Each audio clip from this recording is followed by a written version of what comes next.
Buy wisely. Buy for flavor. Buy Del Monte. Del Monte, the brand you trust for flavor in so many good foods. Time now for Rocky Jordan, brought to you by Del Monte Foods, the brand preferred by more women than any other line of canned fruits and vegetables in the world.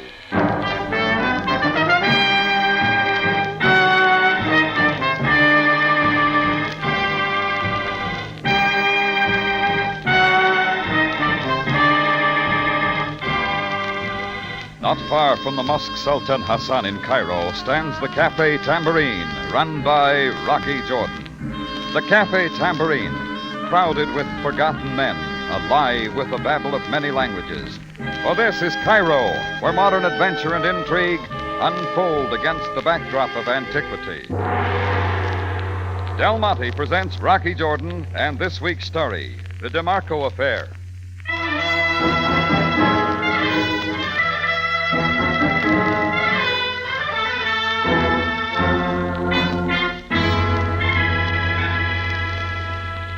It was well after the dinner hour at the Tambourine. A couple of dock workers lingered at the bar, sipping arak. I was at the side table with the evening paper when the phone opened up in my office. As I went back, I made a note to close up early if business didn't pick up. It was a good night for some rest. Anyhow, that's what I thought. Hello, Tambourine. Monsieur Jordan? Yeah, speaking. This is Henri Demarco. Oh, what can I do for you, Mr. Demarco? It is about the photographic postcards of the Tambourine which you ordered from me. They are now ready. Oh, well, thanks for calling. You will come and get them now? Oh, no special rush, Mr. Demarco. I still got a few on hand. Monsieur Jordan? Yeah? Could you possibly come to my shop and pick them up right away? You mean tonight? Yes, tonight. Well, I suppose I could if it's necessary. Then I will expect you, Monsieur Jordan. I will expect you very shortly. The click on the line told me he'd suddenly hung up. Well, maybe he just needed the money real quick, something like that. DeMarco had done my work for the past couple of years. Mail home picture postcards of the Tambourine that I kept up front for the tourists. And we'd come to know each other pretty well. So I decided I'd better drive over and see him. It took me into one of the sections of Cairo where the poorer Europeans live. I parked under a dim street lamp and walked down a dark passageway to his little photographic shop where I got my first surprise. The lights were out and the front door was locked. So I moved around, tried the back door. It was locked, too. And that's when I heard a sharp chopping sound from inside. Getting to a low window, I peered in and made out the shadow of a man swinging away with an axe, hacking DeMarco's shop to pieces. I gave the window a couple of shoves. It slid up, and I went in to see what I could do about it. He whirled as he saw me, lunged and swung down with a hatchet. I ducked and then piled in, grabbing for his arms. He twisted half around, and I hung on, staying in close. He tried again. I half-blocked his swing, but it landed flat behind my left ear, and I went down. Through the haze that followed, I heard him scramble out the window, and by the time I could pull myself to my feet, he was gone.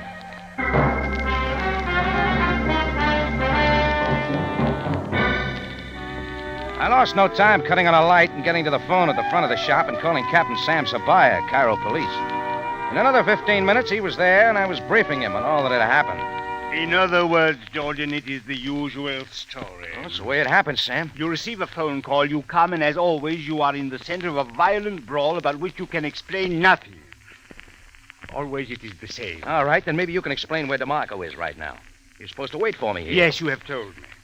Now, the man whom you encountered here, please describe him. I can't. It was pitch dark. Oh, yes, of course. Look, do you want me to report these things or not? Jordan, Jordan, let us have no more of this. I regret my show of impatience. It is only that I have had other matters on my mind. Don't blame me for that. Indeed, I do not. I will explain only that a recent and important duty has been to watch certain members of a criminal ring here in Cairo. Now, in spite of all my efforts, they have disappeared one by one. Perhaps even from Egypt. Your superiors aren't going to like that, huh? As you say, I have been under extreme pressure. But let us get on with this. Yeah. The guy didn't miss much. As you say, a most thorough job. Cameras, lighting equipment, projectors, all destroyed.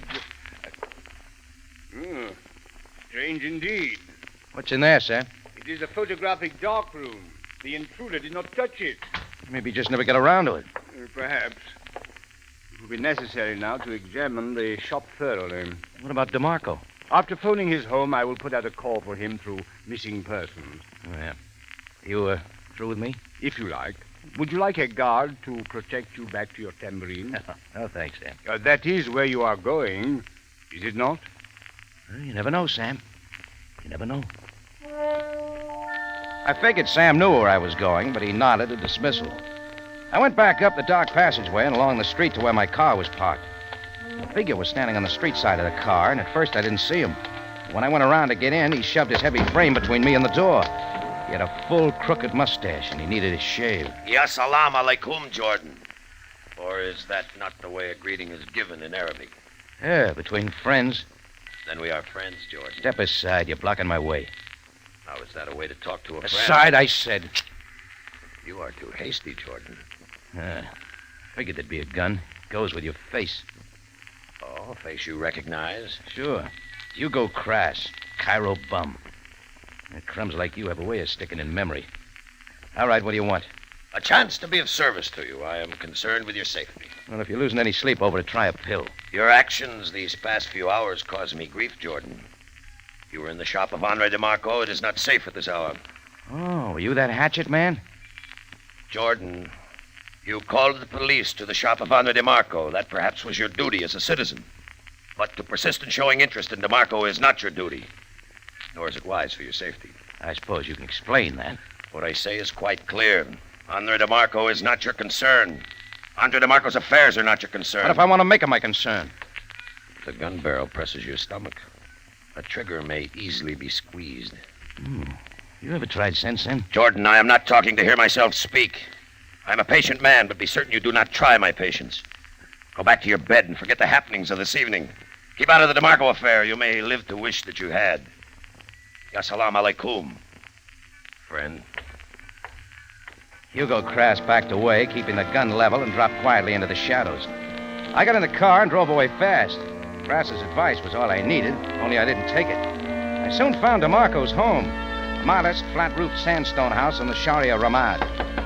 At my knock, the door opened a little, and the pretty face of an Egyptian woman peered anxiously out. Who is it, please? The name is Jordan. Oh? It's about Mr. Demarco. You are the Mr. Jordan who runs the cafe? Yeah, that's right. Oh, please, enter the house. Oh, thank you. I am the wife of Mr. Demarco. Can you tell me where he is, Mr. Jordan? I was hoping you could tell me. You see, Oh, Mr. Jordan, permit me to introduce Roberto Aleman. He is the Andorran consul. A pleasure, Senor Jordan. Andorran consul, Mr. Alleman? Yes, so few people know of my country.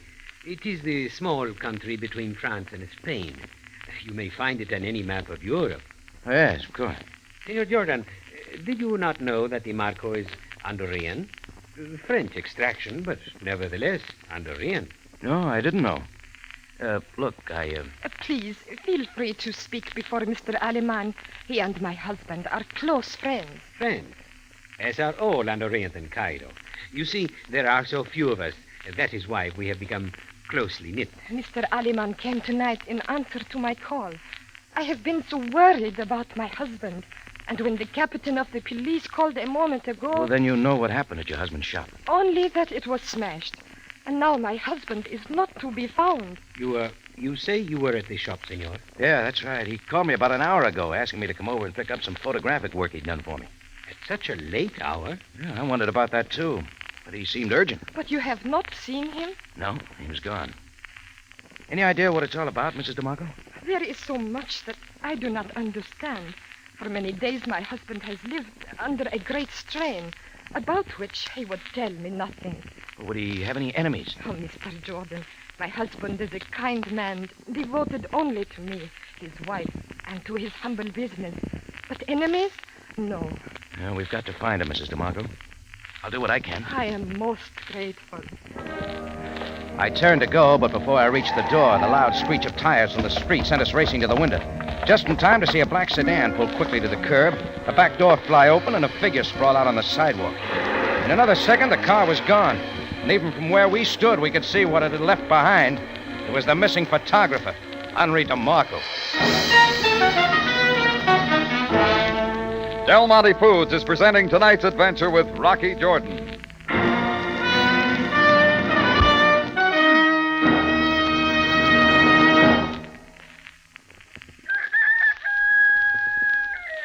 First thing in the morning. Any time during the day. As a mealtime appetizer. It's Del Monte tomato juice for real satisfaction. Yes, first thing in the morning, any time during the day, or as a mealtime appetizer, a chilled glass of Del Monte tomato juice really hits the spot. It has just the right tang. All the freshness and sunny flavor you'd expect from Del Monte. Del Monte tomato juice is fresh tasting. Yes, indeed. All the rich flavor of fully ripened tomatoes. Del Monte tomato juice is natural tasting. Close quality control by Del Monte assures you of true, natural flavor. Del Monte tomato juice is refreshing. That's right. Real tomato flavor that makes you ask for more. Fresh tasting Natural tasting. and refreshing. That's Del Monte tomato juice. Look for the green can with the familiar Del Monte red shield. Keep several cans in the refrigerator. You'll find they come in mighty handy.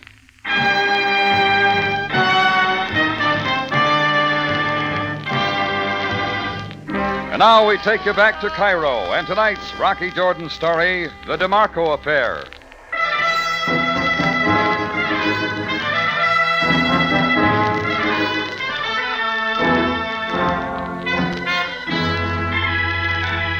Well, one look at Henri Demarco told us he'd taken a beating he'd long remember. Between the three of us, we got him into the house. There, we found that, aside from plenty of bumps and bruises, he wasn't in too bad a shape. Some cold water and plenty of smelling salts finally brought him around. Then we waited for his story, but it never came. To every question, he only shook his head, telling us to forget it. Alaman and I finally gave it up and left. I was still trying to figure it out the next morning when Sam joined me for coffee. Jordan, I am convinced that what we learn of this affair will not come from Demarco. Oh, you saw him already this morning, Sam? For quite some time. You get up early. There is a saying of my people, Jordan. It is dangerous to health for the sun to rise above a sleeping head. Who knows what's dangerous? Maybe DeMarco thinks it's dangerous to talk. But he says not even that. He refuses to press charges. He will not say who was involved. He says only that it is a closed affair. Did you find anything in his shop after I left last night? Nothing that leads us anywhere. The destruction of his photographic equipment is puzzling, but not so much as his silence. Yeah. Jordan, you still say that DeMarco told you nothing on the phone last night to indicate that he was in danger? Didn't have to, Sam. It was in his voice.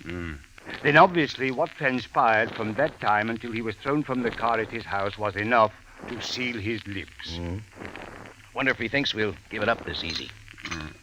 Well, there is little we can do until DeMarco sees fit to cooperate. Well, there's still Hugo Crass. Yes, I shall not forget this man who threatened you, Jordan, this Hugo Crass. I will have my men apprehend him as soon as possible. Perhaps he can shed some light on this affair. Sam thanked me for the coffee and went out. Just as his limousine pulled away, the tambourine phone started ringing. I took the call. Hello, tambourine.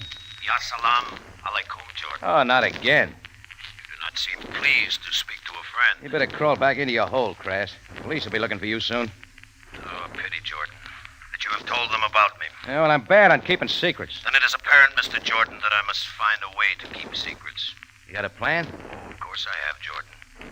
And you will not like it.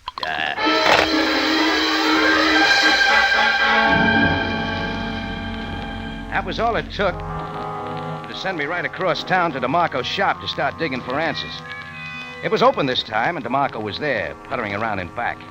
He'd cleared away most of the wreckage. I saw a lot of brand new stuff out of boxes from the Cairo Photo Supply Company. Cameras, lights, and everything. DeMarco came hurrying up. Oh, Monsieur Jordan, it is good to see you again. Well, how are you feeling by now, Mr. DeMarco? As well as can be expected, thank you.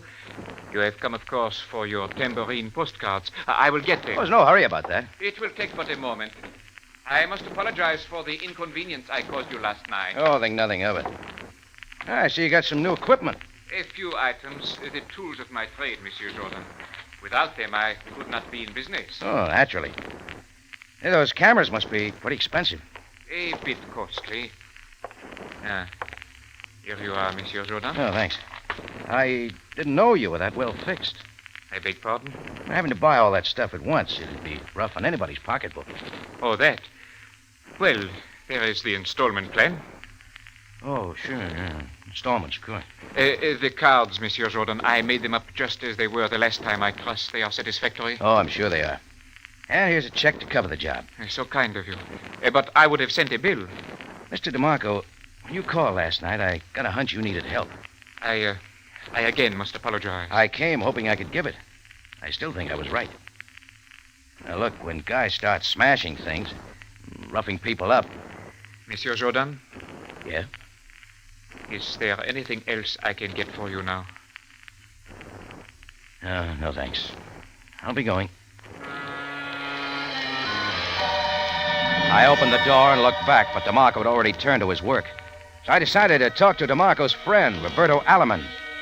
I found a phone book, got the address, went to a modern office building near Solomon Pasha Square, up to the 5th floor, and in a door labeled Andorran Consulate. When Alaman saw who it was, he pushed aside some passports and a visa stamp, the usual stuff on a consul's desk, and stood up to greet me. Senor Jordan, I rather expected you. Please sit down. Oh, thanks, Mr. Alaman. I presume you have come to me regarding our mutual friend. Yeah, that's right. I just saw him in his shop. Oh, so he's already back at work. Well, perhaps it is best. Were you able to learn anything from him? No, not a thing. Distressing. His silence is bewildering to all of us. I feel especially sorry for his devoted wife. Demarco's scared, Mr. Alaman. Something's hanging over him. Somehow we've got to find out what it is. I agree. Have you anything to suggest, senor? Well, it might not mean much, but we could try something. Yes? Demarco has a complete layout of brand new photo equipment in his shop. It was delivered today. So soon, Senor Jordan? Yeah, it surprised me, too. Now, look, as his consul, maybe you could check something. Demarco told me he bought the equipment on the installment plan. Why, that is possible. He's a man of small means. Well, supposing you call the place where he bought the equipment, just to make sure. A very wise move, senor. We must explore every possibility. Yeah, it's the Cairo Photo Supplies. I wrote the number down here. Good. One moment, please. Hello? Roberto Aleman of the Andorran Consulate speaking. I would like some information regarding a recent purchase by an Andorran national at your establishment. Confidential, please. His name is Henri Demarco. Would you tell me on what terms? I see. No. That is all. Thank you very much. Well, Senor Jordan, I fear that we have caught our good friend in a bit of a falsehood. Yeah? Demarco did buy the equipment, but not on the installment plan. He paid straight cash. I thanked Alaman and left.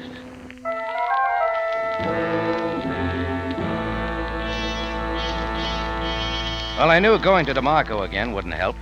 Anyhow, the dinner hour was coming up, so I went back to the tambourine. I was still mulling it over that night after the help had knocked off, and I was alone. Before locking up, I was behind the bar, cleaning out the cash register, facing the back mirror. That's when I saw the front door slowly open. In stepped a man with a crooked mustache. It was Hugo Crass, and he still held the gun. You are a poor one for taking advice, Jordan. You are a poor one for minding your own business. I had dived behind the counter, and the bullets plowed into some of my best whiskey and shattered my mirror. But I had other things to think about. I grabbed my gun from under the counter and came up firing. My shots were wild, but they sent Crass scrambling to the door. I fired again. Crass half spun around, but kept moving. I got around from behind the bar, made it to the door, and out onto the street, just in time to see a car race off and disappear into the night.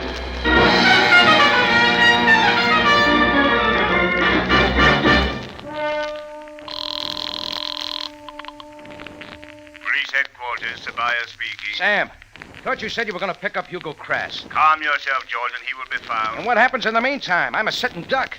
Please explain what you are talking about. I'll tell you what I'm talking about. He's been throwing shots around my tambourine. Indeed, Jordan. You're going to hunt him up now, aren't you? Jordan, I will now ask you something. Why did you not tell me everything about this man, Henri Demarco? Do you not think that I can learn things for myself? What are you talking about? I haven't held anything back from you. So, then did you tell me that Demarco has been living in Egypt illegally for the past 5 years without credentials or passport? Well, did you tell me that he is still wanted by the Andorran authorities for tax evasion in his own country and that his name is not really Demarco at all? Well, Jordan, I didn't know Sam. I am sure that you did not. Now, before you again make demands of the police, remember that you too have a responsibility to us. Yeah, sure, I'll remember. That quite everything now, Jordan? Yeah, Sam. Everything. And I meant just that. All I had to do now was make sure. I pocketed a bunch of keys and a flashlight. Then I stepped on the gas across the Cairo night to the office building off Solomon Pasha Square. The elevator had stopped running, so I took the stairs to the 5th floor. I paused on the last step. The dimly lit hall was deserted, and I got to the door that said Andorian Consulate and began with the keys. Trying them one by one. Sure, it had to be the last one in the ring, but it did the trick, and I was inside the dark office. I had even better luck with the file drawer. It gave me part of what I wanted. Passports, a visa stamp, a lot of regulation-sized photos. Some attached to the passports, some not. I closed it and moved to the desk. That's when I heard the key in the door. I cut the flashlight, but there was no place to go, so I stood there as the door opened and he found the switch. His hand was in his right coat pocket and he left it there, not moving. Senor Jordan, Yeah, hello, Alaman. I ask you the meaning of this. Sure you do. You really want me to tell you? Do you quite realize the penalty for breaking into the office of a foreign government? Do you realize, senor? Cut out the act, Alaman. He was finished his last week's racing sheet. Have you quite lost your mind? No, not anymore. You're no consul at all, are you? How dare you, Senor Jordan? I demand that you leave at once. If you were the Andorian consul, you'd have known Demarco was wanted by your government. You'd have known he was an illegal entrant into Egypt. Are you presuming to tell me what I know? The fact is, I think you did know about Demarco. I think you were holding what you knew over his head to make him work for you. Doing what? Pictures for phony passports. You convinced the few Andorians in Cairo that you're their consul. They turn over their passports to you. Then you sell those passports to anybody who'll pay the price to get out of Egypt. After you force Demarco to alter the passport photos just enough to resemble the buyer. Do you think anyone will believe your fantastic theory? Well, all Captain Sabaya has to do is wire the capital of Andorra. Shall we call him, Alma? Come no closer, Jordan. I've been watching him. As his hand came out of his pocket with the gun, I kicked the open door. It slammed into his hand, the gun dropped to the floor, and he grabbed for it. My foot came down on his wrist. My knee caught his jaw. Alaman rolled away, and I picked up the gun, and that was that.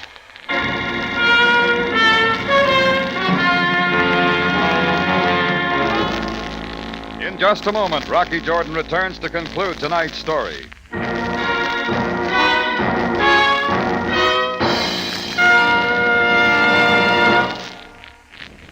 Catsup experts say the finer the vinegar, the better the catsup flavor. And that's one big reason why Del Monte catsup has such marvelous flavor. Del Monte catsup is made with pineapple vinegar. Pineapple vinegar is a superlative vinegar. Only Del Monte makes it. Only Del Monte has it. But it isn't that you taste the vinegar. It's what it does for the other ingredients that is so important. The special way it coaxes out all the rich tomato flavor in catsup. Yes, pineapple vinegar is one of the big reasons why Del Monte catsup is the liveliest, snappiest, best-tasting catsup you ever tried. I know. That rich tomato flavor really perks up everyday foods. You just can't beat Del Monte's rich tomato goodness on meatloaf. Or on hash or chops or hamburgers, on any food that calls for catsup. You'll find that appetizing Del Monte catsup flavor makes you want to come back for more. Try Del Monte catsup soon. For all its goodness, it costs less than many other quality brands. Back now to Rocky Jordan for the conclusion of tonight's story.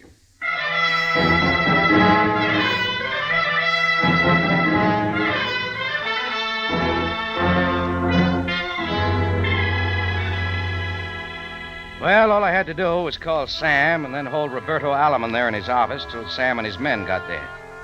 On the way down to headquarters, Sam told me that he'd picked up Hugo Crass less than an hour before, and he'd confessed to working for Alaman. After putting Alaman in a cell next to Crass, Sam sent for Henri Demarco, and we waited in the office till a man brought him in. Mr. Demarco, you have been told that Roberto Alaman is under arrest. I have, Captain Sabaya. And I am now willing to confess everything. You should have told us from the beginning, Demarco. You are right, Monsieur Jordan. I know that your efforts were only in my behalf. Yes. Now, your statement. You knew then that Alaman was not a consul at all. At first, I did not know. At first, we all believed him. Why should we not? Go on. I respected his station.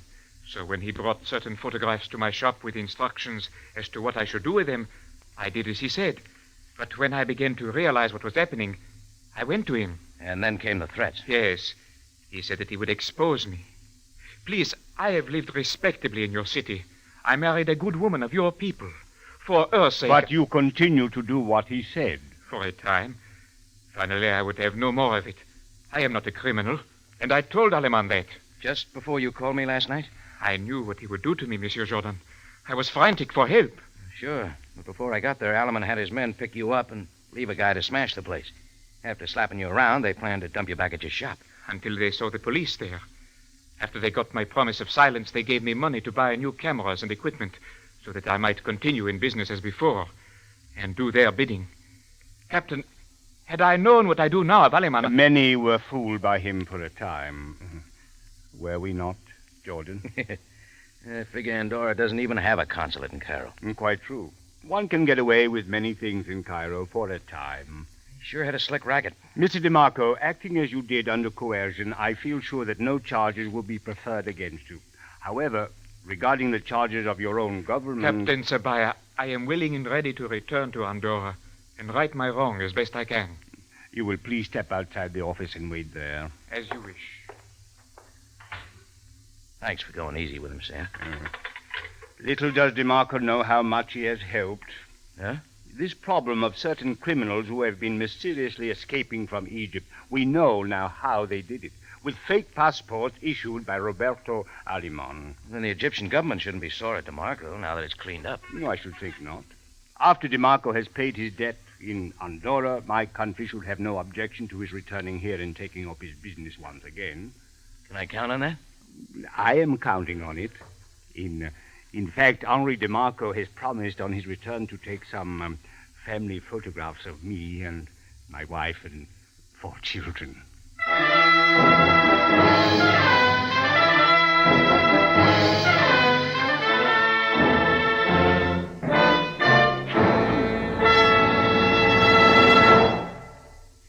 For the finest in tomato flavor, enjoy the whole family of Del Monte tomato products. Del Monte catsup and chili sauce. Del Monte tomato sauce and canned tomatoes. And Del Monte tomato juice. Remember, buy wisely.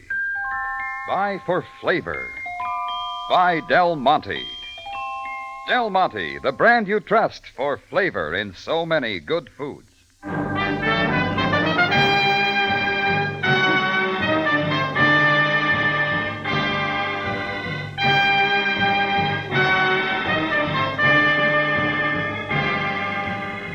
Rocky Jordan, written by Larry Roman and Gomer Cool, stars Jack Moyles in the title role with Jay Novello as Sam Sabaya, and is produced and directed by Cliff Howell, with original music composed and conducted by Richard Durant. Remember, you have a date next week at the Cafe Tambourine, run by Rocky Jordan. Same time, same station. And the story is Black Ball.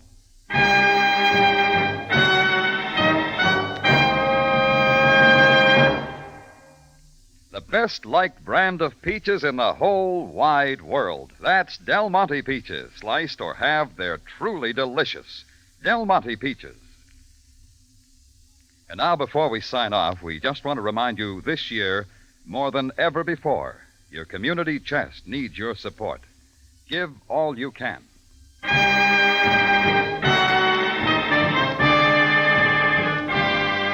Larry Thor speaking. Rocky Jordan is presented over CBS, the Columbia Broadcasting System.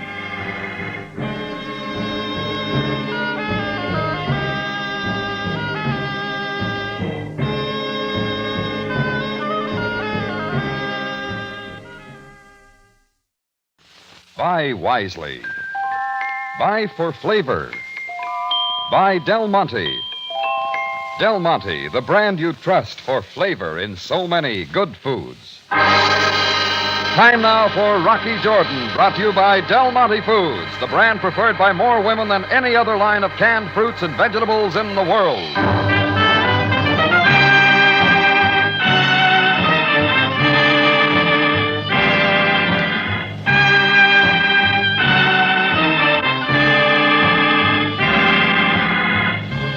Not far from the Mosque Sultan Hassan in Cairo stands the Cafe Tambourine, run by Rocky Jordan.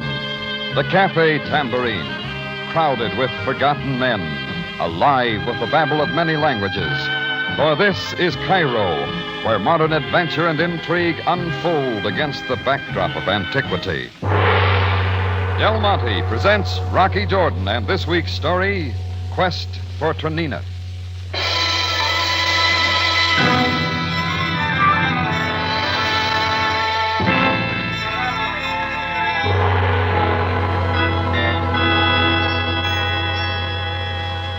If you ever plan a trip to Cairo, take my tip and read up on a few things.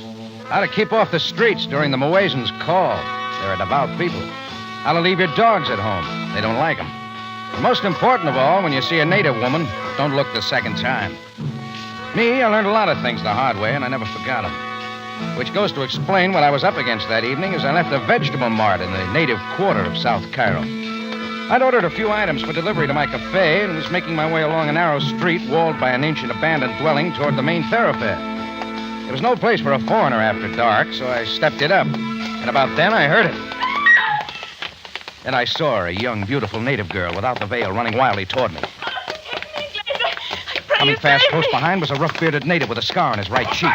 In another second, he had a hold of her, dragging her back. No, I beg you. I'm helpless. It was way too rough for my blood, so I started moving in. He clung to the struggling girl and turned to face me. Go your way, infidel. Now, let's all break it up, Buster. She wants my help. Ah, is the kelp so stupid? Remove your eyes from her now before they bring evil. Oh, sorry. Mashallah. That is better. Now the Inglesi will be gone. Just as soon as you explain who she is and what this is all about. I explain nothing. It is an affair of the family, No. an affair of my people. No, let me go, please. Silence, say nothing. Since when do you people go dragging girls through the streets? It is an affair not for one of your kind. It is of the family, I say. Effendi, please, take me from him, please. Back from the sight of this man. Hey, listen, you. So, the infidel persists. Come well equipped, don't you? It is the knife for such as you who lack wisdom. Yeah, maybe it doesn't impress me. Then it will be used quickly, and you will be picked up from the gutter as one who did not realize that the ways of the East are not those of the West. Well, Inglesi? You can put the knife away. It is well. You will put you have seen of this family affair from your mind, or else you will learn that for us, death comes cheaply. Liltak, Saida! No, in the name of Allah! So I just stood watching as he took her away screaming and out of sight. The big trouble was that what the guide said was right. It wasn't my affair. Not here in Cairo. The best thing was to keep it that way. I kept telling myself that as I went back to my tambourine, as I tried to sleep that night, until I picked up the early edition of the Cairo Mail the next morning. Yeah, what the headlines didn't tell me, the picture below did. It was the face of the native girl. I read only a little way down, Traneeneh, daughter of Emil Falak Bey, reported missing. Abduction feared. Reward offered for information. Right away, I was in at my office phone, putting in a call for Captain Sam Sabaya of the Cairo police. He wasn't there, so I knew where I'd find him, and I headed for the home of Falak Bey. It was a large white house in the spacious Sharia El Din. In front was parked Sabaya's black limousine, and at the gate a couple of uniformed men, assisted by several house servants, were trying to hold back an excited crowd, claiming information and seeking the reward. I started pushing my way through. No one enters the home of Falak Bey. Well, I'm going in. I warn you, sir. Keep them back from the gate. It is most difficult, Captain Sabaya. This man makes trouble. Jordan, Ahmed, let him enter the car. Your command, Captain. Ah, sir. Thanks. Jordan, come over here by the fountain.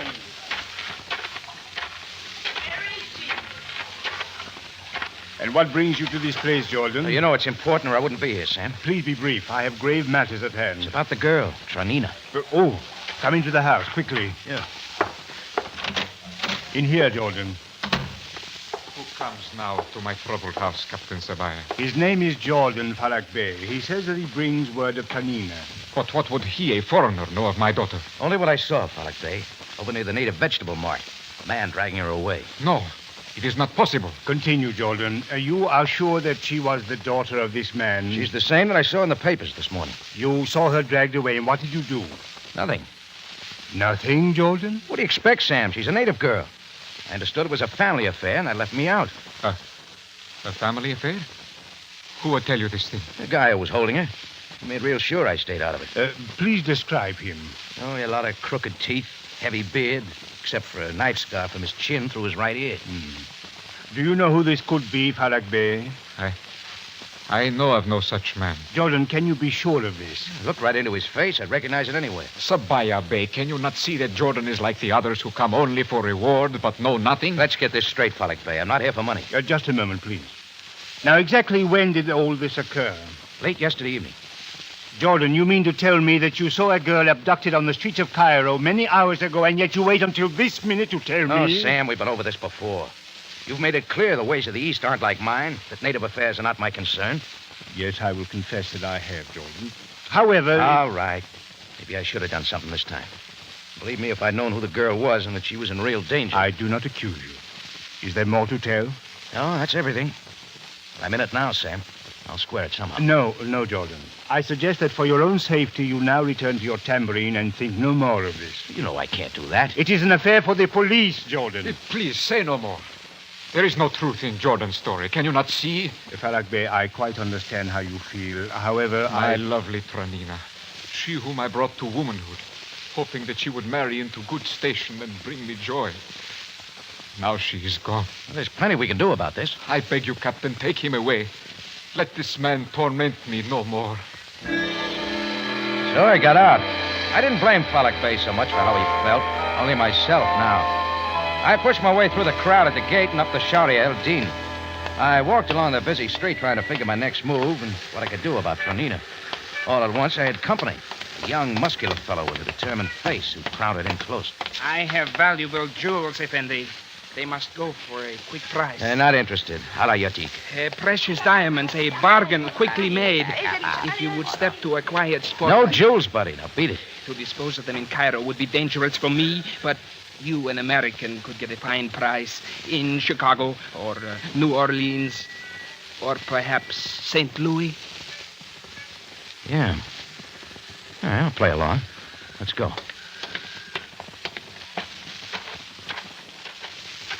All right, this is far enough. Let's see the diamonds. There are no diamonds. I didn't think so. I'll get to the point. I will ask you only one thing, Mr. Jordan. You know a lot already. My name and where I'm from. Oh, many know of you, Mr. Jordan. I had only to inquire. All right, tell me some more, including the name. It is Gerard, though not important. Then what is? I would learn what you know of Traneeneh. Ask a certain guy with crooked teeth and a split ear. This is no time for jest, Mr. Jordan. All right, Gerard. Get it out in the open. Why all the secrecy? It is best for the present that I not be seen with you. Why? Just where do you fit in? I cannot tell you. As yet, I do not know of your part in this affair, or how you came by what you say you know. At the moment, my interest is only in Traneeneh. You got some ideas what happened to her? It is possible that I have. Speak now, Mr. Jordan. Tell me what you know, and we will go in peace. And if I don't, what then? You ask for threats, but I give none. Only rest assured that I will stop at nothing. Think of this, Mr. Jordan. Nothing. Gerard suddenly turned and walked toward the street without looking back. I gave him just enough lead, and as he turned onto the Sharia El Din, I started after him, figuring to do a tailing job. What I'd seen in his eyes made me sure that he meant what he said, about stopping at nothing. I had a stake in Traneeneh's welfare now, and Gerard was a good place to begin. As I stepped into the street, I glanced around for the sight of Gerard, and I didn't go any farther. Sandstone rocks sprayed my face as the bullet struck the wall not 2 inches away. I dived back, rolling. There I hugged the dirt of the alley, waiting for it to come again. Nothing happened. I got up, moved carefully along the wall back to the street. The shots had scattered the passers-by, but now they were returning, crowding in to see what had happened, chattering and pushing in. There was a sea of faces, but nowhere the face I wanted. Gerard was gone.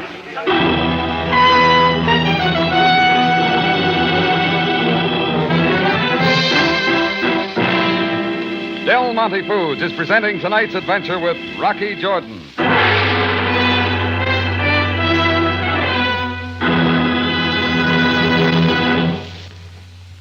Question: what is the zestiest, liveliest catsup that ever pepped up a meal? Answer: Del Monte ketchup, of course. There's nothing like it for hearty, satisfying flavor. And the big secret of that flavor is pineapple vinegar. Take the very best plump, red, vine-ripened tomatoes, the kind Del Monte uses, add specially ground spices and herbs, Blend them all together with pineapple vinegar, and what do you have? Why, Del Monte catsup. A catsup that just can't be topped for flavor.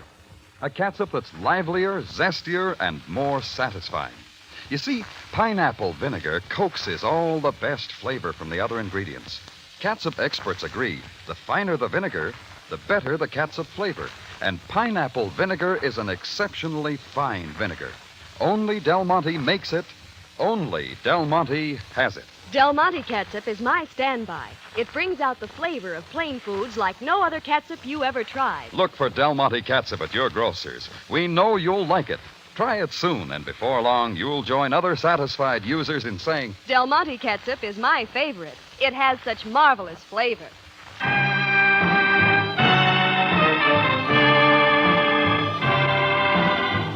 And now we take you back to Cairo, and tonight's Rocky Jordan story, Quest for Traneeneh.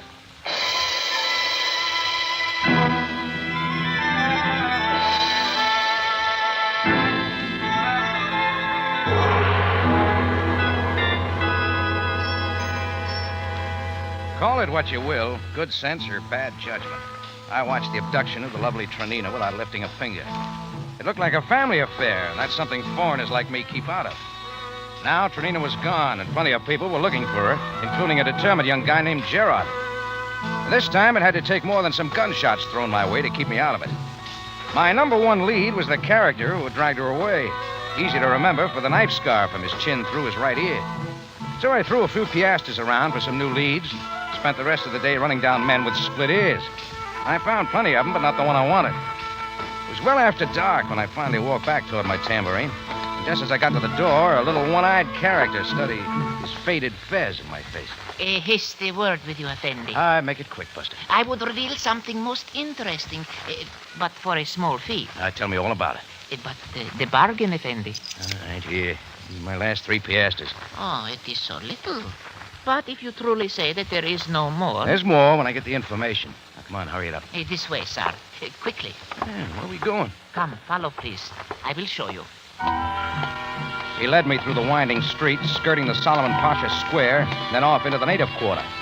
From there on, I knew anything could happen, and I was ready for it.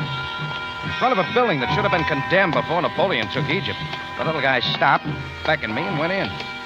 He took me up some creaking steps. At the top, he pointed to a door, hesitated only long enough for me to throw him another coin. Then he was gone. I tried the door. It opened.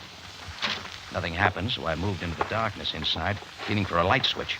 I couldn't find one, so I slid along the wall till I reached the window. I tugged on a battered shade, and it did the rest. The moonlight came in, and that's when I found the man with a scar and a split ear. He was sprawled on the floor, and he wasn't pleasant to look at. From the looks of the room, there hadn't been much of a fight. He'd gotten the knife from behind. I scratched around without finding anything more, and I was back down the steps and out of the native quarter the quickest way. In another couple of minutes, I had Sabaya on the phone. Jordan, I've been calling your tambourine. Where have you been? Oh, I'll write you a memo, Sam. Now, listen. I trust you are well, Jordan. Did you think different? I could not be sure in the light of what I have found. Well, keep it up, Sam. Get to the point. Regarding the man whom you described as the abductor of Traneeneh, would you say he is of medium height, black beard, crooked teeth, green eyes, and a scar on his right cheek? Yeah, that's the guy. Who is he? His name is Bantar. He is known as a vicious man, one who kills for a price and without mercy. Are you sure? That, Jordan, is the man you allowed to escape with the daughter of Farak Bey. A family affair indeed. All right, Sam, sure. What about the girl? I will be quite frank with you. We have no trace of her. Thanks. Incidentally, why did you call me? What's about Bantar? You can find him now. What? I do not understand. Hunt up an old place at the corner of Gama and Haran. Room 201. He's all yours. A moment, Jordan. What are you trying to tell me? Don't get excited, Sam.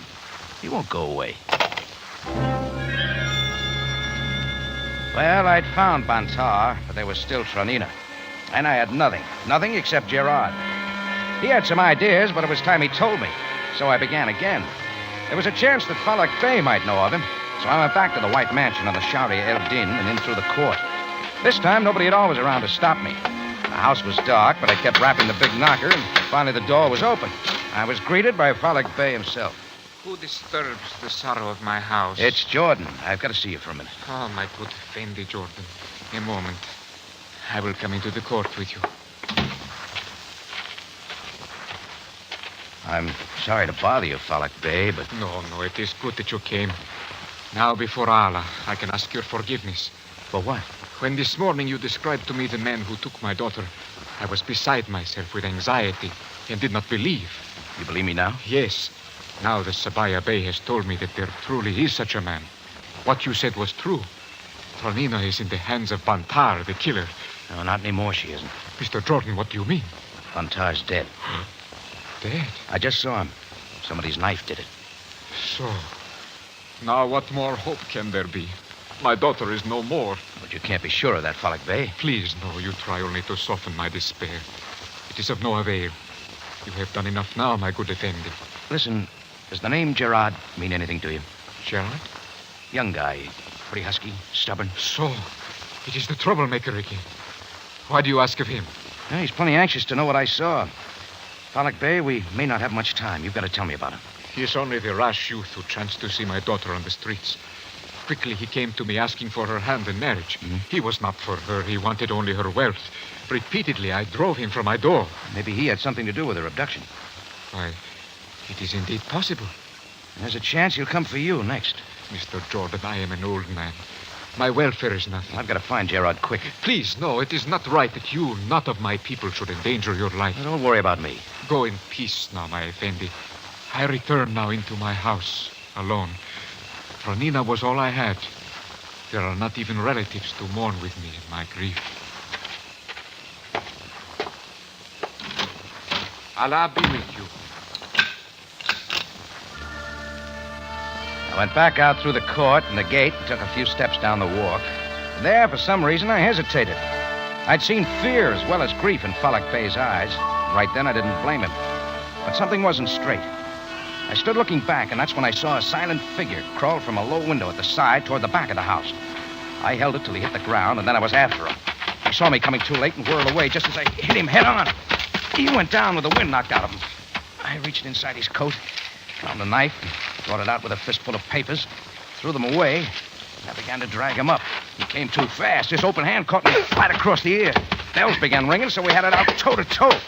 This was sort of out of his line, and all at once he went down again. All right, get up, Gerard. Come on, get up. I need no help. What are you doing in that house? I told you that I would stop at nothing. I believe that much. I will only ask you again what you know of Traneeneh. Cut it, Gerard. It's too late. I'm asking now. I still know nothing of you, Mr. Jordan. Who is there? Answer at once. Falak Bey. Look who I caught crawling out your window. Gerard, in my house. I warned you would be around.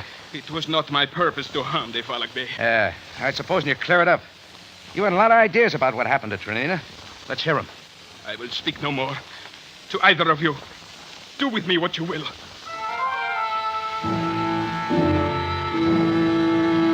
Well, that was all for Gerard. From then on, he closed up tighter than the cap on a bottle of Coke. I sat him down on a bench in the court while Falak Bey called headquarters.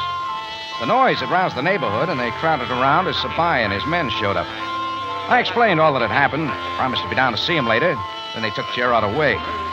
Falak Bey said goodnight, begged the people to return to their beds, and went back alone into the house. I turned to leave, and the crowd faded away, all but one kindly-faced Egyptian at the gate. It is most sad, is it not? Yeah. The most noble Falak Bey, the man of many troubles, alone in his house of sorrow. Yeah, sure tough. And no one to mourn with him for the lovely Traneeneh. She whom he loved as his own. I went on down the street then, still trying to fit everything together. Maybe Sam would get more out of Gerard, but there was still Traneeneh. I was wondering if Falak Bey was right about it being too late, and if not, what could be done, when all at once it sunk in what I'd just been told. Things were suddenly falling into place, and I was running back the way I'd come. As I approached the big White House, I remembered something else, and I hurried around to the side.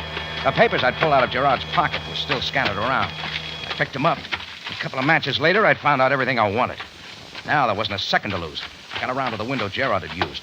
Climbed in, I just cut on a light when I saw Falak Bey coming down the stairs from the balcony to the upper quarters. I met him halfway. Mr. Jordan, what does this mean? We both know, Falak. Get out of my way. Oh, I will not. You will not desecrate my house. Back, infidel. Oh, what are you scared of? It is not fear. Maybe it's what I'll find up here, huh? The upper floors are for no man. Do not enter the door. Yeah, I'm going in. I command you, do not enter. There she was, Traneeneh, struggling wildly at the bonds which held her. Her mouth gagged, her eyes holding stark terror. I turned and saw Falak fumbling in his pocket for a knife or a gun. I swung and I drove him back with all I had. He staggered through the door, hit the balcony rail, and went over. And then it was silent. I was back then at Traneeneh's side, loosening the bonds and taking the gag from her mouth and trying to calm her fears. He was going to kill me. I know not why, but he was going to kill me. Easy, Traneeneh. You're free now. Everything's all right. Oh, please, take me away. Take me away from this house, I beg you. I will, Traneeneh. Get your breath now, and I will. You are the Inglese who saw them taking me from the streets. That's right. Took me a long time to catch on. And you are the only one who found that I was here? You sound a little disappointed. But no, Effendi. I thank you for my life, but was there none other? Tell me his name. It is Gerard. I thought so. Gerard did everything he could, Traneeneh. Come on. We'll go to him.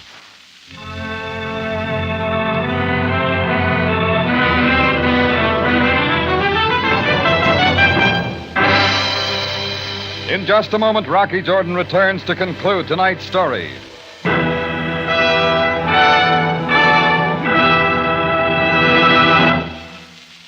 Fresh tasting, natural tasting, and refreshing. That's just what tomato juice should be. And it's just exactly what Del Monte tomato juice is. Fresh tasting, natural tasting, and refreshing. To start the day right in the morning, for a pick-me-up any time during the day, or as a perfect mealtime appetizer, there's nothing like a chilled glass of Del Monte tomato juice. That rich tomato flavor, tasting just as fresh and natural as a tomato picked right off the vine, really hits the spot. Yes, for real satisfaction, there's nothing like a chilled glass of Del Monte tomato juice. Try it. With your first sip, you'll think, Say, this is good. Del Monte tomato juice is fresh tasting. and with the second sip, you'll say, Mighty good. Del Monte tomato juice is natural tasting. then you'll drink it down because, It really hits the spot. Del Monte tomato juice is so refreshing. remember, for fresh, natural, refreshing tomato flavor, it's Del Monte tomato juice every time. Keep several cans handy in the refrigerator. Now back to Rocky Jordan and the conclusion of tonight's story.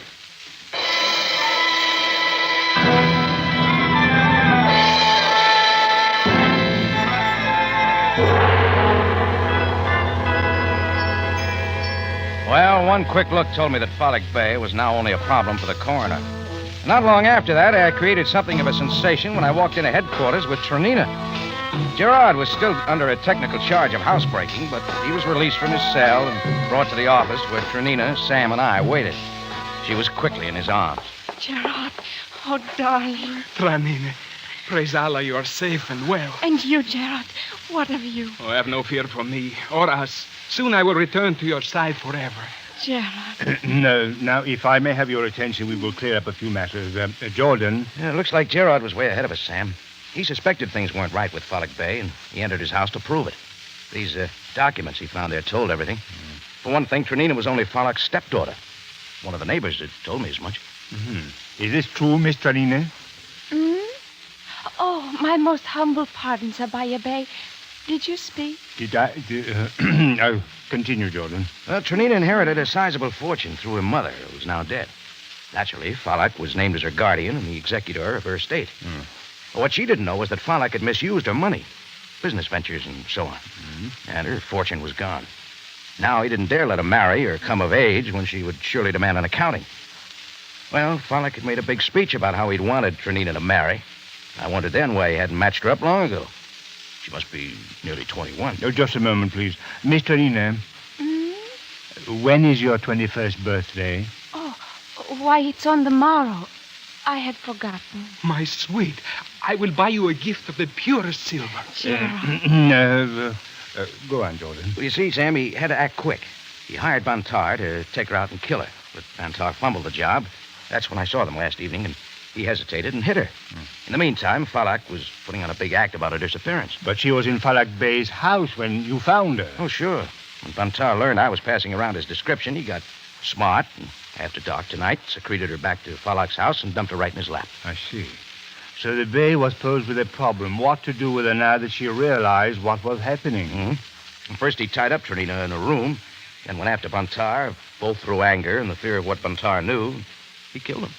It is now quite clear why the Bey wished that no one enter his house, not even professional mourners. It appeared strange that he had sent even the servants away. Yeah. Lucky I got back there in time. Indeed it is. Traneeneh, are you aware that you are without funds? That you now have nothing? But do I not have Gerard? I have everything, Sabaya Bey. Gerard, do you still wish to take Traneeneh as wife? But of course. With my own hands, I will slave for her. I will give her all the good things in life. That is as it should be. Gerard, my husband-to-be. Traneeneh, my sweet. You see, Jordan, people do not always marry for money. Sometimes they marry for love.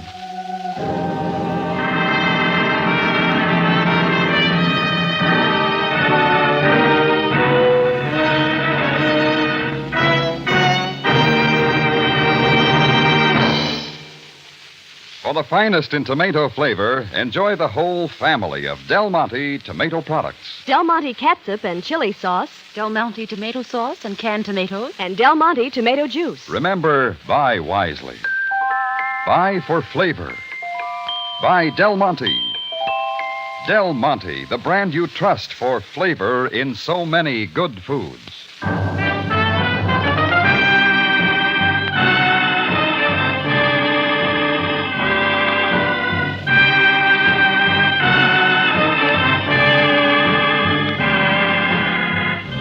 Rocky Jordan, written by Gomer Cool and Larry Roman, stars Jack Moyles in the title role with Jay Novello as Sam Sabaya, and is produced and directed by Cliff Howell, with original music composed and conducted by Richard Arunt. Remember, you have a date next week at the Cafe Tambourine, run by Rocky Jordan. Same time, same station.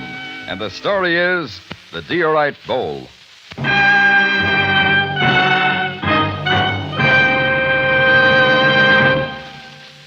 There is nothing more inviting, no cool dessert so flavorful as Del Monte crushed pineapple, heaped generously over your favorite ice cream or sherbet. Del Monte crushed pineapple, the brand that always puts flavor first. Now, before we sign off, we want to remind you this year, more than ever before, your local community chest needs your support. Give generously. Everybody benefits when everybody gives.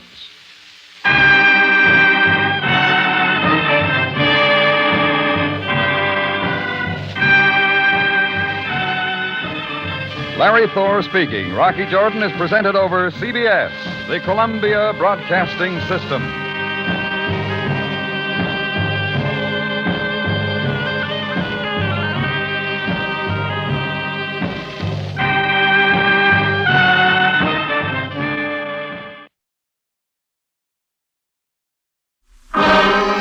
Time now for Rocky Jordan.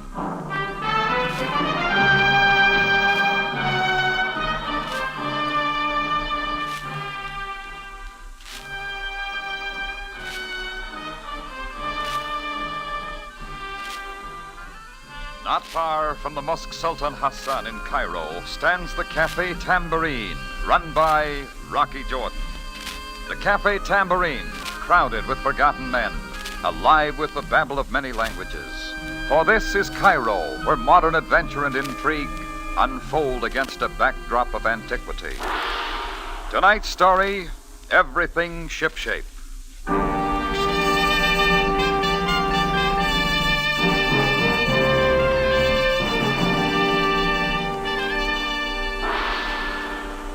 There's nothing very exciting about the postman's morning visit to my Cafe Tambourine.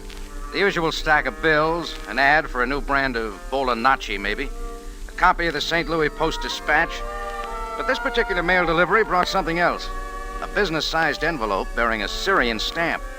The letterhead inside carried the heading, Ship and Shape Enterprises, Beirut, Syria. And below, a curt message. Arrive in Cairo Thursday. Please arrange appointment at your cafe, 3:45 p.m. that day. Signed, Joshua Ship. So I wasn't a bit surprised when at exactly 3:45 p.m. the following Thursday, a little man sporting a cane and waxed mustache darkened the Tamburine's front door. He gave the place a quick once-over, nodded his approval. Then he came directly back to my office, put down his briefcase, and wiped the sweatband of his derby hat with a silk handkerchief. Mr. Rocky Jordan? Yeah, that's right. How are you, Mr. Ship? Ah, you are right, Mr. Jordan. Joshua Ship. Excellent, thank you. Wonderful air trip from Beirut. Hey, you're right on time. Never keep a man waiting. Policy. Well, now that we're off on the right foot, shall we get right down to business? It depends on what you're selling. Selling, my man, selling. I can see you don't realize the importance of my visit. Suppose we get at it. Sit down, Mr. Ship. Thank you, Mr. Jordan. One moment, please. Oh, by the way, how's Mr. Shape? Shape? Of Ship and Shape. Oh, the letterhead, of course. Old stationery, Mr. Jordan. Unfortunately, Mr. Shape is no longer with us. Carry on, Mr. Ship. Ah, yes, of course. Now, Mr. Jordan, I represent a client, one A.K. Kesak. Kesak? I don't recognize the name. Quite true, Mr. Jordan. New in Cairo. I'm sure you will find doing business with my employer most profitable. Just what does AK want? Ah, now we get to the matter at hand. At A.K. Kesak's authorization, I am commissioned to buy your cafe tambourine. Who said I wanted to sell? We have discussed the matter with no one. Sorry, Mr. Ship. Just tell AK I like the place. Tamborine's not for sale. Tut, tut, my good man. You just go ahead and take a thorough inventory, your equipment, spirits, food, tangible and intangible assets, set your price, and then double it. Just like that? But we must have your answer quickly. I'll give you 24 hours to think it over, sir. 24 hours. Not a minute more? That is my deadline, sir. Ah, my address, of course. Joshua Ship. 394 Esbekia Plaza, Bungalow 6. Good day, sir. Joshua Ship hoisted his derby, thumped it with his finger, and set sail through the tambourine and out into the street. Well, I figured I'd had my kicks for the day and settled down to some paperwork in the office. It was just a few minutes later when I noticed somebody else coming through the tables toward my office. She could have been pretty, only her thin face was too tight, like a knot that needed untying, and her eyes had that wild look. I knew right then she was the kind of company I didn't want. Hey, wait Chris moved over from the bar. Hold on, lady. Where you going? Where did he go? Where is he? Just take it easy. We don't want no trouble. Don't you touch me. Keep out of my way. Okay, Chris, I'll take over. Better watch the bar. Sure, Rocky. Guess you had one too many. I have not been drinking. I know what I'm doing. Where is that man? There are no customers in the office, lady. I know he came to see you. Tell me where that man is or I'll... Look, the door stays open. Now listen to me. You will listen to me. Hey, what's the idea? Put away that gun. Don't you dare touch me. Now for the last time, where is he? Where did he go? Depends on who you're looking for. Joshua Ship. He's not here. What do you want with him? I'm going to kill him. Oh, get some sense, will you? And I'll kill you or anyone else who tries to stop me. I will shoot. I don't argue with hysterical women holding guns. But suppose you tell me what this is all about. I followed them all the way from Beirut, and I won't stop till I get them. You're from Beirut, too? Yes. Now, do you believe that I know what I'm doing? Maybe I do. Who are you? Ask Joshua Ship who I am. Ask him if he remembers Drina Ritar. And then tell him. Tell him I'm going to kill him. Tell him. He left here just a few minutes ago. Where did he go? I don't know. Now listen, Drina. Maybe you're no better than he is, and I don't care. But I'll tell you this, Rocky Jordan. No, stay back. Sorry, Drina. Give me that gun. Not a chance. Give it to me. Oh, please, please. Yeah, that's better. I suppose you sit down and tell me what this is all about. Rocky, don't sell the tambourine to that man. You know a lot, don't you? What's your interest, Drina? Just don't sell. They'll do the same to you as they did to my husband. Your husband? All right, let's have it. What are you talking about? I can't. Jonathan, he's... What about Jonathan? Oh, please. I can't talk.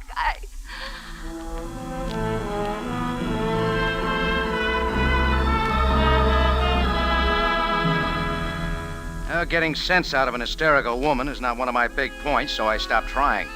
I kept her gun in my pocket, got her address, and put her in a taxi for home. But it made me want some more conversation with Joshua Ship. So I sat down and figured out a price I was sure no one in their right mind would accept. Then I went over to his place on Esbikia Plaza. It was a real nice setup. Big fountain out in front, acacia trees along the tile walk. I found Bungalow 6, and Ship answered my buzz. Well, Mr. Jordan, come in. Thanks. Say, I've been thinking over your proposition, Mr. Ship. Fine, my man, fine. You came even sooner than I expected. I do lots of surprising things. Well, now, if you'll name your price for the tambourine... Just a minute, Mr. Ship. I'd like to deal directly with the client. Well, AK is very busy, very busy. Too busy to swing an important deal like this? Then so am I. Oh, no. Stop, my man. Don't be hasty. AK happens to be waiting in the next room. And just tell the big boss I want to ask a few questions. Oh, yes, of course. One moment, Mr. Jordan. Joshua Ship stepped into the next room and spoke a few words. I waited just a few seconds. Then I met A.K. Kesak.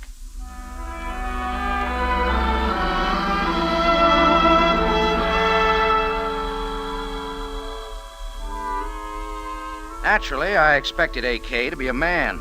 I was never so wrong in my life. She was all woman, from the tips of her lacquered fingernails to the French perfume that rocked the room and Rocky Jordan.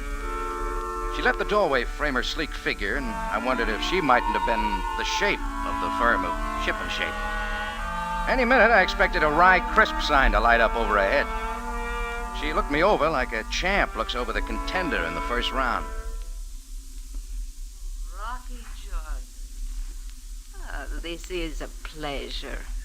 Unexpected pleasure, Miss Kesak. Yes, isn't it? Oh, please, sit down. Thanks. After you, lady. Now that we've met, Rocky, I'm quite sure we can do business. Yeah. We ought to get along real cozy. Yes. Now then, my dear, shall we get on with the deal? Mr. Jordan has... Joshua, there's no hurry. But I'm sure there is, my dear, you see. By the way, Rocky, Joshua told me you were not interested in selling your cafe. Why did you change your mind? A lot of reasons, maybe, including a couple of people named Drina and Jonathan Ritar. Friends of yours? I was about to ask the same question. Well, neither here nor there. Now, Mr. Jordan, your price for the tambourine. 10,000 pounds, cash. Well, my dear? Write him a check, Joshua. Wait a minute, I said 10,000 pounds. That's 40,000 American dollars. You add very well, Rocky. What else can you do? I will prepare a bill of sale. We want to take possession of the tambourine immediately. Why the hurry? Oh, don't be surprised, Rocky. Your cafe is ideal for our purpose. Your price is high, but we'll make it back quickly. On the dice tables alone. Dice tables? Of course. Don't tell me you object to the tambourine being used as a gambling casino. Oh, not especially, as long as I'm out of it. Out of it, Rocky? Oh, but surely you told him, Joshua. Hey, wait a minute. Told me what? Perhaps I didn't make myself clear, Mr. Jordan. A necessary part of the deal is that you remain at the tambourine. We supply the money and the know-how. You supply your good name, Rocky. You mean I front for your gambling setup? Not in your life. At a good salary, of course. Say, £100 a week? It's no deal. Not so fast, Mr. Jordan. Refuse and you get nothing. Okay, let's keep it that way. We do not like our time wasted, Mr. Jordan. Wait, Joshua. Rocky changed his mind once. I think he will change it again. I wouldn't count on it, lady.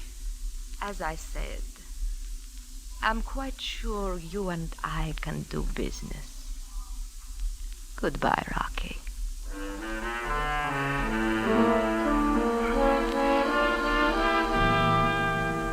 She said it like she expected to see me again real soon.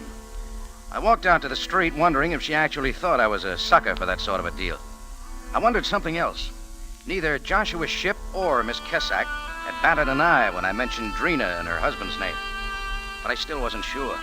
I couldn't go back to the tambourine till I'd satisfied my curiosity about Drina.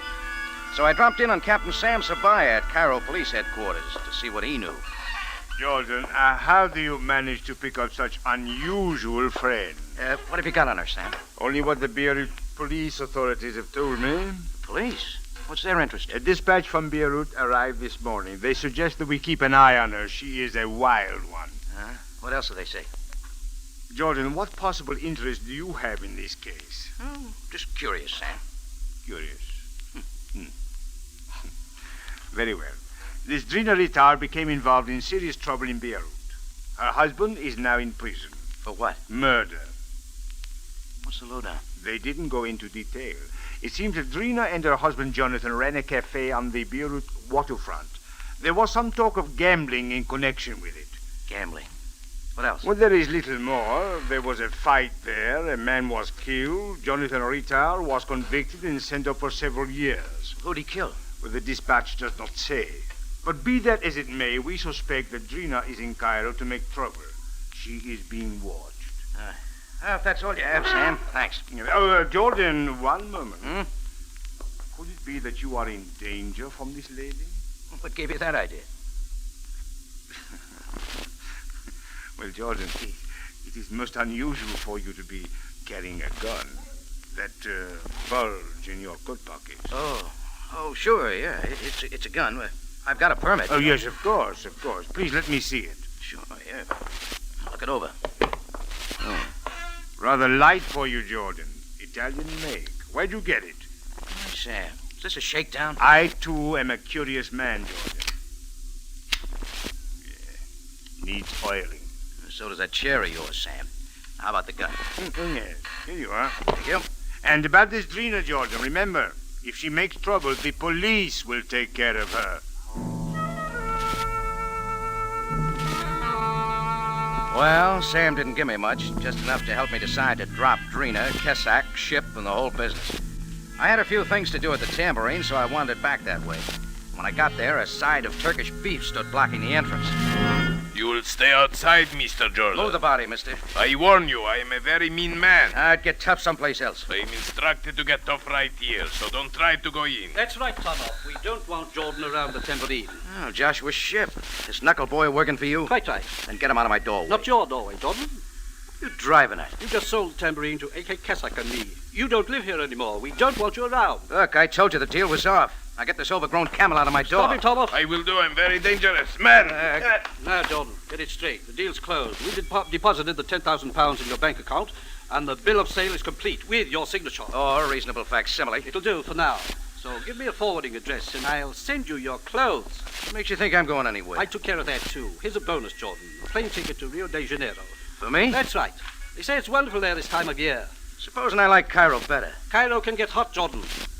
Extremely hot.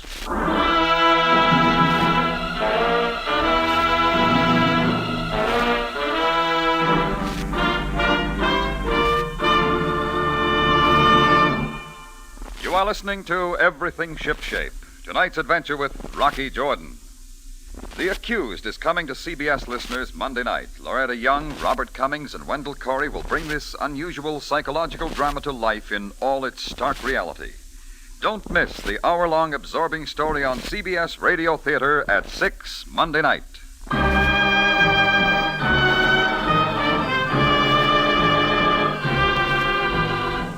Now we return you to Cairo and tonight's adventure with Rocky Jordan, Everything Shipshape.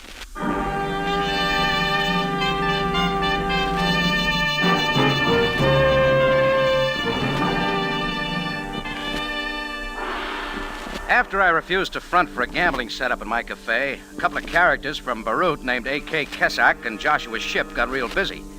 They faked a bill of sale for the tambourine, deposited a lot of money to my account in the bank, planted a big Turk in front of my place to keep me out. To top it off, Ship handed me a plane ticket to Rio de Janeiro, told me to clear out. Ordinarily, that'd be a nice, juicy job for the police. But first, there were a few angles I wanted to handle myself. So I got moving. Not to Rio, but to see Drina, the girl who had warned me not to sell the tambourine. Sabaya had given me part of her background, but I wanted the rest from her. She had a clean room in a little hotel along the Sharia Najim. When I knocked, she cracked the door and then opened it. Oh, Rocky, come in. Who are you hiding from, Drina? The police? I know they're following me, but I'm not hiding from them. Let them wonder what I'm doing in Cairo. I'd like to know myself. I told you to kill Joshua Ship and that woman with him. Why? Didn't I explain? You never got around to it. Suppose you cut out the dramatics this time and set a few things straight, huh? What are you trying to find out, Rocky? Who did your husband He kill? killed no one. Jonathan is no murderer. The Beirut police could give you quite an argument. Get out, Rocky. Go on, sell the tambourine to whoever you like. See what happens. Oh, I'm sorry I tried to warn you. Wait, Traneeneh. Why not give it to me your way? Oh, you wouldn't believe me. Maybe I would. Let's have it. Oh, very well. Well, Jonathan and I had a little restaurant near the Beirut waterfront. One day he was approached by this Kessock woman and her two associates, Joshua Shipp and Aaron Shape. Ship and Shape. Yes. Shape was the #1 man with her then. They offered my husband a large sum of money for our cafe, for a gambling setup. Jonathan was well known and liked in Beirut, so he was to front for the syndicate. Does this all sound familiar, Rocky? Yeah. Go on, Traneeneh. Well, a short time later, Aaron Shape was killed in our cafe, but not by my husband. Who did it? A.K. Kessock. I'm sure of it, Rocky. Only they planted it on your husband, right? Yes. Yes, both the woman and Ship testified that they saw my husband fire the gun. Well, he didn't have a chance. Why would Kessock want to get rid of her top man? He was getting a little too big. Besides, she was tired of him. You see, she always gets tired of him. After that, Joshua Ship moved in. And you're out to get them both. You think that'll help get your husband out of prison? Well, all I know is I've been able to think of nothing but killing them. Oh, now I don't know what to do. Look, Traneeneh, I've got some things to settle with them, too. The best way I can check on them is to go along with the deal. But I told you what would happen. Not if I keep ahead of them. Now, you better stay right here. I'll let you know how it's going. She put up some more argument, but she agreed to my plan when she learned how Ship had moved in on the tambourine. Sam Sabaya might have worked out my end of the deal without too much trouble, but not Dreena's. So I went back for another chat with A.K. at her bungalow on Esbikia Plaza. Somebody must have expected me because the side of beef wearing a fez was right outside the door. So, Mr. Jordan, you not smart and fly to Rio. Delayed takeoff, Turner. Look, you're still in my way. I stay in your way. You not go in. Want to take bets on that? You find out I'm very dangerous man. Well, we compare muscles sometime. Move over, Man Mountain. I not. So now we make big fight. I get me. Turn off. Let him come in. Mr. Ship say keep this kelp out. I wish him to come in. Run along now, turn off. Imshi. Listen, A.K., my dear. Do you think this is best?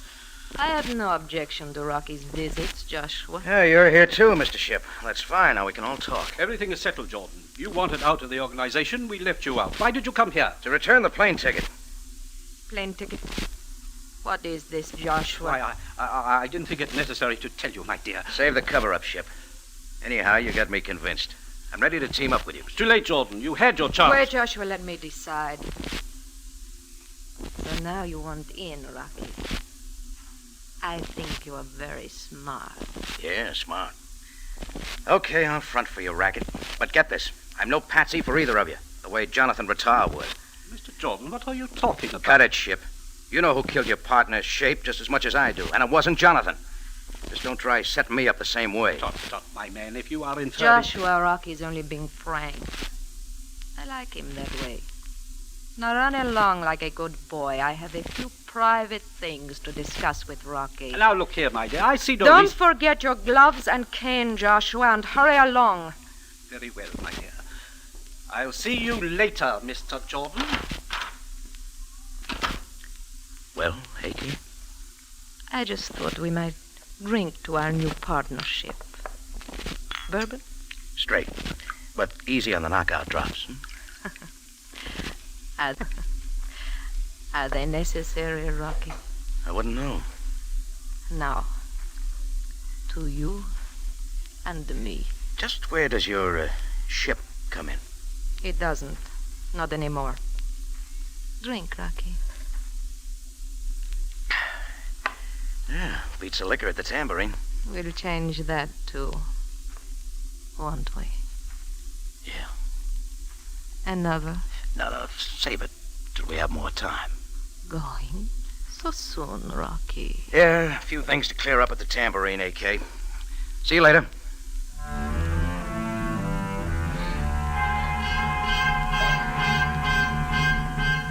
When I got outside, just as I expected, Joshua Ship was waiting for me up by the fountain. He stood there tapping his cane on the tile walk till I was alongside. Then Ship tacked to the starboard, full sail, and stood with his feet wide apart. One moment, Mr. Jordan. Well, we'll get everything settled, Mr. Ship. Not a thing to worry about. There's plenty for you to worry about, my man. Tut. Enough, Mr. Jordan. I demand to know your intentions toward Miss Kesak. Well, we all take our turns, don't we? It was your partner, Shape, first, wasn't it? Before she killed him? I'm quite aware that Aaron Shape held her affections. I'm also aware that A.K. tires quickly, as she did of him. Why confide in me? Because I want you to know that I will not give her up so easily. Look, Joshua, this is all very interesting. You will keep away from her, Mr. Jordan. This is a warning. Yeah, maybe this is something for her to decide. Why not go to A.K. and talk it over? I most certainly shall. I'm going to lay down the law to her immediately. We'll have it out once and for all. Ah, good boy. And when you talk to her, be sure to take off your hat. I couldn't resist the temptation, so I reached over and thumped his derby with my finger. He grabbed for it and gave me a dirty look. It was just a little insurance to keep him in a fighting mood. Well, I did want to get back to the tambourine, but Dreena's place wasn't far out of the way, so I stopped by to keep her posted. Well, Rocky. I was hoping there'd be a weak link in the setup, Dreena, and I think I've found it. Oh, Joshua Ship? Yeah. He's got something in his mind besides gambling. Her name is A.K. Kesak. Yes, I know. He's insanely jealous of her. Well, I'm going to go work on that. Sooner or later, he'll do something to break it up. Maybe try to get me out of the way. What happens then? And we'll just wait and see. So far, my plan seems to be working. Rocky, do you trust me? Sure, Dreena. Why? Then perhaps you'd let me have my gun back? Sure, you can have it. What? Wait a minute. Don't you have it? It's gone. The only way I could get out of my pocket was for somebody to take it out. But who, Rocky? A.K. Kesak. See you later, Dreena. Where you going, Rocky? Now get your gun back. I wasn't willing to concede even the first round to A.K. Kesak, but right then it looked like she'd scored all the points. Why she had slipped the gun out of my pocket was something I wanted to find out quick. This time, no one tried to stop me at the bungalow, and the door was unlocked. Come in, Rocky. Close the door. It was A.K. Kesak, waving me in with Dreena's gun. Across the room, against the wall, stood Joshua Ship, beads of sweat dripping from his wax mustache. From where I stood, my little plan had backfired right in my face. I knew you'd come back, Rocky. Well, don't let me interrupt an argument. Oh, you won't. We'll settle it, the argument, very shortly. Jordan, talk to her. Tell her she can't do this. Please, Jordan. Stop crying, Joshua. Better brief me, A.K. Very simple, Rocky. I'm going to kill him. No, my dear, no. Just like you killed Aaron Shape? I think I know why. I'm through with him. He's getting too big, giving me too much trouble. You see, I don't think he likes you, Rocky. You don't need much reason, do you? What makes you think you can get away with this? You can't just shoot. Can't I? You see this gun, Rocky? Only two people have any motive to kill Joshua. You and Dreena. This is her gun. You took it from her. Do I make myself clear? Sure. You can lay the blame on either one or both of us. Not necessarily. You can both keep quiet. We'll dump Joshua's ship in the Nile. A.K., my dear, you can't do And this no to me. one will be the wiser. Will they, Rocky?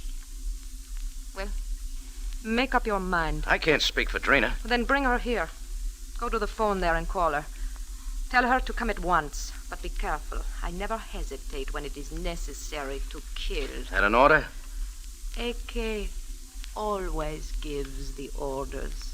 Call Drain at once.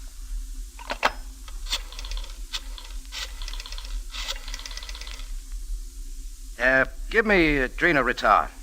Yeah. Hello, Dreena. Rocky Jordan. Listen, I'm at 394 Esbekia Place, Bungalow 6. You got that? Yeah, I've got to see you right away. It's very important. Don't ask questions, just come right over. Yes, right away, Dreena. Goodbye. Thank you, Rocky. Now we have a little wait. Then it will be all over. What then? Just you and me, Rocky. Yeah, but for how long? Until I'm tired of you. I'm tired of you already. But there isn't much you can do about it. Is there, Rocky?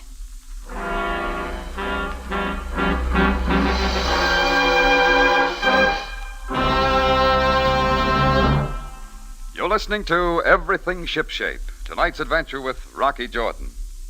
There are more treats for CBS listeners on Tuesday night, when you'll find as many chuckles as clues on the Mr. and Mrs. North program. Meet Jerry and Pamela North at 8:30 Tuesday night. Yes, you'll find mystery better on CBS.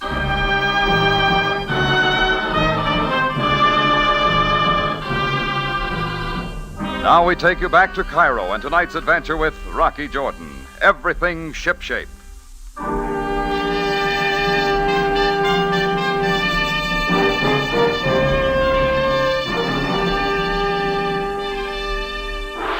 A.K. Kesak held the gun with a right hand and an Egyptian cigarette with the other.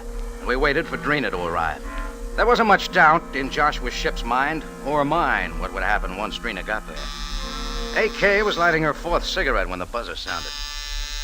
Rocky, ask who it is. A.K., my dear, for the last time, I beg you. Quiet. Go on, Rocky, quick. Who is it? It's Dreeneh, Rocky. No. Tell her to come in. Come in, Dreeneh.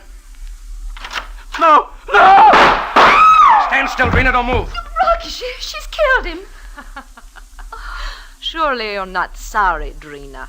You wanted Joshua's ship dead, so I took care of it with the last 2 bullets in your gun.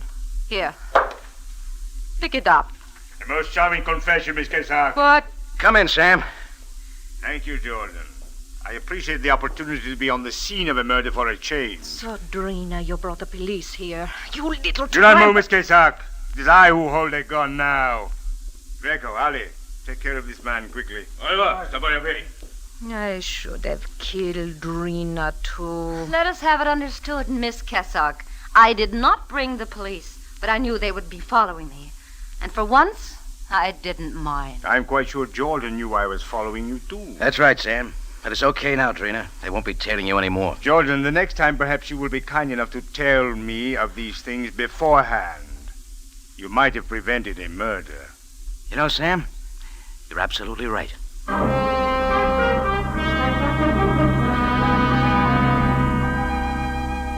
Well, the way things worked out, A.K. Kesak figured 2 more murder raps were no worse than one, so she finally confessed to the killing of Aaron Shape. I now have a standing invitation to visit Dreeneh and her husband at their waterfront cafe in Beirut. Oh, about my tambourine, I decided to let the phony sale stand. Anyhow, the $40,000 in the bank was mine, so I bought the tambourine back from A.K. for half that amount. She didn't care. For me, $20,000 profit for the day wasn't bad. And you know, looking back, it's been quite some time since I made anything out of one of these deals.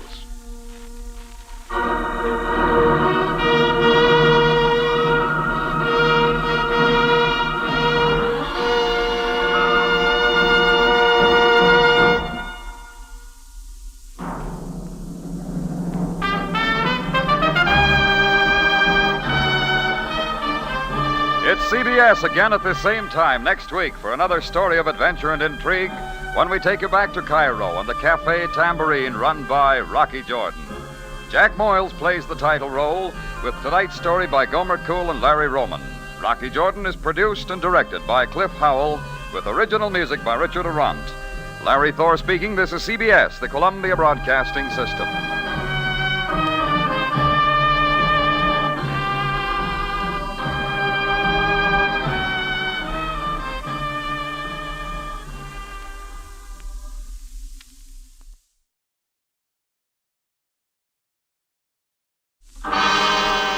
Time now for Rocky Jordan.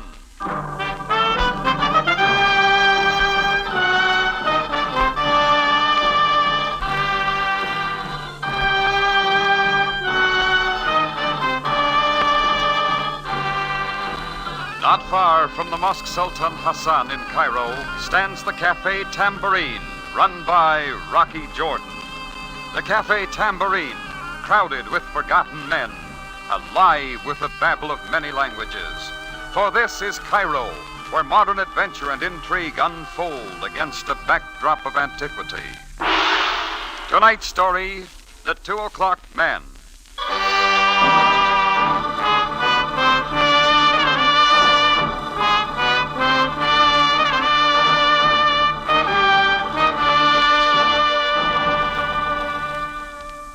It was around 5 minutes till 2 o'clock in the morning.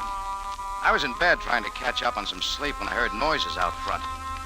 I rolled over, ready to forget the whole thing, when the sound became too loud and too familiar. I slipped on a pair of trousers and headed for the bar. It was dark, but not empty. Somebody was playing Halloween out of season. From somewhere behind the bar, I could hear his breathing as he scratched around on my register. I moved around the end of the bar toward the short, panting breaths. Then he saw me and made a dart. You're going no place, buddy. Let me go! Let me go! Sure, buddy, you're going. Ow! I hit him and he crumbled like arches on a fat man. I flipped on the light to see what he looked like. He was small and wiry. He wasn't Egyptian or Arab or European, but he seemed like a mixture of all. He coughed a couple of times and then sat up. His big black eyes stared angrily at me, and I could see that he was very young. You are pig! Infidel! All right, Sonny. Sorry I hit you. Come on, up on your feet. Let me go! I can get up myself. Come on, kid. What's your name? What are you doing here? My name is Joseph, and it is obvious what I do here. Yeah, I guess it is. But you're not very smart about it. People don't leave money in their cash registers at night. That's what they got safes for. Well, what do you think I ought to do with you? Whatever you wish. I am not afraid. You're too old to be spanked and too young to be slapped. You know, you ought to give up this second-story work while you're still an amateur. It's got no future. I will worry about my own future. You're not very talkative, are you? I am of the sacred family of El Rakam. I do not talk to infidels. Great, but you steal from them. That is my business. It's mine, too, when you start picking the tambourine. Talk. Do with me what you will and stop talking. Look, Sonny, I've seen kids like you all over the world, starting with a little petty snatching and winding up in jail. You are a pig. Why, you little... Amun Ras Nekpa. You will die. Sure, we all will. Now, come on. Where do you take me? Someplace where you'll have a chance to brush up on your manners. The police station.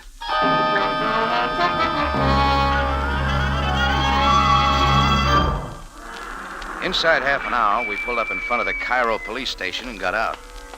Joseph, member of the sacred family of El Rakam, whoever he was, hadn't spoken. We went inside.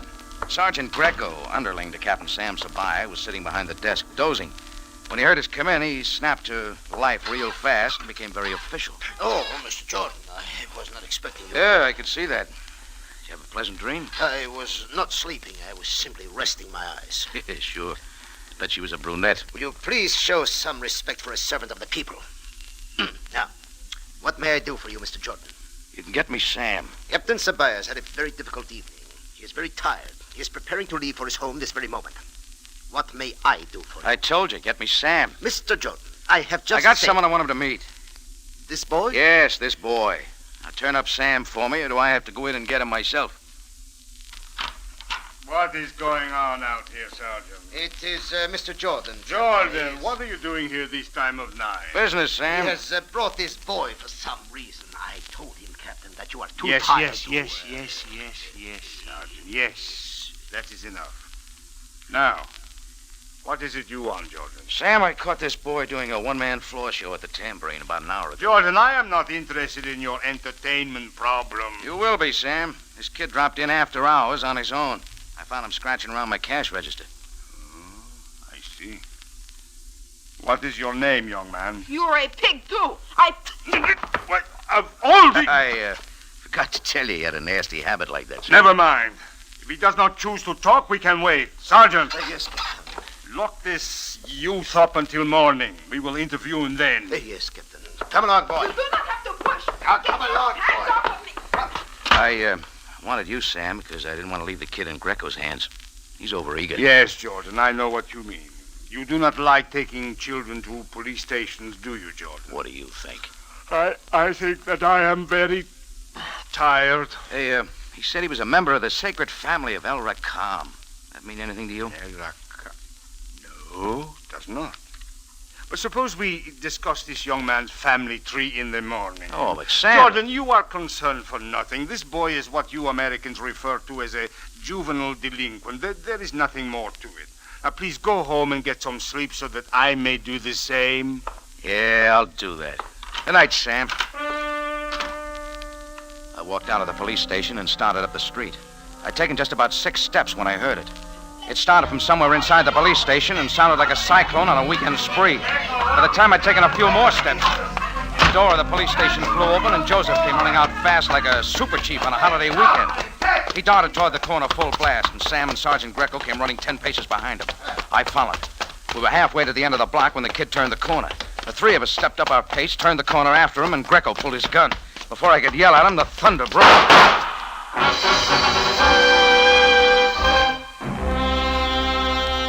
The kid dropped to the sidewalk and was still. When we got to him, Sam bent over to look. Joseph, member of the sacred family of El Ricam, was dead. Sergeant, there was no need to shoot. Since when does the Cairo Police Department shoot down kids? But, Captain, I did not shoot the boy. What? I did not shoot him. Look, my gun. All the shells are there. It has not been fired. Let me see that. That's right, Greco. All the bullets are here. There you are. Now, might I suggest, Captain, that since I did not shoot him, and since you did not even draw your gun from the holster, we examine Mr. Jordan. You know I don't carry a gun, Sam. We know no such thing. Sergeant. You will call the coroner and you will arrange for the photographer to take some pictures of this scene. We will begin an investigation immediately. Yes, Captain. And you, Jordan, go home. Look, I brought the kid here. You don't wash me off that easy. Jordan, this is no affair of yours. The Cairo police will do everything possible to unearth the killer. I don't like going to bed with a dirty taste of Jordan, this is an order. Now leave at once. We do not need your help. Maybe not. But you may be getting it anyway.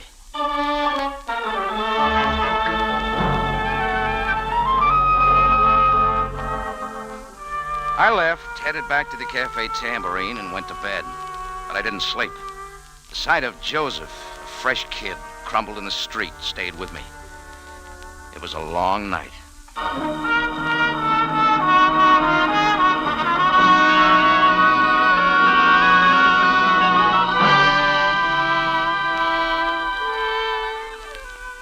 got up around 9 and had breakfast.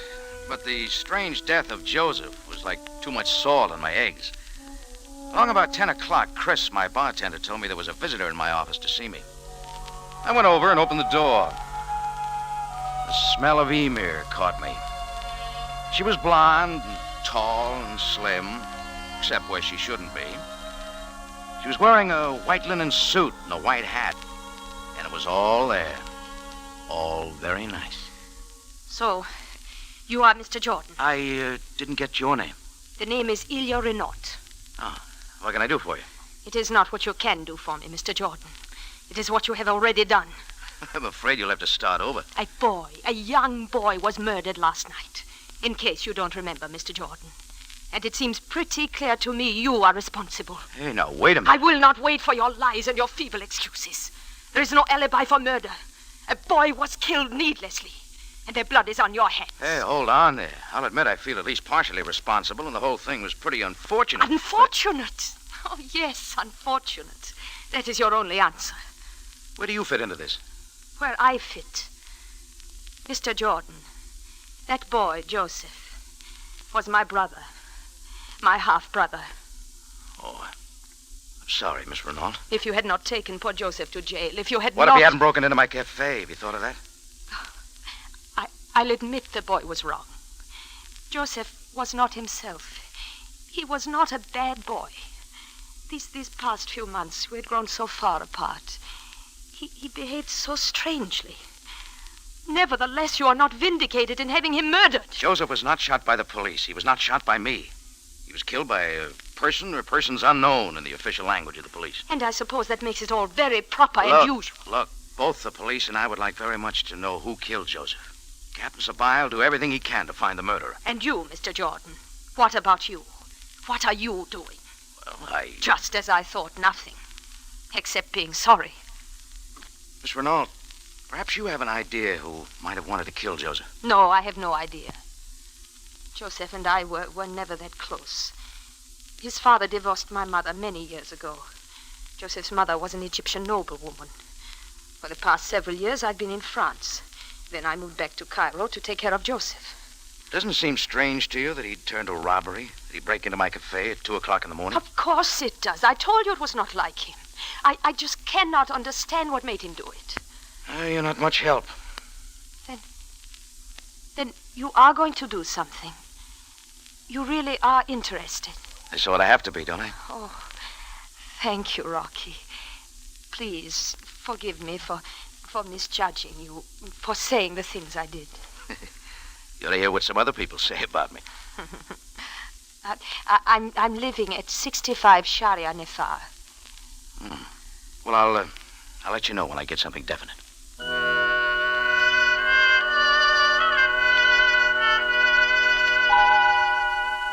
She left, and later in the day, I had visitor number 2.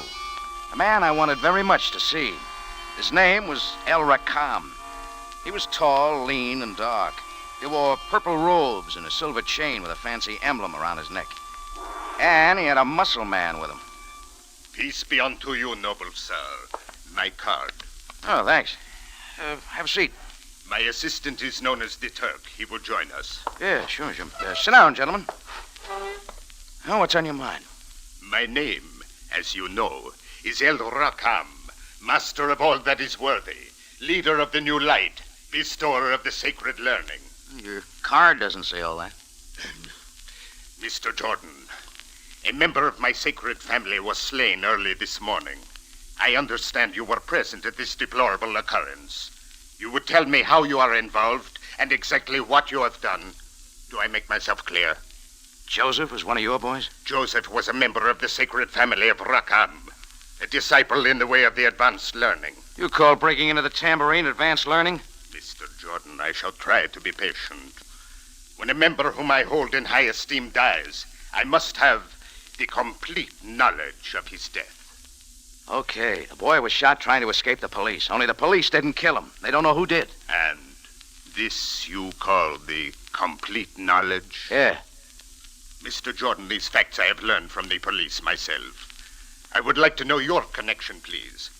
Also, why you found it necessary to take Joseph to jail. Look, Rakam, I've told you all I know. I'm a busy man. Maybe you better talk to somebody else. Mr. Jordan, I had hoped I would not have to come to this. However, you obviously refuse to cooperate. It is the desire of El Rakam and his followers that all matters be settled in peace. Violence is barbarian and uncivilized. Yet you force me to act. When El Rakam acts, the world can fear the repercussions. You're a pretty big man, Rakam, according to you. Far too big to waste your time talking to mere peasants like Rocky Jordan. Mr. Jordan, I hold you responsible for the death of a member of my family. There is no greater crime, and the punishment is quick and certain. Heed well my words. Okay, Rakam, take your words and get out. You're disturbing my customers. As I am Rakam, leader and omnipotent head of the sacred family, as I am this and more, so shall you, Mr. Jordan. So shall you die to avenge the death of Joseph.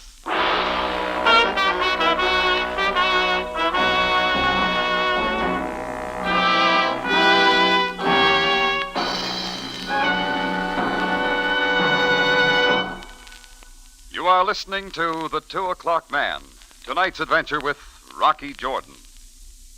If you like radio mystery, thrilling stories, exciting characters, and the kind of suspense that keeps you absorbed until the final gripping moment, you'll want to spend your radio listening time with CBS.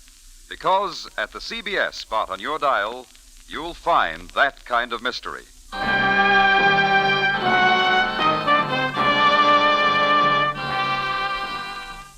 And now we take you back to Cairo and tonight's adventure with Rocky Jordan, the 2 O'clock Man.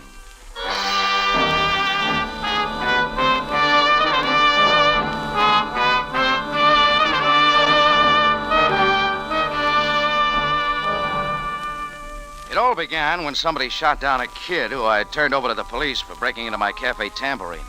Then a couple of people showed saying I was responsible. The kid's sister, Ilya, and a guy who called himself El Rakam. That joker was thirsting for revenge. Well, El Rakam and his silent sidekick, the Turk, made a grand-type exit out of my office. Just outside the door, they were joined by two burly-looking bodyguards who could have passed for the Tarzan twins. Then the four of them marched out of the cafe. As far as I was concerned, El Rakam, spelled backwards, was phony. And it also spelled answers to questions concerning murder. I decided to follow. It was as easy as tailing an elephant in a clothes closet. The purple robes drifted down Sharia El Reyes, turned left 3 blocks up, and entered the lobby of the Hotel Continental. The two bodyguards split off, and El Rakam and the Turk took the elevator to the 5th floor. I waited and caught the next car. The trail ended before a door marked 505. I was debating my next move when suddenly the door opened. Come in, Mr. Jordan. We have been expecting you. Standing in the doorway was 6'4" man, El Rakam's right-hand man, the Turk. I went inside. He was there alone. You were a fool to be trapped so easily, Jordan. You were led here as one might lead a sheep for slaughter. Maybe, friend. Time will tell. No, the time is now. We will teach you to murder. The big man was on top of me like a tent in a windstorm. His hands grasped at my throat and his fingers dug in. I gave him a kick and another one, but the fingers dug in deeper. I was seeing red and then blue and then purple. I brought my knee up and caught him in the belt. He rolled back from me. Then a shiny object came flying into the room. Turk doubled up, grabbed at his middle, and pitched forward to the carpet. Everything got suddenly quiet, like visitor's day at the morgue. I bent over him. He was dead. Protruding from his stomach was a knife, an ordinary kitchen knife, but one I'd seen before. It was from the Cafe Tambourine. Oh, it was too perfect, too well set up to stick around. Everything neat and in place for Rocky Jordan to take the rap. It took me 2 minutes to decide where to go next. A guy named Bill Morley, a reporter at the Cairo Record, might be of some help. Inside of 10 minutes, I was sitting across from him at his desk. Nothing but trouble when you walk in here, Rocky. What's up? You know most of the characters in this town, Bill. I need some information about one of them. Yeah? Name's El Rakam, the sacred family of Rakam. You know him? Know him? I wouldn't touch him with a 10-foot pole. He's dynamite. Oh, why? Look, Rakam arrives in town a couple of months ago. One of the papers gets a front-page interview with him. They play him for all he was worth. And what happened? Rakam slapped $1 million libel suit on him. And he'll probably collect. He doesn't like publicity? Wants no interference at all. Not like the rest of these phonies who do anything to get their photos on a big spread. This guy works in the dark, and he does better that way. That's all you know about him? Well, what he's got isn't a new religion or even vaguely connected with it. It's pure mystic and pure hokum. He just talks to the customers and they shell out. They never know what hit them. That good, huh? The 2 o'clock man is darn near perfect. What'd you call him? 2 o'clock man. That's what the papers have labeled him. He holds his meetings in an old temple at 2 o'clock in the morning. Nobody has anything on him? Well, just once. They got a picture of him and a kid during a riot in Alexandria a few months ago. Cop was killed. El Rakam had a gun. That sounds almost too good. What happened to it? Yeah, take a look yourself. You'll see why nothing happened. I see what you mean. Everything about it points to El Rakam. Except he happened to have his back turned. Sure, it's Rakam, all right, but you can't see his face. And no court in the world would count that photo as evidence. What about the kid in the picture? Well, that's Joseph, the kid who was shot the other night. You knew him. Yeah. How about letting me borrow this photo, huh? Just for a day, I'll bring it back. Sure, it's no good to me. Oh, excuse me, Rocky. Sure. Hello? Yeah? What's that? The Turk? Yeah? Yeah? Oh, yeah, I'll be right there. One of our reporters calling in a story. El Rakam's right-hand man, a guy named the Turk, has just been knifed in the Continental Hotel. Really? Yeah, you want to come down with me and take a look? No, I'll buy a paper. Thanks for the photo, Bill. Oh, and by the way, if I should happen to run into the murderer, I'll let you know.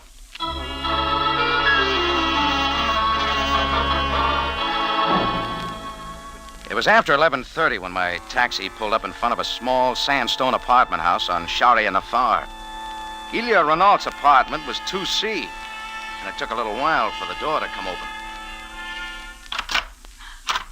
Rocky, what are you doing Let here? me in, Ilya. I want to talk to you. No, Rocky, I can't. I've heard on the radio the police are looking for you.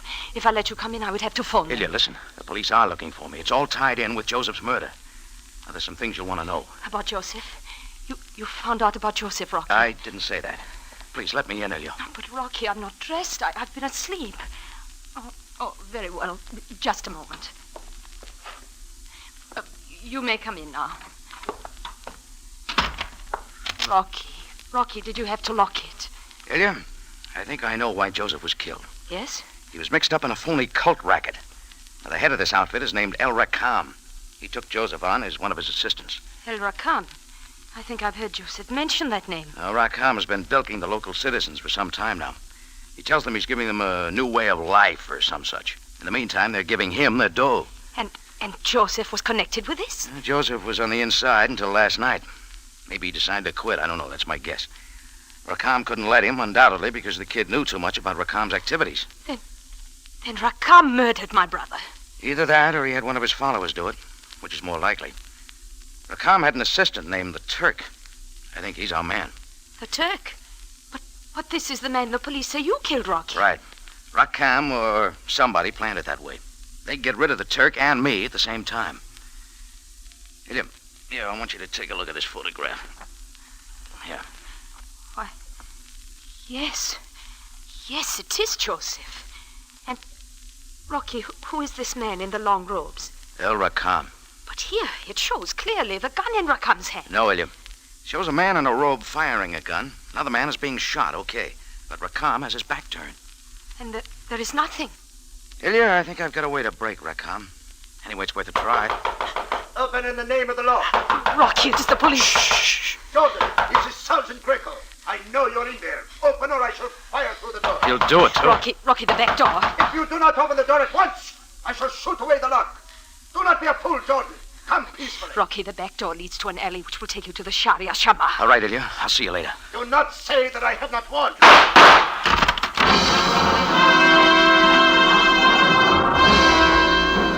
As Greco came through the door, I went out the window and down the alley fast. Greco yelled at me to halt, but I wasn't stopping for anything. I had a date for a showdown with the 2 o'clock man.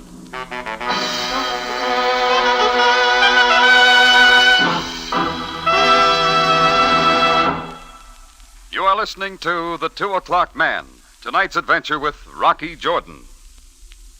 The time has come for us to help the Red Cross.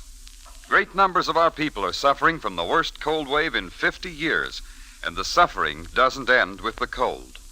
You can help by contributing to the Red Cross today.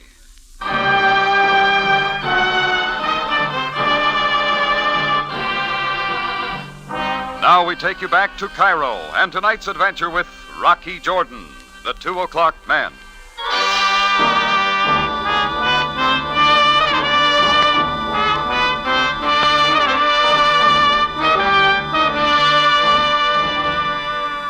Well, it was 1 o'clock when I wandered into El Rakam's temple, an hour before the big meeting, and the place was almost deserted. El Rakam's dressing room showed at the end of a dimly lit hall. I went inside and waited for him to put in an appearance. It came sooner than I expected. A few moments later, from outside the door, I heard the voice of Rakam giving instructions to a couple of his bodyguards. I ducked into the shadow so he wouldn't see me when he first came in. You can come out from your hiding place, Jordan. I know you are here. You must have your own special brand of radar. You were observed entering the temple. One of my guards has been following you all day. Don't I bother you at all? Why should you, Jordan? The police will find you, and then you would no longer be any bother to me. Now say what you have come to say and leave. All right, I'll say it. You will not mind my preparing myself for tonight? Never mind the gun, Rakam. The gun? I was not reaching for the gun. I was going for my makeup. Oh, then I'll just hold it if you don't mind. It is yours, with my compliments. Now say what you have to say and go. You're through, buddy. That has been said to me many times before, but it has never been the case. That's all being changed. Remember the photo of you killing a cop in Alexandria? Oh, yes, that one again. The police have tried to prove with that once before that I was guilty of murder. But you see, it was a failure. My face was obscured. That's what's changed. And all because of a kid named Joseph. You see, there was another photo of you killing that cop. A photo Joseph had. But you know that, don't you? You know that Joseph had a clear picture of you killing the cop, and that's why you had to take care of the kid. If you have finished, Jordan, go. Well, what you don't know is that Joseph mailed that clear photo to his sister Ilya before he was killed. She has it, and I just saw it. If you really had your boys tagging me, as you say, you know I just came from her house. You think I'm a fool, do you not? Look, Junior, I don't care whether you believe me or not. Sabaya will, and that's what counts. You're lying, Jordan. It is nothing but an attempt Think to so? Okay, I'll show you.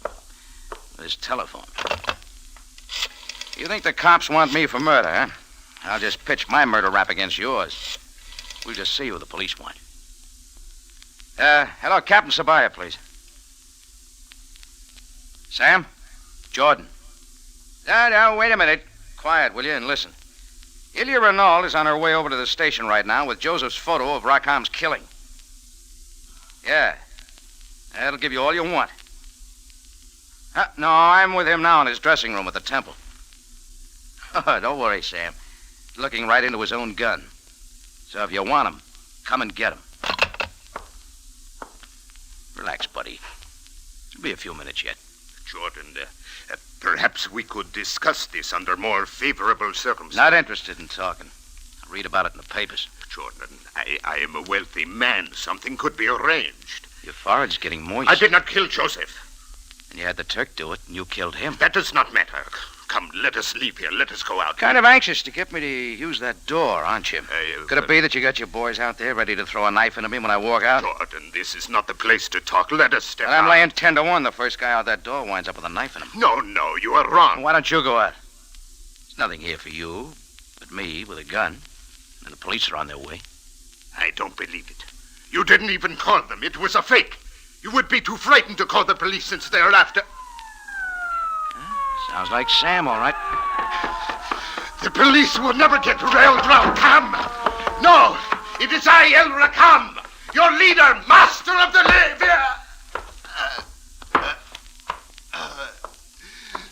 leader in the path of new light.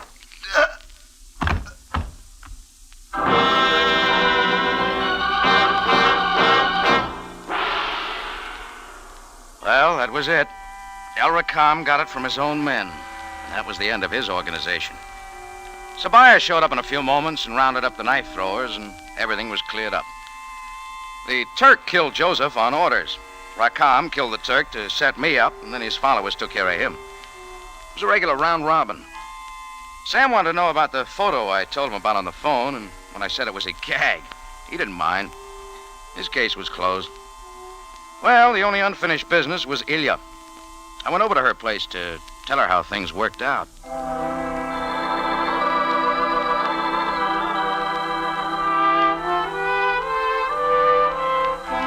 I guess it must have been a long story. Took me quite a while to tell it all.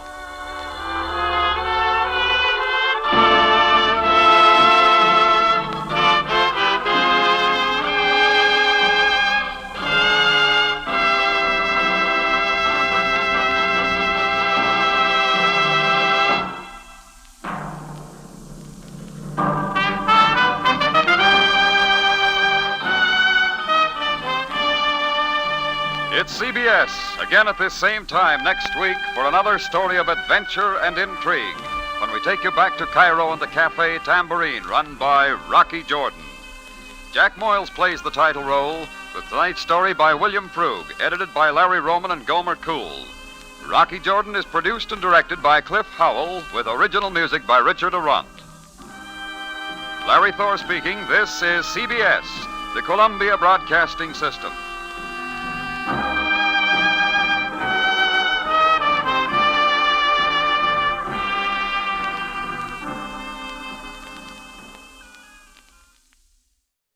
You've heard Jack Benny, Amos and Andy, Bergen and McCarthy. Still waiting to entertain you on CBS are Rocky Jordan, Horace Heidt, Dick Hames and Joe Stafford, our Miss Brooks, the Whistler, and Red Skelton.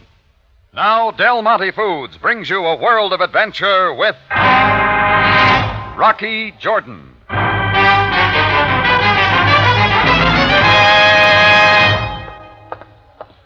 Well, Jordan, I see you have found a cool place under the ceiling fan. Hi, Sam. What brings the pride of the Cairo police force to the Tambourine? Need I have a reason? No, of course not. Have a chair. Thank you. Just for a moment.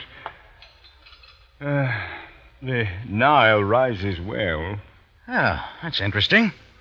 What else is on your mind? Oh, it is only that I have not seen you in many days. A strange calm seems to have settled over your life. I'd say that's your good luck. Perhaps. However, for one such as you who thrives on excitement and adventure, life must become a bit restive, shall we say? Shall we? Oh, I hadn't noticed. Oh, incidentally, your bartender, Chris, handles things quite capably here. Should you be away.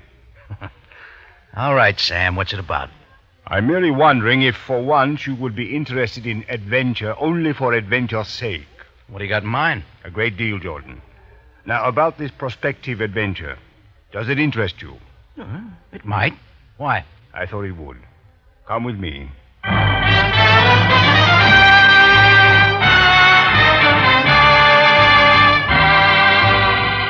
Del Monte, the brand you trust for flavor in so many good foods. Yes, Del Monte, the best-liked brand of canned fruits and vegetables in the whole wide world, takes you now to the Cafe Tambourine in Cairo, gateway to the ancient East, where modern adventure and intrigue unfold against a backdrop of antiquity. Tonight's Rocky Jordan story, Adventure in Zaqaziq.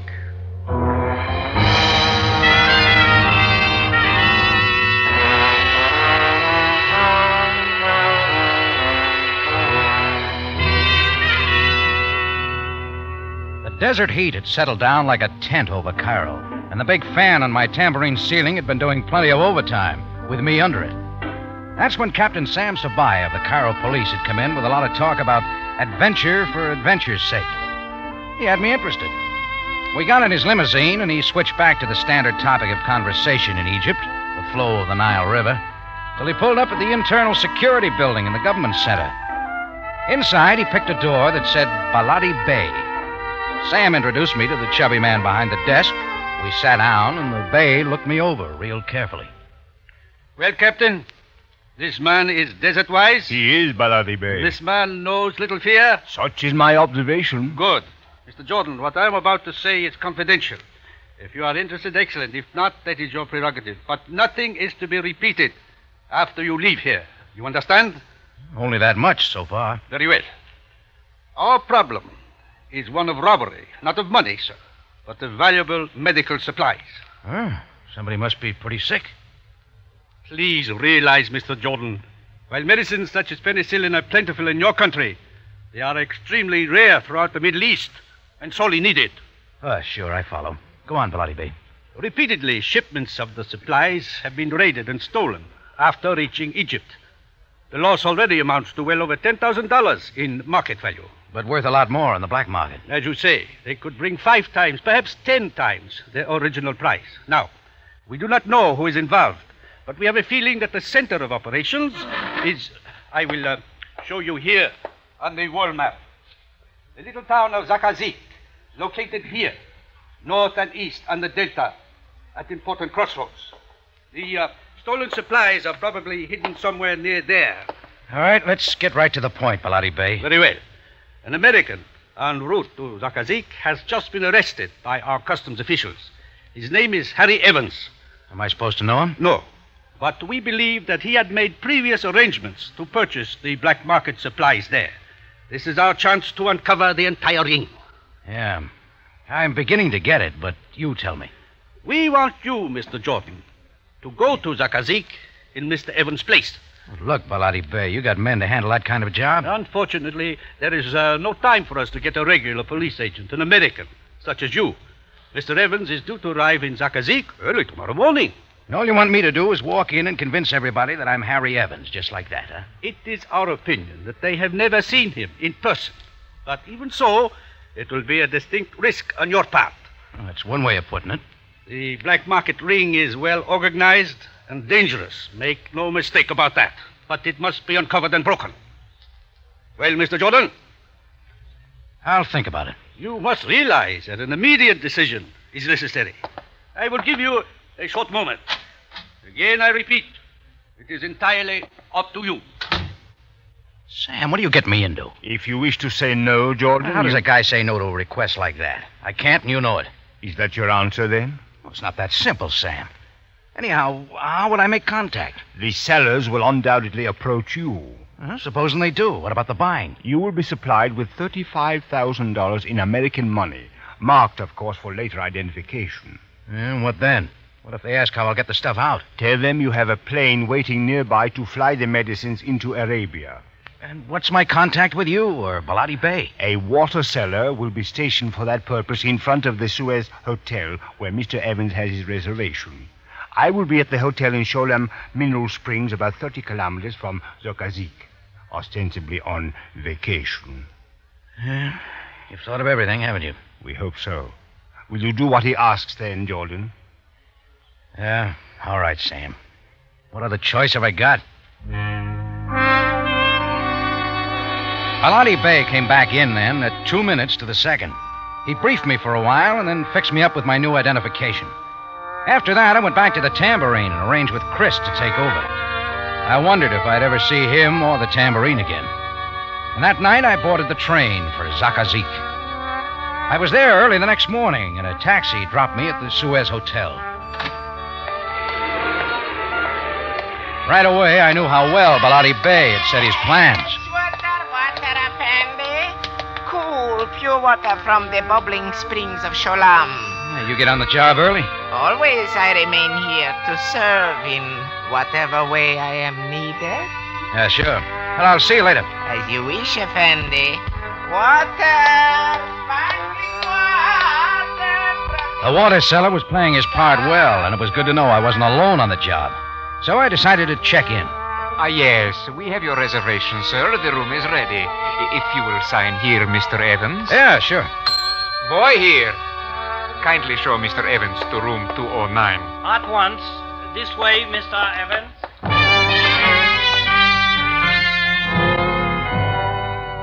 Well, all I could do was wait, and it wasn't easy. The water seller kept to his post outside.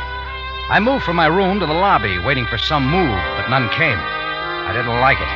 But I was in it now, and there was no getting out. That evening, I had some dinner in the hotel restaurant, sitting by the wall where I could keep an eye out. I was alone, except for a heavy-set Turk with a pretty Egyptian girl, eating silently across the room. Then after a while, a party of 4 came in. An American, the graying, successful type, complete with a cane, his talkative wife, and a couple of local boys wearing expensive tarbushes. The woman kept looking my way, and I wondered what it meant.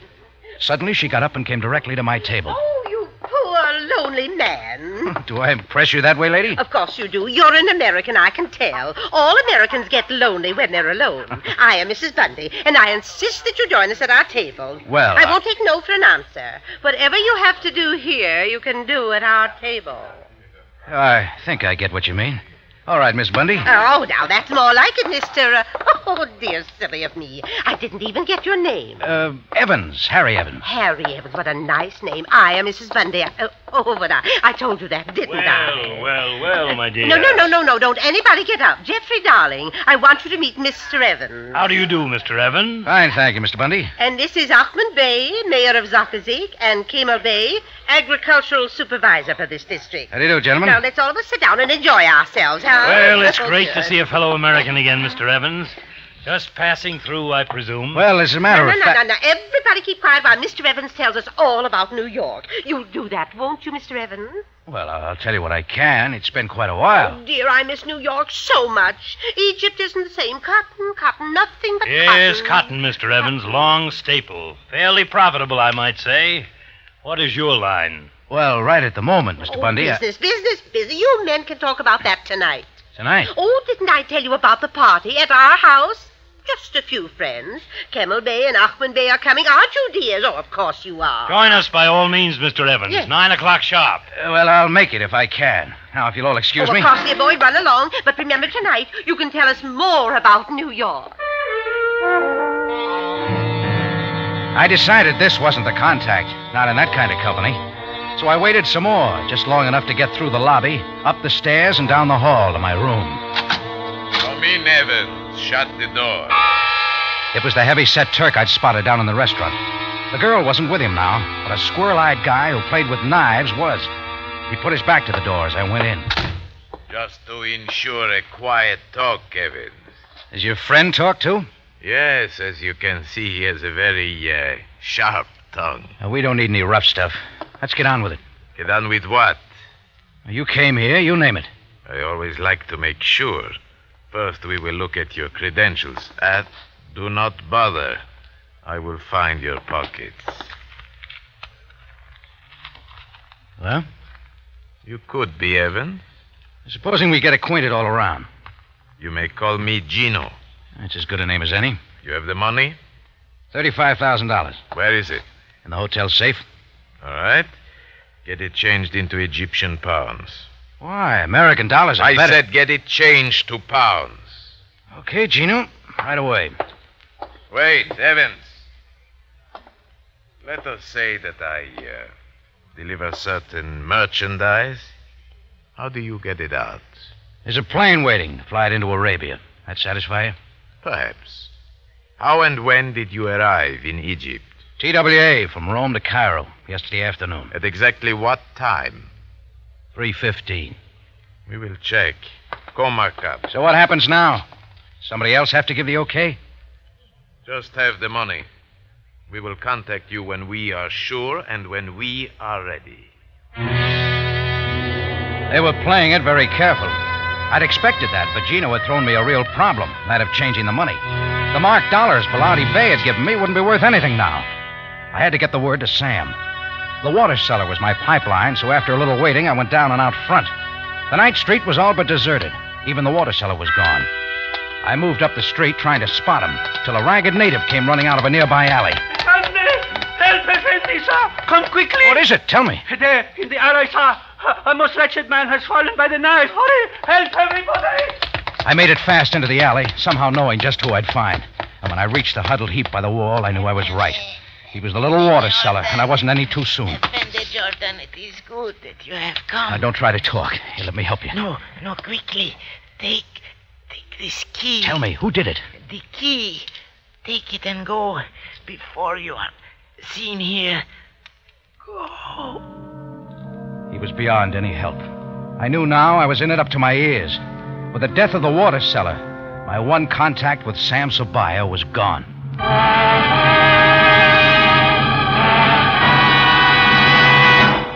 Del Monte Foods is presenting tonight's adventure with Rocky Jordan.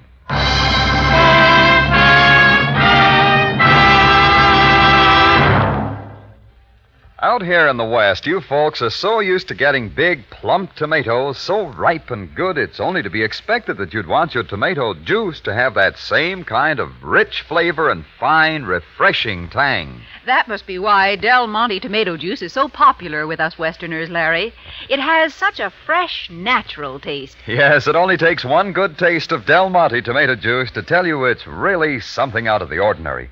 Del Monte chooses only the juiciest and most delicious of vine-ripened tomatoes. That goes without saying.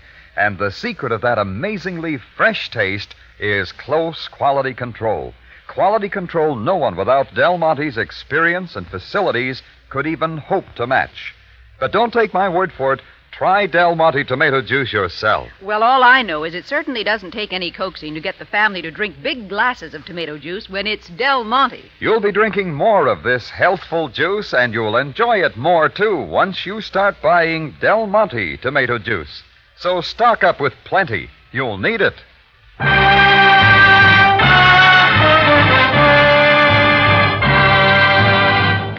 And now we take you back to Cairo and tonight's Rocky Jordan story, Adventure in Zaqaziq.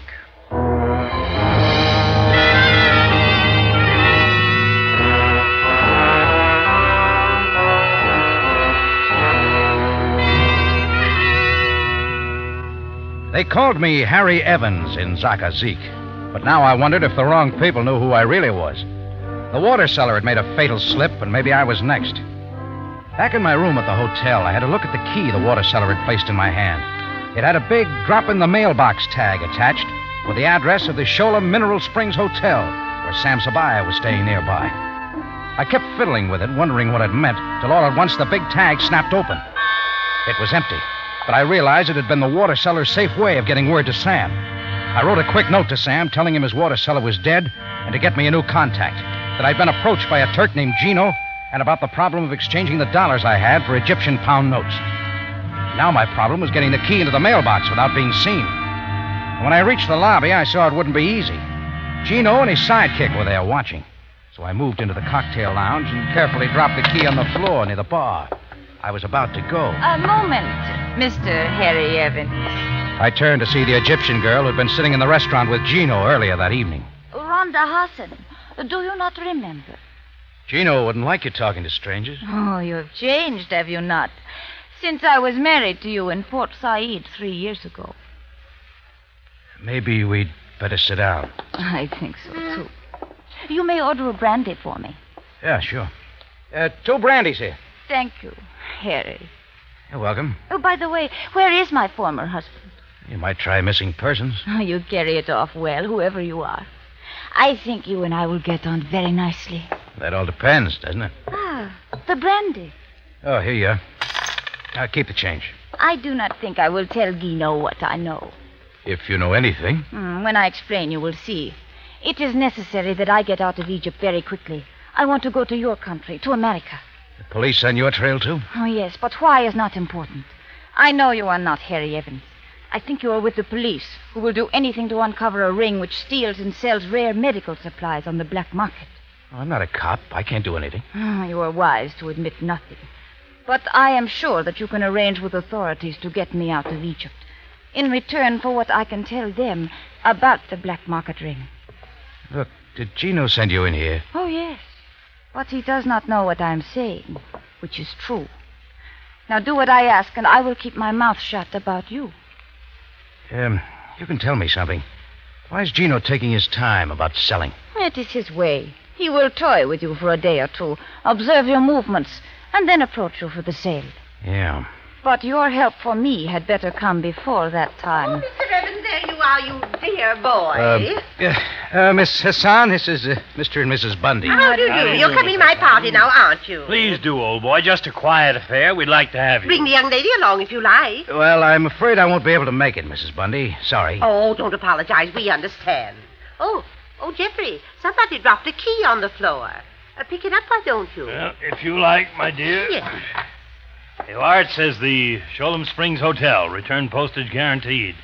Is this yours, Mr. Evans? Of course it isn't his, Jeffrey. Can't you see he's staying here?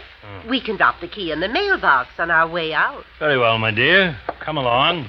We'll see you later, Mr. Evans. Yeah, sure. And I will see you later, too, will I not, Mr. Evans? I didn't answer. Rhonda finished her drink and went out, and I sat there trying to figure her. Maybe she was just Gino's way of toying with me. Maybe a lot more.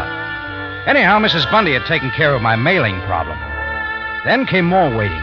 Just before bank closing time the next day, I decided to get the dollar bills changed for pounds, with Gino's squirrel-eyed friend hovering always in the background. But no word from Gino or Sam. A third day came, and it was getting monotonous, with a feeling everything was closing in, not just the heat now. In the evening, I went out on the street for a breath of air. Ah, Effendi, the shoes hold the sand of the desert. For a little bakshish, I will shine them like silver. Oh, not this time, Imshi. Please, Effendi, for bakshish, I shine the shoes or serve in whatever way I am needed. 2 piastres. Make it quick. As you say, sir. You do something besides shine shoes? Keep the eyes from my face, Mr. Jordan. I do not wish to suffer the fate of the poor water seller. Forget the water cellar. Where you from? From the springs of Sholem, sent by the good Captain Sabaya. Did he get a message? Yours, Mr. Jordan, sent in the hotel key. Go on. What does he say? To remain and wait. The plan is working well. Tell him not to be too sure. How long do I wait? It should not be long.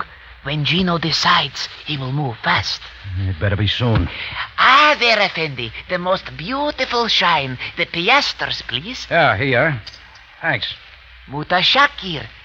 When you want another shine, I will be close by. I went back to the hotel, figuring I'd sit it out some more. But when I unlocked the door to my room, I didn't have to wait anymore. We will move now, Mr. Evans. You could have saved the time, Gino. You have the money in pounds? I've got it. Then everything is ready. Not till I see the supplies. All of them. All right, then come. We will go. Where to? You will find out. Come now. We went down. I picked up the money from the safety box, and then we were out on the street toward Gino's covered Jeep. I noticed the shoeshine fellow watching from a doorway. Not till we got to the car did I see that somebody else was there. Not Gino's helper, but the girl, Rhonda Hassan. She didn't look at me as I got in. Gino drove fast out of town, through miles of cotton fields, then over some barren sand dunes, till we came to a place that looked like the ruins of an ancient Roman fort, with one small building still intact.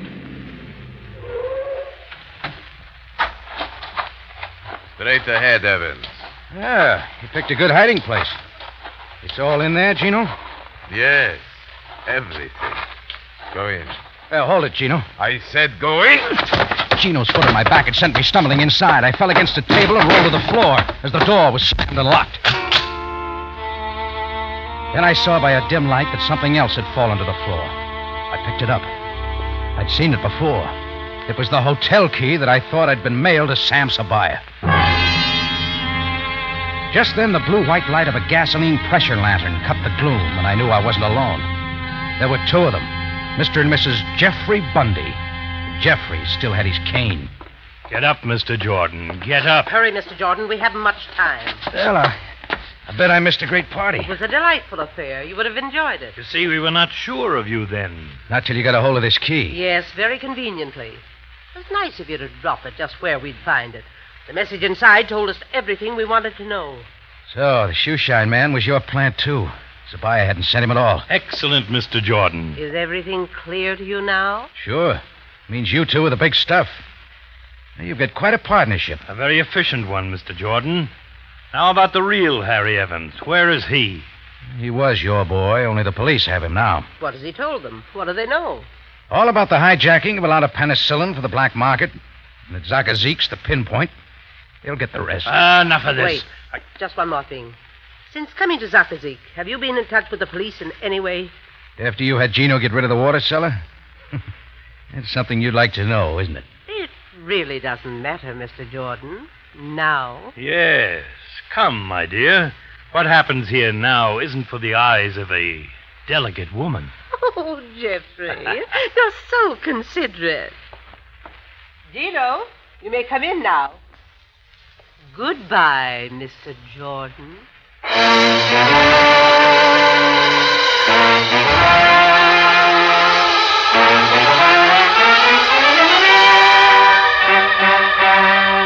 In just a moment, Rocky Jordan returns to conclude tonight's story.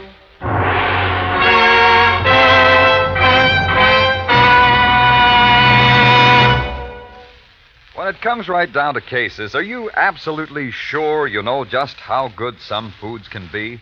Now, you take corn, for instance. I really hate to think what you're missing if you haven't tried Del Monte corn. So do I, Larry. Del Monte is the sweetest tasting corn. And I always say it's so tender you can hardly tell where the butter you put on it leaves off and the corn begins. Yes, you'll find all the things you like about corn come extra good in Del Monte corn. It's remarkably sweet because Del Monte raises it for higher natural sugar content.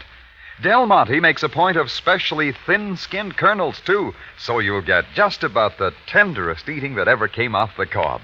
So I'll tell you what you do.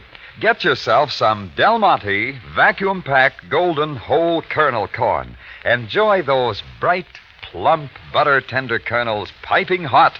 I think you'll say you've never had corn eating so good. It's good and low price, too. And that's my idea of a real honest-to-goodness value. Compare Del Monte with other brands of corn, friends. You can't beat it for flavor, tenderness, or dependability. It's distinctively good. Ask your grocer for Del Monte golden whole kernel corn. Back now to Rocky Jordan for the conclusion of tonight's story.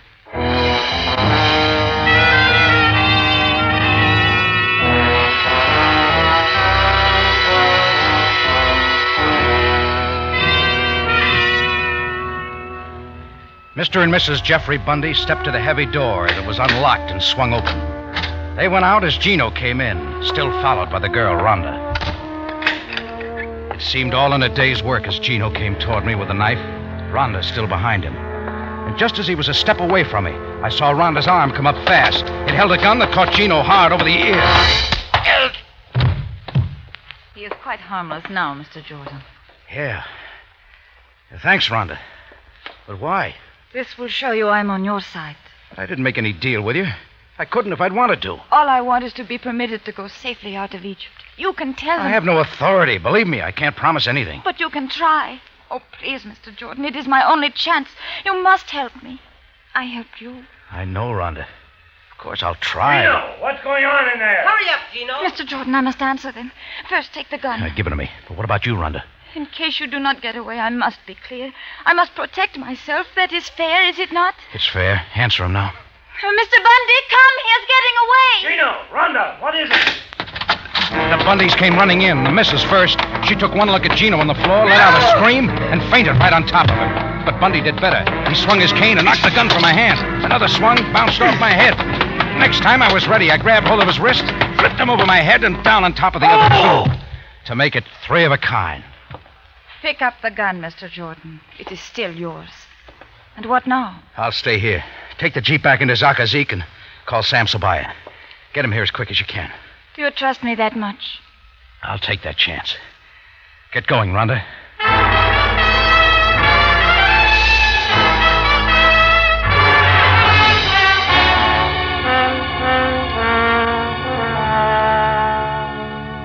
Well, Sam and some of the boys showed up in record time.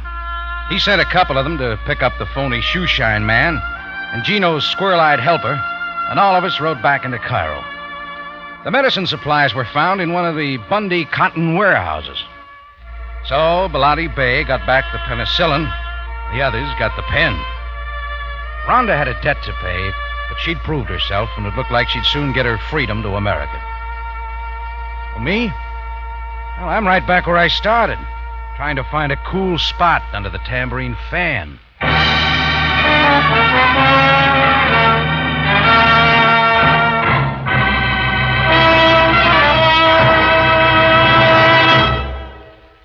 For superb flavor, for dependable quality always, enjoy Del Monte fruits and vegetables. Remember, buy wisely. Buy for flavor. Buy Del Monte, the brand you trust for flavor in so many good foods.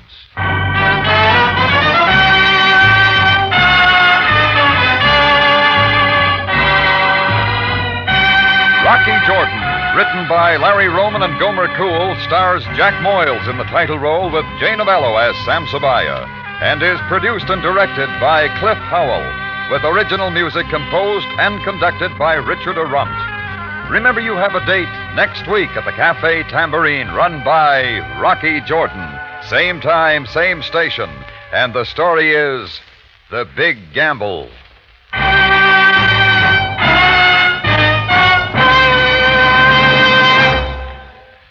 Want to get tomorrow's dinner off to a brighter, better start?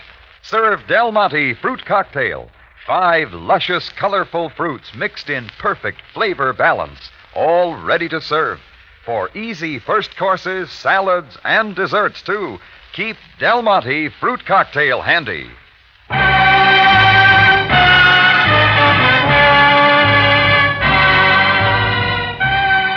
Larry Thor speaking. Rocky Jordan is presented over CBS, the Columbia Broadcasting System.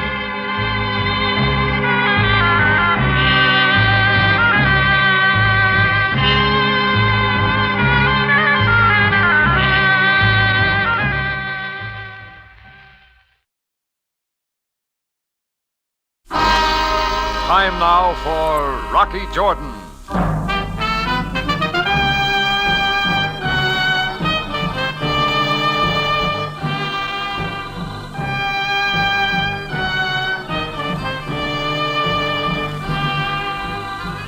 Not far from the Mosque Sultan Hassan in Cairo stands the Cafe Tambourine, run by Rocky Jordan. The Cafe Tambourine, crowded with forgotten men, alive with the babble of many languages. For this is Cairo, where modern adventure and intrigue unfold against a backdrop of antiquity. Tonight's story, Portrait of Rocky.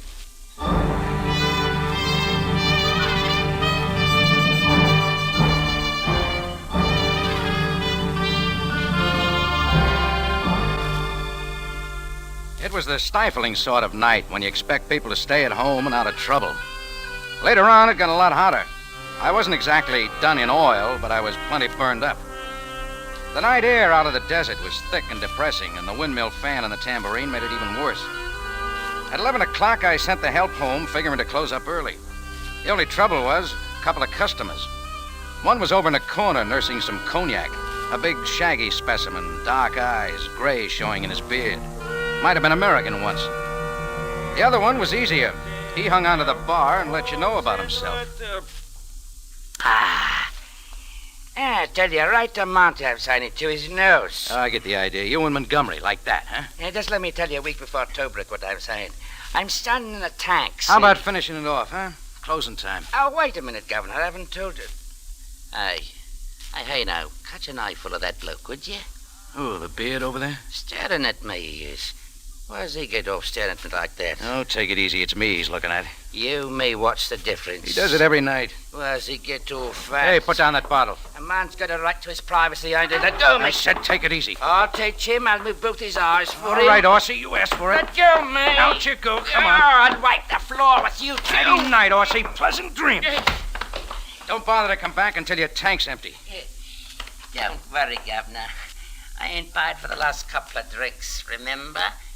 Waltzing Matilda, waltzing Matilda. What's so funny? All of it. Anger, drink, man. Yeah, well, you're next, you know. I'm closing, do you mind? Ambition is funny, too. Hatred? Well, sort of. And love?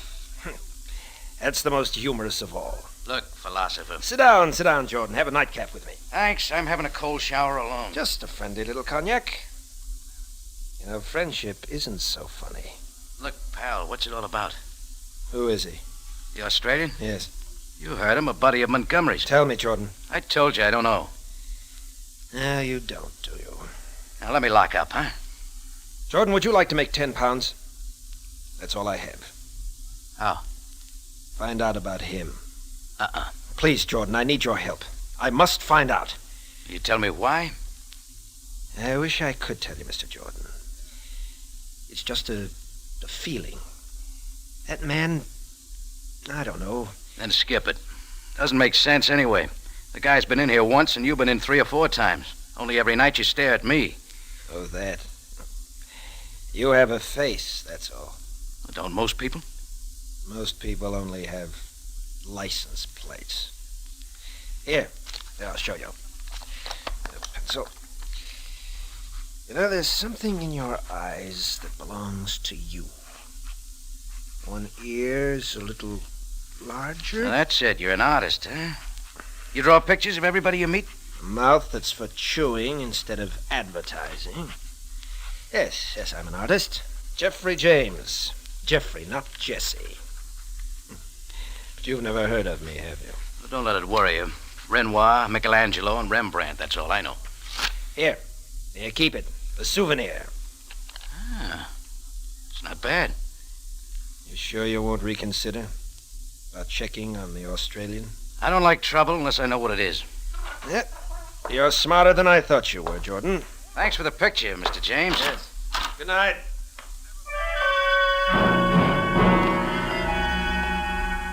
Well, he hunched his shoulders and shuffled out the door.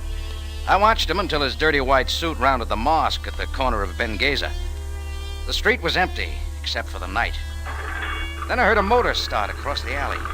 Against the low yellow moon, I could see it moving. It was one of those Army surplus jeeps that are all over the world. It kept its lights off, and it slowly rounded the same corner, tailing Jeffrey James. Exactly 1 minute later, before I'd barely started to get the place cleaned up for the night, I heard something else.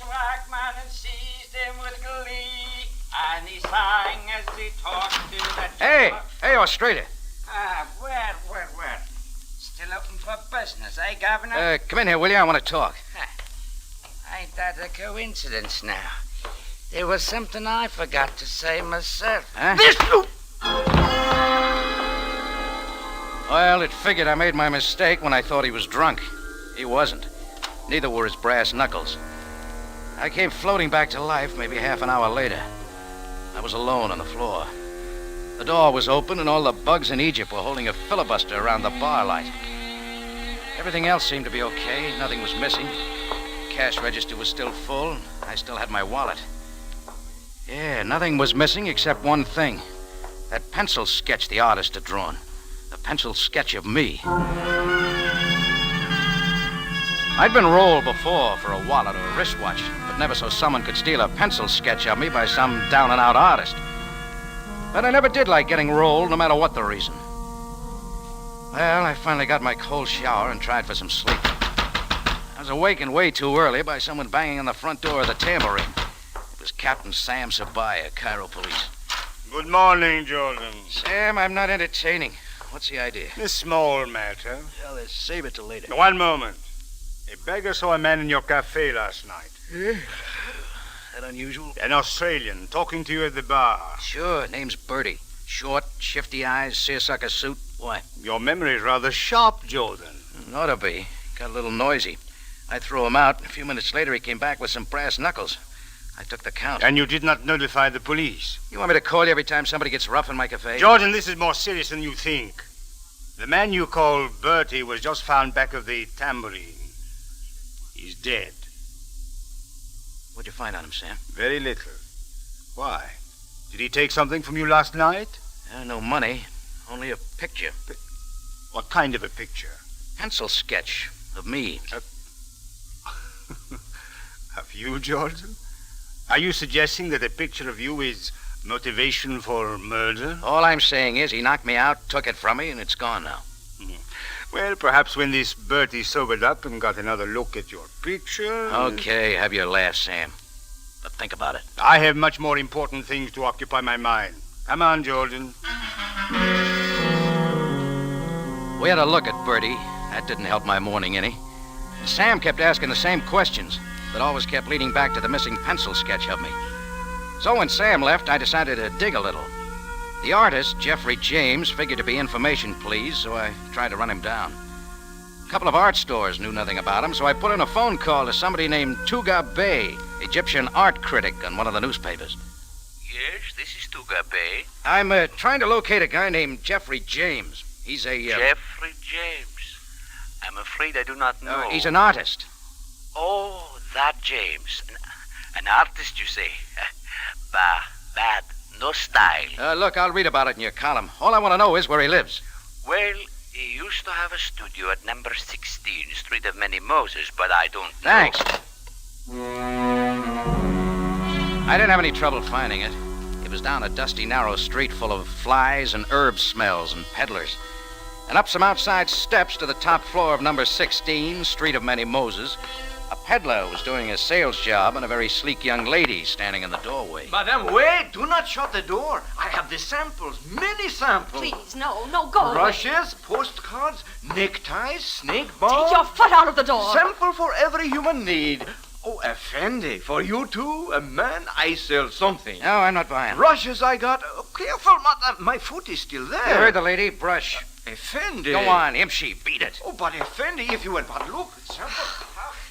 Thank you, sir. Skip it. Now you go away, too, please. I want to come in. No, please, no. I'm looking for Mr. James. So?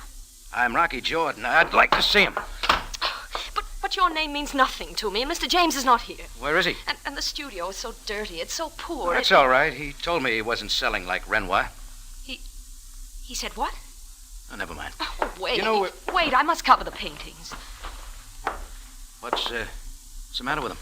Only that they're of me. You're his model? Yes. Oh. This morning, I came to work on time, but how do I know I can trust you? Well, you don't, but he says I got a nice face. Yes, I can see that for myself. Come on, tell me. What is it? This morning, I found a note. I have it here. Jeannie, I'll not need you this morning. I may never need you again. Stay here. You'll hear from me once more. Well? His bed wasn't slept in. What do you know about him? I've been modeling for Mr. James for almost a year, but I know so little about him. He's such a strange man, so alone, so tragic. Yeah, he thinks he's a failure. But he's got some friends, some enemies, something. No, there's just me. I'm like a daughter to him. A guy in a Jeep and an Australian. You ever seen them? Why, no, I don't think so. Okay, then I'll call the police. The police? No. Why not? Well, if something's wrong, don't you understand? It would only be worse for him. I see, all right. I see nothing. Please, for my sake, have faith in him. I just need you to help, Rocky. Well, what's your suggestion? Wait with me, please. It's only hot outside. You could draw the blinds to the window, and it's cool here. I'm not so bad to wait with, am I? Some other time, sister. I'll see you later. Hey, you toothbrush. Oh, Effendi, get away, Effendi, get away. Keyhole boy, huh? Yes. Look at what you are looking at. The rod, artillery, pistoliver. Listen, brush boy. Brushes. Oh, a disguise, Effendi. Now we are vamoosing before she sees us. Okay, quit shoving. Hurry, please. This way, Effendi. This way for a little ride with me. Oh, so that's it. You drive a jeep. All the modern appliances, Effendi. In, please. In. Where are we going? You do not ask questions. This is a caper. You know all the words, don't you? On the shortwave radio, I am listening to Sam Spade. I know my stuff. So beware. Now I heard everything. Permit me to present myself. Ali Ben Sheamus. Sheamus? Egypt must have her national character. Sheamus. I am calling myself the private eye of the desert. All right, what's it all about? Why you been following me? Well, if you please, tail and plant. Last night you were following the artist, James. Why? Oh, but I lost him. That is why I follow you. So you don't know where he is? No, Effendi. Some lessons I have not learned so well yet. You're not good at a lot of things. All I am trying to do is to raise business. I find a caper, I get myself a commission. Doing what? Well, that is the only thing I do not know. Look, Buster, spit out the sand. Who hired you? Where you taking me? Your name is Jordan, Effendi, and I think maybe you will hire me. I already got a dishwasher. No jokes, please. We are going into the Royal Galleries, room 12, left wall. You will hire me. Now, out, please. Sure. Well, somebody else is here, too. Look behind you. Look behind you. Even Sam Spade is not falling for that one. Have it your own way, but I happen to recognize Captain Sabaya of the Cairo police. Goodbye, Effendi. Hey! Well, Jordan, who is your hasty friend? Oh, he's a nut, Sam. If you want to crack him, you better get going. I have done enough chasing for a hot day. The one I want is you. Me? Why? A few more routine questions. Okay, just stay with me. Come on. Jordan, where are you going? Into the Royal Galleries to get you some answers.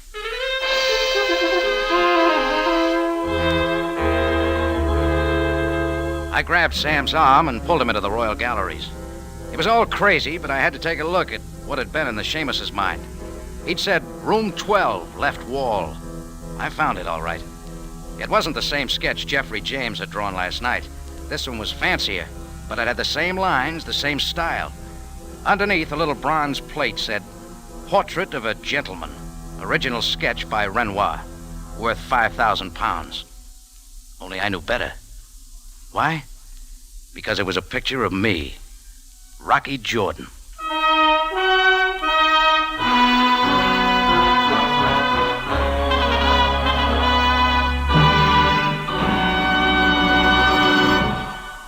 You are listening to Portrait of Rocky, tonight's adventure with Rocky Jordan. Today we salute San Francisco's CBS station on the occasion of the change of the call letters from KQW to KCBS. For the best entertainment on the air, for the nation's favorite personalities, remember it is now KCBS at 740 on the radio dial in San Francisco and the Bay Area.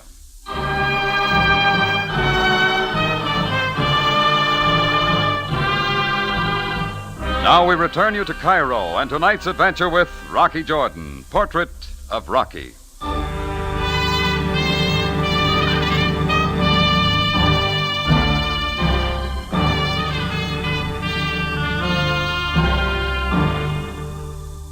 Well, there I was, framed very nicely in the art gallery. A pencil sketch of me valued at a few £1,000s, done by Renoir. Well, somebody had themselves a deal, selling phony pictures by old art masters and collecting a fancy buck for them. But who? The artist who drew them? The Australian who stole the sketch from me and ended up dead? The model, or Ali Ben Sheamus? There are a lot of people in the play, but as we stood there in front of the picture in the gallery, Sam Sabaya kept looking at me, because he was interested in finding a murderer. Yes, Jordan, it might be you. There is a certain resemblance. I tell you, it is me. If you could see that fast sketch James did of me last But night. art is not one of my specialties, Jordan. Murder is. Now, who killed the Australian? Oh, how should I know? How should anyone else know? I will search for the others you speak of, but I would not want to lose you, Jordan. Look, Sam, look here at the nose. The ears, one's bigger, see? What are you trying to prove, Jordan? That this artist you wanted to help is some kind of a forger, a crook? That's the hard part. Well, anyway, Jordan, it is not likely the Royal Gallery would accept a fraud, is it? This Renoir is on loan from Mrs. Baldwin Wentworth. She's very important, very skillful, very rich. Okay, I'll see her myself. Why, Jordan? I am the police. Don't you understand? It's my face. She can look at my face. Yes, your face. The police can hardly protect her from that.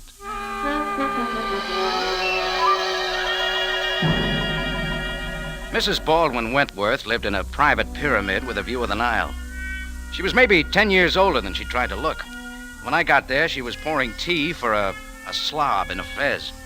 It was Tuga Bay, the art critic I talked to on the phone that morning. Yes, we talked on the telephone, didn't we? You were looking for that fellow James. Dreadful sense of color. James? Never heard of him. Who is he? Sugar and milk, Mr. Jordan? Thanks, I'd like a slice of lemon. May I ask why it was you wished to find him? Really, I don't particularly care who he is. You needn't bother telling me. Oh, it's frightfully hot. I wanted him to paint me a mural, Mr. Bay, that's all. Oh, yes, of course, that's it. A restaurateur, you say you are. I own a place. Oh, people eat so much, don't they? But it would be nice, wouldn't it? One of those lovely panoramic things over your bar, I suppose, with simply acres of female flesh. Bad for the digestion, though, I should think. Mrs. Wentworth, about your Renoir. You were saying you bought it here in Cairo just a day or two ago. Did I? Oh, but of course I must have. How much did you pay for it? Oh, blast, how should I know? Was it £5? That's what I printed in my article. There you are, young man. Newspapers never lie. Isn't it just possible that your Renoir isn't real? That you threw away over $20,000 on a phony? That's a ridiculous notion. I'm an expert, Mr. Jordan. And Tugger here, he's frightfully keen. The picture is perfectly genuine. The find of the season. Mrs. Wentworth, take a look at me. Oh? You've studied the drawing. It could be my photograph. What? It's me. Look at me. Don't you see it in my face? Really, young man, all I can see in your face is my desire to be 25 years younger. There now. That's the nicest thing I've said all day. Thank you, Mrs. Wentworth. I wish you were. Goodbye. Oh, Jordan, wait a moment. Yes, Mr. Bay? About that picture. What about it? You said it was genuine. And I am certain it is. I have staked my reputation as a critic on the authenticity of that Renoir. Well, we haven't anything to talk about. No, wait, Jordan. You interest me. Tell me, does Jeffrey James have any connection with this impossible theory of yours? Nothing much, except that he drew my picture and sold it to Mrs. Wentworth for £5,000. That is preposterous. Is it? Why don't you ask Jeffrey James? I most certainly shall. And immediately, Jordan.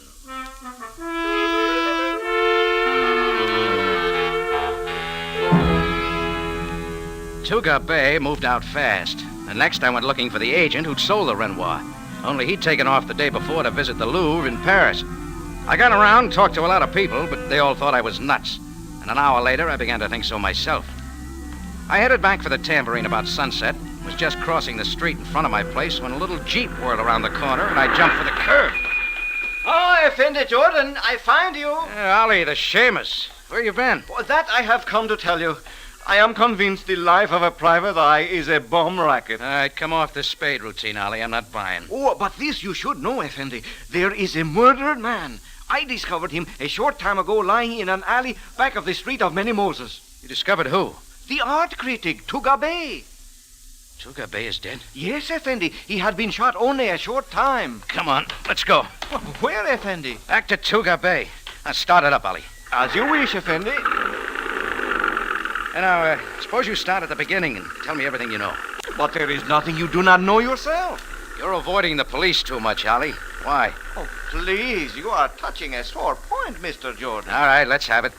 Even in Cairo, the eye must be legit. No license? Natural intelligence, they admit I have. But I am handicapped. How so? Mirror vision. Say that again. Oh, please, it is not good for my ego. The world I see backwards. Only a few people are so afflicted with mirror vision, and I am one. Yeah. Something's beginning to add up. What did you say, Effendi? You're the only one who looked at the Renoir and said it was me. That is true. Nobody else could see the resemblance because that drawing is wrong side, too. Like I see myself when I shave every day, like the guy who drew it. Like he what, Effendi?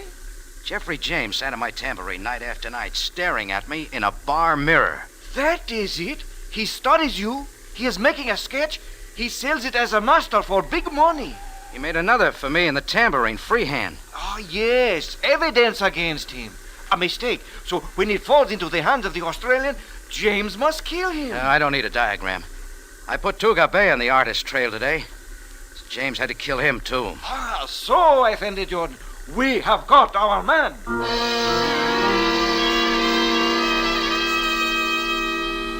Ollie Ben Seamus parked his jeep a couple of blocks from where he discovered the body of Tuga Bay. A crowd of natives was milling around the spot, so we knew the police were there, too. I didn't want to talk to them just yet, not till I paid Jeffrey James a visit. So I headed on foot for his studio. In the eye of the desert, flapped along behind like a Boy Scout on his first snipe hunt. It was dark by now, and the Street of Many Moses didn't look quite so shabby.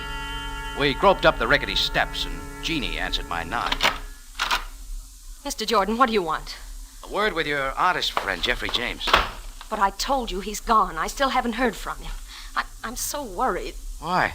Well, so many strange things are happening. Yeah, like the murder of Tuga Bay. Mr. Jordan, no. No, what are you doing? Getting a look at these pictures you covered up this morning? Please, Here, have a look, Ollie. They're not all pictures of Jeannie. Renoirs, Monets, Gauguins, all phonies by Jeffrey James. Right, Jeannie? Why, yes, but what does it matter? It adds up, Effendi. Now we know this girl is covering up for the artist. You're right, Ollie. I don't understand. What is this all about? That's simple, Jeannie. Your boss has been playing people like Mrs. Wentworth for suckers, selling his own stuff as originals of masters, then killing when anybody got in his way. Oh, no, this can't be. Jeffrey's like a father. He couldn't harm anyone. Yeah. Where is he, Jeannie? I don't know. Now, please go. Let them stay, Jeannie. Jeffrey. It is the artist. Watch him, Mr. Jordan. Calm yourself, my boy. It's as Jeannie says, I would harm no one. We've got a different idea, James. Yes, I know. I heard everything. You've made a great mistake, Mr. Jordan. Oh, yeah? Like spotting these masterpieces as phonies you drew yourself? Is that a mistake? Not at all. For many years I've known that I wasn't a creator. So what better could I do than imitate the work of great artists? Sure, then sell them as originals. Mr. Jordan, do you think I would represent my feeble efforts as the work of masters? There's a picture hanging in the Royal Gallery says you would. One moment. Let me show you something. What is this, Effendi? Just watch him, Ollie. We'll move this Renoir over under the light. Now, with my mat knife, I will scrape off the name of Renoir. Now, step over here, Mr. Jordan. Read what is underneath. Imitation of Renoir by Jeffrey James, 1947. Now you realize I couldn't possibly have represented the sketch as anything but my own. Oh, you're clear, Jeffrey. Sorry I didn't get it right the first time. So, Mr. Jordan, why don't we forget this whole affair? That's not so easy. Somebody sold that picture hanging in the Royal Galleries as a genuine article, and 2 people were killed because of it. The police want to know why. Are the police necessary? Yeah. Very well, Mr. Jordan. Let us go to them. I will confess to the murders. Jeffrey, what are you saying? Quiet, Jeannie, my dear. It's the best way. So, Effendi, Jeffrey James is the killer. We have apprehended him. No, Ollie, but you'll get your badge. We have the killer. Please, Mr. Jordan, let's say no more. The cover-up's the other way around, isn't it, Mr. James? If you look in Jeannie's room, I'll bet you'll find the £5,000 for that picture. Wait. Recently, I've been aware of many things. But for Jeannie's sake... You'd do anything for her, wouldn't you?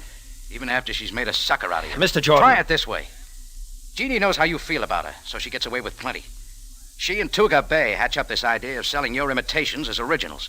When you start getting wise, they put the Australian on your trail. You learn too much. He was killed. Not by Jeannie. What difference does it make? Then Ollie here scratched around too much. Things begin falling apart. So Jeannie decided to get rid of Tuga Bay and keep all the money for herself. Oh, it's all so easy. You take the blame, Jeffrey. You're the sucker. Please let her go, Mr. Jordan. She and I will go away together. No, Jeffrey. Only I will go. Effendi, she has a gun. Yes, and there are enough bullets to kill all of you. Please, Jeannie, my darling. Shut up. I'll do it quickly. Why do you cringe, Jeffrey? Effendi, Jordan, what do we do now? You're a detective, Ollie. You tell me. Yes. Sam Spade, he would think quickly. He would move in. Ollie, no. So you're the first! She swung around, but he kept coming, and she fired at him point blank. That was my chance. Before she could swing back, I had her by the wrist, and the gun dropped. Jeannie scratched me up a little, but she knew she was through. And all this time, Jeffrey James stood as though in a stupor. Well, as usual, Sam Sabaya was moving around a couple of steps behind me, and the gunshot brought him quick. Jordan! All right, here's your killer, Sam. She just tried it again. Yeah.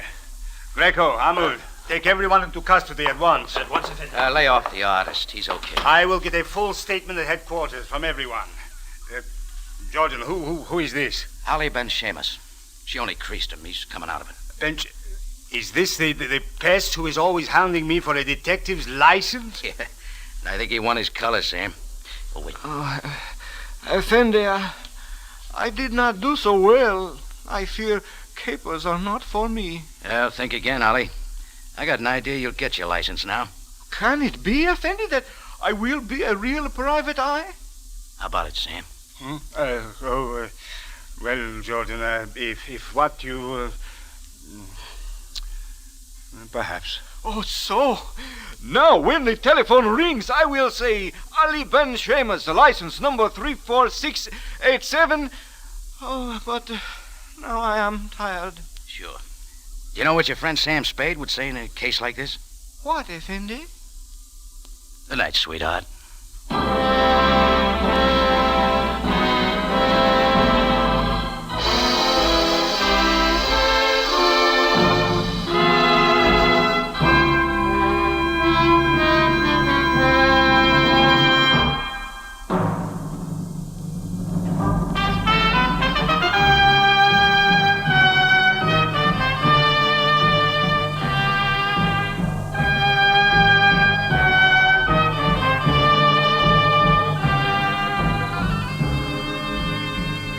It's CBS again at this same time next week for another story of adventure and intrigue when we take you back to Cairo and the Cafe Tambourine run by Rocky Jordan.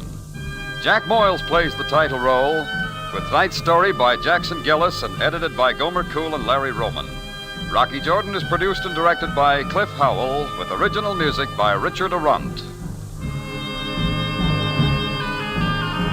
Larry Thor speaking. This is CBS, the Columbia Broadcasting System.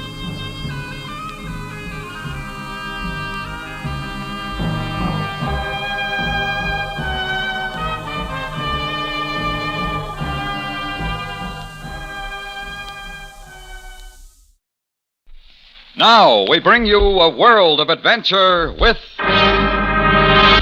Rocky Jordan.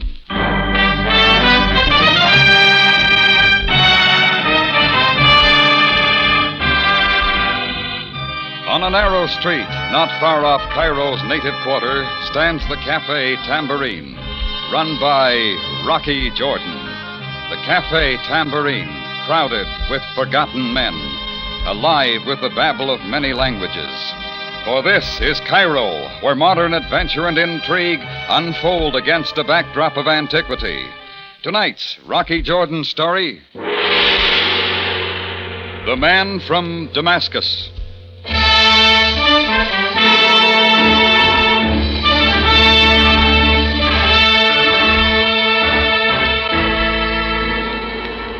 Damascus, capital of Syria. Population 300,000 or so. They say it's the oldest city in the world that people still live in. Well, I wouldn't know, but I do know there's a street in Damascus named the street called Straight. And I also know I once met a man from Damascus, but he was as twisted as they come. Go back to a hot Wednesday afternoon. Chris was at the bar serving up some arak, and I was standing at the front of the cafe looking out into the Cairo streets. That's when an old man dressed in a boy's postal uniform and riding a bicycle stopped in front of the tambourine. When he came in, he was carrying a wet envelope in his hand. Mr. Jordan. Yeah, it's me, Sonny. I have for the Mr. Jordan one special delivery letter. Would the Mr. Jordan sign his name on this line? Mr. Jordan would. I thank the Mr. Jordan. Now, here, Pop. Buy yourself an ice cube. Oh, Mutoshakir, Effendi. It was a white envelope with some dirty finger smudges and a Cairo postmark. There was no return address. I looked at it for a moment, then tore it open. The first thing I saw, flat and crisp, was a pack of Egyptian pound notes, and I did a quick tabulation. 1,000 Egyptian pounds, 2,500 American dollars. The clip to the money was a short note. Partial payment for services to be rendered, 1,000 pounds. I'm waiting for you at 16 Sharia El Nazar. 7 o'clock this evening will be fine. And it was signed, The Man from Damascus. Well, I don't take easily to somebody's bidding. If someone wants to see me, he comes to me. So I put the money in the safe, but figured that wasn't the end of The Man from Damascus. Exactly 7 o'clock that evening, I knew I had figured right. Rocky? Huh? What is it, Chris? Fella to see you. Where? He's in your office. I tried to stop him. Oh, that's all right, Chris. I'm sort of expecting him. He's a mean-looking guy. You want me to come with you? No, I'll handle it. Take over the till, huh? Sure, Rock.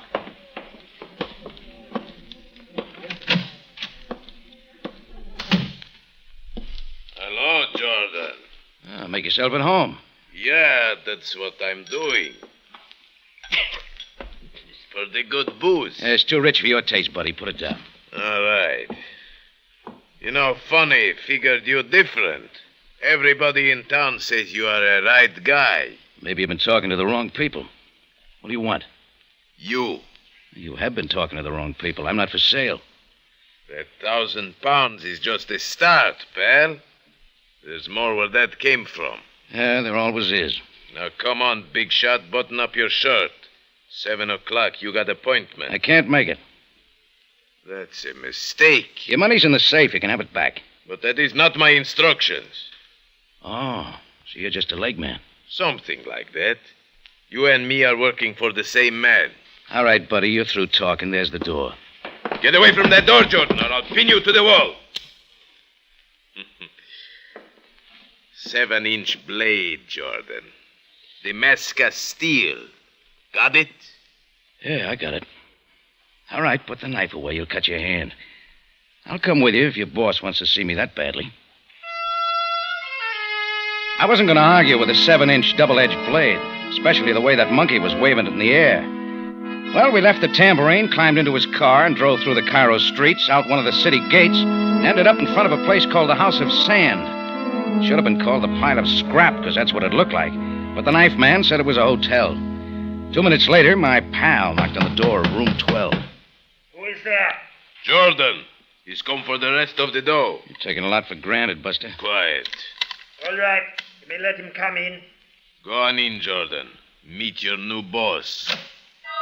I walked inside. My pal with a knife shut the door behind me and stayed outside. Then I saw him, the man from Damascus. He was tall and big, but I couldn't tell what he looked like. His whole face was wrapped in bandages. He reminded me of those pictures I once saw of the Invisible Man. Hello, Mr. Jordan. Nice of you to come. Sit down. Oh, I'll take it standing. Well, it is good to meet again. Is it not, Mr. Jordan? Again? You do not remember? But you should. Damascus, 1939. Well, maybe it is my new appearance. I had a face then. What have you got now? Let us talk about Damascus. All right. You wish a drink? No, thanks. I just gave it up. Mr. Jordan, you wronged me in Damascus. I did? Yes, you wronged me most severely. So severely that I've never forgotten. And I said to myself that someday I would come for you. Well, I am here. Well, welcome to Cairo. Jordan, I am not just talking for pleasure. Hey, you sure you got the right guy? And do not try to tell me you do not remember. You're the right man and you know it. Well, you are fortunate, Mr. Jordan. How does that figure? I'm going to give you a chance to erase our difference and make a little money besides. You see, there is someone in Cairo that I want even more than you. So how do I figure? You are going to bring him to me. His name is Alec Zarko. Zarko? That's a pretty big order. I know, but I think you can do it. The police have had a dragnet out for 2 weeks trying to track him down. And I want to get him before they do. I think you can bring him to me. You know Cairo better than any man I know of. You know where a man like Zarko would hide and how to get to him. Sorry, friend, you got the wrong guy. Jordan, Jordan, listen to me. I would find him myself if I could. I just do not know Cairo. And I cannot go wandering around like this. I'm giving you a chance to square a dirty deal and make a little money on the side. I will double that £1,000 and call off our little difference. What do you got against Zarko? He took something from me. What? My face. Oh. I want to find him, Jordan. I must. You do not know what it is to feel that you can never walk the streets again without a covering on the thing you once called a face. Well, what about it, Mr. Jordan? No deal. You got a private beef with Zarko. Keep it that way. Yeah, here's your £1,000 back. Buy yourself another boy. I walked out of the house of sand. The knife man was gone. I found a taxi and headed back for the tambourine. Alex Zarko. Yeah, an all-around no-good guy. The Egyptian police wanted him on an attempted assassination and espionage work with an assorted killing or two thrown in. The police had all the roads covered, the trains and the flights out of the city. They figured they had him bottled up pretty well, and it was just a matter of time before they bundled him.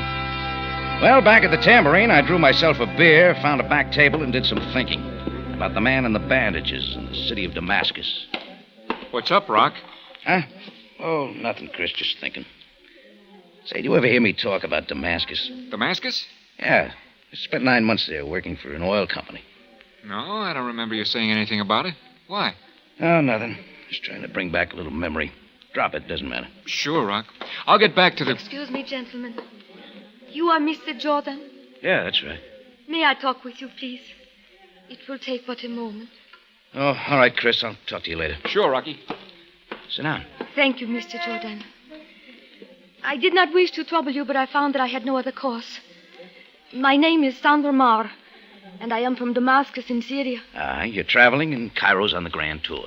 This is not a trip for pleasure. I am looking for someone. If his name is Alex Zarko, you get lots of company. No, his name is not Alex Zarko. It is Paul Marr. And he is my husband. Paul Marr. I don't know anyone by that name. You may not know him by his name, Mr. Jordan. But I am positive that you have met him. How do you figure that? Paul said he had some business in Cairo.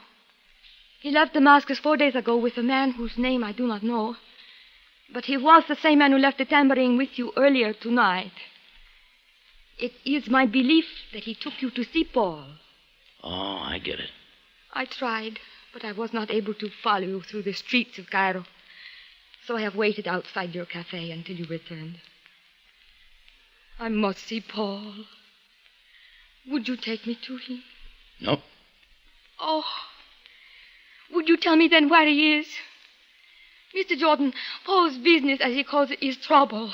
Some terrible sort of trouble, I know. Oh, you're right there. He's a fine man, Mr. Jordan. A wonderful man. But things have not gone well since his face. He is in trouble, and I've got to help him. Look, he's got a revenge on, lady, with a guy named Zarko and me. There's nothing fine about that. Revenge? Paul? Oh, no, it must be something else. He's not that kind of a man. You don't know him very well. Well, it is true. We have not been married for long. Uh-huh. So look, why don't you just go back to Damascus and forget it, huh? You're in for trouble here. Something's going to happen. Where is Paul, Mr. Jordan? A place called the House of Sand. Out of the city, through the gate of the Bar El Nazar. A taxi will take you there. Thank you, Mr. Jordan. I shall not forget the help you have given me.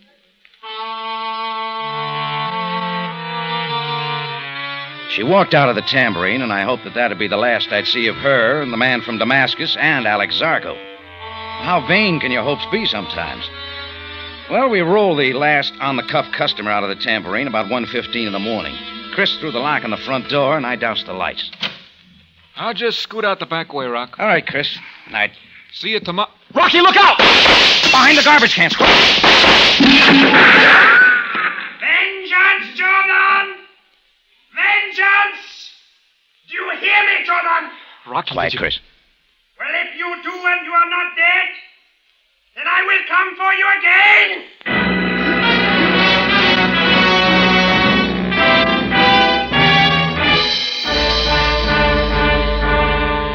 listening to The Man from Damascus, tonight's adventure with Rocky Jordan.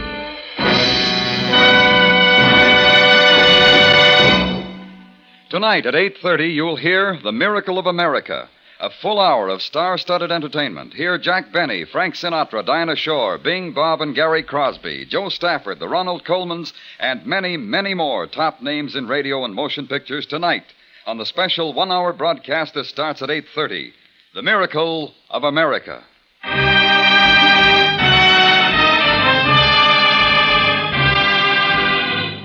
And now we take you back to Cairo and tonight's adventure with Rocky Jordan, the man from Damascus.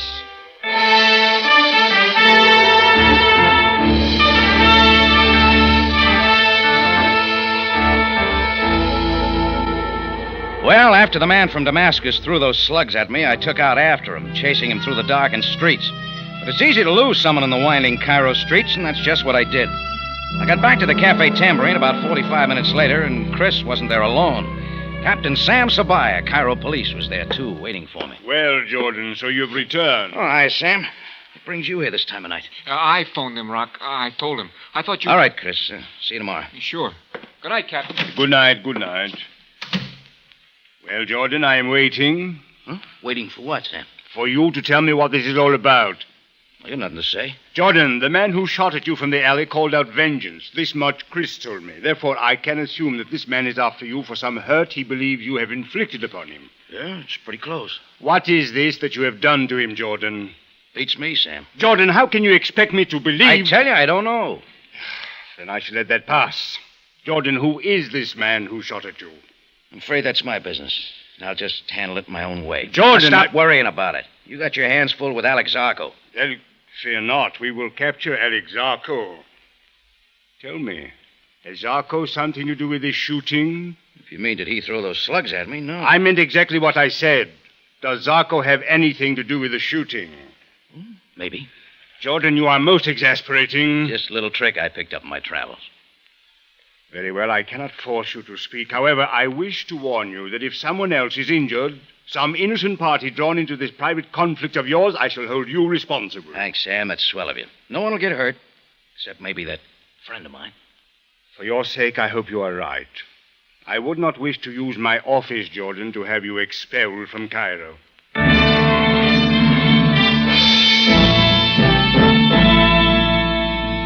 I started out bright and early the next morning to see if I could find the man from Damascus. Stop number 1 was the House of Sand, room 12. I pounded on the door. No answer. I rattled the doorknob, and the door came open. I went in, and I could see why no one had bothered to throw the lock. The room was empty. Paul Marr, the man from Damascus, had done a quick checkout. I moved down to the front desk to see if I could get a forwarding address. Sitting in a rocking chair, rolling back and forth, was a wrinkled relic left over from the days of the pharaohs. A chortling sound was coming from her throat, and then I saw why. She was reading a U.S. comic book called The Phantom Menace. Hey, lady, you got a customer.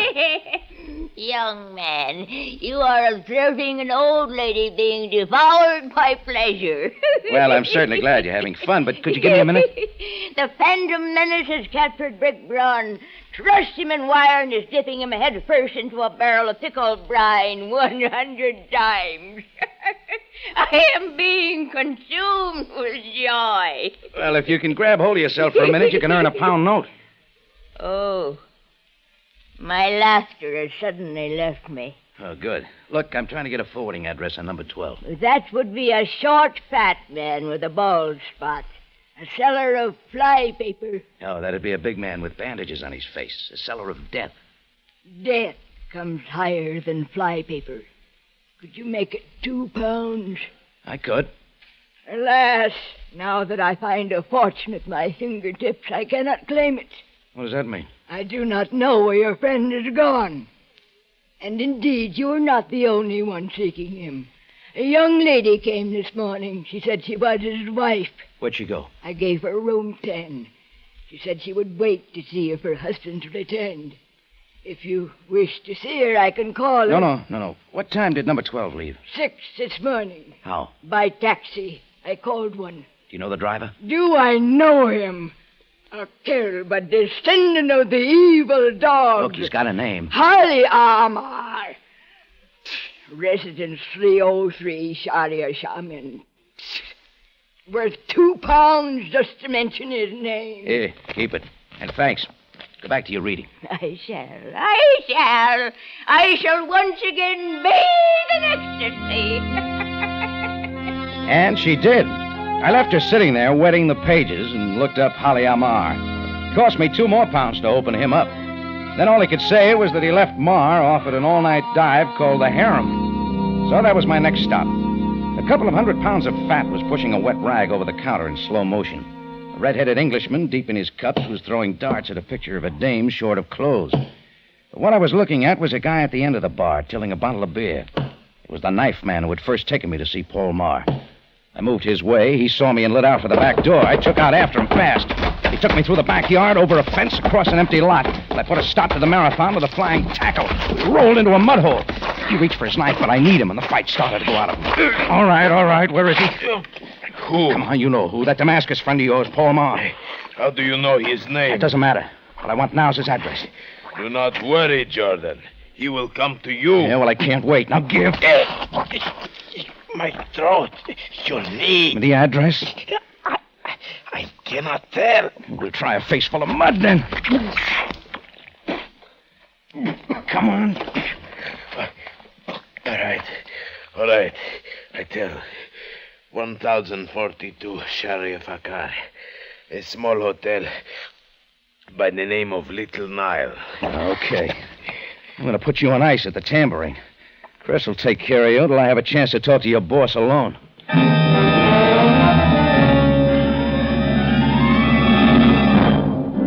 The Little Nile was a termite trap on Sharia Fakar, and Marr was holed up on second floor back. I stood in front of his door a few moments later, listening, trying to catch any sounds from inside. I didn't hear a thing. I tried the doorknob easily. The door was locked, so I took a deep breath and kicked it in. First thing I saw in the darkened room was the figure sitting in a chair across the room facing the door. The second thing I saw were the bandages around his face, so I knew it was Paul Marr. The third thing I saw was the Italian-made gun in his hand, pointing toward me. What has kept you so long, Jordan? Sorry, I didn't know you were waiting. I would not advance toward me any more steps, Jordan. It is wise. Well, you have come. I had assumed that if I did not kill you last night, you would come to me. That saved me parading my conspicuous appearance through the Cairo streets. So you have found me. But unfortunately, I have the gun. You're not going to kill me here, Marr. Sabaya knows you're after me. You'll never get out of the city with those bandages. You may be right, Jordan. Perhaps I will not kill you. My original proposition still holds. Bring Alex Zarko to me, and our little difference shall be forgotten. Oh, I've forgotten it already. Jordan, I want Zarko. I want him more than I want you or anything else. Bring him to me.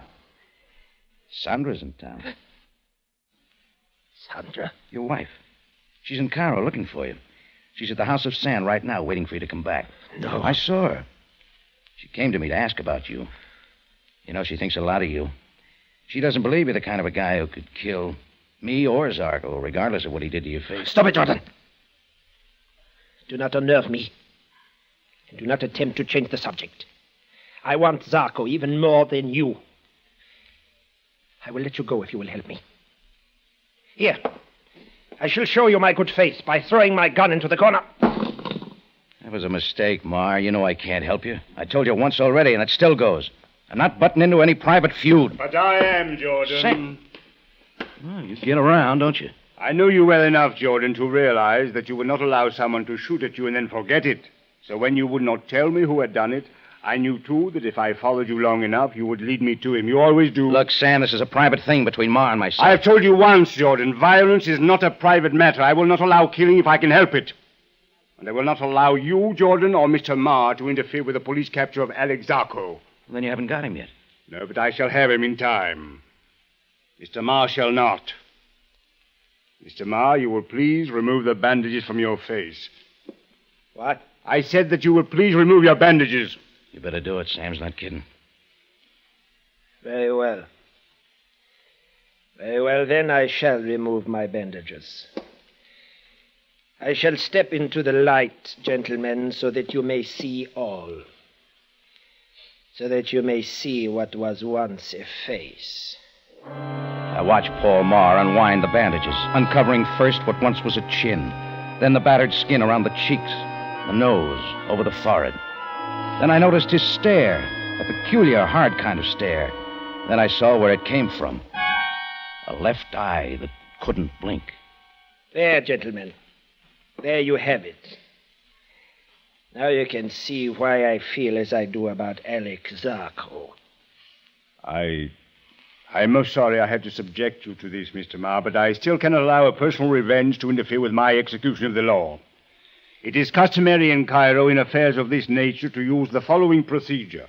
There is a train leaving Cairo for Alexandria in 1 hour and 5 minutes. You will please be on the train. Sam. And you, Jordan, shall remain in my custody until Mr. Marr has left the city. And what about Alex Zarko? He is and shall remain my problem.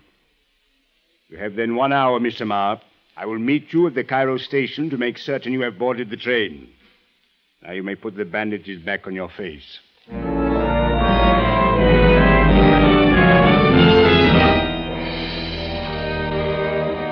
Well, Sam and I left Paul Marr at the hotel and headed for police headquarters. We didn't talk much about Paul. There wasn't anything to say. I was still trying to figure out in my mind what I could possibly have done to him in Damascus, but nothing came. Seeing him, or what was left of him, stirred no memory. At headquarters, Sam had a few things to do, and so did I. I put in a call to the House of Sand and asked for Sandra Marr. Yes, this is Sandra Marr. Mrs. Marr, this is Rocky Jordan. Who? Oh, how did you know I was here? Never mind that. There's something I want to tell you. About Paul? Yes, sort of. Throw your clothes in a suitcase and go back to Damascus. Oh, I thought you had some good news for me. I thought you understood. I will go no place without Paul. Well, you're not going to find him in Cairo. The police are moving him out. The police? But what have the police to do with Paul? Well, Paul will tell you that if he wants to. Now, go on. You've got a better chance of seeing him again in Damascus. But, Mr. Jordan... And see if you can keep him out of trouble, huh? Good luck. Well, that was that. All that remained was to see Paul Marr climb on the train for Alexandria and hope he could straighten himself out. Hope, too, that he and his wife Sandra would get together.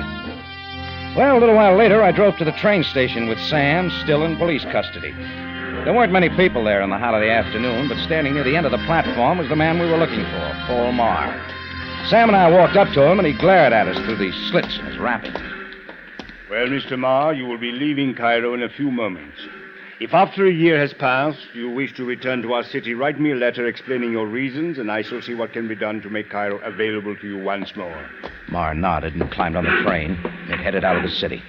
Sam and I turned and started back to his car. That's when it hit me. I took off in double time. George, where are you going? For a train ride. I think you better come along. I chased down the platform and caught the train. Out of the corner of my eye, I could see Sam climb onto the train farther down the line.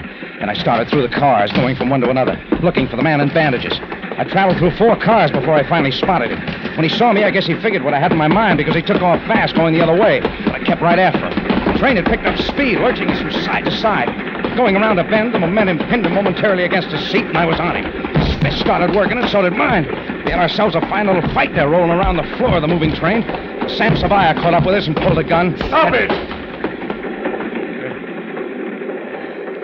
Jordan, you will please explain the meaning of this. Sure. Glad to, Sam. Have him take off his bandages. Take off it? But I do not understand. Have him take off the bandages, and I think you will. Very well. You will please remove the bandages, Mr. Marr. Take them off, buddy. I'll take them off for you. Yeah, that's the stuff. Now, just a little more. Let Sam see who you really are. Well, there you are, Sam. Not Paul Marr at all, but the guy you've been looking for weeks. The guy who's been trying to escape your dragnet and get out of the city. Sam, meet Alex Zarko. Well, the whole thing came apart at the seams. It was all an elaborate plan of Zarko's. The police had him trapped in the city, and he needed a way out. So he got his knife man to dig up Paul Marr in Damascus and bring him to town.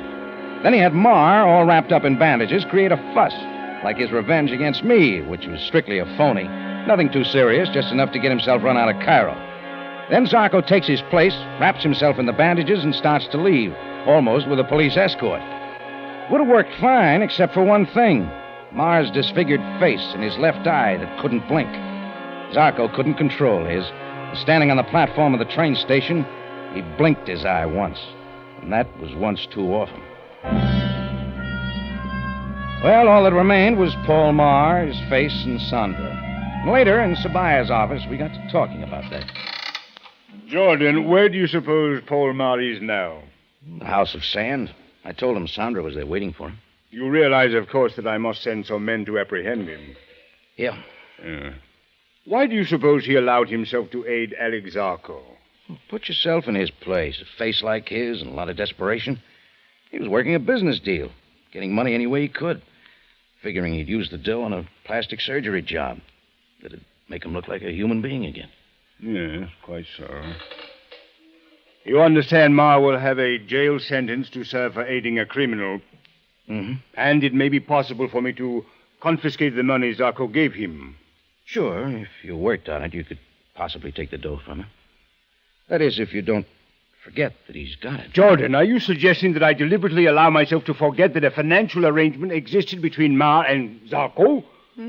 Could be, Sam. Jordan, I have always suspected you are an unscrupulous man. Sure I am.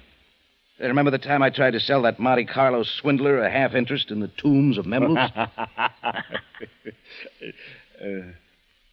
Remember? No, I guess I have forgotten. Well, perhaps I'm getting old. My memory is not what it used to be. Thanks, Sam. See you soon.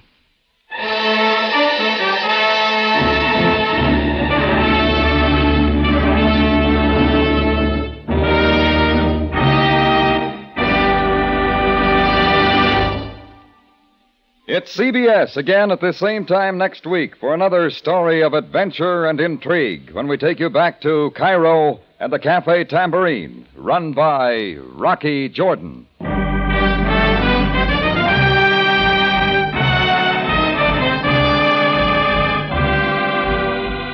Rocky Jordan, starring Jack Moyles in the title role with Jay Novello as Sam Sabaya, is produced and directed by Cliff Howell, with original music composed and conducted by Richard Arant. Tonight's story by Adrian Jandot and Larry Roman. Larry Thor speaking. This is CBS, the Columbia Broadcasting System.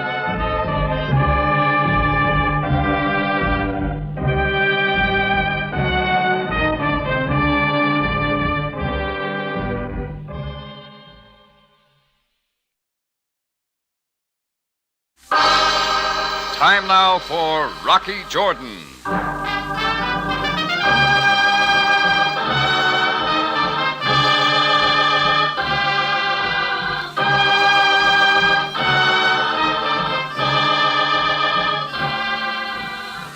Not far from the Mosque Sultan Hassan in Cairo stands the Cafe Tambourine, run by Rocky Jordan. The Cafe Tambourine, crowded with forgotten men, alive with the babble of many languages. For this is Cairo, where modern adventure and intrigue unfold against a backdrop of antiquity. Tonight's story, Lady in Disguise.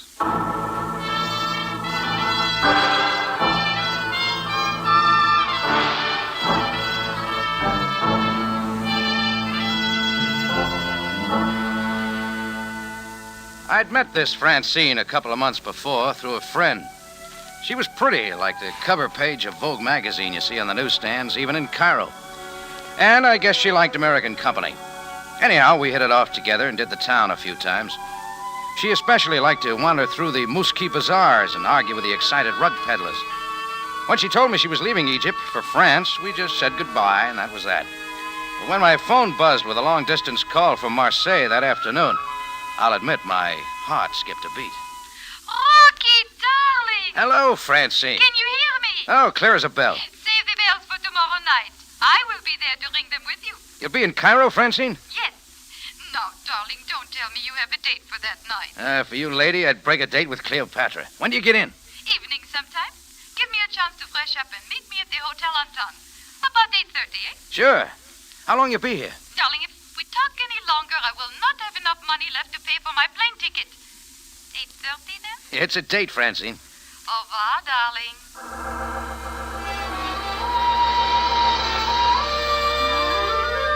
Well, right away, I sent my best suit out to the cleaners and called the laundry to hurry up with my shirts.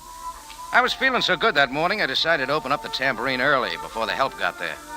I had hardly unlocked the front door before the parade started. It was headed by a familiar egg-shaped Egyptian in elevator shoes and an elongated tarbouche on his head to bring him up to his idea of a big politician. Bringing up the rear was a big Senegalese and various native ward healers. The egg-shape walked up to me and kept right on coming. Step to one side, Jordan. Keep your fez out of my face, Kafar. Kafar Bey to you now, Jordan. Very important man, huh? Certain people have learned to respect me, yes. Jordan, you and I had certain difficulties when you first came to Cairo. You were most uncooperative. Take it someplace else, Kafar. You tried to keep me out of business, but I'm still here. I'm well aware that you won that round, Jordan. However, many things have changed since then. I intend to impress you with that fact. Get to the point. What brought you here?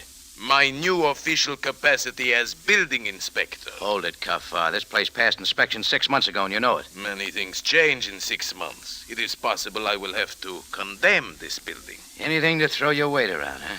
Don't try it, Kafar. Mashish! Alwa, Kafar Bey. See that the tables and chairs are moved from that spot. Get the men busy immediately. At once. Arak, Joseph, Marulanda. All right, that's all, Kafar. You will not interfere, Jordan. I have authority. Not without a search warrant. Show it or get out, quick. Oh, you are learning, are you not? Continue, Mashish. Your command, Kafar Bey. Now, remove that section of the floor. What do you think you'll find there?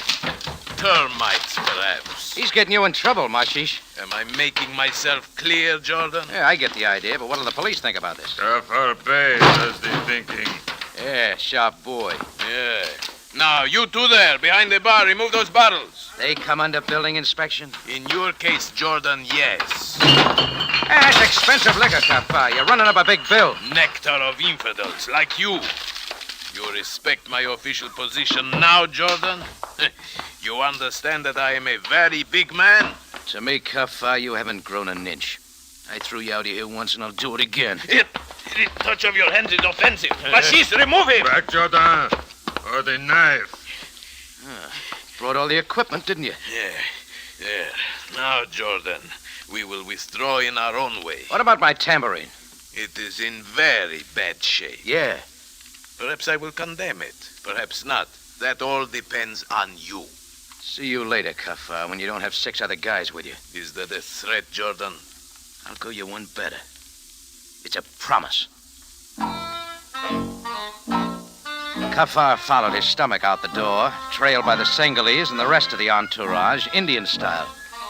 Just in case some of them came back and I had to wrap a few heads, I spotted for my gun under the cash register at the front of the bar. It was gone.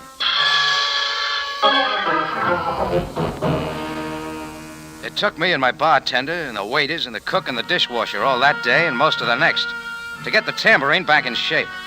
Replace the broken bottles of liquor with some more stuff from the cellar. But I wasn't going to let that trouble ruin my date with Francine. The cleaner brought my suit back in time, and Chang Li did a good job on my shirts, and I was off for the Anton Hotel. It was off the main drag a little, not very imposing. At exactly 8:30, I stepped up to the desk. Yes? I'm calling for Francine Tournay. One moment, please. Room 502. Miss Tournay? Gentlemen see you in the lobby. Pardon? Yes, I'll tell him.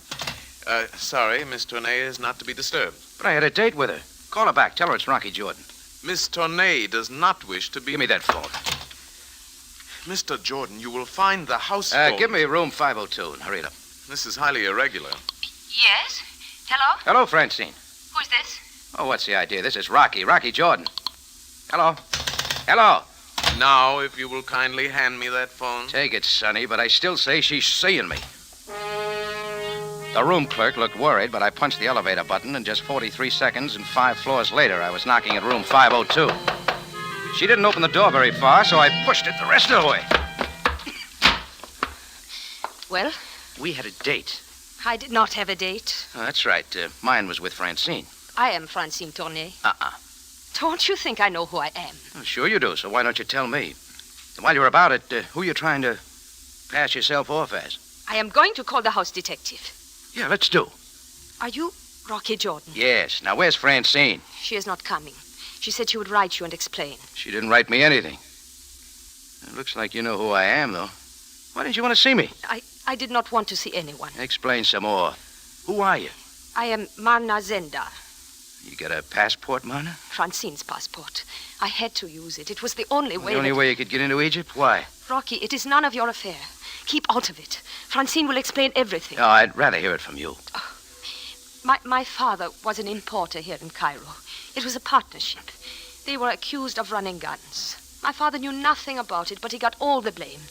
He and all our family were driven out of Egypt. We lost our citizenship. What about the partner? He had political affiliations and was not touched. It was he who was running guns, not my father. Look, supposing your story's true. It is, Rocky. Why is Francine taking all this chance? What does it mean to her? Francine is my dearest friend. She was employed by my father's partner. She, of all people, should know that my father was innocent. She offered me her passport, her plane ticket, and hotel reservation. Well, it might work. You look a little like her. My mother is French, my father Egyptian. This is our home. I had to get back to Cairo and square things. Exactly with who? His name is Kafar. Kafar Bey? You know him? A nodding acquaintance. Just how are you going to square things? That is still my business. Okay, let's keep it that way. Only watch your step around Kafar. He's a very big man. I didn't leave Marna any too soon. As I came out, I bumped into the room clerk. He had a house deck with him. I waved goodbye to him and went on out. Well, I figured if Marna was out after Kafar, I might as well get my licks in first.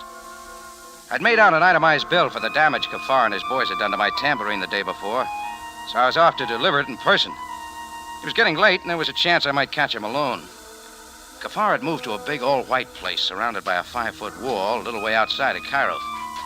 I got there about 10 o'clock and buzzed the gate, but no answer. I finally tried it. With a rusty squeak, it opened, and I walked into the courtyard and started for the house.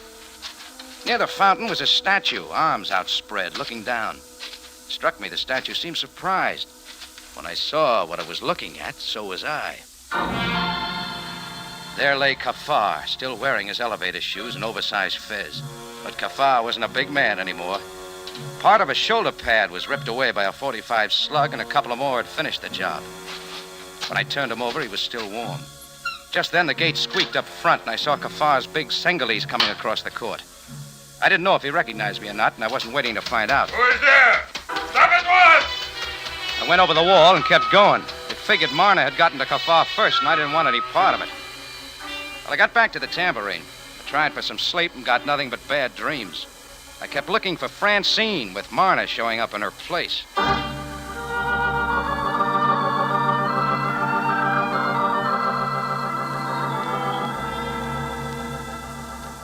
The next morning, when I came down to my office, I found a letter on the desk. Airmail special delivery from Marseille.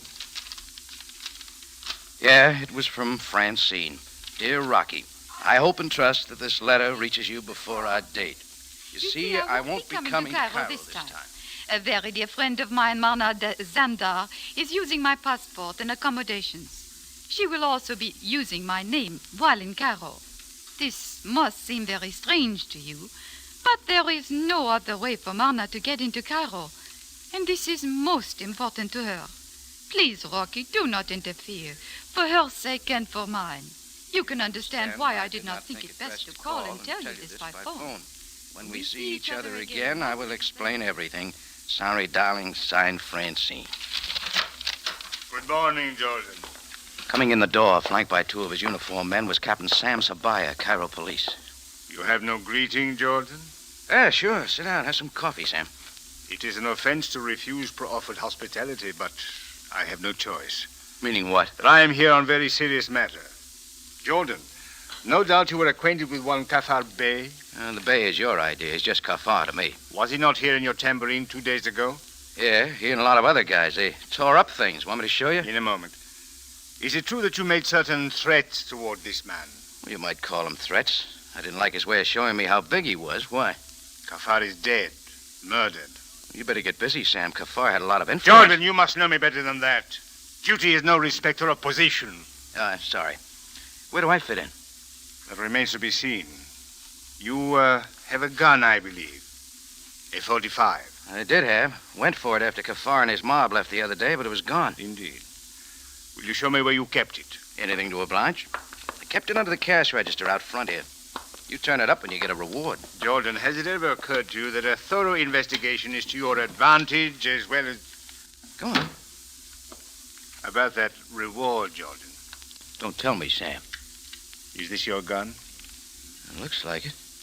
I tell you, it was gone. 3 empty shells. Fired very recently. So that wraps it up. I shoot Kafar and then leave my gun here in plain sight. Kafar was shot, Jordan. But of course you knew. Oh, that's no trap, Sam. You need a lot more to tie me in. A witness, perhaps? I have one. A large Sangali swears that he saw you running from Kafar's courtyard shortly after the murder. Well, I am waiting for your denial. Okay, Sam. I went to Kafar's place with a bill for the damage he'd done to my tambourine. He was dead then. When Mashish showed up, I didn't want any trouble with him, and I got out. Oh. Why did you not notify me of Kafar's death? I figured Mashish should do that. I see. There is every reason why I should handcuff you at this moment. However, I shall wait for a report from ballistics. Give me a little rope, Sam, so I'll hang myself? Jordan, in Cairo, the penalty for murder is not by hanging. However, it is swift and sure.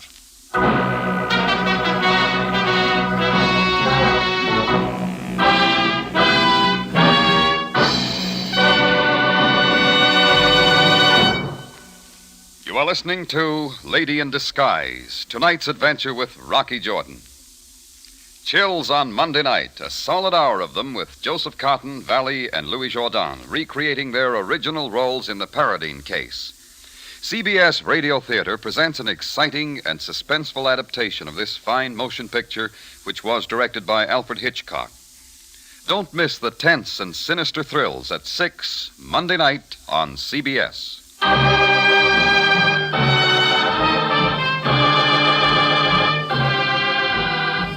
Now we return you to Cairo and tonight's adventure with Rocky Jordan, Lady in Disguise.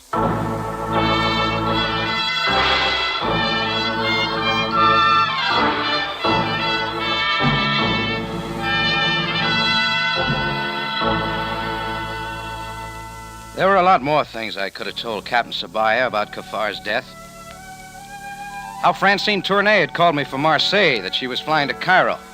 Only another girl using Francine's passport and name showed up in her place. After I got her real name, Marna Zendar, she told me she was in Cairo to square things with Kafar. An airmail special from Francine in Marseille then backed up Marna's story and begged me to keep out of it. All at once, I was Sabaya's A1 suspect. My gun was being checked with the bullets found in Kafar's body. Well, I didn't have to flip a piastre to decide where I was going next. It looked like Marna had squared things in a hurry, so I was off for the Hotel Anton. I was walking toward the Sharia Makal to spot a taxi when all at once the sidewalk got crowded. Over, Jordan. Hey, what the...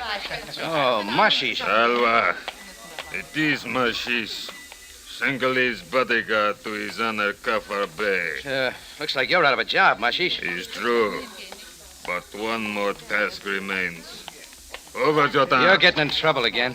I was trusted with Kafar's life. But you didn't protect him so good. It's true. I failed. I am disgraced. Into the alley, Jordan. Let's stay right here. The alley. Okay, Mr. The Alley. Now, what's on your mind? The death of my master. Well, you act like I did it. I saw you. You kill him. Now you die. Oh, that knife again. Drop it, Mashish. You let go my arm. You was good with a gun. Maybe you shot Kafar. No, you. Let it drop. When we're alone, I can take care of guys like you. No, I kill. I had him by the wrist, but he was a tough boy, and the knife was getting too close. So I slammed him against the wall. His loose arm went around my neck, and I slammed again.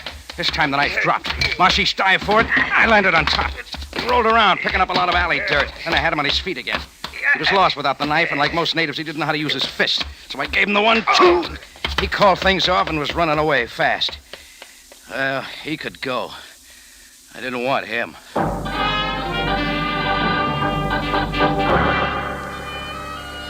It took me another half hour to get back to my place and throw on some clean clothes. This time I got to the Hotel Anton without any trouble. The room clerk was still holding his own. Yes, sir? Rocky Jordan to see Francine Tournay. That is impossible, Mr. Jordan. Come on, get her on the phone and hurry. That, too, is impossible. Miss Tournay is not here. Where is she?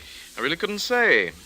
As I recall, Mr. Jordan, Miss Tournay had no desire to see you. Oh, cut it, Sonny. She doesn't need your protection. Mr. Jordan, Miss Tournay is not here. She checked out. She's taken her luggage with her. She's no longer registered here. Now, do I make myself clear? Not quite. Where did she go? Pound note help? It's most irregular. Take it or leave it. She left for the airport not more than a half hour ago.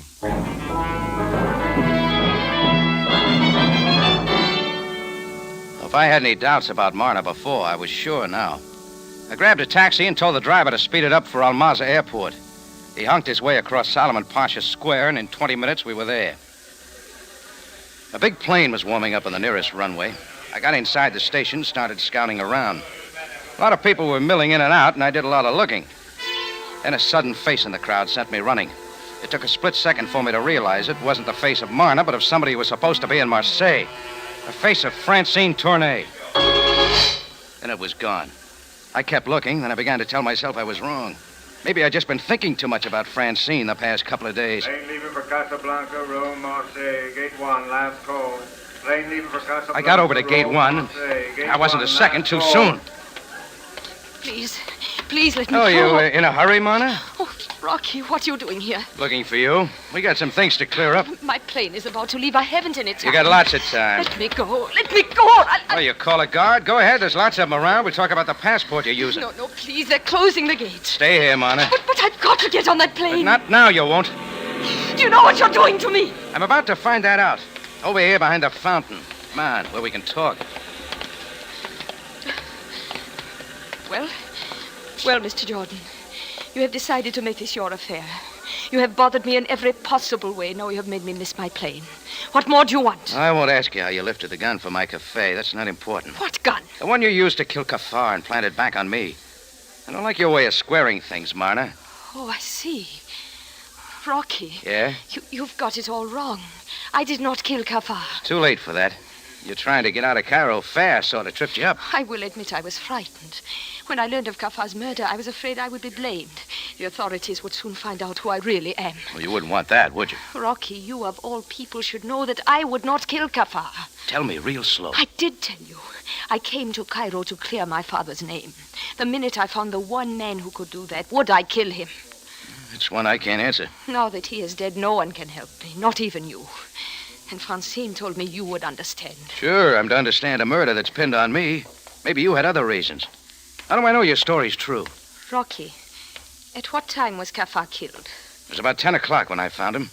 He hadn't been dead long. I could not have been there.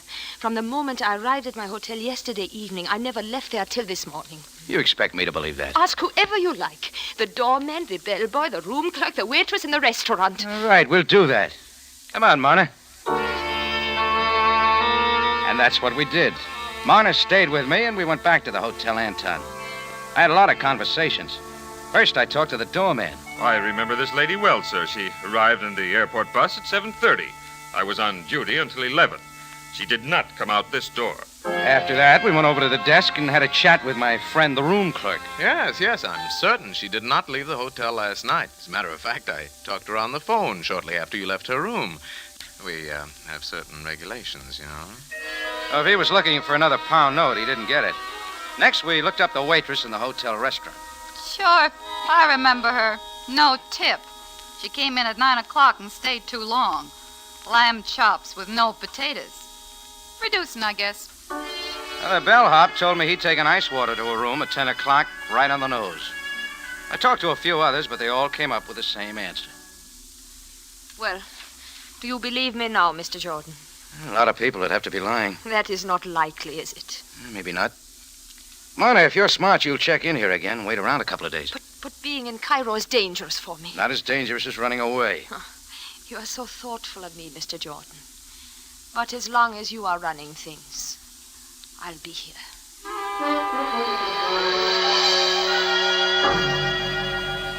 Now, that's when I went back to the tambourine.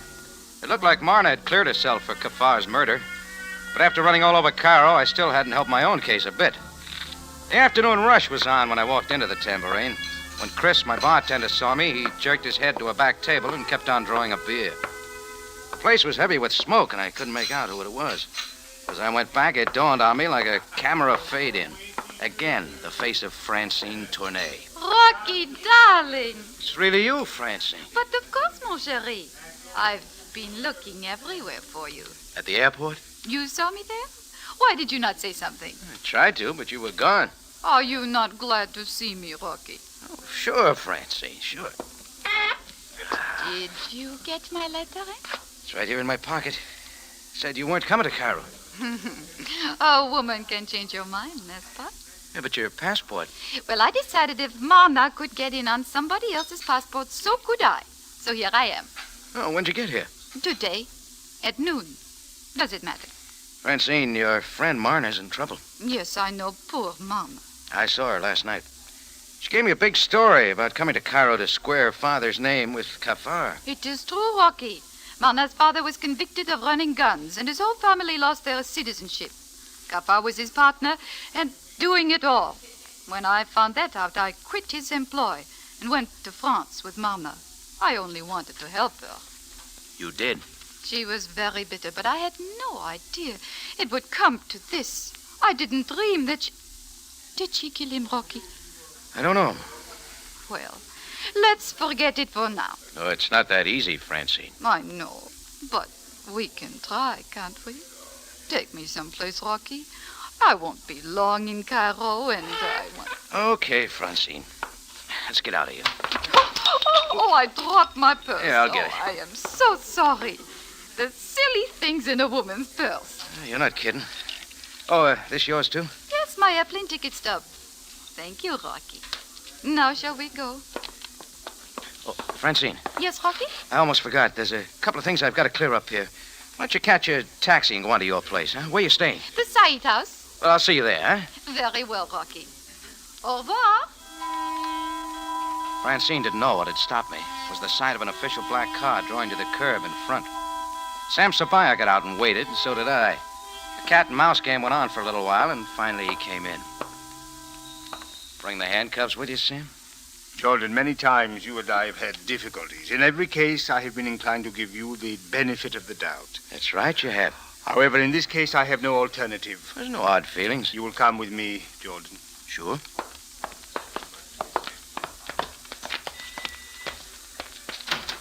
Oh, front seat, Sam? Where's the rest of you boys? I prefer it this way. Get in, Jordan. Is there anything new I don't know? The gun I found in your cafe this morning, you still say it is yours? I won't argue. I have a report from ballistics. It is the same gun which killed Kafar. So you're arresting me for murder? What would you do, Jordan? I'm glad I don't have to answer that one. Anyhow, it looks like you're ruining my evening. That's the Said house up ahead, isn't it? Yes, it is. I had a date with a pretty little French girl there. Just got in from Marseille. That's when it hit me, like lightning hits the desert.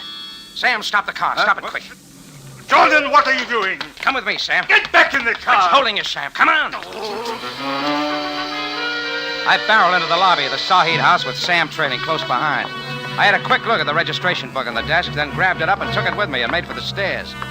Sam kept protesting all the way, but I didn't wait to explain. In 15 seconds flat, we were knocking at a room on the second floor. Why, Rocky, you made it in a hurry. Not any too soon, Francine. Come in, Sam. Who is this? Captain Sabaya, police. But I don't understand. At the moment, madame, neither do I. Well, come on, Jordan. Let's clean it up. I'd like another look in your purse, Francine. My purse? Rocky, darling, what is wrong? The airplane ticket stub. You told me you flew in today, Francine. Rocky! When I picked that stub up off the floor back at the Tambourine, the date didn't register at first. Hey, look at it, Sam. This ticket was used 2 days ago. Sure. Now, exhibit number 2, the hotel register. You will not find my name there. Any name will do, just so the handwriting checks with this letter I got from you this morning. Let's see. Here we are. Mona Hargis, alias Francine Tournay, checked in 2 days ago. You're being stupid. Worked fine, didn't it? You made it here in plenty of time to kill Kafar. But the letter, I mailed it yesterday from Marseille. That proves I was not here last night. Oh, you're trying to protect Marna. You're in love with her. That is One easy moment, enough. Miss Honey. Continue, Jordan. Took a lot of planning. A phone call to make sure I ran into Marna. The letter you wrote but had somebody else mail yesterday from Marseille to prove you couldn't have been here. You're lying. You planned to sneak into town, kill Kafar, and get out, planning the murder on Marna. Or if not her, me. Then why would I come to your cafe? What else could you do? When you went to the airport, you found out Marna was taking the same plane. Then you had a hunch I saw you there, getting away in the crowd. So you decided to cover up, come to me, and said you just got in. And why would I kill Kafar? You once worked for him. Doing what? I was merely his secretary. That include juggling the books to throw the blame for the gun running on Marna's father? Maybe when it came time for the payoff, Kafar double-crossed you, too. Miss Tonnet, any further statements you have to Oh, make? one more thing. How'd you get the gun in and out of my cafe, Francine? Money will buy anything. We shall see, Miss Tonnet. Jordan, No apologies, Sam. Right now, I've got a few mistakes of my own to clear up. With Marna.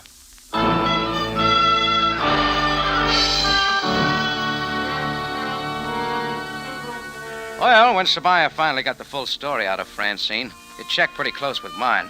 That cleared things for Marna Zandar and her family, and they were permitted to return to Cairo. And I finally had my date. Francine was tied up, shall we say. So Marna and I did the town. That suited me. She liked Americans, too.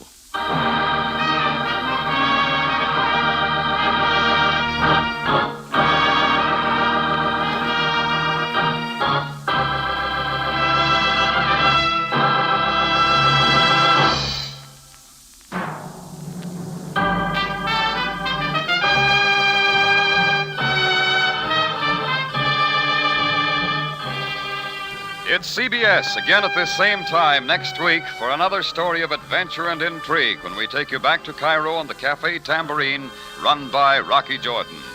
Jack Moyles plays the title role with tonight's story by Larry Roman and Gomer Cool. Rocky Jordan is produced and directed by Cliff Howell with original music by Richard Arant. Larry Thor speaking. This is CBS, the Columbia Broadcasting System.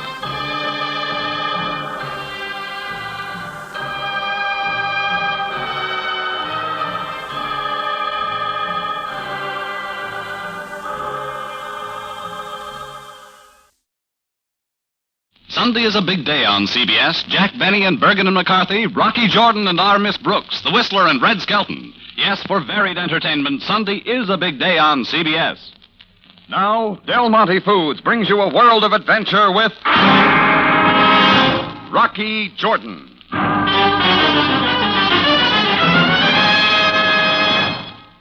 His name was Carl Kleist, K-L-E-I-S-T. For the past 3 years, I'd see him around Cairo. I'd nod to him, he'd nod back. And that was the sum total of our relationship. 120 pounds of insignificant little guy. I thought. How wrong can you be? Carl Kleist turned out to be dynamite with a short fuse that figured to explode my face.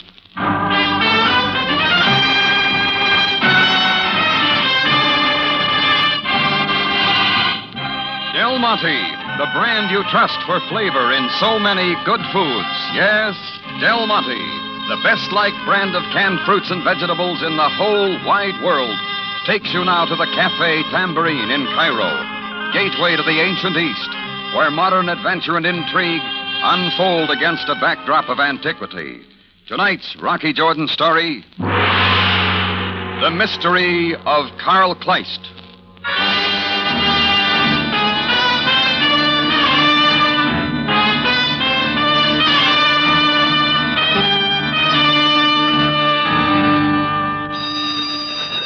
Started when the sound of the burglar alarm cut into the quiet night air. It wasn't my alarm. It came from down the street, the Bon Voyage tourist agency, run by the brothers Willie and Carl Kleist. You know how it is when you hear a burglar alarm go off. You listen, look, say, somebody's burglar alarm, let it go at that. I probably would have done the same, but as I looked down the street to where the sound was coming from, I heard another sound. Someone inside the tourist agency was throwing heavy objects through the front plate window. I figured I'd better get down and take a look.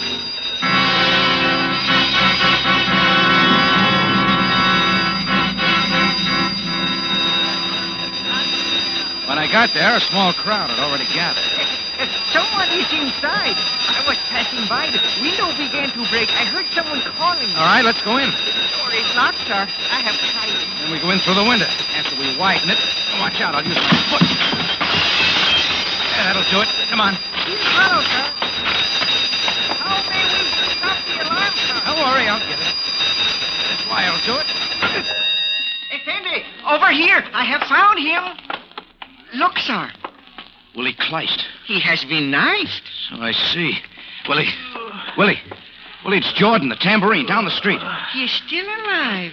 How is it possible for him to be alive with such a large knife in him? Shut up. I'm truly amazed. Tell Carl, they have come. Who has come, Willie? Who knifed you? They have come. Zell. Tell Carl to hide. Oh. Zell. What has happened, sir? Has he died? Yeah. I knew it would be so. He could not live with such a large knife in him. Now, you better stick around, Smiley. There are going to be some questions. I'll call the police.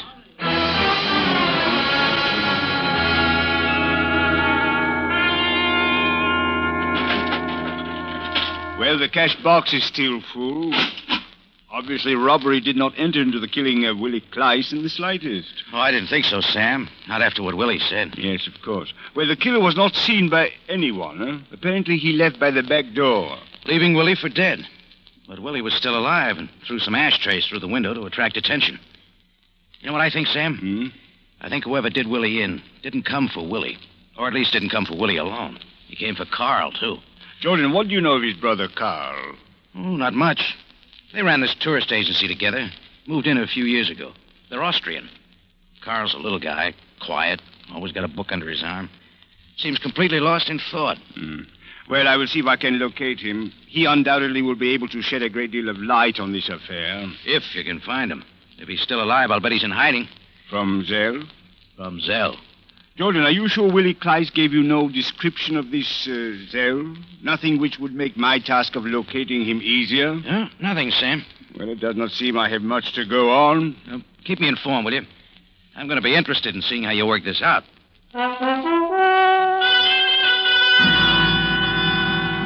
Sabaya went to work, and I went back to the tambourine, putting the affair of the murder of Willie Kleist in the back of my mind. But it didn't stay there long. The next day, about 3 in the afternoon, I had a visitor. Tall and thin, in her early 30s. You could tell she was a traveler, not a tourist. Mr. Jordan? Yes, I was wondering if I could speak to you for a moment. you can. My name is Ilza Altman. I travel for the Continental Hotel chain. I happen to be in Cairo on my way to Algiers. And I read in the paper this morning of the death of Willie Kleist. I see. The paper said that you were the one who discovered the... Well, anyway, that is why I am here. This is the Willie Kleist who has a brother named Charles. Yes, Carl? Miss Altman. Carl, that's the one. I see. Well, Mr. Jordan, can you tell me where I might find this Carl? I'm sorry, I don't know. The police are looking for him, too. Captain Zabaya, the paper said. He is in charge?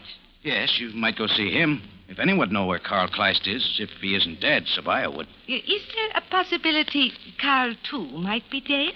You should know anything's possible. Why are you so interested in Carl? A personal matter. It always is. You know him well? I did know him well. At one time, we were going to be married. Oh, I see. Now, our plans were changed, as plans like these often are. I would like to see him again, however.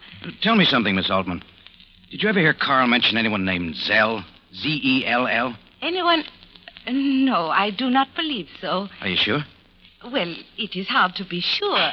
After all, I have not seen Carl in some time, and I do not remember everything he said to me. You better go see Captain Sabaya. You can probably help each other. I'll phone him and tell him you're on your way.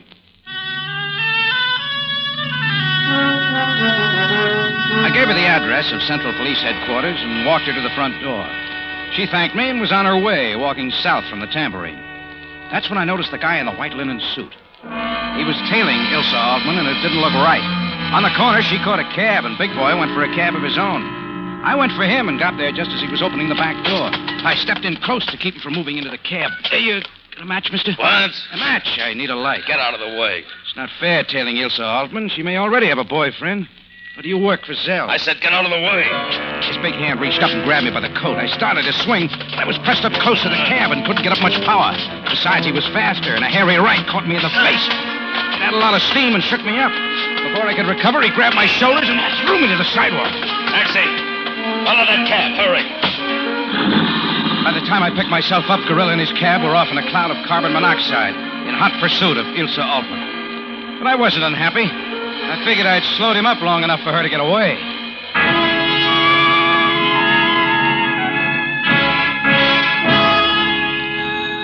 When I got back to my office, the phone was... Yeah, Jordan speaking. Jordan, this is Sam Ceballos. Oh, I was just going to call you, Sam. That was a girl. Jordan, I am called to issue you instructions. Instruction? You are to disengage yourself from any concern with the Kleist affair. What? What I say is quite clear. I don't get it. What's up? Nothing you need know, Jordan. Just heed my word. You are to have nothing to do with the affair. As a matter of fact, you might do well to forget the murder of Willie Kleist and even act as though you have never heard of a man named Carl Kleist. That is all, Jordan. Goodbye. Why, Sam? What's all this mystery about Carl Jordan, Kleist? it is impossible for me to answer that question because it is impossible for you to ask it. Remember, you have never even heard of a man named Carl Kleist. Goodbye, Jordan. Sam. Jordan, this is not what you think it is. Heed my warning or there shall be trouble.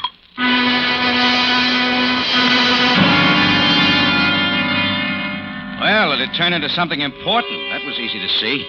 I mulled it over for a while, thinking about Ilse Altman, the big guy tagging her, but most of all about Zell and who he was.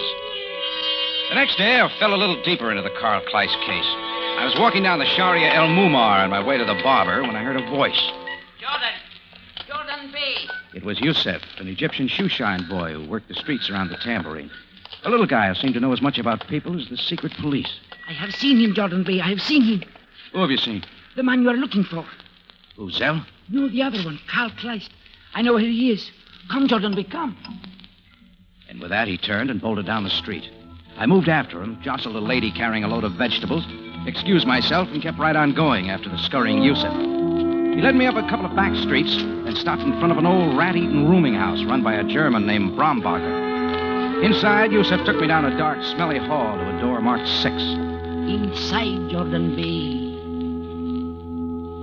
Inside. Carl Kleist is inside. I opened the door with caution, stepped into the room. Who's there? Cowering in the corner was 120 pounds of nervous man, Carl Kleist, and he held a gun. Go away. Go away. Carl, it's me, Jordan. Go away. Go away. Carl, the police are looking for you. They'll give you protection. Now, come on with me. Liar. Go away. He started to empty the gun in my direction. Yusef and I hit the floor. The bullets cut into the wall, and then I moved for Carl fast, but he was wild with fear.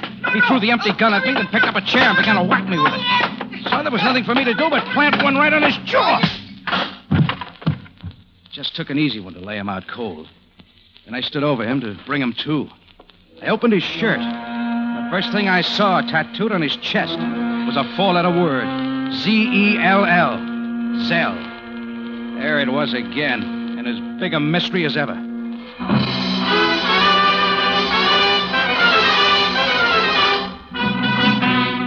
Del Monte Foods is presenting tonight's adventure with Rocky Jordan.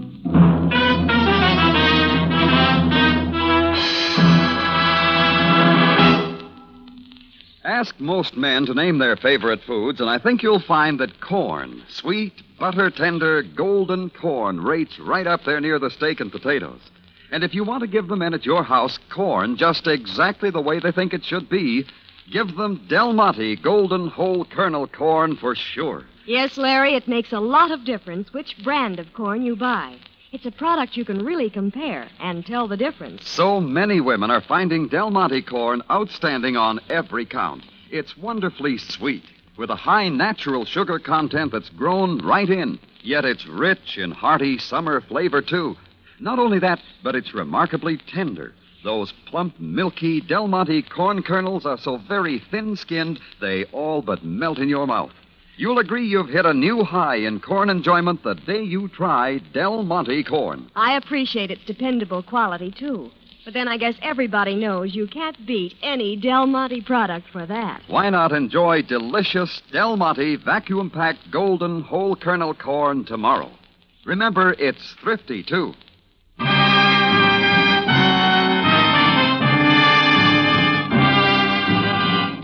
And now we take you back to Cairo and tonight's Rocky Jordan story, The Mystery of Carl Kleist.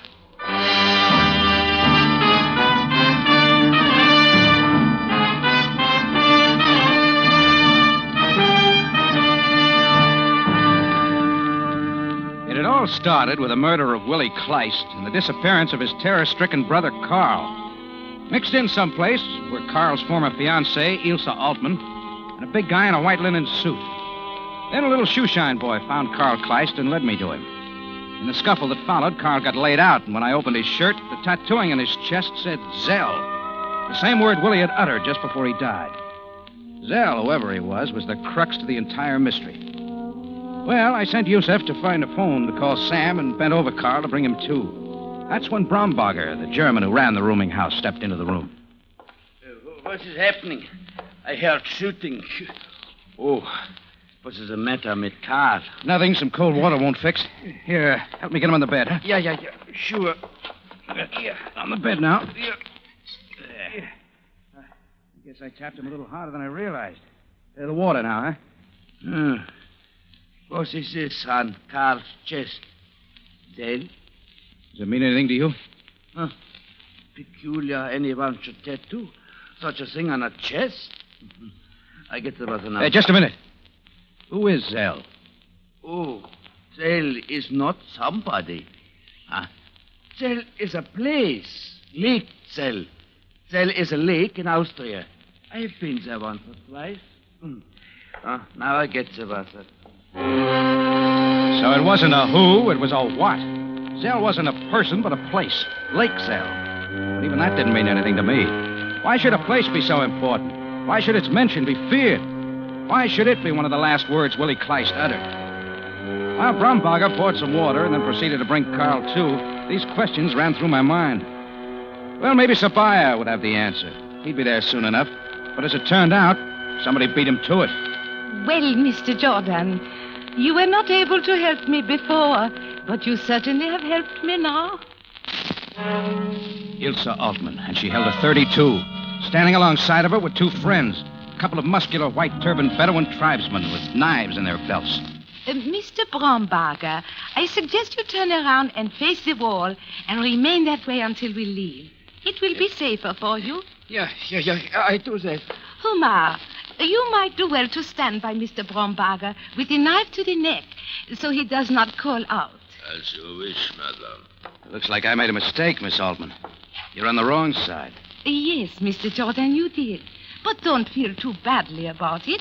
We all make mistakes one time or another. Carl, are you all right?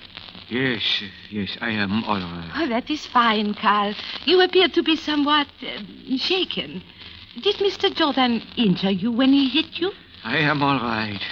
Then, shall we go? She said she was once your fiancée, Carl. You pick rough women. No, she was not my fiancée. Yeah. Well, if you'd have given me a little more time, Miss Altman, I'd have probably figured it out. I'd have remembered you didn't crack when I said the police and I thought Zell was a person. You've been around. You'd be sure to know it was a lake in Austria. What's it mean? Mr. Jordan, why do you not realize that the less you know of this affair, the more secure your life is? Turn to the wall, too, like the good Mr. Brombacher, and in a moment, Carl Kleist and I will leave, and you need never let the thought of either of us cross your mind again. So you won't get far. I sent a shoeshine boy out to phone Captain Sabaya some time ago. The police are probably outside now. Not likely, Mr. Jordan. The boy did not reach a telephone. But do not worry, Mr. Jordan. He will not be injured. Neither will you or the nice, quiet Mr. Brombacher. All we want is Carl. Now come, Carl. We really must be going.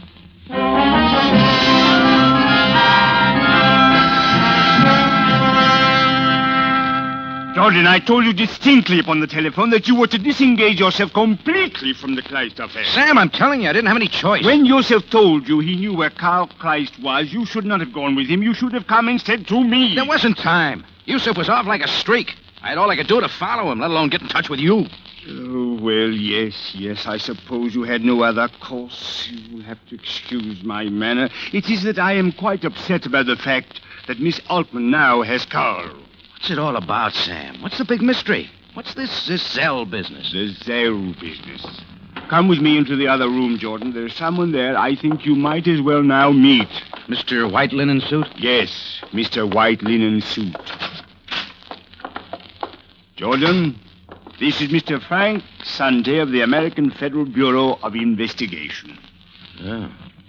Looks like I got in the way of the wrong person. Yes, I'm afraid you did, Mr. Jordan. I guess it's my day for making mistakes.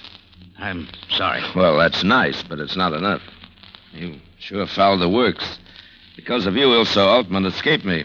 She's a smart woman, Jordan, and a vicious one. She had Willie Kleist killed, and it's a good bet she'll do the same to Carl. Why? Why? Because of Lake Zell in Austria and what it means. Sit down, Jordan. You might as well know. Story goes like this. In early 1945, when Allied troops were surging into Germany, there was a group of German scientists and aeronautical engineers working in a hideaway in the Bavarian Alps. They were at work on a project called Incion, a highly secretive and a highly important project. Incion was a pilotless plane that could rise 40,000 feet a minute. It carried a 1,000-pound warhead, which exploded on contact. An extremely advanced type weapon. Oh, I'm still listening. 20 such planes were constructed, but by then it was quite apparent to the Germans that the war was lost. And a special courier arrived at the Bavarian hideaway with orders from Hitler. The Incions were to be destroyed. And all the blueprints of the project, plus all information of an advanced nature, were to be put into airtight steel cases and dropped into the waters of Lake Zell in Austria. And so the story goes, Jordan. If it is true, we must know the information of an advanced nature inside those cases. And Carl Kleist can tell? Yes. He was one of the high-ranking aeronautical engineers working on the projects. His identification was that tattoo on his chest. Well, that clears up a lot of things. Ilse Altman's still fighting the last war. Oh, the next one, Jordan. She and whoever she's working for. They don't want us to get Carl Kleist because of what he might tell. Now she has him. Can we get him back before he's killed, Jordan? It sounded like an invitation to help, but whether it was or not didn't matter. They were going to get my help anyway. I'd played it like a first-class sucker. I didn't like the taste it left in my mouth. Sabaya got out a call, of course, and his men started looking for Ilse Altman and her Bedouins. I left headquarters and began to tap some sources of my own. Camel drivers who knew the desert trails and the desert hideaways. Had any of them seen an encampment of Bedouins with a European lady? Most of them hadn't. But a wizened old character named Shalik had seen some Bedouins. Not one encampment, but 3. At any of these encampments had he seen the European woman? No. So Shalik and I rented a jeep and went out to look over the 3 encampments. Number 1, 7 or 8 kilometers beyond the Bulak Bridge, turned out to be a dud. So did number 2, some old ruins of Ramesses II or III. Number 3 was a deserted oasis at the bottom of a valley. Oh, we had better stop upon the rise here, Effendi, so we will not be seen. Oh, yeah, okay. There below is the encampment. 1, 2, 3 horses. One of them must have 4 ply. What, Effendi? 4 ply, Shalik. Those are tire tracks down there going into that growth. Yes, so they are, Effendi. Well, this could be it. I'm going down and find out. Shalik, there's a big date farm a couple of kilometers back. Drive down and phone Sabaya. Tell him where I am. And tell him I'd like to see him very much with a half a dozen or so of his best men. Just in case. Well, I moved carefully through the sand, keeping in the shadows of the dunes. It was slow going. Sand was loose, and I didn't want to start a slide for fear one of the Bedouins would see it and wonder about the movement. Slowly, I inched my way closer, the object being to get near enough to the encampment to get a look at the faces of the Bedouins sitting cross-legged outside of a tent. It was Humar's face, the face of Ilse Altman's number 1 boy I wanted to see. Then I'd know and would beat it back up the rise and wait for Sam. Oh, and I saw it all right. He was one of the 3 men sitting there. But as I saw him, he saw me. He yelled at his men. I turned and ran up the rise, but it was rough going, my feet sinking ankle deep in the sand. They had it much easier. Humar and his men came after me on horses. I kept on going, but they got closer. In a moment, they were on me. Humar leaned down from the saddle, raised a heavy fist, and threw it with all his might into the back of my neck.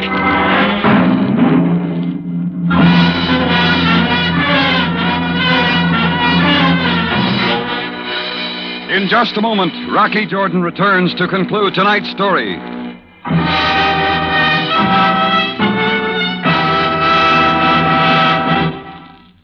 If you'd like to make your salads, first courses, or desserts as bright and colorful as a May basket of spring flowers, you should get acquainted with Del Monte Fruit Cocktail. It's a regular bouquet of color and flavor in itself. I should say so, Larry. Del Monte Fruit Cocktail adds so much glamour to a meal. And it's easy, too. Yes, Del Monte Fruit Cocktail is good looking, good eating, and a real time and work saver besides. You get luscious peaches, mellow pears, and tart-sweet tropical pineapple, ready cut and mixed with juicy seedless grapes and scarlet cherry halves. Just think, you don't have to select the fruits, pare them, cut them, or do any of the work yourself. And why should you, when you can get such a sparkling fruit combination ready prepared and perfectly balanced for flavor? You'll be proud to serve Del Monte Fruit Cocktail on any occasion. Actually, that's one reason why I keep it handy all the time. So I'll always be prepared for last-minute company to dinner. It's menu help you should have in your kitchen day in and day out. Stock up with Del Monte Fruit Cocktail next time you shop. Now, back to Rocky Jordan for the conclusion of tonight's story.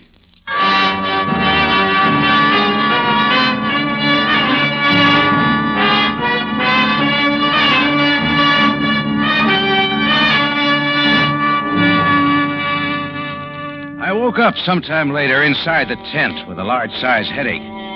Humar was there carrying a silly grin. Ilse Altman was there, too, with a gun in a holster. And so was Carl Kleist. Mr. Jordan, why? Why do you insist upon placing me in a position where I must make difficult decisions? I guess I'm just nasty that way. Everything was so simple. Carl and I had a long talk, did we not, Carl? Yeah, we had a long talk. We discussed what was important to Carl. He did not wish to die insignificantly on his desert. He decided he would leave Egypt with me and return to our friends of long ago and continue in the field of aerodynamics to do important work for the future. Did you not decide so, Carl? Yes, Elsa. You are most convincing in our talk. There, Mr. Jordan.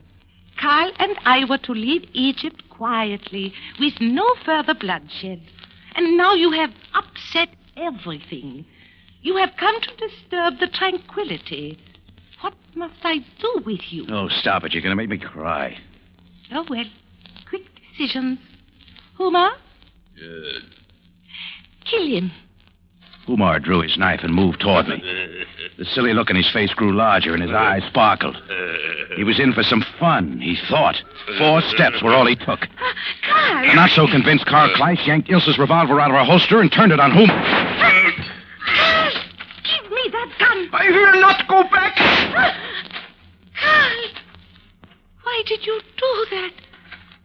Why? You had better take the gun, Mr. Jordan. Other 2 Bedouins may come in.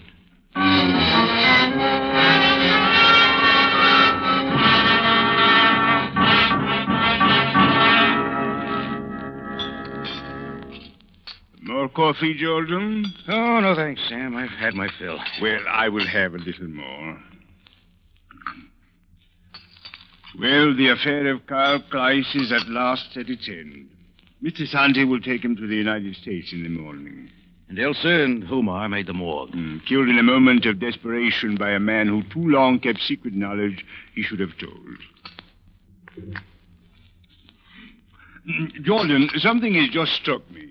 What's that, Sam? Do you realize that we do not know the real ending of the Kleist affair? We do not know if the story of the steel cases at the bottom of Lake Zell is true or not. Oh, I guess we don't. I guess we won't. Well, I suppose we do not have to know everything. If the story is not true, if there's not information of an advanced nature of aeronautics at the bottom of Lake Zell, most of this has been for naught. And if there is?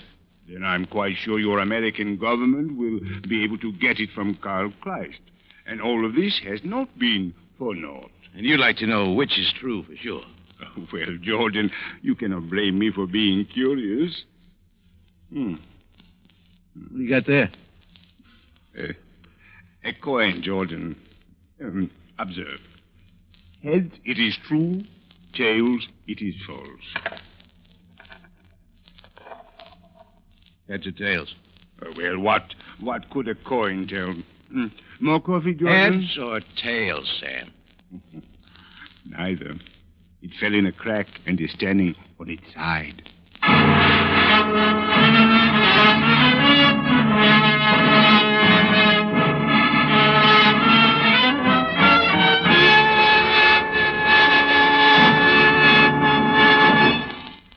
For superb flavor, for dependable quality always, enjoy Del Monte fruits and vegetables.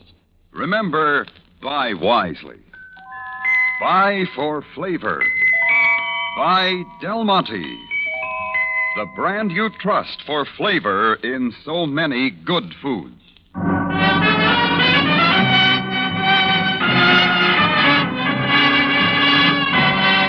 Rocky Jordan, written by Larry Roman and Gomer Cool, stars Jack Moyles in the title role with Jay Novello as Sam Sabayev, and is produced and directed by Cliff Howell, with original music composed and conducted by Richard Arunt. Remember, you have a date next week at the Cafe Tambourine, run by Rocky Jordan.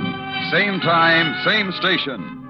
And the story is Horde of the Memlooks.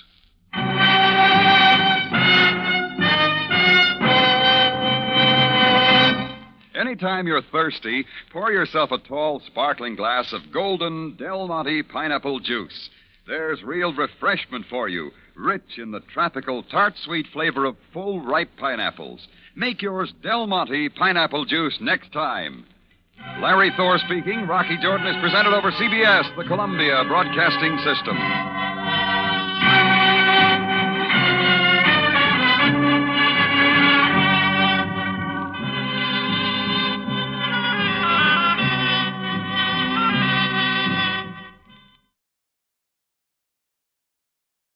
Now, Del Monte Foods brings you a world of adventure with Rocky Jordan.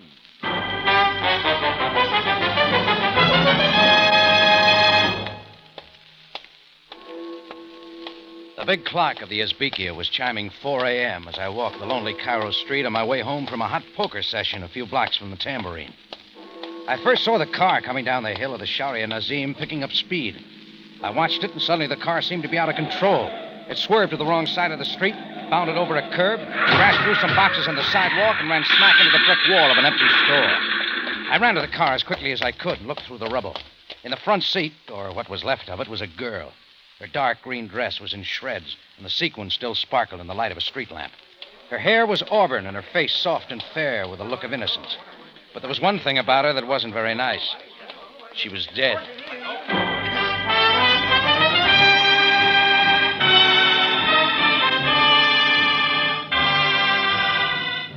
Del Monte, the brand you trust for flavor in so many good foods. Yes, Del Monte, the best-liked brand of canned fruits and vegetables in the whole wide world, takes you now to the Cafe Tambourine in Cairo, gateway to the ancient East, where modern adventure and intrigue unfold against a backdrop of antiquity. Tonight's Rocky Jordan story, The Dead Colleen.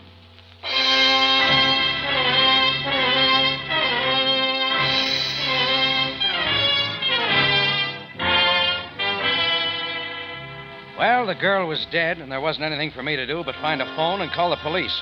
And I wanted to do it fast. The noise of the crash had raised a lot of Cairenes out of their sleep, and the more inquisitive of them were gathering. That's when I saw another car coming down the street. It pulled to an abrupt stop, and a tall, thin man in a dark single-breasted got out and came running over. Eileen. Easy, mister. Call an ambulance. Don't just stand there. There must be an emergency hospital close by. I'm afraid that won't help. What do you mean? She's dead. Drive me up the block. There's an all-night gas station on the Shari of King Charles. We can call the police. His name was William Biddle. He was an American in the import-export business, and he said he knew the dead girl. Now, we found the gas station, made the phone call, and the police took over. An hour or so later, Sam, the thin guy mopping his brow with a monogrammed handkerchief, and I were at police headquarters. And Captain Sabaya was asking his routine questions. Her name is Eileen McCall. She came to Cairo from Dublin on a visit. Her driving was a little erratic, Biddle. What caused that? I'm afraid too much to drink. Eileen and I were at a party, the Ephraim Pasha's home on the hill. We had an argument over a personal matter. She took her car and drove away. I see. Another unfortunate accident attributable to the indulgences of man.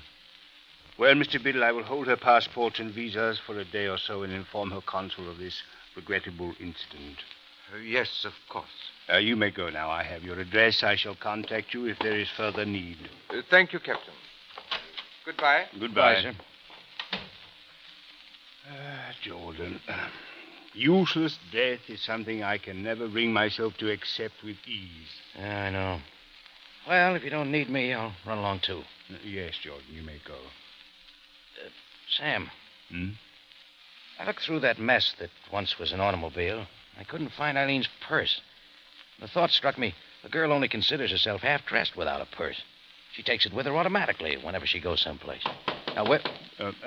Come in. May I see you for a moment, Captain Sabaya? Yes, of course, Dr. Hamar. Oh, Jordan, this is Dr. Hamar, one of the department's physicians. Howdy, Doctor.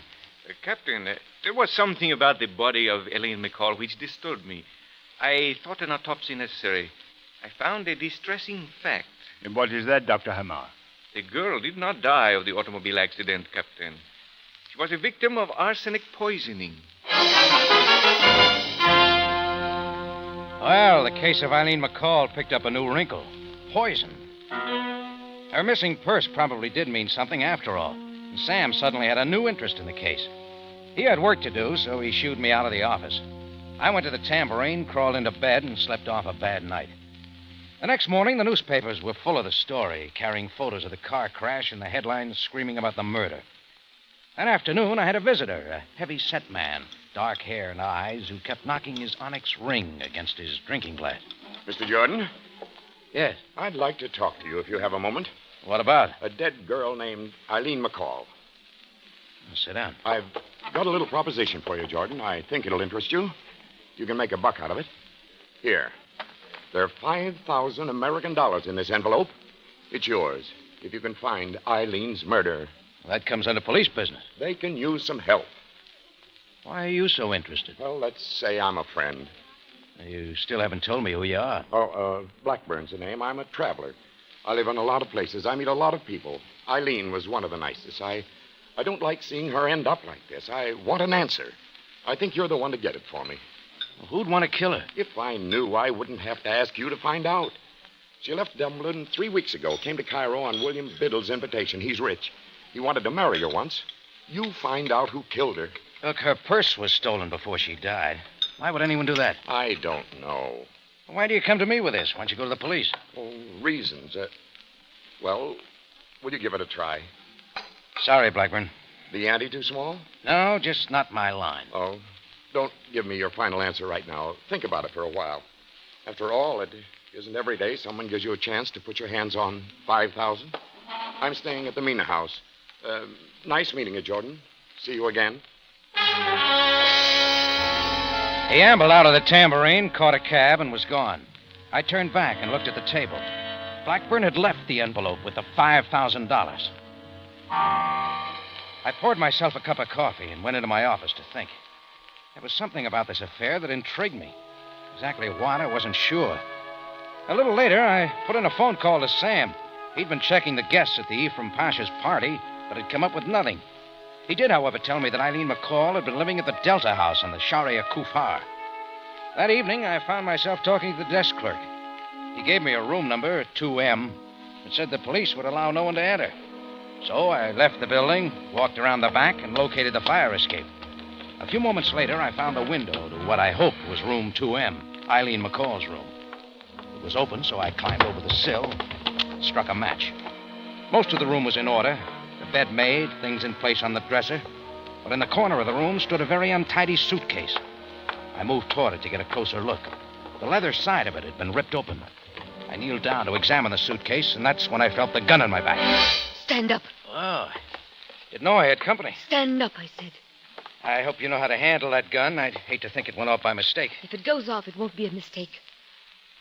Who are you? My name is Jordan. What are you doing here? I came looking for what was hidden in the side of that suitcase. And what was that? Well, I'll tell you when I find it. Here, look, point that gun the other way, will you? Not just yet. Well, then you better give it to me. My ears can't stand explosions. Come on, give it to me. No. You're hurting me. Sorry. That's better. Now let's talk on even terms. Who are you? I'm a friend of Eileen's. Everybody seems to be. You've got a name. Mona. There's more to it. Baudry. Mona Baudry. But I use other names when the need arises. What did you find in the suitcase? Nothing. Give me a handbag. Gladly. But if you were a real gentleman, you'd ask me to give you my phone number instead. Nothing. So you found nothing. All right, tell me what you hope to find. I'd rather tell you my phone number. You can tell them both to Captain Sabai at Cairo Police. Come on. Out the window? Sure, just like we came in. Now move. We started out the window and down the fire escape to the sidewalk. Mona in the lead and me walking close behind her. Suddenly she stopped walking. I urged her, but she wouldn't move, and I couldn't figure out what she had in her mind. A second later, I knew. The blast came from the shadows across the street. I shoved Mona onto the ground and dived for the sidewalk myself. The shots kept coming. I inched my way along the wall. Then it was quiet, except for running footsteps. Mona's. She'd scooted down the street and lost herself in the Cairo night. Oh, I'd bungled it fine. I crossed the street to where the gunman had been, and he was gone, too. But he'd left something behind. A cigarette butt. A real fancy monogrammed kind. The initials on it were WB. And I was thinking of William Biddle right away.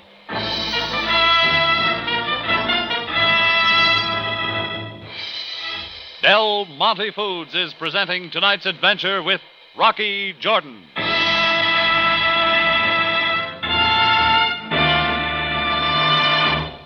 Now, here is Larry Thor.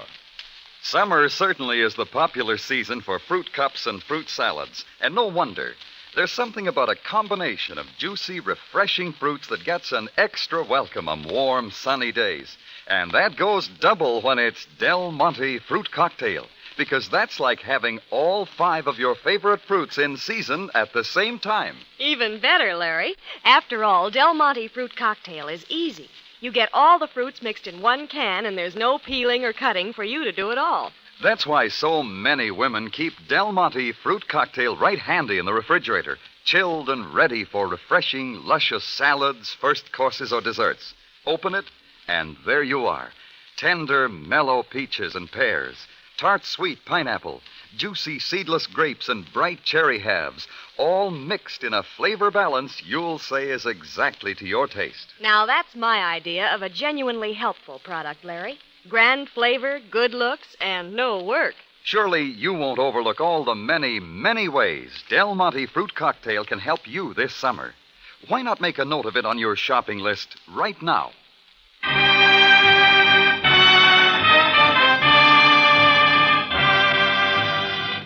Now we take you back to Cairo in tonight's Rocky Jordan story, The Dead Colleen.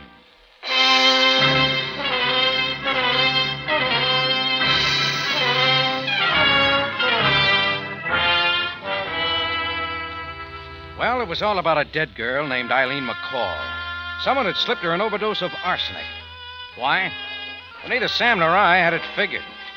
In the picture were a man named Blackburn who had offered me $5,000 to turn up her murderer, a girl named Mona Baudry, and a fancy article called William Biddle. Willie looked pretty bad. A monogrammed cigarette told me he was the one who threw the shots at me. I figured he'd be a good one to pay a visit to. I found his address in the Cairo phone book, a 2-story modern mansion off the river's edge. I rang the bell. A moment later, the door came open. Yes. Standing there was a surprise. Mona Beaudry carrying a real vacant look. Well, what is it you want? Well, I can see we're going into a routine. I beg your pardon. The name is Jordan. Yours is Mona Beaudry, or so you said. We met around your gun in the apartment of a dear departed. Or is that what you're trying to forget? I believe you're drunk. Go away. No. Step back from the door. I'll call a policeman. Go ahead. I'll tell him where we met. Who would ever believe such a lie? Now, please leave quietly, or I will. Mona, who's there? Oh, it's you, Mr. Jordan. Come in. Thanks. Mona, honey, I'd like you to meet Mr. Jordan. Jordan, this is my wife. How do you... Your wife? I'll leave you two men alone. I've got some things to do upstairs. Goodbye, Mr. Jordan. Nice to have met you. Come into the library, Jordan. I didn't realize you were married, Biddle. No. Don't I look like the marrying kind? Drink? No, thanks. Well, what brings you here? Oh, say, if you got a cigarette, I guess I left my pack in. Oh, of course.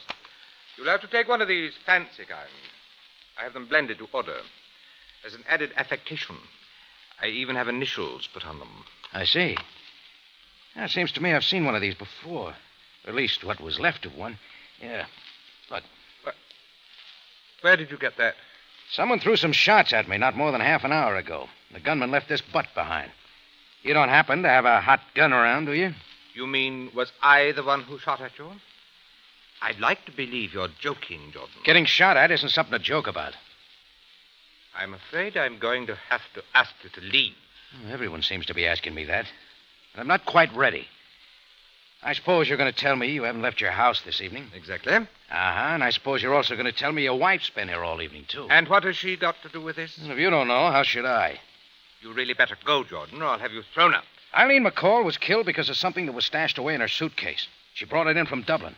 Someone knew about it, and I bet that someone was you. Get out! I was just leaving. Incidentally, I'm not the only one interested in Eileen's death. So was a fellow named Blackburn. You better start living fast, Biddle. You may not have much more free time after I talk to Captain Sabaya.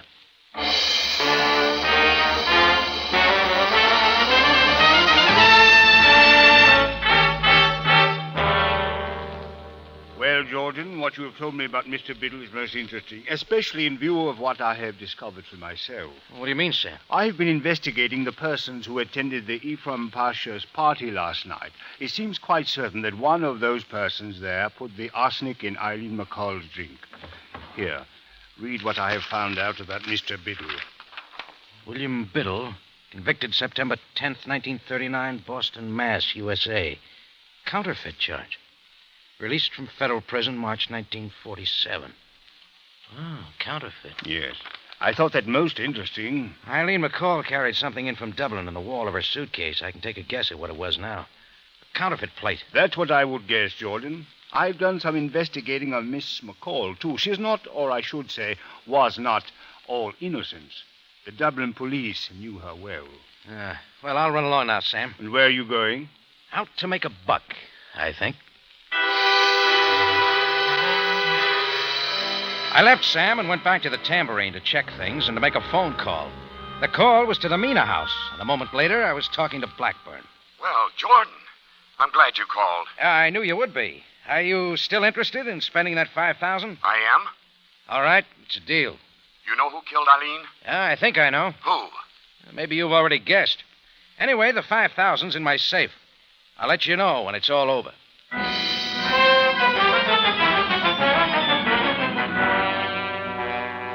My next step was a visit to the home of the Ephraim Pasha, the man who held the garden party Biddle and Eileen McCall attended. His layout could have passed as a palace out of the Arabian Nights, a place just crawled with servants. A big Nubian took me to the Pasha, and we sat out in the garden alongside of a flowing fountain. I began to talk, and the Pasha got real busy throwing food to the goldfish in the fountain. Go away, Nicky, you greedy little fish, you. You have eaten everything and allowed nothing for the other. Hey, are you listening to me? Oh, of course I am. I've heard every word you said. You and the police are interested in uncovering the identity of the person who killed poor Miss Eileen McCall. Nicky, I told you to go away and let Nellie have her turn. Oh, that Nicky is such a pig. What I'm really trying to find out is who had the opportunity to poison Eileen's drink at your party last night? As I informed the police, there were many people at my party last night. I had engaged 2 bartenders to mix the drinks. Certainly they would not poison any of my guests. Who handled Miss McCall's drinks? Miss McCall was with Mr. Biddle. I presume he saw to it she was amply provided for. Then you'd say it was possible for him to have picked up a drink for Eileen, dropped some arsenic poison into it, and give it to her? Oh, really, Mr. Jordan? You do not think Mr. Biddle killed her? My question was it possible? Well, yes, I suppose so. What was Mr. Biddle wearing last night? I do not remember. I do not pay much attention to men's garments. I think he wore a blue single-breasted suit, red carnation, a white handkerchief in his breast pocket, black shoes, and a maroon tie with an atrocious design. Oh, how should I know what he was wearing? I tell you, I do not pay much attention to men's attire. No, of course not. Blue single-breasted suit. Yes, I remember it now.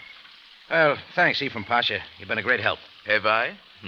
I'm delighted. Oh, and you better throw Nicky some more chow. He just took a nip out of Nellie. Nicky! My plan was simple. Wait until the Biddle household went to sleep, crawl in a back window, and turn up the suit of clothes Biddle wore to the Pasha's party. A quick vacuum cleaning of the pockets, an examination of the dust by a chem lab would soon tell enough whether or not he'd carried arsenic powder. Now, the lights at the Biddle house were out as I stood across the street watching the place about 10:30 that night. I waited until it was close to 11, then moved across the street. I climbed over the small stone fence, and I began to scratch around for an open window.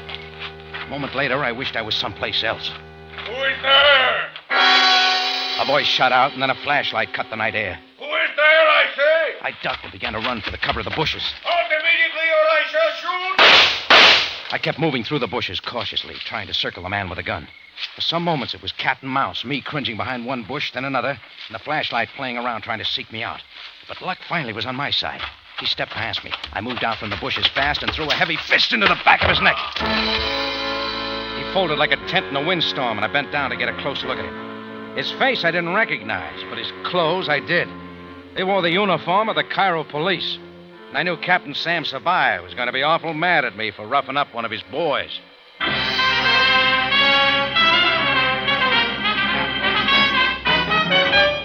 All right, Sam, I'm sorry. I didn't know it was a cop. He was shooting at me. I had to do something. Of course he was shooting at you. You were someplace where you should not have been. I've explained all that already. You know why I was there. Because you believe William Biddle killed Eileen McCall. Yes. Well, Jordan, both you and I would have to revise our opinion. William Biddle himself was found dead not more than 1 hour ago in an alley in Old Cairo. In just a moment, Rocky Jordan returns to conclude tonight's story.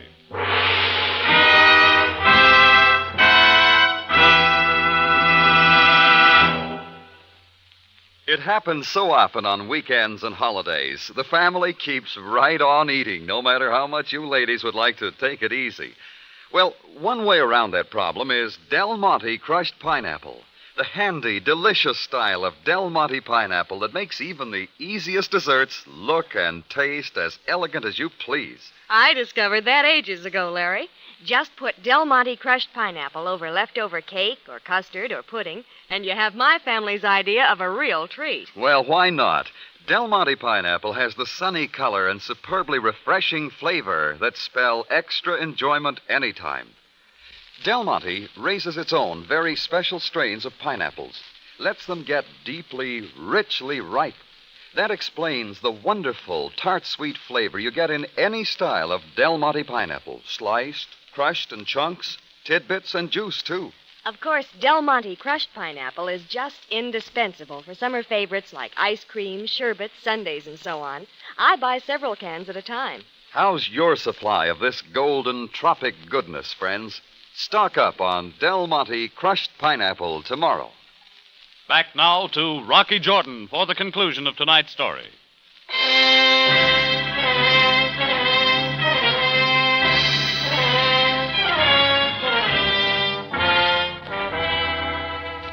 Well, I'd been flying off in the wrong directions.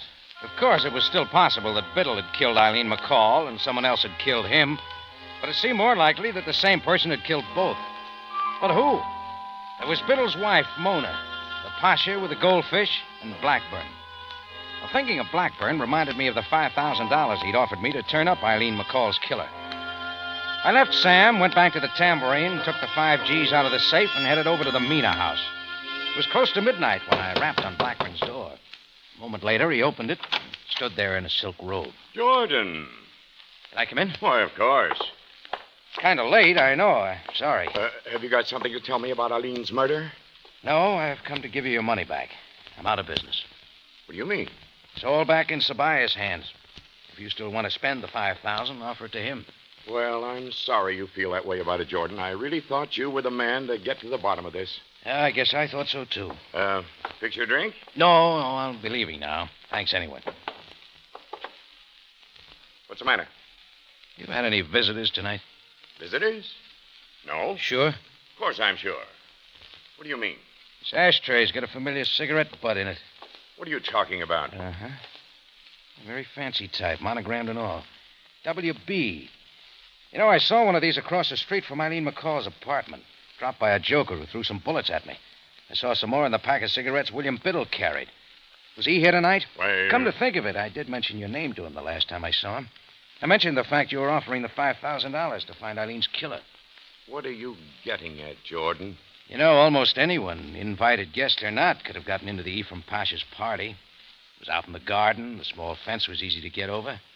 Anyone could have got there to slip the poison into Eileen's drink. Anyone could have filched one of Biddle's monogrammed cigarettes and purposely dropped it on the sidewalk after he took those shots at me to make me believe Biddle was the one. Are you getting around to saying I killed Eileen? Oh, now, why should I say that? After all, if you killed her, why should you offer $5,000 to me for finding her killer? That's right. Unless, of course, you were just using that as a cover-up. I think I'll give Captain Sabai a phone call, have him bring some of his nosy policemen to search your room. I barely got the last sentence out before Blackburn began to move. 3 steps took him to the bureau drawer, and I knew what he was after. I moved, too. Got to the bureau just as his hand slipped into the drawer. I slammed the drawer shut, and he withdrew his hand, feeling plenty of pain. But his other hand was all right, and he threw it into my face. I came back, and soon the 2 of us were rolling across the floor, knocking over chairs and lamps in the best tradition of a barroom brawl. Neither of us heard the door come open, but we both heard the sound that followed. Blackburn also felt it. The bullet plowed into his shoulder, and all the fight went out of him. Standing in the doorway with a hot gun in her hand was Mona Biddle. I really should have done what I came for. I really should have killed him.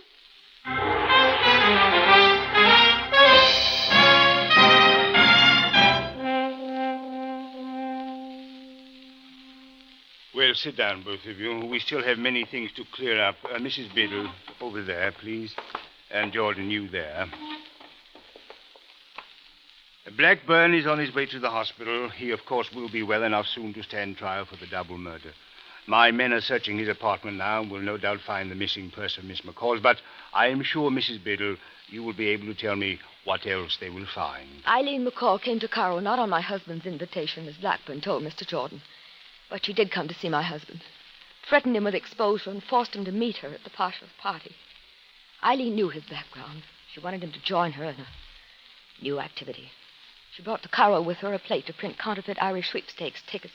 A very old and lucrative business, Sam. But even in the face of her threats, my husband turned her down. Meanwhile, Blackburn must have found out about the plate somehow, wanted it. He guessed where the plate was and thought with Eileen out of the way, the rest would be easy. So he killed her.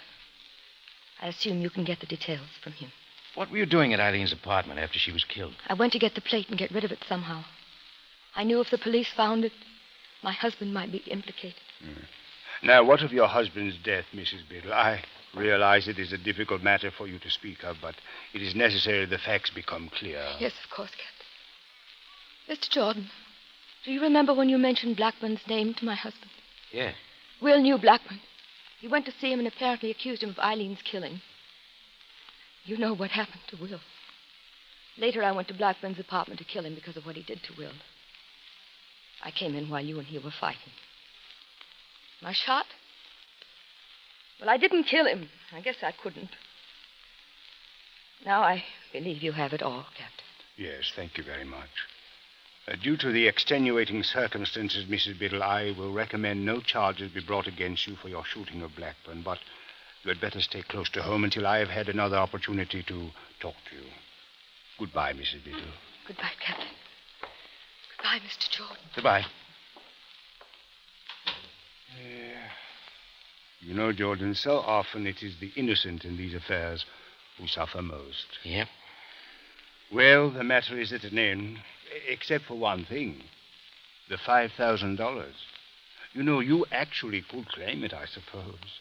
You did find the murderer of Eileen McCall. Oh, I don't want it, Sam. Put it in the policeman's treasury or something. I don't care what you do with it, but just don't buy any Irish sweepstakes tickets.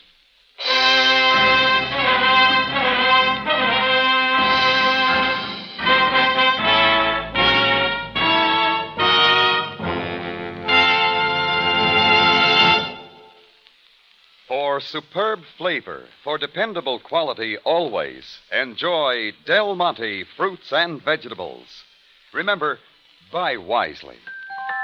Buy for flavor.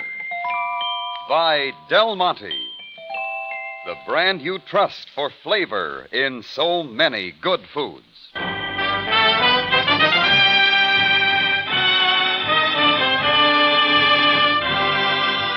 Rocky Jordan, written by Gomer Cool and Larry Roman, stars Jack Moyles in the title role with Jay Novello as Sam Sabaya, and is produced and directed by Cliff Howell, with original music composed and conducted by Richard Arant.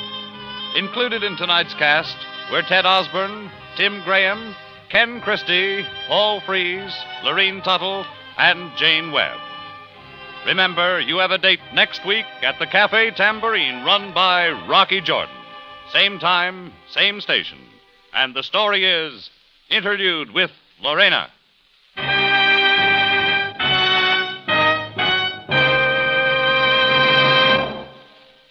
On a summer morning, noon, or night, cool off with golden, refreshing Del Monte pineapple juice. Let its tropic tart sweetness satisfy your taste. Renew your energy with its natural fruit sugars. Yes, next time you're thirsty, have a glass of Del Monte pineapple juice. Bob Stevenson speaking. Rocky Jordan is presented over CBS, the Columbia Broadcasting System.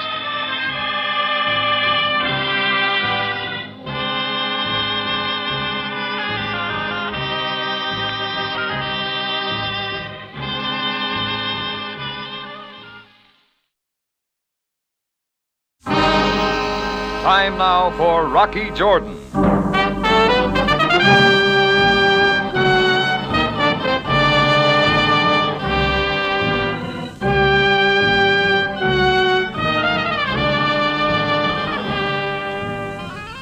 Not far from the Mosque Sultan Hassan in Cairo stands the Cafe Tambourine, run by Rocky Jordan. The Cafe Tambourine, crowded with forgotten men, alive with the babble of many languages. For this is Cairo, where modern adventure and intrigue unfold against a backdrop of antiquity. Tonight's story, Red stands for blood.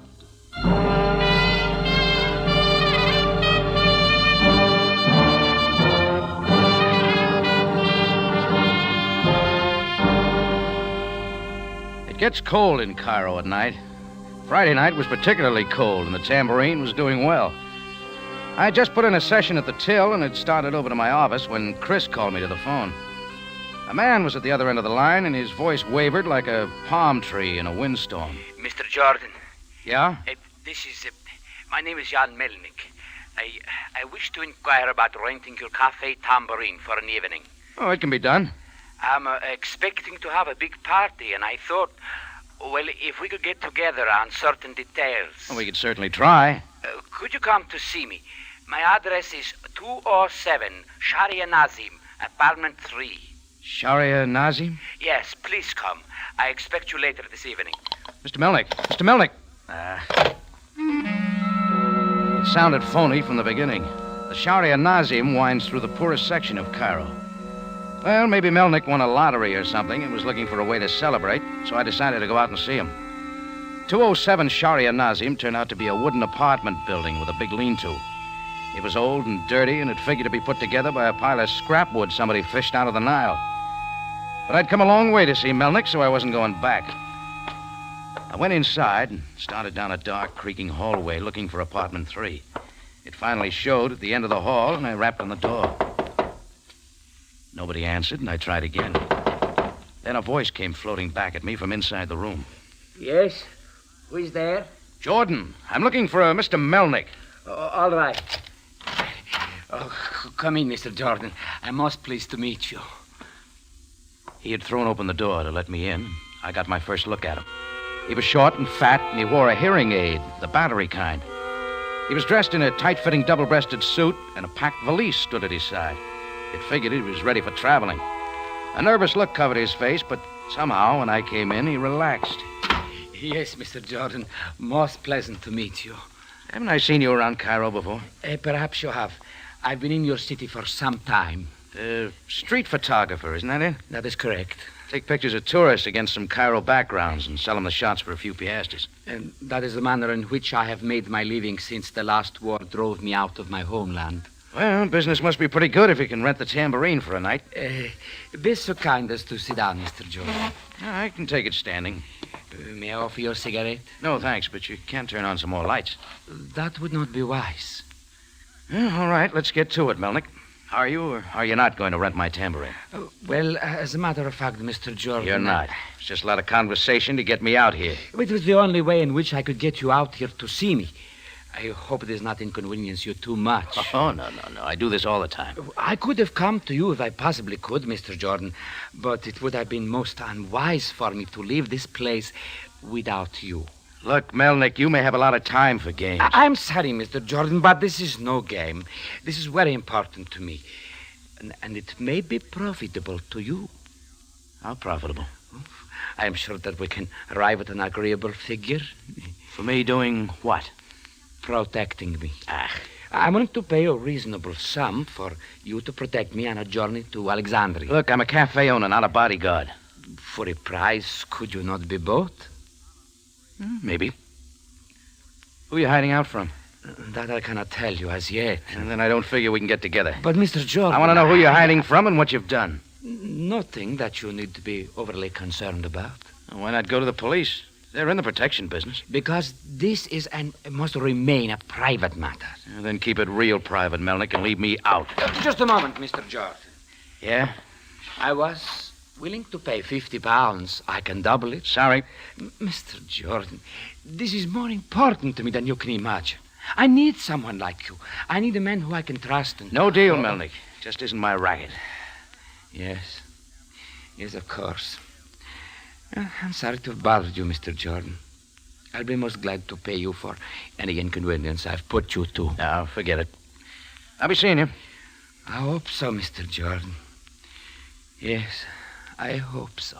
A pathetic look came over his face as I turned from him, and he shut the door softly behind me. I took about 2 steps down the hall when things began to happen.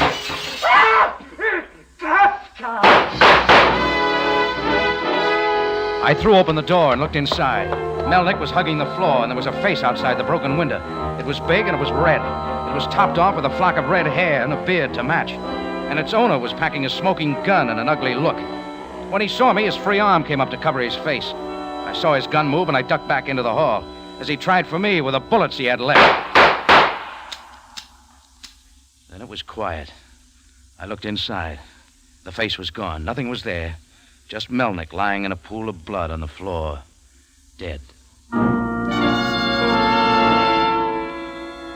I put in a quick call to Captain Sam Sabaya, the Cairo police. After 2 cigarettes and a lot of questions by the assorted lodgers of the apartment house, Sam got there with Sergeant Greco and a couple of his boys. Jordan, someday you must tell me why it is you always manage to be where there is trouble. Oh, I guess it's a gift, Sam. Yes, it must be something like that. Yeah. So this is the dead man. Now, that's real observant. Show more respect to the captain of police, Mr. Jordan. That is all right, Sergeant. Let him have fun while he can. Who is the dead man, Jordan? His name is Jan Melnick. He was a street photographer. Hard of hearing, I see. This is somewhat of a novelty for me, a corpse with a hearing aid. Sergeant. Yes, Captain. You will examine the body and the room. Jordan and I will be in the hall. Yes, of course, Captain. Jordan, come outside. We have some things to talk about. Well, go ahead, Sam. You're in charge. What were you doing out here, Jordan? drumming up some business. Jordan, I must ask you to But that's cooperate. it, Sam. He called me up, said he wanted to rent the tambourine for a night. When I got out here, I found out that he was a fake. He really wanted me to take a trip with him to Alexandria. What for? Bodyguard.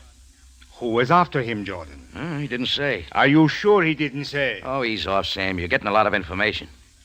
I think I can give you the killer's name.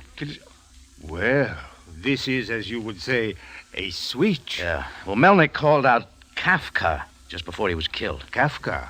You can supply a description of the man? All I saw was his face. Looked like a stop signal. Red hair, red beard. And you can identify him if you see him again? Yep. Very well, Jordan. I will look through our files, and if I find a picture of a man who fits your description, you will get the opportunity to identify him. All right, you do that. And let us hope for your sake that there is such a man. And I'll be home sleeping. Oh, just one moment, Jordan. What's it now? Since you are my only witness, let us hope you manage to stay alive. Sure, Sam. I'll work on it real hard. I made it a point to keep my promise and went home to bed over the tambourine. I slept sound, but not for long. The light in my eyes that woke me wasn't coming from the window. It was still dark outside. It was the ceiling light. I wondered how I'd failed to turn it off. About then, I decided I was dreaming. And not a bad dream. She stood at the foot of my bed looking at me with dark brown eyes.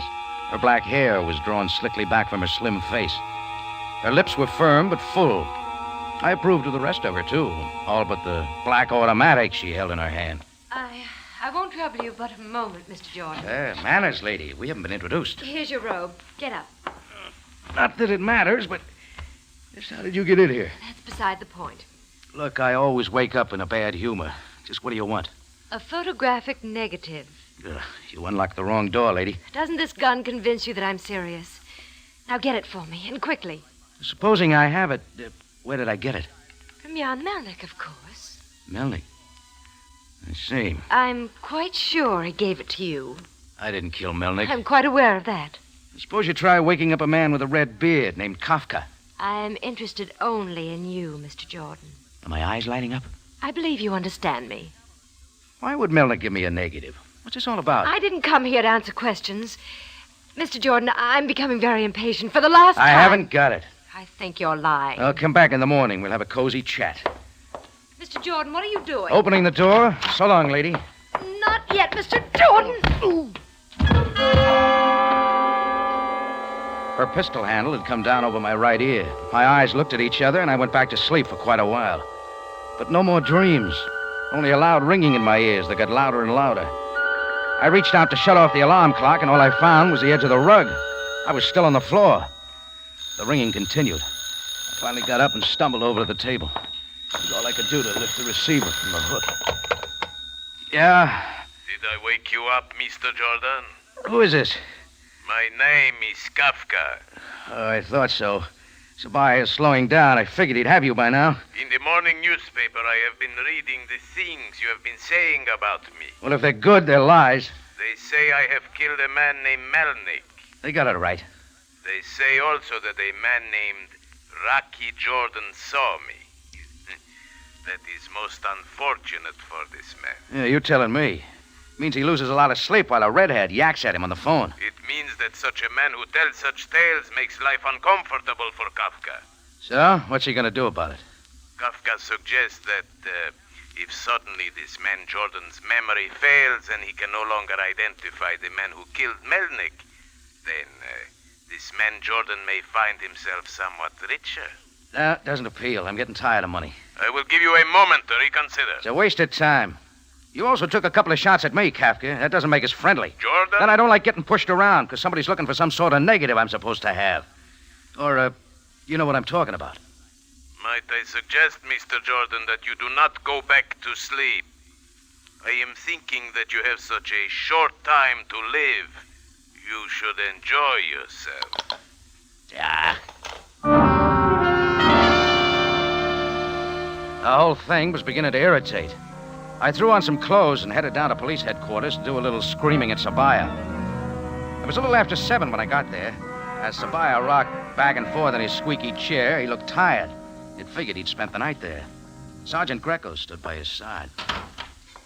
Well, Captain, look who has come to visit us. This isn't a visit, Greco. It's business. Yeah, we have some with you too, Jordan. Looks like you two boys have been hatching up something. Jordan, Sergeant Greco and I have spent the night looking through our files to find a picture of the man you say killed Jan Melnik. Yes, Mr. Jordan. Just a moment, And, Sergeant. Jordan, this is the picture we found that fits the description you gave us. Look at this. Sure. Is this the man? Yeah, that's the one. Red face, red beard, and hair. You are sure, Jordan? We do not want you to make a mistake. Oh, I'm sure, all right, Sam. Nobody else would come that ugly. There you are, Captain. I told you, Just Mr. a Jordan... moment, Sergeant. Jordan, you do not wish to change your decision that this is a photograph of the man who killed Melnik? What are you getting at? What is it you're trying to do, Jordan? But Sam... Why are you lying to us? Hey, what's going on? This is a photograph of a man who has been dead for 2 years. Jordan, I think perhaps that we had better keep you here until you decide to tell the truth.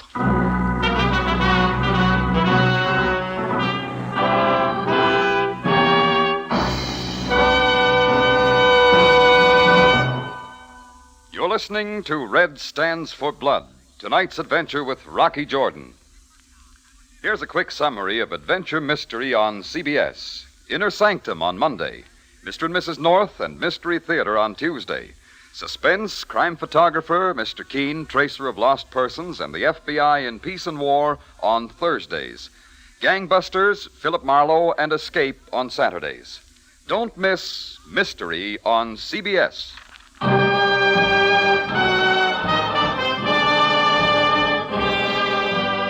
And now we return you to Cairo and tonight's adventure with Rocky Jordan. Red stands for blood.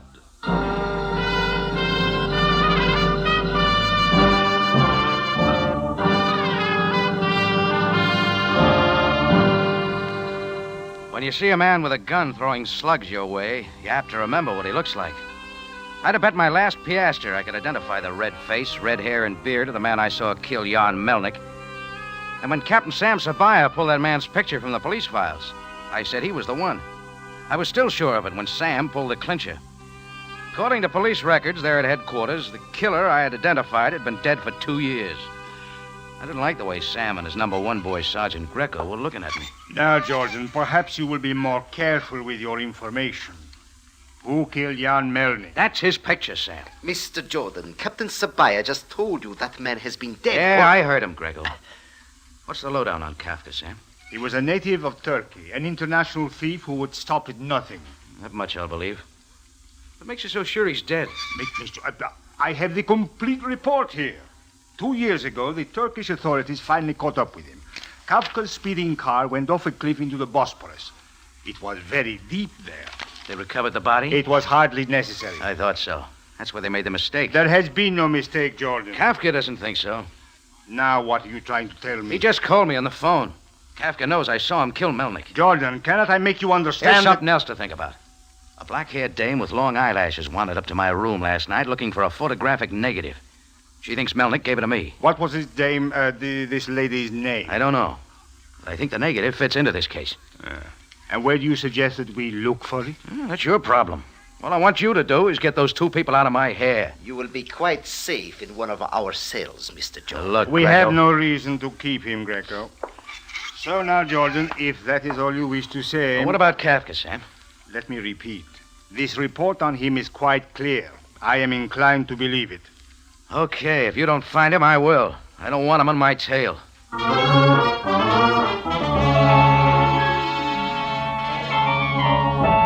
There was a photographic negative somewhere in Cairo that was hot enough to set up a murder. Jan Melnik had died for it. I might be next. I wanted to know why. I went back to the place on Sharia Nazim where I had found him in his room. I found out 2 things. He had rented the room a short time before, but hadn't lived in it. And he had a wife. Their home was down on the Nile waterfront in the worst part of Cairo. So I looked it up. You could call it a home if you like. It was worse than a shambles. Not fit for one of the starved dogs that roam the dirty streets. Who is it? Mrs. Melnik? Yes. I'm Rocky Jordan. Oh, you are the man who saw my husband killed. That's right. I'm sorry, but there are a few things I'd like to ask you, Mrs. Melnick. Well, won't you come in, Mr. Jordan? Please be seated. Thank you. I wish I could serve you something, Mr. Jordan, but No, you that see, isn't necessary. Mrs. Melnick. You know Jan well. Not before he called me yesterday. I had seen him on the streets. On the streets, yes. Mr. Jordan, it was not always as you see here. We had a good home in Prague. I'm sure you did. Jan was a good husband, but we lost everything. After we came to Cairo, it was hard for him. Always he dreamed of taking me away from this. Mrs. Melnick, have you any idea why someone would want to kill your husband? No. Only that he said he must make a trip. He said that when he came back, there would be enough money for our old age, and there would be no more worries. And now he... You suppose he took the room on Sharia Nazim to hide out from something? It is possible. I do not know. Miss Melnick, your husband worked for a photographic company, didn't he? Yes. Tourist Pictures Incorporated, he told me. He ever tell you about a certain negative he wanted to protect? Negative? No. What about a good-looking brunette girl with sleek hair and long eyelashes? I know of no such person. Did he ever mention a criminal named Kafka? A criminal? No, Mr. Jordan. Jan was a good man. He worked hard. Sure, I know. Being hard of hearing must have made it difficult, too. What do you mean, Mr. Jordan? My husband was not deaf, not at all. I see. Now, Mrs. Melnick, there are a few of your husband's effects down at police headquarters. I wonder if you'd like to get them. Oh, yes, I do want them. Then suppose we go down now. I'll take them. You're most kind, Mr. Jordan. Will you wait a moment while I get ready? Surely, I'll be right outside.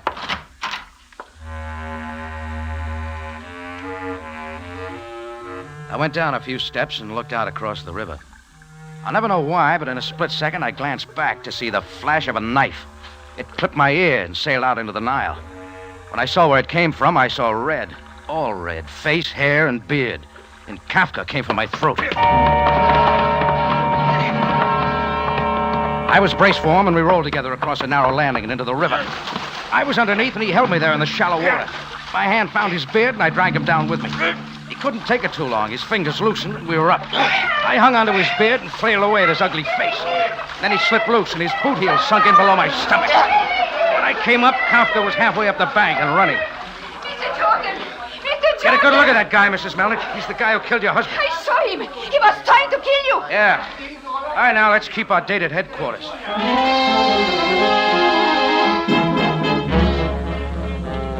Up the hill away, we caught a taxi, and in 30 minutes, we got out at headquarters. Captain Sabaya wasn't there, but Sergeant Greco sat behind the desk.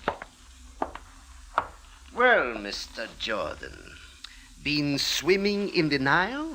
For once in your life, you're right, Greco. But never mind the small talk. We came to get Jan Melnick's effects. Why should I give them to you? Easy, Greco. This is Mrs. Melnick. Jan Melnick's wife. Oh, I am at your service, madam. Sergeant Greco, my husband had only a few things, but can I have them now? Your identification, Mrs. Melnick. Look, Greco, I'll identify her. Like you identified Kafka's picture, Mr. Jordan? Will this letter do, Sergeant Greco? Let me see. Oh, very well. Now, will you sign here, please? Okay, now get it, Greco. Cut the stall. One moment.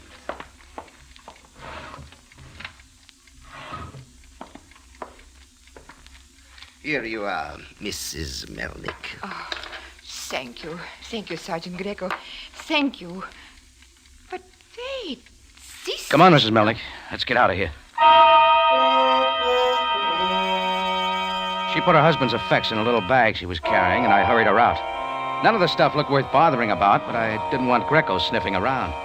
I took her down the street a ways, and then we stopped. Mrs. Melnick, do you mind if I see those things now? If you wish, Mr. Jordan. These did belong to your husband, didn't they? Oh, yes, the watch, and... But this is not his. What is it? It's a hearing aid. He was wearing it when I saw him last. Jan had no need for this. Let's have a look. What are you doing, Mr. Jordan? He had some reason for wearing this, Mrs. Melnick. Maybe something inside. Yeah. What is it? It's a negative. But it is so tiny. It's microfilm. Too small to make out anything. Will you take it to the police? Let Greco get it. I'll find out what this is all about. Miss Melnick, suppose you go to my cafe tambourine. If you wish, Mr. Jordan. But why? Just wait for me there. When I see you again, I figure I'll be able to explain everything.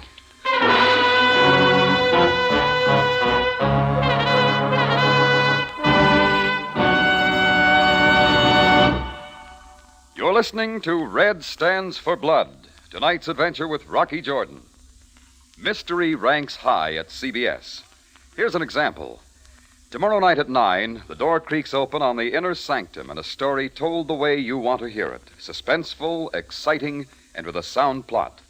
Don't miss Inner Sanctum tomorrow, Monday night at 9 on your CBS station.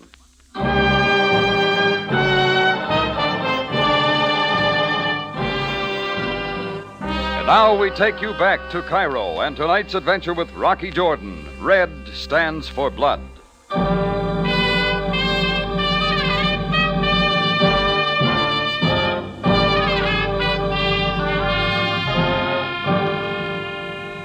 That tiny bit of microfilm had the answers, and I had to find a photographic shop to see what they were.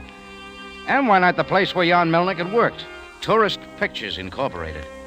I located the place on a side street off Solomon Pasha Square. As I went in, I saw a face start from behind the curtains and back. A slim face with dark eyes, framed by sleek black hair. She was just as pretty and just as scared as the night before. I got back there on the double. No gun this time, lady? I don't have it now, Mr. Jordan. I didn't get your name. I'm Marta Helwig. Now, let's have some more answers. Why are you here? Returning the visit, maybe? You left in a hurry last night. Oh, Rocky, I'm sorry. I didn't want to hurt you, but I had to. Sure, they always have to. Believe me, Rocky. I didn't shoot. I could have. Oh, forget it. My head's clear enough now. You were looking for a photographic negative, Marta. Yes, I must find it. Why? If I don't, I'll be killed. By a redhead named Kafka? Yes. Yes, Rocky. If you know anything about Take a it. look. This the one? Why, perhaps. I don't know. Where'd you get it? From where Melnick hid it? Oh, Rocky, please let me have it. I'll do anything, Rocky. Anything. No deals till I see what's on it. You got a projector here? Yes, over here. All right, turn it on. All right, Rocky, but we've got to hurry. Wait a little bit of focus. Rocky, that's the one. Taken in front of the Grand Theater. Who's the Egyptian? I don't know, but you see who's in back. Sure, no surprise at all. It's Kafka.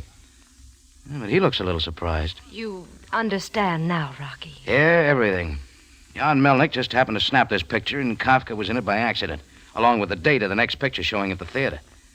So he's located in Cairo, date and all. That's right. When Melnick developed the negative, he must have recognized that ugly face. So he put it on microfilm and planned to get it to Turkey, where there was a price on Kafka's head. Only Kafka found out. Where do you fit? Well, Kafka came to me offering me a price if I would get the negative and return it. Seemed the easy way for him. That bump in my head didn't pay off, Marta. But, Rocky, that wasn't all. He said if I didn't get it for him, that I needn't plan my breakfast for this morning. You see now why I was desperate. Did he show up? No, not yet. But now we can give it to him. No, nothing doing. Get your coat, Marta. Oh, please, Rocky. Get it. We're going to Sam Sabaya to prove that Kafka's alive. All right, Rocky. I'll be right back. I'll just take this film. Just leave it there, George. Huh? Leave it in the projector. I will get it. Kafka. Yes, now get back. I use a pistol better than a knife. You showed up a little too late. In time to get what I want. Mission accomplished, huh? No, not yet. I warned you to lay off, Jordan. You know too much. Now what do I get? This, Jordan. I braced for the slug, but it didn't come. Kafka just looked at me. His gun dropped from his hand, and he went limp, like the hump on a starving camel. Marta stood in the doorway, the color gone from her dark eyes. Well, I see you found your gun again. Yes, I found it. Who was it for? Kafka or me? Does it make any difference now? No. Now, you're in the clear now, baby. You can relax. Suddenly, she did, but I got to her before she slid to the floor. From then on, things were more pleasant. When she was steady again, we paid Sam Sabaya a visit. He was real pleased, but Greco wasn't because he got the job of taking care of Kafka. I made a date with Marta to meet her later, and then Sam and I went to the Tambourine, where Mrs. Melnick was waiting. So that is what Jan was trying to do. But why? Mrs. Melnick, your husband had only the highest motives in his effort to get Kafka's photograph to the Turkish authorities. He knew he was asking for trouble. He figured the risk was worth it. For your sake, Mrs. Melnick. Unfortunately, he was dealing with a desperate criminal. The whole affair is most regrettable. However, there is one consolation. Yes? The Turkish government had a price of 1,000 pounds on Kafka's head. I am sure Jordan will agree that the money goes to you. Of course, Sam. Kafka would never have been found if it hadn't been for Jan Melnick. Yes, that is true. I only wish he'd realized that my own comfort was not so important to me as our life together. But Jan thought only of me. He was a good man.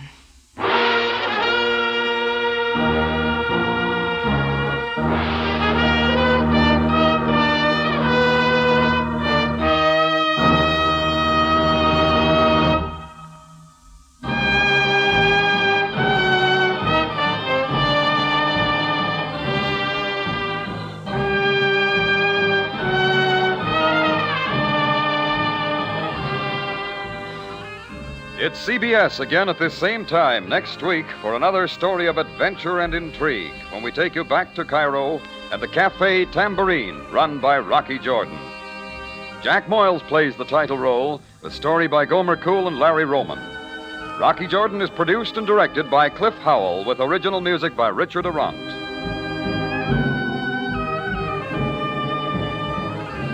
Larry Thor speaking. This is CBS, the Columbia Broadcasting System.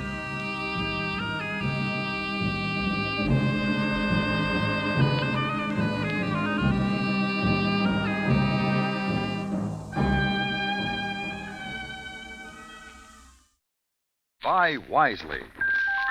Buy for flavor. Buy Del Monte. Del Monte, the brand you trust for flavor in so many good foods. Time now for Rocky Jordan, brought to you by Del Monte Foods, the brand preferred by more women than any other line of canned fruits and vegetables in the world.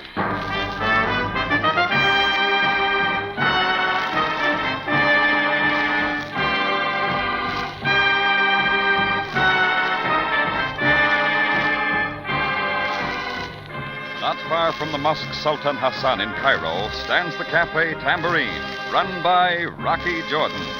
The Cafe Tambourine, crowded with forgotten men, alive with the babble of many languages. For this is Cairo, where modern adventure and intrigue unfold against the backdrop of antiquity. Del Monte presents Rocky Jordan and this week's story, The Diorite Bowl.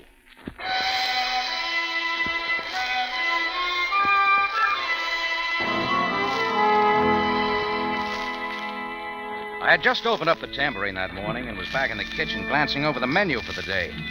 Chris, my bartender, came in, nodded toward the front, and said somebody wanted to see me. So I went out through the cafe, and there at the door, peering nervously in from the street, stood a skinny little girl, 12 or 13 maybe, dressed in the robes of the fellaheen. A small vessel was clutched in her hands, and what I noticed most was the strange look of anxiety and fear on her soft, round face. The same fear sounded in her voice. Most kind Effendi Jordan. That's me, little lady. What can I do for you? My father sends his humble regrets that he could not come today. Your father? El Mamad, he who brings the honey. Oh, El Mamad, of course. Well, he's told me all about you. I am the daughter, Sharon. If you will take the honey. Sure. Come in, Sharon. Come in. No, I cannot enter. I will go now. Wait a minute, Sharon. You got some money coming, remember? Oh, the money, yes. If you would get it quickly, sir. She waited there as I set the vessel of honey on a shelf behind the bar, then went to the till for some cash. El Mahmad had been making his deliveries to my tambourine regularly for a long time. I needed honey for one of my mixed drinks, and the fine product from his apiary seemed especially good. Or maybe it's just that I liked El Mahmad. I was surprised that he hadn't shown up himself, and the actions of his daughter had me wondering. There you are, Sharon. Mutashakir, Effendi Jordan. Why didn't your father come in this morning? My father remains at the farm. I was sort of hoping to see him. We always had coffee together. Is everything all right with him? Please, Effendi, if you would permit me to depart. Of course, Sharon. Come on, run along. Give El Mahmad my regards. She was quickly running away, and I was sure now her worry was connected some way with her father. As I stood watching, I saw a short, plump man in continental dress appear out of a doorway. The greedy eyes in his pudgy face shifted my way for a second, then he drifted after Sharon.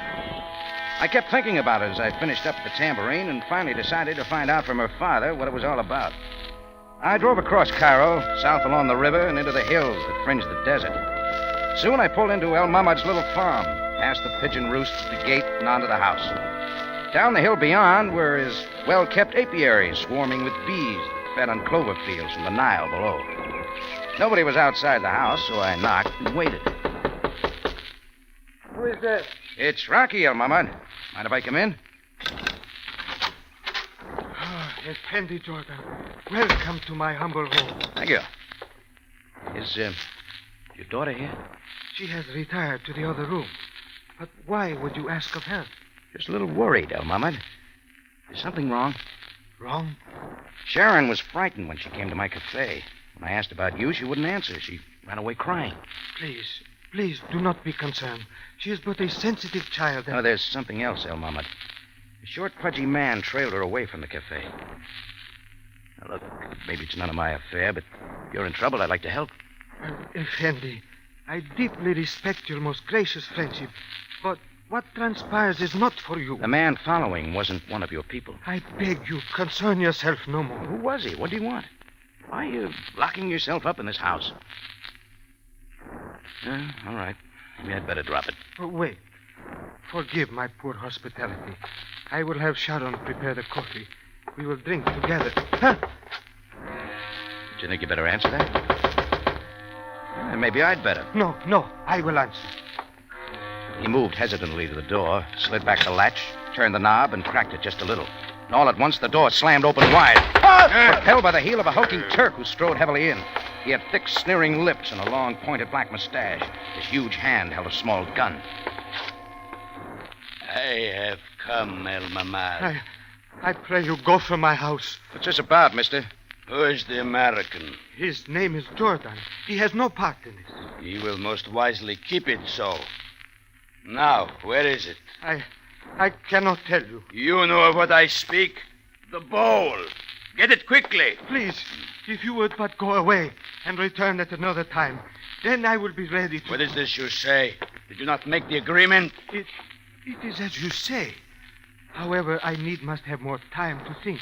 But a little more time. There is no more time. Give it to me. Now. But I cannot. Then I will take it in my own way. Perhaps it is on the shelf. No. I swear it is not here. Please, I beg you. So.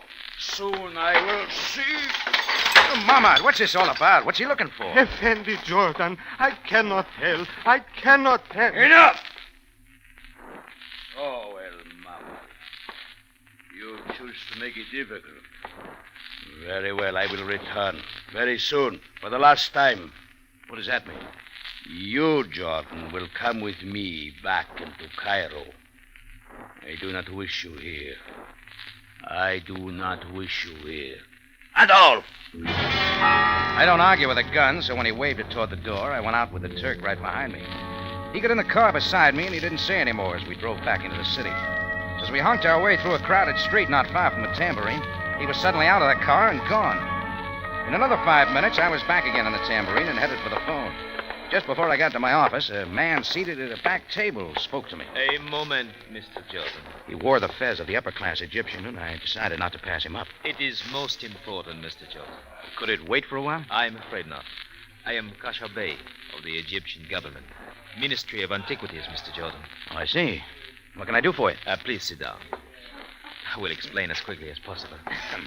Now, Mr. Jordan, is it possible that you have ever heard of the Diorite bowl? Doesn't mean anything to me. A most wonderful relic of ancient Egypt. 4th dynasty, almost 5,000 years old. Small, but of great value in its proper place. Well, that's very interesting, but how does that concern me? Please, I will continue. There is such a bowl now in the Egyptian Museum, but we have a strong reason to believe that there is still another, equally as valuable. It was unearthed recently, quite by chance, by one of the fellahin while tilling his soil. No, I follow. Go on. It is the law that all such relics, when found, be turned over immediately to the Ministry of Antiquities, for which the finder is paid a fair price. However, there are, shall we say, temptations which sometimes lead the finder to withhold the relic and sell it on the black market for a much higher price. You see. Let's get back to the Diorite bowl. Mr. Jordan, such is the case with the finder of the new Diorite bowl. It came to our attention only recently when he moved to sell it on the black market. What's his name? El Mamad. A good friend of yours, I believe. I thought so. Why come to me, Kasha Bey? You must know where he lives. Oh, why indeed, Mr. Jordan? If we asked, would he not deny? Then in his fear, might he not dispose of it quickly and perhaps even destroy it? At all costs, we must preserve this rare antique. Oh, that makes sense. What about the police? We prefer that they remain out of it until the bowl is quite safe with us. Otherwise, the consequences might be serious.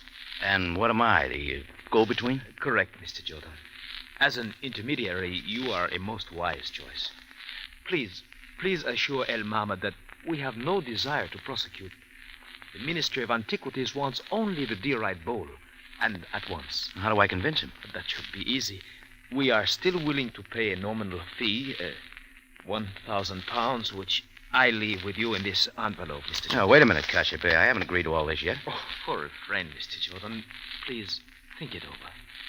Once you have purchased the bowl from El Mamad, you will bring it to me at Talbot House. Until then, Mr. Jordan, I bid you goodbye. Kasha Bey turned and walked out without a second look at the bulky envelope he had laid on the table in front of me. I picked it up, put it in my pocket, went into my office, and finally put my call through to Captain Sam Sabaya. But by the time he answered, I wasn't sure what I wanted. Cairo Police, Sabaya speaking. Oh, hello, Sam. It's Rocky. Oh, Rocky. What is on your mind? I'm wondering if you have much contact with the Ministry of Antiquities. Naturally, Jordan. In a nation such as Egypt, it is the most important branch of the government. We work very closely with them. Mm-hmm. Any trouble with the black market in antiques? Most assuredly. We are doing everything we can to control it, but a most ticklish business, I might add. Oh, why? You must realize that antiquities are of intangible value and must be preserved at all costs. The police take a hand only when other efforts have failed. Who's Kasha Bey at the ministry? Jordan, there are a great number of employees at the ministry. Do you expect me to know all their names? Tell me, why do you ask? You ever hear of the Diorite bowl, Sam? The There is such a relic in the museum. But another one, about to get on the black market, maybe. Jordan, it is time now that you explain the purpose of your questioning. And at once. Oh, just working a crossword puzzle, Sam. Thanks.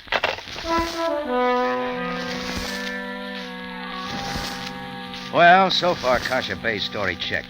And the place to get the rest of it was from El Mamad himself, out at his apiary. So I kept the money in my pocket and went out the back door to go for my car. All at once, I wasn't alone. To the wall, Jordan. Quickly. The point of his heavy knife at my throat meant business, and I backed up like he said. He was the pudgy, shifty-eyed character I'd seen earlier that morning following Sharon. He was wearing elevator shoes now, but it didn't help. We meet at last, Jordan. Watch out, you'll cut yourself. Or you. Silence now. I get what I want. Even if it takes following little native girls? You'll keep your hands back while I search. I warn you, this knife... Why didn't you send the Turk around? He gets rough, too. The Turk I do not know. I got news for you. He didn't find anything. But I find something, do I not? An envelope filled with Egyptian pounds. You will need this no more. Look, whatever your name is. But I thought with this you were going to the home of El Mamad to get the bowl. Oh, was I? I do not like it. Tell me some more. I do not like you, Jordan. I tell you to keep out of this. I tell you to return to your cafe. And you keep the money. I do. I keep the money and give you warning, Jordan. I grabbed for his knife hand and he darted back, the knife clattering to the ground behind him. He whirled and picked it up by the blade, and as I dived in, he swung. The handle glanced off my head the first time, the next time squarely across the face. My knees hit the dirt, and he swung again. Then I clawed at the cobwebs, waiting for the knife, but the blackness got there first. Del Monte Foods is presenting tonight's adventure with Rocky Jordan.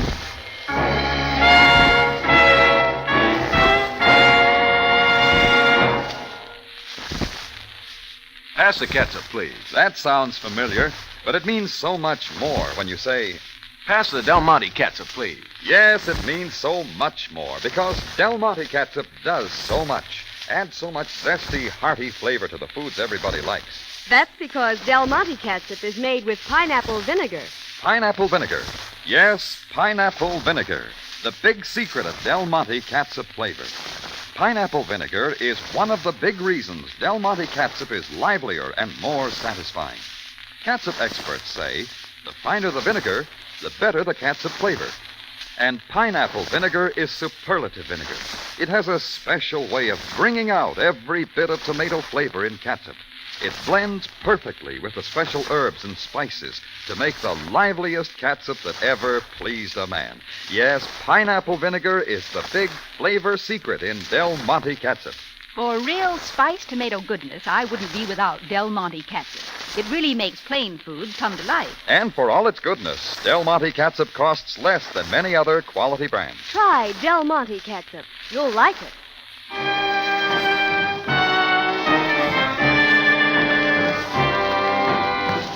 And now we take you back to Cairo and tonight's Rocky Jordan story, The Diorite Bowl.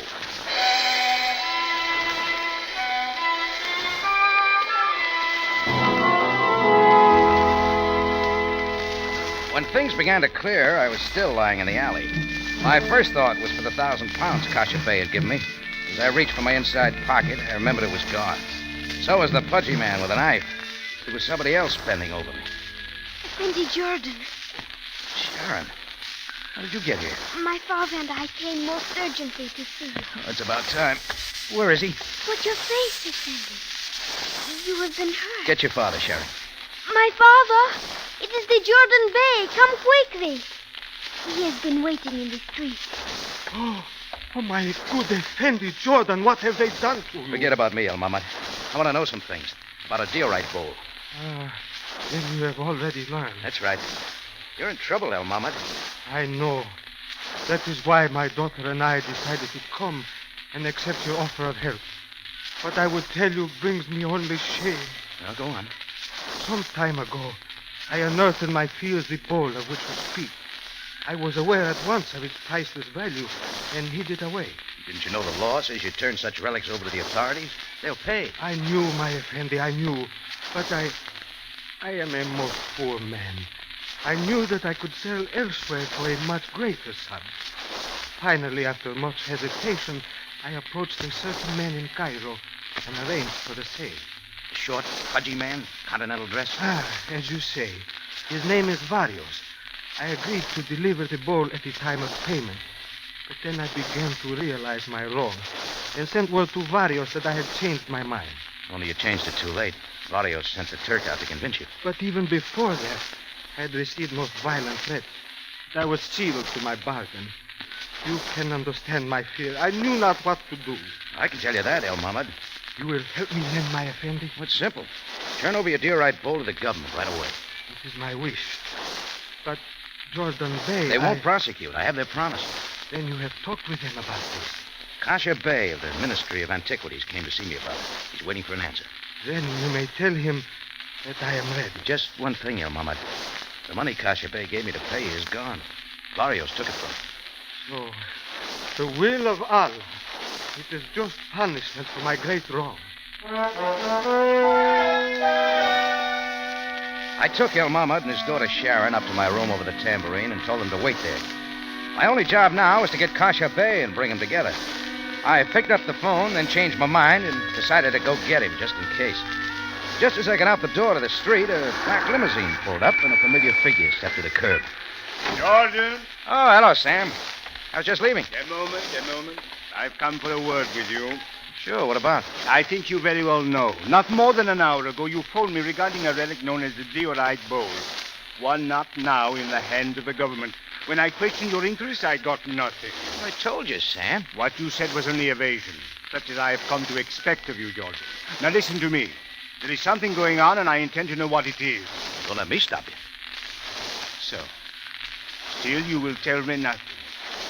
It would, of course, be futile at this point to warn you away from what does not concern you. And we're both wasting time, aren't we, Sam? Yeah.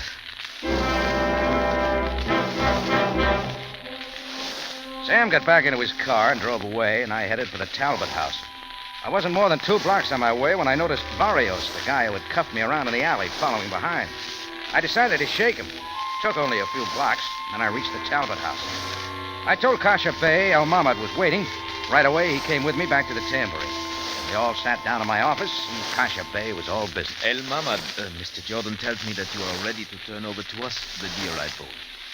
I trust in Jordan Bey's counsel, Kasha Bey. I still say you'd better do it, El Mahmoud. As you advise, Effendi. We hold to our promise not to prosecute. Once the bowl is in the hands of the ministry, neither you nor we need ever speak of this issue. El Mahmoud knows the money's gone. Most regrettable, but it cannot be helped now. Unless we call on the police and tell them... No, I beg you. For the sake of my daughter and I, let us have this done quickly. Very well. Where is the bowl? I hid it well, where none would suspect. My father speaks truly, Kasha Bey. Where is it? The Diorite bowl is in one of the hives of my apiary. In this hive, there are no bees, but the bowl is there and safe. And how does one know which hive? It is marked with paint, a cross of yellow. You are telling the truth this time. Before Allah, it is so. Sir, come in. Now, wait a minute. Who's out there in the cafe? You may see for yourself, I enter Kasha Bey. Hold the gun on them, sir. Do not let them move. They will not move. Jordan, it is the rude man who come to my house. What does this mean? Since when does this big Turk work for you, Kasha Bey? Since the beginning of it, Jordan. Is not yet clear. Yeah. For one thing, you're not with the Ministry of Antiquities at all. But, my Effendi, did you not tell me that... Sure, El Mahmoud, I told you. Looks like I sold you a phony bill of goods. Most conveniently for me, Jordan. Now, allow no one to enter or leave this room until you hear from me. I invite them to try, Kasha Bey. The Turk stood menacingly with the gun as El Mahmoud drew Sharon to him and sat with bowed head. Kasha Bey stepped to the alley door, opened it, and went out. And I stood wondering how I'd let myself be suckered into a deal like this. Looked like we were in for a long wait, but I was wrong again. The shots had come from the alley. We all whirled, and that included the Turk with the gun. I grabbed the chance and slammed down on his arm. He dropped the gun, and I came up with it just that quick. I held it on him as I opened the door and glanced out to see Kasha Bey sprawled face down in the alley, and the back of Barrios running far down as he turned into the street. I knew he'd heard the whole conversation from the window, and I knew where he was going.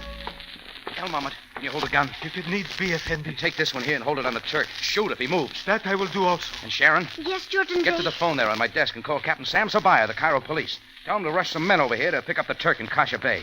And tell him I said to hop out to your father's apiary the quickest way he can. Most quickly I will call the captain. Most quickly. Right away, I was out and driving across Cairo fast, knowing that Barrios was doing the same. Seemed like every camel and donkey and jalopy in Egypt was on the streets to slow me down. But finally, I was out on the winding road leading south. Just at dusk, I pulled up the hill past El Mahmoud's house. I got out and ran down the hill toward the apiaries. Then I saw that Barrios was already there. He had just lifted one of the hives and was picking up a small bowl from underneath. I kept right on going, weaving cautiously around the hives filled with bees already settling for the night. Barrios saw me and started backing up, carefully at first. Have a care, Jordan. No one will take the bowl from me. I kept closing in, still No, weaving and I toward warn him. you, keep back, Jordan. Do not try. I was getting this close, time. too close for Barrios. use them. I watched his hand go to his Well, pocket. I As use it the came gun out on with a you. gun, I ducked. They missed, but the crack of the gun brought the bees swarming violently from the hives toward the sound. I kicked over a hive for good measure and was running. I made it away with only a couple of stings, and when I got where it was safe to look around, I saw Barrios scrambling away down the hill, slapping wildly at the bees that covered him like a thick-moving blanket. Suddenly, he stumbled and fell rolling. And that's when the bowl flew from his hand, struck a rock, and shattered into a million pieces.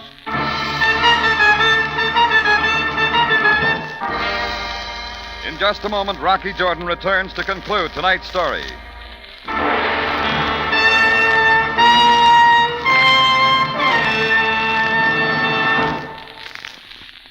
You know, folks, the best way to find out the real value of a cooking sauce is to ask experienced cooks who use it.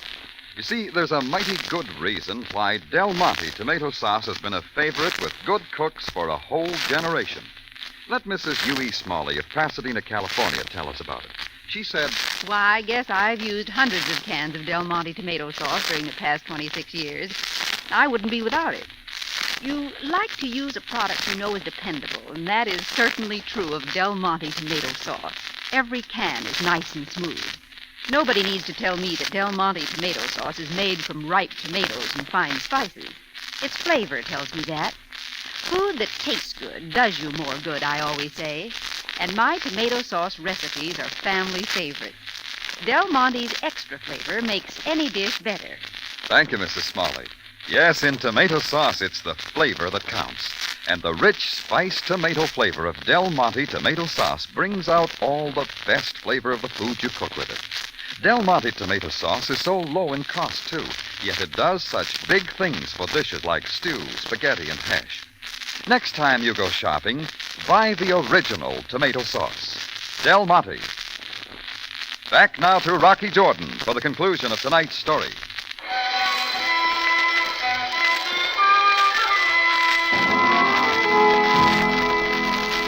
Well, Sam Sabai and his men showed up a couple of minutes later. We grabbed some head nets and got down the hill to Barrios. By the time we'd managed to scrape all the bees off of him, he was unconscious. The puffy little man was in a bad way as we took him back into town, into a hospital. From there, Sam and I hurried on to the tambourine. The police had already come and gone, taking the Turk and the body of Kasha Bey with them. But El Mahmoud and his daughter were still there, anxiously waiting. It didn't take long to tell them everything that had happened. And so, one of the most valuable relics of Egypt is gone. For all this, there is nothing. My father! Quiet, Cheryl, my daughter. There is nothing to be said. El Mahmoud, although certain of your actions since finding the bowl cannot be condoned, you can hardly be held to be blamed for its final destruction. Oh, it is gone because of my own greed. But please, my father... Sharon, it is not well that you speak before the men. There are so many who can be blamed. Is that not so, Jordan? Sure, Sam. I neglected to make one little phone call. The Ministry of Antiquities about Kasha Bey. The trouble was, his story checked too well. Needless to say, the Bey was not with the ministry, but he knew much of their methods of operation. As for Barrios... It's pretty clear, Sam. El Mahmoud made a deal with Barrios to sell the bull, and very wisely changed his mind. But Barrios wasn't to be stopped and started making big threats, trying to get Mahmoud to reveal where the bull was hidden. And somewhere Kasha Bey stepped into the picture. Yeah, he heard about the Diorite bull and wanted it too. I figure he sent the Turk out to Mahmoud's house just for my benefit. How so, Jordan?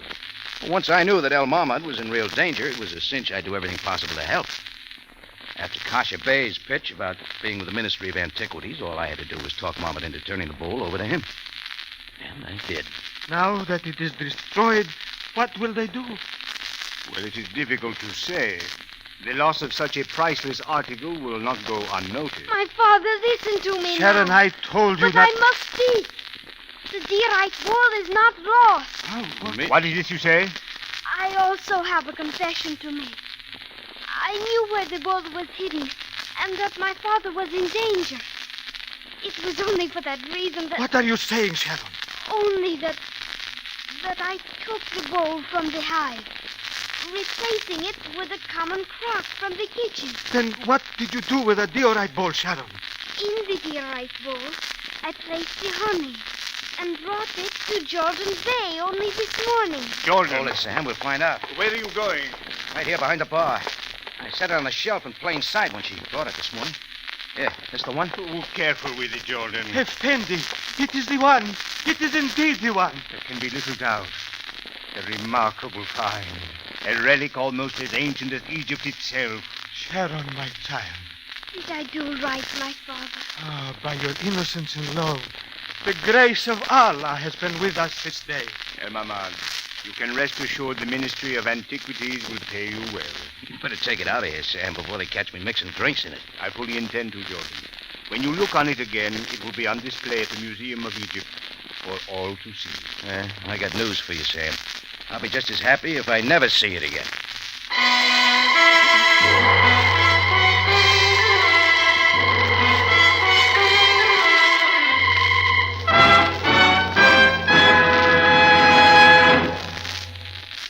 For the finest in tomato flavor, enjoy the whole family of Del Monte tomato products. Del Monte ketchup and chili sauce. Del Monte tomato sauce and canned tomatoes. And Del Monte tomato juice. Remember, buy wisely. Buy for flavor.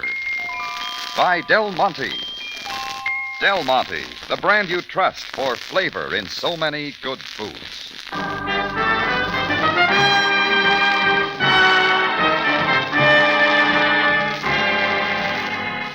Rocky Jordan, written by Larry Roman and Gomer Cool, stars Jack Moyles in the title role with Jay Novello as Sam Sabaya, and is produced and directed by Cliff Howell, with original music composed and conducted by Richard Arant.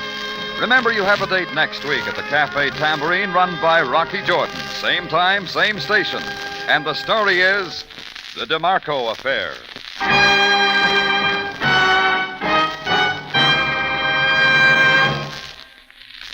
For real country corn patch flavor, buy Del Monte corn.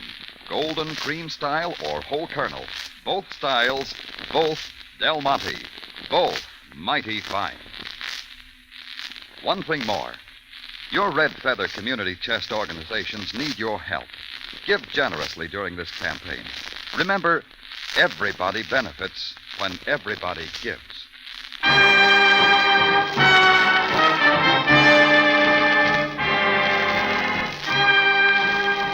Larry Thor speaking. Rocky Jordan is presented over CBS, the Columbia Broadcasting System.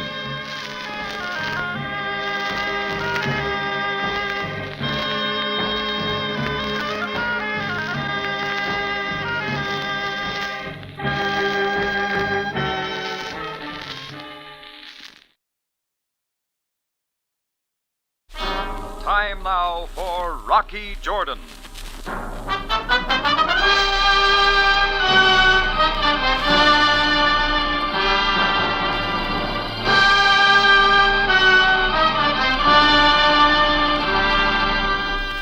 Not far from the Mosque Sultan Hassan in Cairo stands the Cafe Tambourine, run by Rocky Jordan.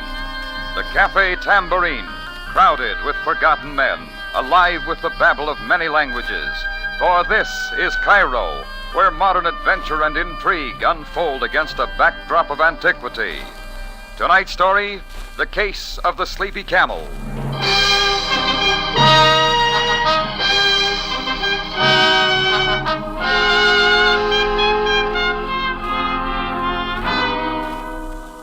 I was standing at the back end of the bar in my Cafe Tambourine during a lull after the lunch hour. A group of tourists lingered at a nearby table, their dragoman holding them spellbound with the usual double talk, his jaws flapping like a burnoose in the comp scene.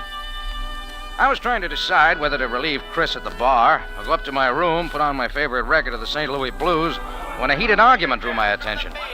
Chris was at the front door, having it out with a little leathery-faced native with sand in his beard. I stepped up, and then I saw why. There on the narrow sidewalk, completely blocking the entrance, lay a camel, sound asleep. No, you brought him here, now take him away. Not yet, not until I find Jordan Bay. Move the camel first. Get it out of here. Bring Jordan Bay to me. Bring him at once. Look, I ain't bringing nobody till Little trouble, Chris? Oh, Rocky. Maybe you better talk to this guy. Says his name's Yusuf. Okay, Yusuf. How about moving your ship of the desert out of my doorway? Ah, you then are Jordan Bay. It is you I must see, Effendi. After you move Sleeping Boy here. It will not be easy, Effendi, but I shall make every effort to move him after you tell me what I shall do with them. Well, there's some more? Yes, Mr. Jordan. 3 excellent camels, all in excellent condition, and all yours. You made a mistake, Yusuf. I didn't order any camels. Now take them away. Please, Effendi, I will explain. These camels, Jordan Bey, are a gift from Ben Abanhar. You know him, of course. Ben Abanhar, the camel trader, lives up the Nile at Beneza. The same. He sends them as a token of gratitude for a kind service you did for him some months ago. But why camels? Huh? Is there a greater gift, Effendi? The way you figure it, I guess not, Yusuf. Mr. Jordan, Surely you would not dare refuse this token of esteem from Ben Abanhar. Hey, he's got something there, Rock. Hey, you're right, Chris. You don't turn down a gift from a native chieftain if you want to stay in business in Cairo. Yeah. Okay, Yusuf, please convey my thanks to Abanhar. You are most wise, Effendi. May I suggest they be taken to the camel stalls run by Ahmed Abu near the bazaar? Why there? He will give them the best of care. Okay. I'll move this flea bag out of the door before I have to fumigate the tambourine. At once, Effendi. Aye. Come on, what's the matter? It is very strange, Effendi. The other two, they are all right. But this one is one to sleep all day. He walks like a drunken man. Well, he can't sleep here. Come on, get up. Up on your feet. Help us, Chris. Yeah, sure, Rocky. Wake up, Humpy. Get moving. Come on. There he goes. Now, keep him on his feet. Get them all out of here. At once, Effendi. At once. Oh, I beg your pardon. Hey, careful with that camera, No. lady. No, it's all right. No, I just want a evil. picture. Evil eye. Oh, that's wonderful. No, I told stop you, it. lady. Stop it, the eye. It is But evil. it's only a camera. It won't hurt you. Say mashallah, quick. Say what? Mashallah, say it. Oh, very well. Evil eye. Mashallah. Take it from Why? her. It is evil. Okay, Yusuf, she said mashallah. Now, Uskut, go on, run along. Mashallah. I can't imagine. Some fellows are waiting at the bar, Chris. Okay, I'll get him, Rock. Mr. Jordan, Yes? I'm afraid I was a trifle stupid. Don't think nothing of it. You're new in Cairo, aren't you? Yes, just one of the tourists. Well, it's a lot cooler inside. Oh, thank you. The natives around here are a little touchy about having their pictures taken. But why mashallah? That means Allah be praised, something like that. Oh. Wards off the evil eye. Oh, so that's it. I'm learning something every day. You're an American, aren't you? Yep, St. Louis. I heard that funny little fellow say the camels were yours. What will you do with them? Well, they say camel milk goes good with brandy. I shouldn't have asked. Have a drink, Miss... Conway. Claire Conway, Mr. Jordan. The invitation still stands, Miss Conway. Oh, I'm so sorry. My party's gone ahead. I mustn't lose them. Some other time, then. I hope so. Thank you for your kindness, Mr. Jordan. I'll try not to make any more mistakes. Goodbye. Claire Conway nestled the camera under her arm like a family heirloom and breezed out. I watched her hurry down the street and suddenly realized that my general opinion of tourists had gone up about 500%. When I turned back inside, he was waiting for me, more dressed for London than Cairo, immaculate to the tips of his mustache. Mr. Jordan, I believe. Yeah? I'm J.P. Meadows, Manchester, England. If you're looking for the tourist party, they're probably down by the mosque. Oh, no, you misunderstand. I happened to be a witness to the scene out here a few moments ago with the camels. We try to keep our guests entertained. Of course. Mr. Jordan, I have a proposition which might solve both our problems. Shall we step into your office? Well, let's sit down out here. Oh, yes. Yes, thank you. Cigar, Mr. Jordan? No, thanks. Gibraltar's my favorite brand. I was fortunate to find them at the Continental Savoy. About this proposition, Mr. Meadows. Yes, of course. Mr. Jordan, I am with the Manchester Zoological Gardens, Manchester, England. You're a long way from home. My mission to Africa is to acquire a number of animals. Like camels? Quite right. You, never smoke cigars, Mr. Jordan? Look, why come to me? Or do you get most of your animals from cafe owners? What use as a cafe owner with camels, Mr. Jordan? I will be frank. It occurred to me that you might let them go very cheaply. What did you say you wanted with them? For the zoo, Mr. Jordan. Oh, yeah. Well, let's say £20 for the three. Well, I'll toss the idea around. Mr. Jordan, I'm sorry, but I have little time. Why the rush? I am anxious to go into the interior of Africa as soon as possible for other specimens. So there's just you one see- hitch, Meadows. Those camels happen to be a gift from a native friend of mine up the Nile. Folks are serious about gifts around here. So whether I want to or not, I'll have to hang on to them for a little while. I quite understand. How long would you say? Oh, a week or so, maybe. Then perhaps we could consummate the deal now for delivery at a later date. That's possible. Excellent. I will bring the money and bill of sale to the tambourine at 9 o'clock tonight. You are in a hurry. You will be waiting? I'll be here, Meadows. Looks like you've got yourself 3 camels. Meadows had moved in just a little too fast for my money. But the way I felt about camels, he could have them for half that price and welcome. Just the same, I decided to have another look at my 3 handsome gifts from Ben Abanhar. It was already dark, and the bazaar was folding up for the night as I crossed it on my way to find the camel stalls run by Ahmed Abu. When I got within a couple of blocks, I didn't need a compass to guide me the rest of the way. The heavy darkness inside was broken only by a bright ray of moonlight from a side window. Ahmed sat dozing at the big open door. I stepped inside, scouting around for my little caravan. All camels looked the same to me. I was about to go back and wake up Ahmed when a nervous shadow moved out from somewhere. Oh, it is you, Jordan Bey. You've got cat eyes, Yusuf. What are you doing here? I was looking to the comfort of your camels, Effendi. Isn't that Ahmed Abu's job now? Jordan Bey, it is most urgent that I speak with you. Why here? You know where to find me. It is about that sleepy one. Yeah, I've been wondering why my good friend Ben Abenhar would send me a bum camel as a gift. Effendi, you must believe me. I am only an humble camel driver. I was employed only to deliver these three to you. What about it? Camels are brought to Cairo for many reasons. Sure. I must warn you. Get rid of that sleepy one. You want to buy him? No, it is not for me. Just what are you getting at? Effendi, have you not heard it said that some camels are worth more dead than alive? All of them are for my money. It is possible I am wrong, but come, Jordan Bey. I will show you something. Look, Yusuf, just tell me what's on your mind. Quickly, back in the store. Yusuf faded, and I turned to grope my way after him. I took 2 steps, and then it happened. Like the tap of a pile driver right behind my right ear. Blackness dived in on me. I was out before I hit the stable floor.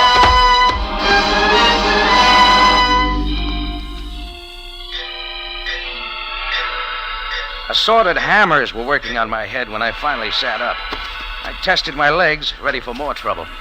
Except for the grunts of a camel or two, there was no sound. But I had the feeling that someone was staring at me. He was, only he couldn't see me. Propped up against a post there in the ray of moonlight sat the little camel driver, Yusuf. A knife in his back.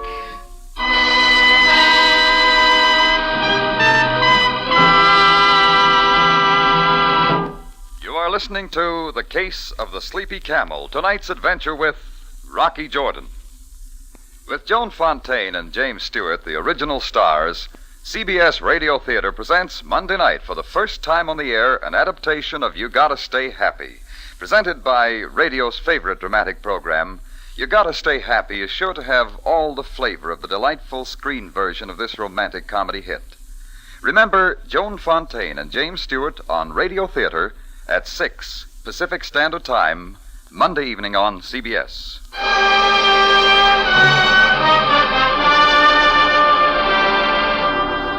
And now we take you back to Cairo and tonight's adventure with Rocky Jordan, the case of the Sleepy Camel.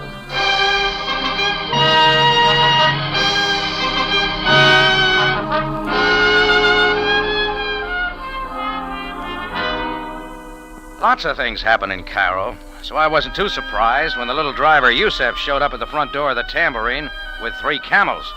Gifts from my good friend Ben Abenhar. Some other people were more interested than I was, including a lady tourist named Claire Conway and a man from the Manchester, England Zoo named J.P. Meadows. When Meadows offered a price for the camels, I kept him on the hook and decided to check a little. When I went to the camel stalls to have a last look at my 3 pets, Yusuf was there. In quick order, I stopped a sap over the right ear, and Yusuf stopped a knife. It didn't take Sam Savaya of the Cairo police long to move in. Jordan, what are you doing here? You mind taking that flashlight out of my eye, Sam? Jordan, you are hurt. What happened to you? I can't tell you. I wasn't looking. Obviously, a blunt instrument was used. You're improving, Sam. How about swinging your light over to little Yusuf? There. Oh, so this is the victim. And draw your own conclusions. He can't answer questions. So I see. What brought you here, Sam? A murder was reported by Ahmed Abu, the keeper of these stalls, I believe. Jordan, who did you say this was? His name was Yusuf, camel driver. And what is your connection with this affair? That's what I'm wondering, Sam. Yusuf delivered these 3 camels to me this afternoon. Camels? To you, Jordan? Oh, they're a gift from a friend. Just dropped down here to have a look at them. Very conveniently, I would say. Now, look, Sam, you can't think I knifed Yusuf. No, certainly not. Besides, we have the man who did. Who? A man who calls himself Kavak. He was waiting for us at the front door. He confessed to the killing. Just like that? He says it was self-defense. I always like to meet guys who sap me in dark places. Think it can be arranged, Sam? Of course, Jordan. He was taken to headquarters. Let's go. At once. And let us hope that you can learn more from him than we did. By this time, the excitement in the stables had all the camels on their feet, except one of mine, who slept peacefully through it all. Sam instructed one of his boys to take care of Yusuf, and we went down to headquarters. Sam had the prisoner named Kavak brought to his office. Kavak didn't need a third degree. Why you ask me again? I told you I'd kill him. I would kill him again. Enough, Kavak! Now, Mr. Jordan here wants to ask you a few things. Who is this Kleist? I do not know him. Next time, introduce yourself before you knock people in the head. It was dark. I was there to kill Yusuf. Why? He threatened me. We fought. When he drew a knife, I took it from him. I killed him. But I was there. There wasn't any fight. You're not making sense, Kavak. Why do you torment me now? Animali! I want the reason. I told you, Yusuf.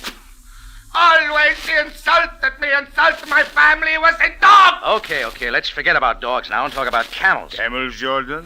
What is this? I don't know, Sam. But the minute Yusuf drove those 3 drooling camels up to my door this afternoon, something smelled phony.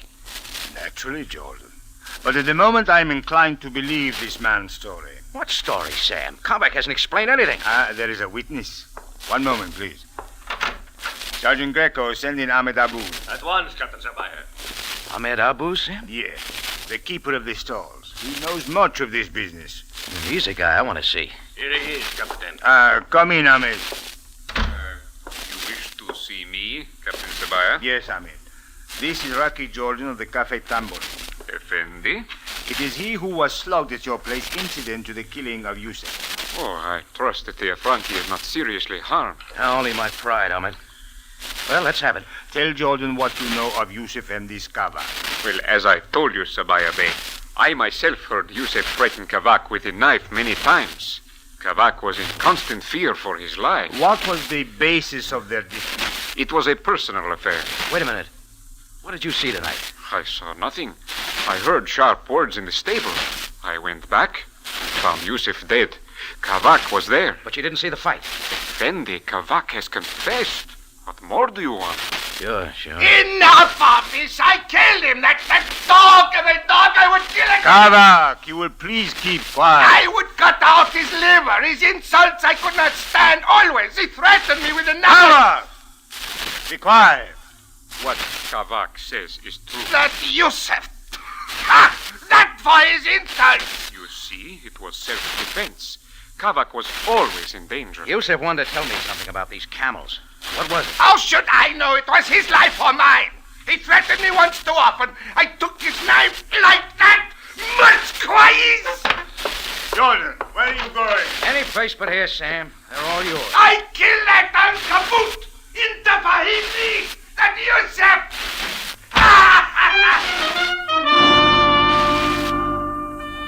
Getting any more sense out of those 2 banshees was like getting a statement from the Sphinx.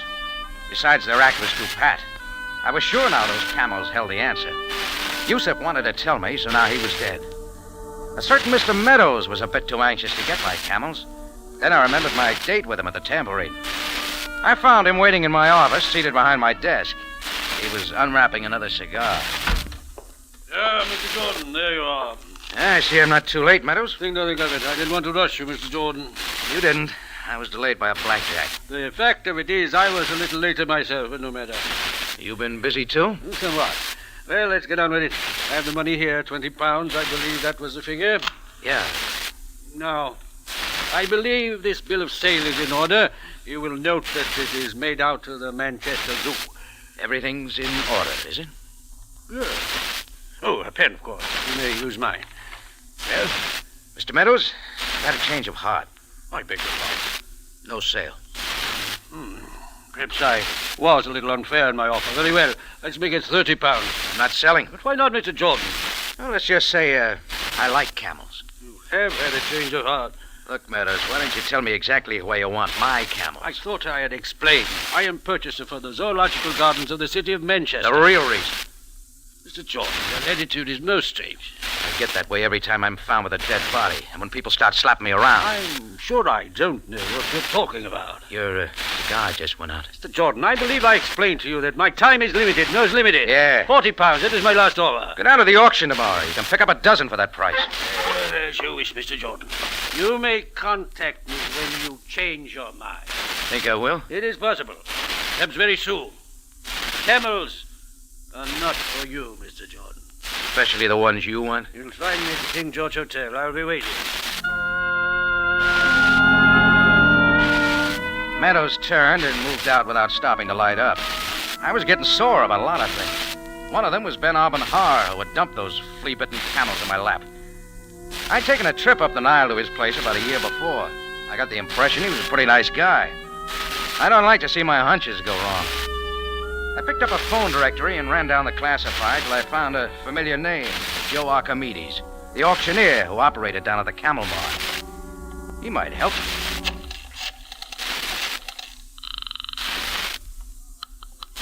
Hello? Hello, Archie. This is Rocky Jordan. Rocky, I am honored. You want us to auction off your cafe tambourine? No, I wouldn't bring much. I'm the best auctioneer in Cairo. I can get money for anything. Say, you know a camel trader named Ben Har? Sure, Rocky. Send me many fine camels to auction. I get them the finest price, much more than they were worth. Yeah, I'll bet. Listen, I Archie. can sell anything. Only today I auctioned off a herd of goats, 3 donkeys, and a sheik's wife. On the side, of course. Everyone was most satisfied, including the wife. Archie, has Ben Arbin sent you any camels lately? Oh, no, Rocky. Not for a long time. No, didn't you know? No, what? Ben Har retired 6 months ago. He's now living in Casablanca. What do you know? Nothing much. Think it over about the tambourine, Rocky. Oh, yeah, thanks. So long, Archie. I wasn't surprised much. But somebody was using Ben Har's good name to hook me in, and I didn't like that. At least it gave me confidence in my next hunch. I hunted up a flashlight and set for a return engagement at Ahmed Abu's stable to do some scratching around. I didn't see anything of Ahmed, so I moved on in. I played the light along the stalls and around the barn. A fresh scattering of straw covered the place where Yusuf had died. My camels were still in their stalls. I kicked them. 2 protested, but finally got up. The other stayed where he was, slowly chewing away in his sleep. Even when I pulled back his eyelids, he didn't move. Then I switched off my light quick. Somebody was in the next stall. I backed against the wall, and a figure darted out and toward the front. I was after it. What are you doing here? Come on, let's have it. Stop it. Let me go. No, not yet. Oh, so it's a dame. Turn me loose immediately. Now, let's have a look, lady. Are you in the habit of slapping women around? When they toss me in with murder, I don't draw the line. I don't know what you're talking about. Wait a minute. That face is familiar. Yeah, we met at the tambourine this afternoon. Why, Rocky Jordan. I remember the name, too. Claire Conway. You got lost from your party again. Will you let me go? Stick around, Miss Conway. I want to know what there is about my camels that interests you so much. You're beginning to sound ridiculous. Oh, am I? Just how does a female tourist wind up in a camel stable this time of night? That's my business. Just who are you, Miss Conway? What do you want here? I can't tell you. Maybe you'd like me to tell you.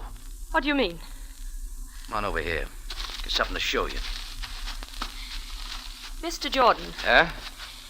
Are you sure you know what you're doing? I think so. Take a look at my prize camel. He doesn't want to wake up. Is that unusual? Maybe. He was too sleepy in front of my cafe this afternoon.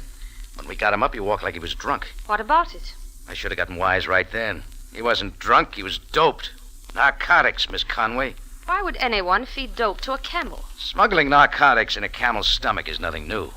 They forced the camels to swallow little pouches filled with the stuff. Might have worked this time, only one of the pouches broke open.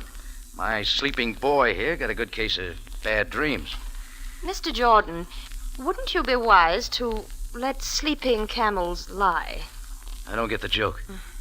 Perhaps it is time I told you who I am. That would help. I happen to be a narcotics agent for the British Crown. Yeah? The authorities know I'm here. So I suggest that you not try anything desperate. Why should I? You apparently have forgotten one thing, Mr. Jordan. These 3 camels, which are being used to run narcotics, belong to you.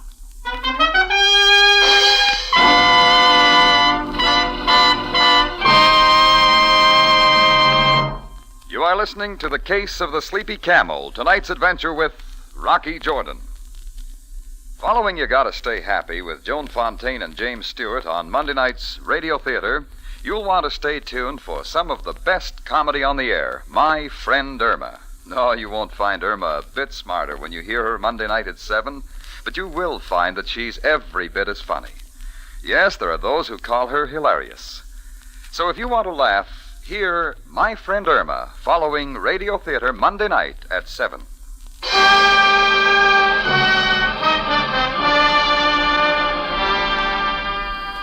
And now, we take you back to Cairo and tonight's adventure with Rocky Jordan, the case of the sleepy camel.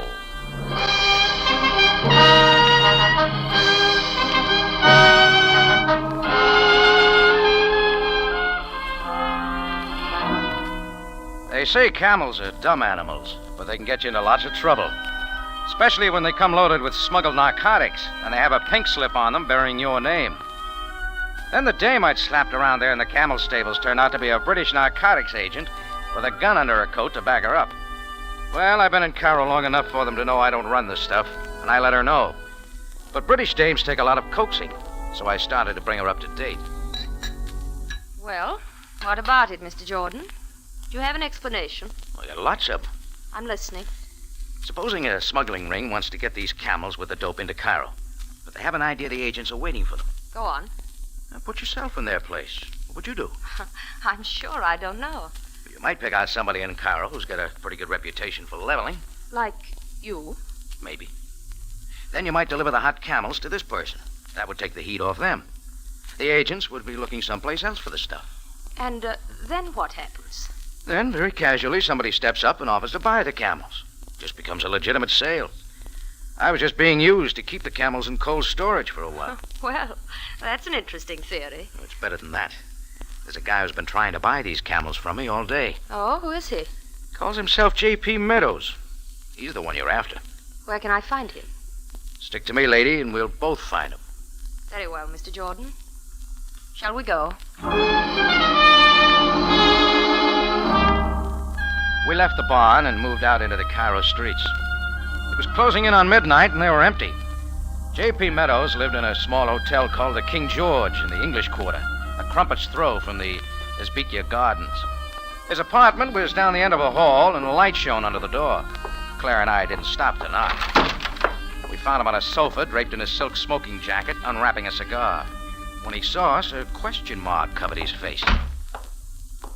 Well, Jordan, you've come sooner than I expected. Yeah, it surprised me, too. Who's the charming young lady? We haven't met. You will. Meadows had stood up, then he began to move slowly toward a desk. He got halfway to the desk. That's when Claire stopped him by pulling a gun. My name's Claire Conway. We've been just missing each other for some time now. Yes, we have.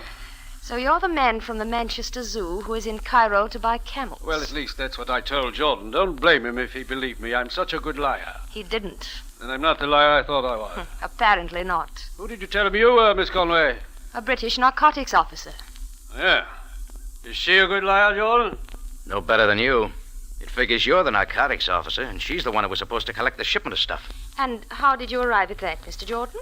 Ahmed Abu, the stable owner who knows Kavak killed Yusuf because he got wise, tried to get him off on a self-defense angle. And what does that prove? Nothing. But it tells me Ahmed's a phony. And so are you, because you're working together. You see, he's been following us ever since we left the barn to make sure I didn't try to relieve you of your gun. Well, let's make it a foursome, lady. Let's call him in. Why not? Come in, Ahmed. I am here, Miss Conway. Well, Meadows, you wanted to pay me 20 pounds for the camel. Yes, I figured if I had them, the runners would have to come to me and I would be able to find out who they were. Yeah, I'll tell you what I'll do. I'll sell you something you want more for the same price. What's that? Miss Conway. You forget, old man, she's got the gun. Half price, then. Well, that's a very tempting offer. All right, chatterboxes, your fun's over. Now both of you over to the wall. Ahmed, if necessary, use your knife. I am never without it. Now you've got a choice. From my gun or from Ahmed's knife. I don't think you ought to kill us, Claire. Ahmed might object. Ahmed does not object, Effendi. Oh, I just thought you might. You see, Buster, if she knocks us off, she's got to do the same to you. Huh? Don't listen to him, Ahmed. It figures you may do a little talking at the wrong time. He's trying hard, Ahmed. Don't fall for it. Just give it a little think, Buster. It's a lot safer for her if you're dead. Shut up, Jordan. Shut up. Perhaps it would be wiser, Miss Conway, if I held your gun. Don't be a fool, Ahmed. Give it to me, Miss Conway. Ahmed. All right, I'll give it to you. She threw 3 slugs at Ahmed's middle, and he twisted up like a piece of wet newspaper. Then he straightened and stumbled forward. He made a grab for Claire, and her finger worked again. That's all that was needed. Both Meadows and I moved, and it turned out to be a football practice with Claire, the dummy. There was a lot of noise for a while, and her language got real colorful. But when it was over, Ahmed was hugging the floor, Meadows was doing likewise to her gun, and I ended up with Claire. It was a nice arrangement. Let me go! Let me go, Jordan! All right, Rocky. I've got her covered. Well, I suppose you two are quite proud of yourselves. 2 big men against 1 woman. Yeah, that's Cairo, lady. Shortage of good-looking dames. Then why are we working against each other? We go awfully well together, Rocky. Sorry, baby. You're already dated. With homicide.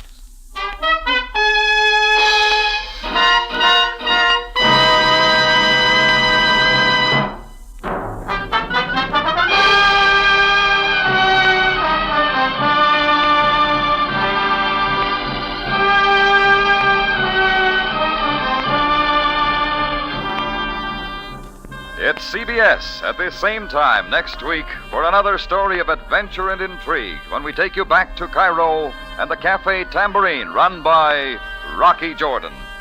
Jack Moyles plays the title role. Tonight's script by Gomer Cool and Larry Roman was based on a story by Andrew Battar, TWA flyer and writer of Cairo, Egypt. Rocky Jordan is produced and directed by Cliff Howell with original music by Milton Charles. Larry Thor speaking. This is CBS, the Columbia Broadcasting System.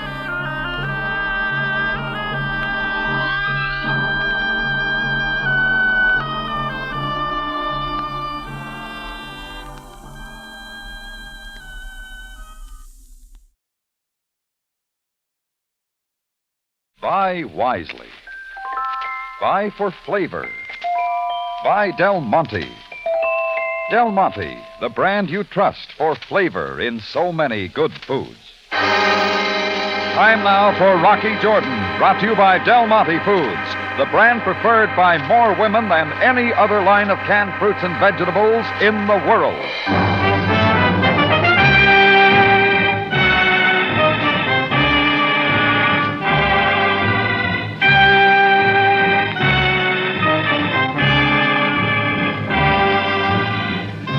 Not far from the Mosque Sultan Hassan in Cairo stands the Cafe Tambourine, run by Rocky Jordan.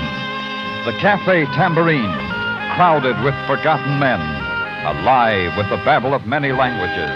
For this is Cairo, where modern adventure and intrigue unfold against the backdrop of antiquity. Del Monte presents Rocky Jordan and this week's story, The Strange Death of Van Dorn.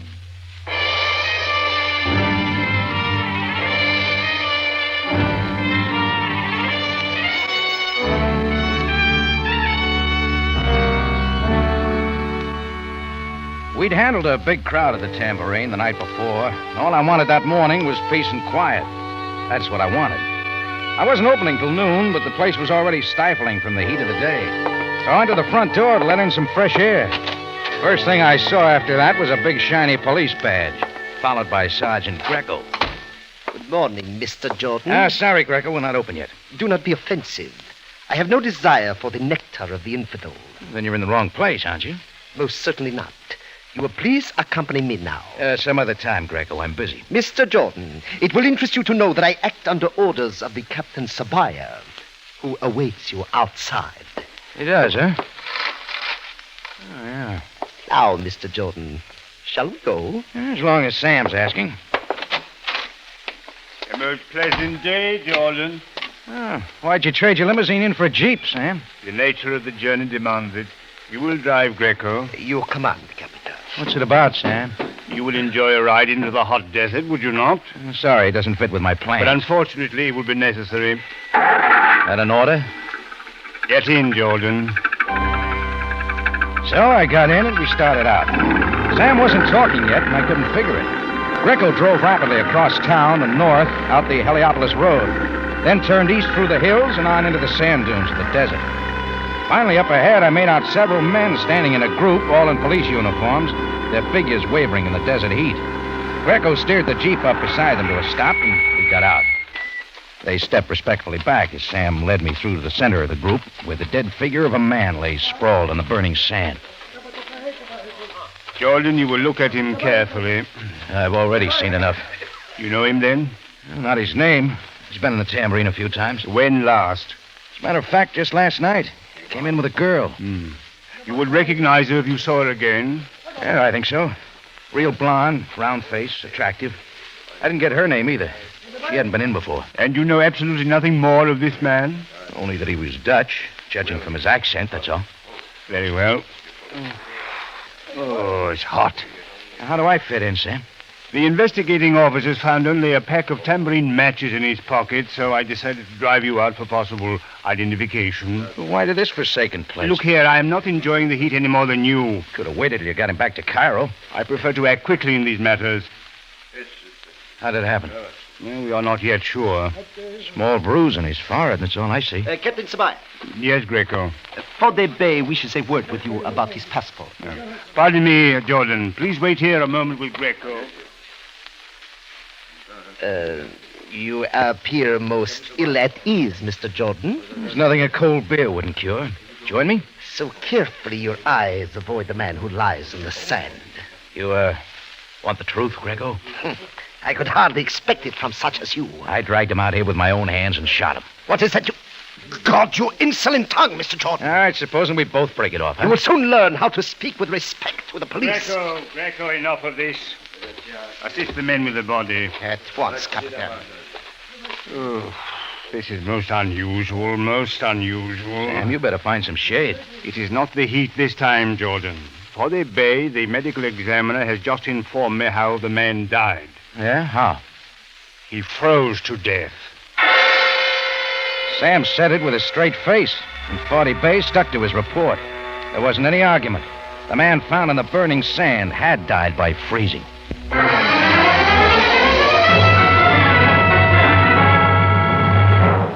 Well, our trip back into Cairo was as silent as when we'd come. They dropped me off at the tambourine without saying a word. I sat down at my desk for a while trying to figure it out, but it didn't get me anywhere. Besides, I had a business appointment across town, so I headed through the office for my car parked in the alley. I just got out the door. No, Mr. Jordan. No, don't move. Don't move at all. It was a little American guy with horn-rimmed glasses and hair parted in the middle. He stood on one foot and then the other, and he waved a black gun. Have a care, I tell you, Mr. Jordan. I have a pistol. Yes, I'm looking at it. And it might very well go off right in your face. Yes, right in your face. Look, why not try settling down? Mr. Jordan, the Cairo police picked you up in front of your cafe this morning. Oh, did they? They then took you into the desert. Now, I want you to tell me exactly what they found there. A lot of sand. Well, stop it, Mr. Jordan. On the dead body. Did they find something unusual? Like what? Well, you would know if they found anything. Only one thing was unusual. He'd frozen to death. Is that what you want? No. But you know how it happened. Huh? I do not. I do not even know that I believe you. That suits me. Now, why the excitement? Did you and he have something on? Important dealings? Yes. Only something went wrong. Well, our business was not consummated, if that's what you mean. Well, tell me some more. What was his name? Now, don't badger me, Mr. Jordan. I asked you to explain why you didn't know him, and yet you identified him. Only from seeing him in the tambourine last night. What was he doing there? Entertaining. Entertaining who? Who was with him, Mr. Jordan? Well, I got a hunch it wasn't his sister. Green-eyed, platinum blonde. Sandra. All at once, he was darting up the alley to a side street. I held it till I saw a blue Fiat car roar past the alley entrance and heard it turn down the Sharia Farida. Then I made it to my car, went out of the alley on two wheels, swung onto the Sharia, then stepped it up. Pretty soon, I spotted the blue Fiat a couple of blocks ahead. Kept on its trail till it slowed and pulled up at a small hotel near the river, where he got out and went in. I parked and slipped up to the front window in time to see him speak to the desk clerk. I figured he was asking for Sandra. But the clerk shook his head, and the little man came back outside and got in his car to wait. I went to the corner, bribed a newsboy to get the clerk outside, away from his desk. Then I got around the back way, waited till the clerk was gone. Then I moved to the desk and looked through the registration cards till I found the name I wanted. Sandra Dubois, room 309. I scooted upstairs and rapped at 309. First, there was no answer, so I tried again. Who is it? Hey, desk clerk lady, I got a message. Wait. Oh, no, you're not the clerk. Oh, but you've seen me before. Oh, how did you get up here? I left orders with the desk clerk. I was not in for anyone. Why? You hiding from something, Sandra? Who are you? What do you want? The name is Jordan. You were at my cafe tambourine last night with a man. That right? Maybe I was, and maybe I was not. Sure. You're not the type of guy who forgets. If that is meant as a compliment, you are wasting your time. Can you not see I am packing as quickly as possible? I will get out of Egypt. Is not that what you want? Not me, lady. Did somebody else say that? He was here only an hour ago with his threats. Do not pretend you do not know. Who? The little fella sitting out there in the Fiat? What? No. He was heavy with a completely bald head. Did you get his name? Arnold Krieg. He gave me enough money to get out, and I'm taking his advice right now. Why does Krieg want you out of Egypt? Why should I tell you? Because I don't like getting threats any more than you do. Now, look, maybe we can help each other, Sandra. At least you're not holding a gun. No, I don't carry one.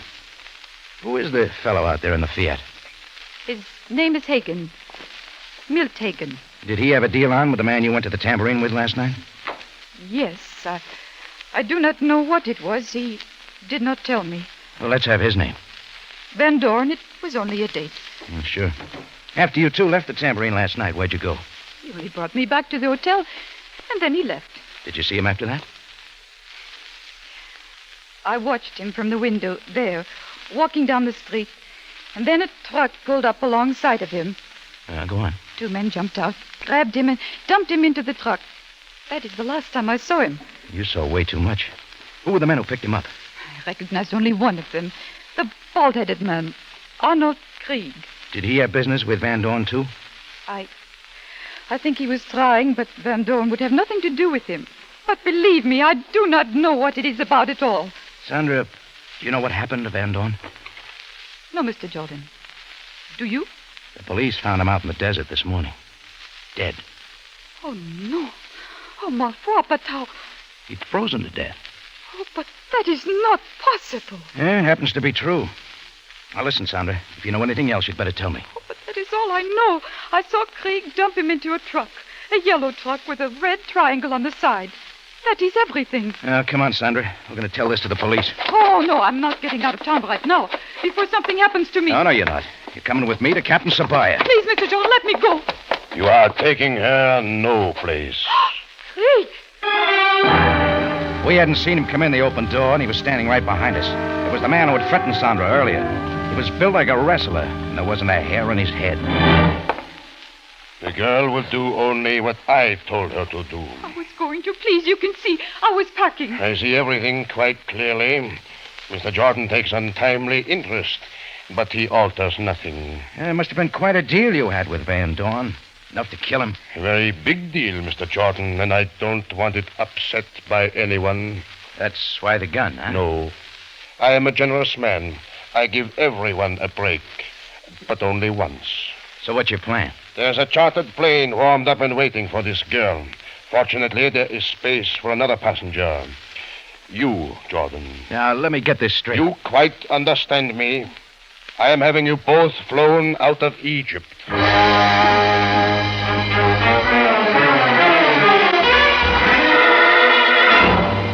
Del Monte Foods is presenting tonight's adventure with Rocky Jordan.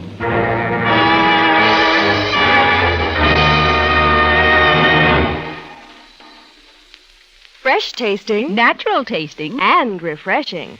Fresh tasting, natural tasting, and refreshing. There, in just 6 words, is the whole story of Del Monte tomato juice. Fresh tasting, natural tasting, and refreshing. That is just what tomato juice should be.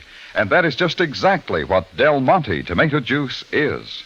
As an awakener at breakfast time, at any time during the day, for a perfect mealtime appetizer, Del Monte tomato juice really hits the spot. Yes, there's real satisfaction in a tall, chilled glass of Del Monte tomato juice. Try it. Del Monte tomato juice is fresh tasting. Right. All the sunny, good flavor of fully vine-ripened tomatoes. Del Monte tomato juice is natural tasting. In tomato juice, just as in all Del Monte tomato products, only the very best tomatoes are used. Del Monte tomato juice is refreshing. Yes, indeed. Downright satisfying. That's Del Monte tomato juice. Buy several cans at a time. They'll come in mighty handy.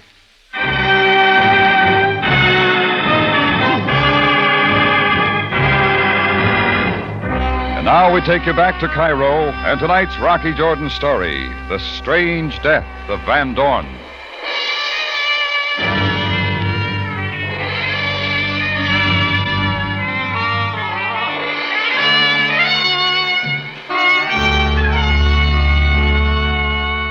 Well, Arnold Krieg held the gun, so he was calling the turns.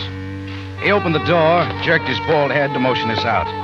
Sandra clung to my arm as we walked ahead, down the rear hotel stairs, and out the back to where a 1938 Mercedes-Benz with oversized bumpers stood waiting.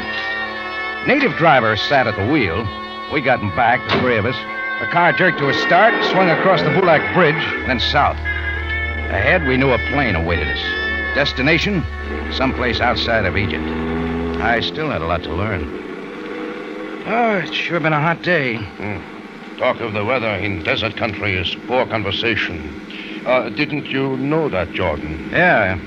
Only I'm wondering something. That also is wasted effort.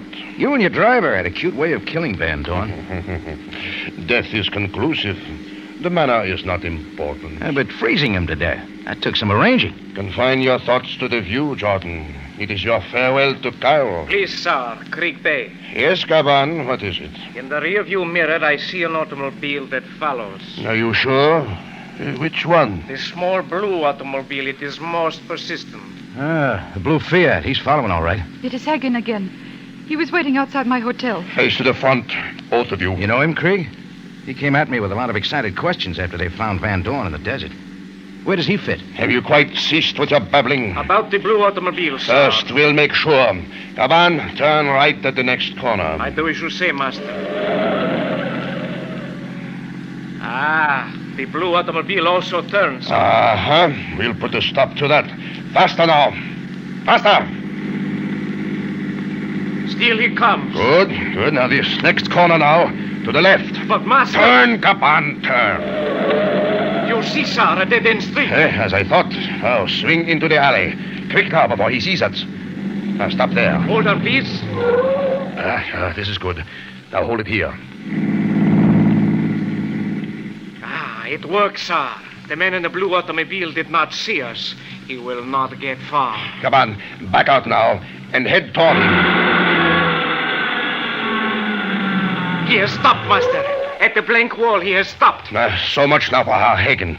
He has indeed reached a dead end. Ahead now, Gaban, and make it good. Mr. Jordan, what are they doing? Krieg, are you crazy? You can't expect... Shut up, Jordan. Now, Gaban, ram his car to the wall. Krieg's eyes were directly ahead, and that was my chance to grab Sandra and push her to the floor. I found the door handle and had it open as we hit. The Fiat had been crushed like an eggshell, and I was on my feet pulling Sandra with me. She was shaken but game, and we made it to a narrow passageway that led between two buildings. About then, Krieg realized we were gone. Jordan! Stop at once! We stepped it up along the passageway till I spotted an open door, and we ducked in. It turned out to be the back end of a little vegetable mart. I slammed the door, bolted it, dragged Sandra past the jabbering proprietor, out the open front, and down the street to look like we were safe.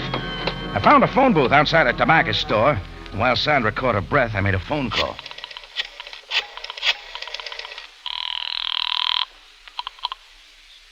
Captain Sabaya speaking. Hello, Sam. It's Rocky. Jordan, I was about to call you. Now, give up the idea and get over to the Sharia Idfu, just off El Mar. There's a smashed-up Fiat. And why should a street accident interest me? Not an accident, Sam. Murder. Continue, Jordan. You'll find him in the smashed car. An American named Milt Hagen. He was deliberately run down. By whom? Guy with an egghead named Arnold Krieg. He had plenty of interest in Van Dorn, too. So, Jordan, you know the name of the man found in the desert. Yeah, I found out. Now, get this, Sam. Krieg's the one that killed Van Dorn. There was a deal on. Van Dorn had something to sell, and Krieg was trying to hone in. What was it, Sam? Why kill two men for it? I can only tell you who Van Dorn was, Jordan. Yeah?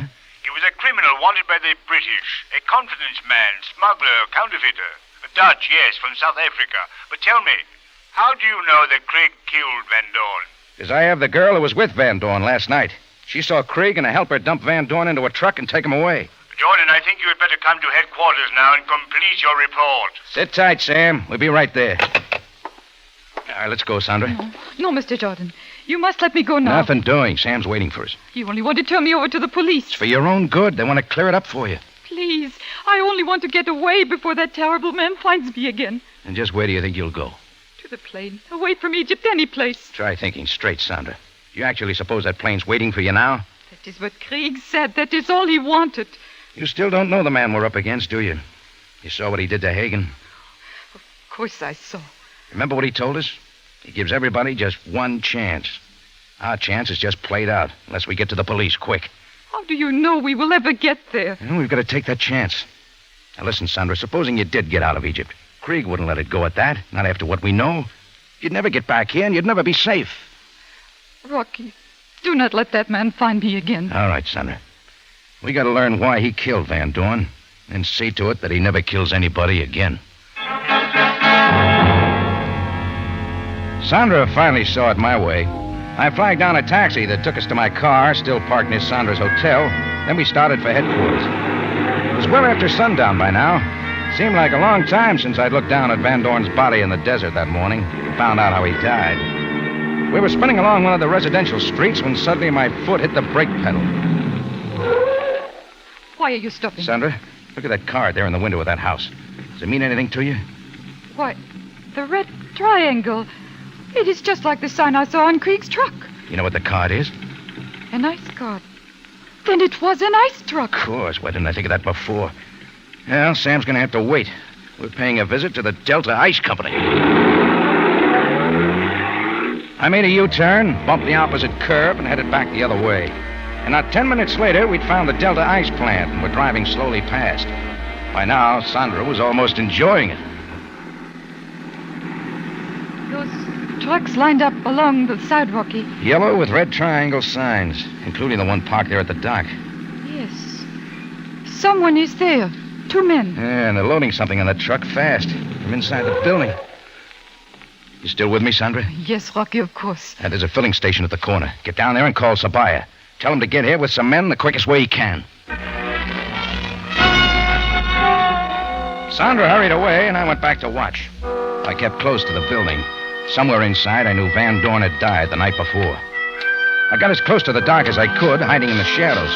From there, I made out the 2 men busy at work. The guy with the bald head, Arnold Krieg, and his helper. Step on it, Gavan. Keep moving. Only a few more blocks of ice, Krieg. There's no time left. We're getting out of here. They were bringing blocks of ice from the building and loading them into the metal-covered truck. I figured they were trying to get away. Well, when you're in a big hurry to skip town, you don't load yourself down with 1,500 pounds of that stuff unless it's real important. So I knew those cakes of ice held the answer.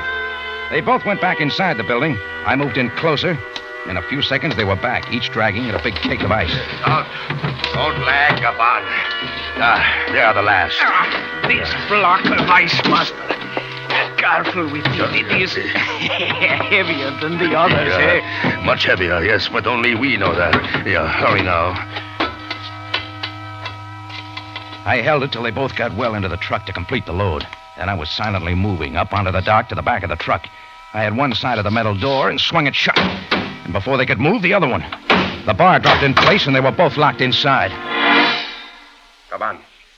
Gavan, open those doors. It was not I, Master, but someone outside. Who is there? Who is out there? What's the difference, Krieg? You're all through. Jordan. Jordan, I warn you. Let me out of here. Yeah, any good reason why I should? Jordan, let me out of here. Not till the police get here with some hot toddies. Jordan, you haven't called the police. Keep your ear tuned. You'll hear the sirens any minute. Jordan, there isn't much time. We can make a deal. I'll give you a fourth. I'll give you half. Half of what? The diamonds. They're frozen in the ice. Diamonds, of course. No one will ever know. Well, how about it, Jordan? No. Huh? What did you say? Come closer. I can't hear you. You heard me. I said nothing doing. Closer, so we can talk. Closer, Jordan. You missed. But don't give up.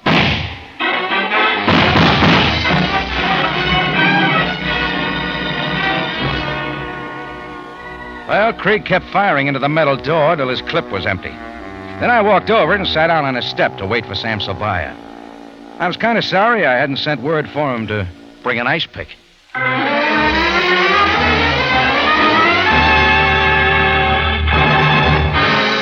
In just a moment, Rocky Jordan returns to conclude tonight's story.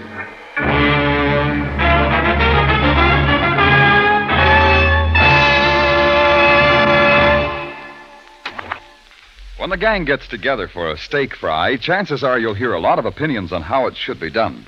But when it comes to catsup, they'll all agree. I want a catsup with plenty of zip. Real snappy tomato flavor. And that's just what you get in Del Monte catsup.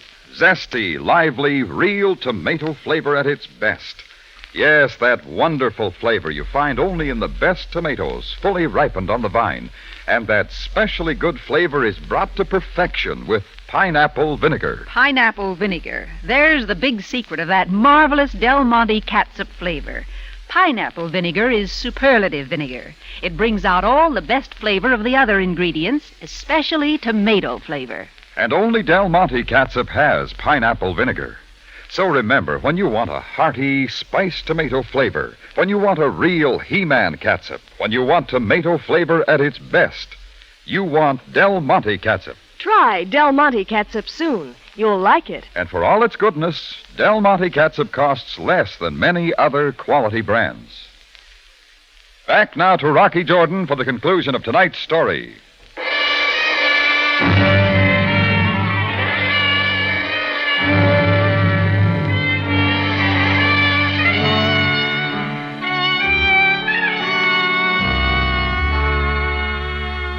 Well, Sandra's phone call brought Sabaya and his men to the ice house in a hurry. We opened the doors of the truck then, and my two captives came out as meek as kittens. We all went down to headquarters, bringing the truck along, still loaded with the ice. Krieg and Gaban were booked on a charge of double murder. After questioning, Sandra went back to her hotel to unpack. And Sergeant Greco, with a couple of others, set to work chipping up the blocks of ice and melting them. Sam and I waited in his office till Greco finally came in. Captain Sabaya, I am now most happy to make my report. Proceed, Greco. You assigned me to chop up and melt certain blocks of ice taken from the truck of the Delta Ice Works relative to the... Yes, Greco.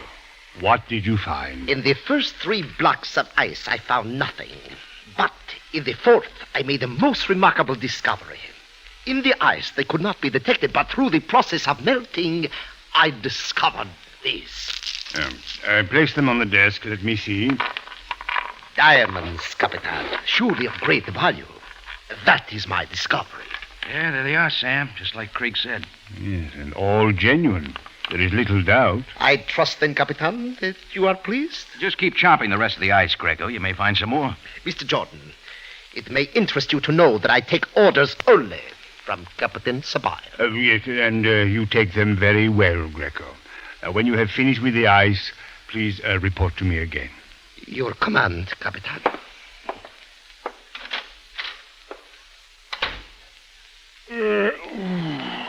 Jordan, it is growing late. I would complete my dossier on this case quickly. Now, Van Dorn in Egypt illegally. With a lot of hot diamonds he'd smuggled in from South Africa. He must have had a buyer in Hagen. Correct. The American consul informs me that Hagen was a jeweler from New York. Yeah, they set up a deal. Maybe Hagen even made a first payment in the diamonds. That's when Arnold Krieg got wind of it and decided to get the diamonds at any price. Krieg confesses that he was manager of the ice company, obviously a front for his diamond smuggling ring. Well, that's it. He wanted the diamonds, but Van Dorn wouldn't sell, preferring to do business with Hagen. So Krieg got tough, picked Van Dorn up last night, took the diamonds from him, knocked him out, and dumped him in the deep freeze room at the ice house. A real convenient way to kill him. Yeah. In the meantime, he hid the diamonds in his usual manner by freezing them in the ice until he could smuggle them out of the country. And after that, all he thought he had to do was dump Van Dorn's body out in the desert, knowing he'd thaw out and hoping nobody'd know how he died. The Krieg might have got away with it, too, except for what Sandra saw from her hotel window. Yes, as you say. Well, that about buttons it up, Sam. I guess I'll be getting back to the tambourine. Yes, and I will be getting home to my dear family. Well, good night, Jordan. Good night, Sam. Oh, don't forget to put out the card for the Iceman, huh?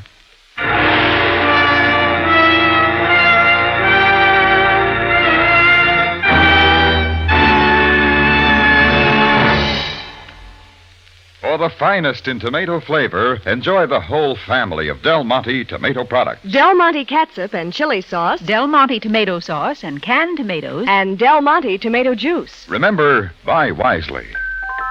Buy for flavor. Buy Del Monte. Del Monte, the brand you trust for flavor in so many good foods.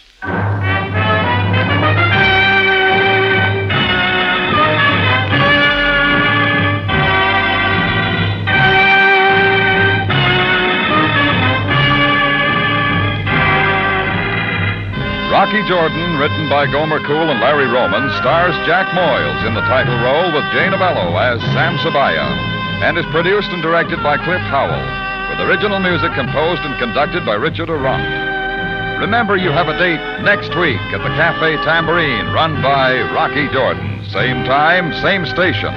And the story is The Big Heist.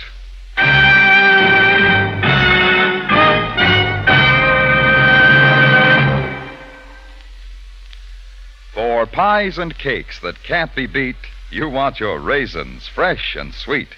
So try Del Monte seedless raisins. For your holiday Thanksgiving cakes, cookies, and pies, get the freshest, tastiest raisins yet. Del Monte seedless raisins.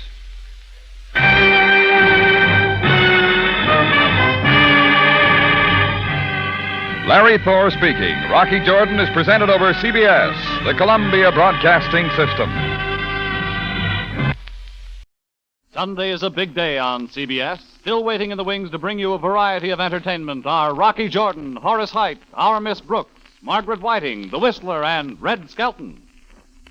Now, Del Monte Foods brings you a world of adventure with Rocky Jordan.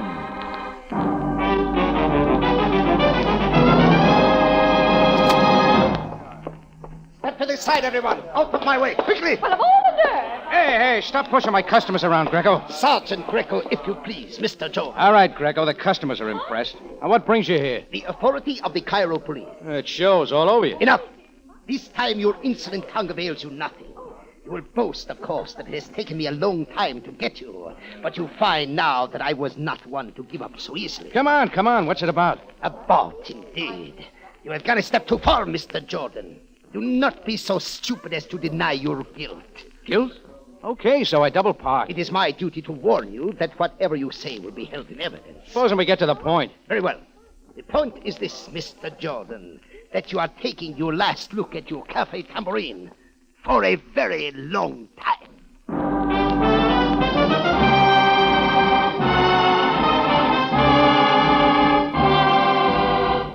Del Monte, the brand you trust for flavor in so many good foods. Yes, Del Monte, the best-liked brand of canned fruits and vegetables in the whole wide world, takes you now to the Cafe Tambourine for another adventure with Rocky Jordan.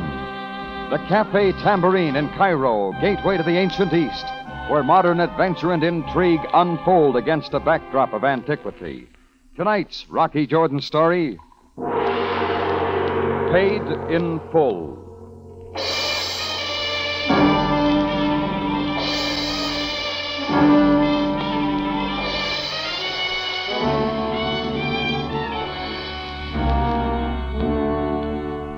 My tambourine had been extra busy all morning long. By noon, it was hopping like a monkey on a string. To top that, a full busload of tourists had showed up, complaining because they had to wait for tables, because I was out of mail-home postcards. That's the kind of time Sergeant Greco would show up. He'd barged in alone, shoving his way through the crowd, and he made a big show of it. A charge, Greco. Get to it. You are charged with aiding and abetting the escape of a desperate criminal. Are you crazy? Quite to the contrary, Mr. Jordan. And try making sense. Perhaps you would like to tell me where you were between the hours of 10 and 10:30 this morning. I was right here. Where else would I be? Ask Chris. Ask the rest of the help. They will be permitted to testify at the proper time. Now, are you coming with me? Sure, Greco. I'll come with you. But you better remember just one thing. Say it quickly. I got plenty of witnesses that say I was right here. You better have plenty on your side. There's one more false arrest from you, and I'll never let up. I'll see they throw the book at you. You better have all the evidence. Very well. If that is your wish, I will most certainly get it. Greco and I had brushed before. I don't know how it all started, but He tried to pin something on me ever since I'd come to Cairo. This time his charge made about as much sense as Istanbul, spelled backwards. But it looked like the showdown, and that was all right with me, so I waited it out. It was almost 3 hours later when a police uniform showed at my office door. Not Greco, but Captain Sam Sabaya. Jordan, what I have to say is most difficult. For both of us, huh? Let me first explain that this is not an official visit, and what I tell you must be kept in the strictest confidence. Don't tell me, Sam. Maybe I know. It is about Sergeant Greco. He is in trouble. The worst possible. Well, that suits me just fine. Please, Jordan, I am most serious. Something has happened which makes him appear to be guilty of a high crime against his office. Guilty of what? Unfortunately, my lips are sealed. I am permitted to tell you no more. Oh, that's great. Greco's got you and the whole department in a jam. The higher-ups have clamped down the lid till you clean it up, right? It is as you say. Add to that the fact that he has now disappeared. It doesn't surprise me a bit. So now what? He must be found, and quickly. Now, wait a minute, Sam. Don't Yes, tell me... Jordan. I am asking you to find him for me. Oh, no, not on your life. But, Jordan, you have a knack for such things. Someone other than the police must get to him and learn the true facts of this affair. Sure. So that's all you want me to do? It is. Obviously, this is a personal request, one that I have no right to make. I can offer you no protection and no reward, except my gratitude. Anybody but Greco, Sam. He's not worth it. If you want to know something, I had words with him less than 2 hours ago. He was here, Jordan, for what purpose? To arrest me. For aiding and abetting the escape of a desperate criminal. Maybe you can explain that. But I cannot. Not the first time he's badgered me. Greco's tried to pin something on me 12 times. Jordan, there are many things about Greco which I cannot defend. He is stubborn, he is arrogant, and at times he is unbearable. Nevertheless, I still say that, in your manner of speaking, he is a good cop. Jordan, will you help me? Give me one good reason why I should. Because I believe that in some ways you and I think alike. That no matter how guilty a man might appear to be, he has a right to a fair hearing. Once Greco is officially arrested, this might be too late. Well, Jordan? Find yourself another boy, Sam. I don't want any part of it. Sam eyed me for a second, then turned and walked out. He'd put it straight, and he knew he had my answer. The only thing that bothered me was what he'd left unsaid. I was still thinking about it when I noticed one of Sam's police named Amud passing out front. Everything about him said rookie, from the crease in his pants to the brand new handcuffs hanging at his belt. I decided to try for some answers.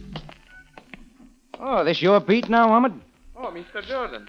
Oh, no, I'm off duty. However, if I can be of service... I'm just wondering about Greco. Oh, Greco. Do not worry, sir. He is no longer with the force. Oh, why not? I'm most sorry, but I am not permitted to stay. Only wish that I could. I take it you don't like him. Who of the force could ever tolerate him? I am no exception, sir, and these past 3 weeks he has been even worse than usual. Such arrogance I have never seen. Oh, did he have something special to brag about? Oh, that is a matter of opinion, Mr. Jordan. To arrest a man is one thing, to kill is another, and now... Yeah. Let's hear the rest. I fear that I already have told you too much. Sure, forget it. But finding Greco would kind of set you in good with Sabaya, wouldn't it? I only wish that I could be assigned to his case, but I, who have only been on the force but a few days... No such luck, huh? I would like to, not because of my hatred, sir, but for the department, and perhaps also for his sister. His sister? Yes, Marita. I wonder what Greco thinks she will do now. That's the kind of a guy Sam wanted me to help. And I told myself again Sam had no business trying to drag me into it. But as long as I tried that far, I might as well see what Marita had to say. I found Greco's house on the Sharia Dune. A trim, well-kept place in contrast to some of the others along the street. I am most sorry. The master of the house is not in. He is not here. She was young and frail, with a soft, helpless face. I was careful not to look directly at her, and I said, Mashallah. I am Marita, the sister of Sergeant Greco. I do not know when he will return. If I told you I was Greco's friend, would that make a difference? You? A friend? Then you can tell me where he is. I was hoping you could tell me. But I do not know. You're here alone? There is no one else. My brother shelters me as his own daughter. He is a good brother and a fine policeman. I bet Greco told you that. Did Did he not show his great courage and skill only 3 weeks ago? Did he not risk his life? Doing what, Marita? What I thought everyone knew. He alone arrested the criminal Barani. He was forced to kill one of Barani's men. You've no idea why he disappeared? Only that after the package was brought here for him this morning, the police took it. And they asked me many questions which I could not answer. And Go on. my brother has warned me to trust no one. Who are you? The name is Jordan. Then you are not his friend. You do not come to help. Easy, Marita. You got it wrong. My brother has told me of you. You who insult him and have no respect for his position. Marita, listen to me. I will not listen. Go from this house. Go at once.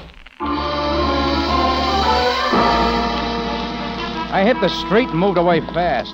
A foreigner caught arguing with a native girl may not live to argue again. So what's the percentage? Anyhow, Marita had given me something that led somewhere. Now I wanted the rest of it. All of it. I was half a block from the house when I knew I had company, matching my footsteps. I stopped, about to turn, but it didn't work. Step into this alleyway, Jordan. He was blowing in the back of my ear, but that's not what made me go along. It was the silken cord looped tight around my neck. Right here's Private Jordan. Greco sends you a message. Where do I sign? A singing telegram. Greco don't like music. Let's hear some more about him. He don't like you either. He wants it kept that way. And don't talk to his sister again. Keep it to 10 words, huh? Okay. Count 'em. Hear nothing. Say nothing. Do nothing. You fill in the rest. That what Barani says, too? Save your breath, Jordan, while you got some.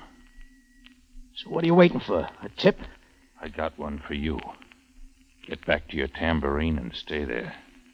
Because if you don't, we'll meet again. All right, you bring the donuts. You need convincing, Jordan. So I'll show you. Like this. The cord bit into my neck as he twisted it tight. He held till my knees sagged, and his shove sent me sprawling into the dirt.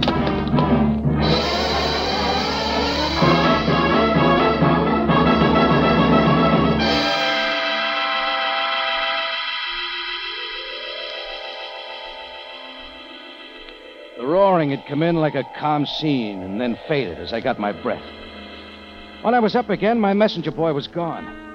I didn't much mind. He'd made his point, but not the way he'd said it.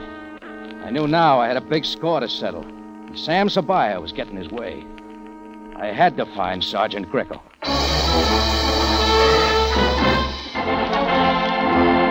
Del Monte Foods is presenting tonight's adventure with Rocky Jordan.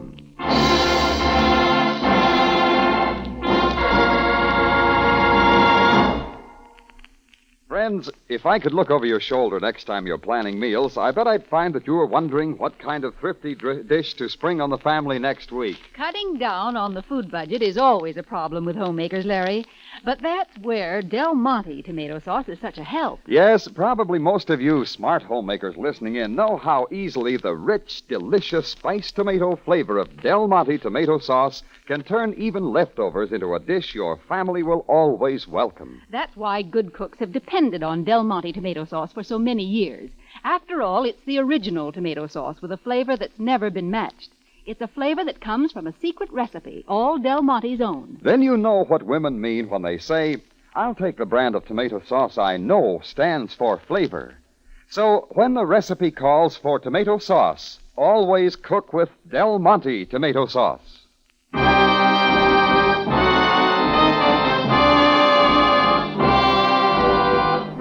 And now we take you back to Cairo and tonight's Rocky Jordan story, Paid in Full.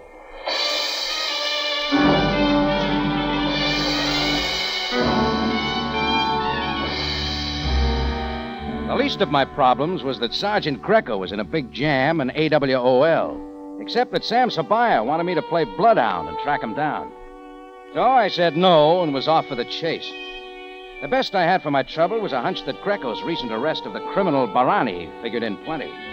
And who else could tell me all about Barani but his lawyer?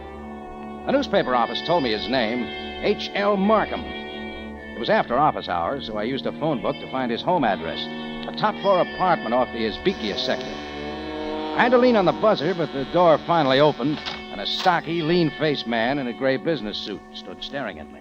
Well, what do you want? You H.L. Markham? That all depends on who you are. The name is Jordan, Cafe Tambourine. Oh? If you're looking for an attorney, Mr. Jordan, my calendar is full. Please, step away from the door. Not yet, Markham. Hey, tell me one of your top clients, a guy named Barani, has been taking his meals in the Cairo jail. And how does that concern you? I just want to know something. Did Barani escape this morning? Why, that seems to be common knowledge by now. Sure. And a daylight walkout takes some inside help, doesn't it? By who? Sergeant Greco? Greco? Use your head, Mr. Jordan. I could hardly be expected to answer such a question. Of course you know where Barani is. For your information, I do not. I'm supposed to believe that? Understand that I have a reputation, Mr. Jordan. Barani had a perfect right to defense. However, a jailbreak is something else. Is that clear? Yeah, except for one thing. Where you're hiding, Barani. Mr. Jordan, I would hate to have to throw you out of here, but if it's necessary... Oh, don't bother, Markham. The case rests.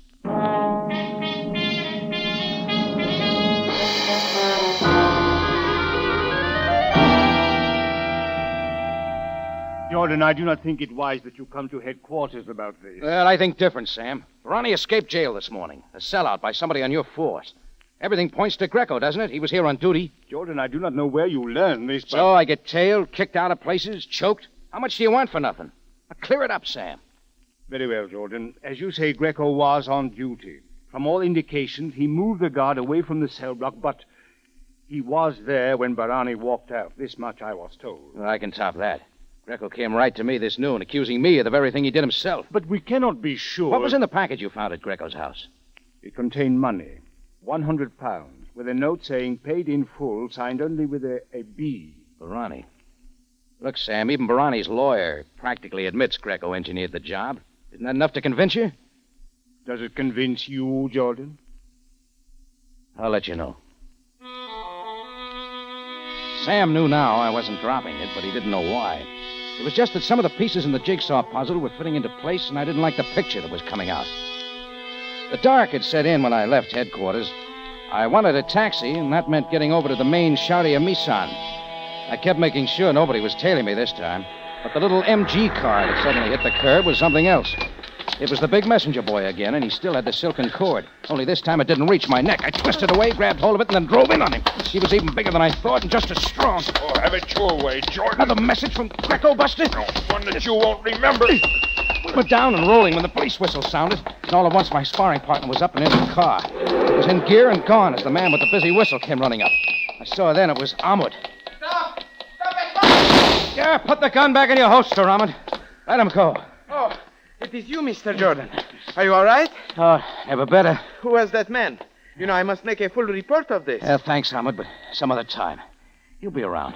Wait, please. You must permit me to do my duty. Who is he? I don't know. Anyhow, he's not important. Mr. Jordan, today you seemed most anxious to find Sergeant Greco. Could this have some connection? Yeah, it's possible. Yes, I thought. We would all like to find him and clear up this disgrace. Maybe you won't have to. Then you intend to persist even after what has just happened? I'm thinking about it. Then I wish you luck. If I can help you in any way, Mr. Jordan, please to let me know. I thanked Ahmed again and got moving. On my way to someplace I wasn't wanted. To Greco's house for more words with his sister Marita. It took me 10 minutes to get there, and I didn't wait for an invitation to go in. Mr. Jordan, you know you are not welcome. Why do you return? For just one reason, Marita. Greco's in the worst kind of trouble. I'm giving you a chance to help. I do not believe you. I do not believe you at all. Does it occur to you that I'm on his side? That goes for Captain Sabaya, too. Is he, Mr. Jordan? Even after my brother's brave arrest of Barani, there is not even a promotion. They are all jealous of him. Now even Ahmed has turned against him. Look, Marita, I'll admit Greco and I never got along very well, but somehow you gotta believe me. How do I know who to believe, who to trust? Who brought that package of money here this morning? I do not know. There was only the knock. When I came to the door, there was no one. Only the package, which the police then came and took away with them. That's about all I wanted to know. Please, Mr. Jordan, can you now tell me of my brother? I think I can, Marita. But first I gotta make sure. Now to make sure was something else, and it wouldn't be easy. I hurried over to the Sharia Misan, where Ahmed walked his beat, and it didn't take long to find him. What is your concern, Mr. Jordan? Ahmed, you said a while ago you'd like to help me run Greco down. Oh, nothing would please me more. Yeah, I think I'll take you up on it. You honor me, Mr. Jordan. I am off duty in a few minutes. All right, I'll be waiting right here.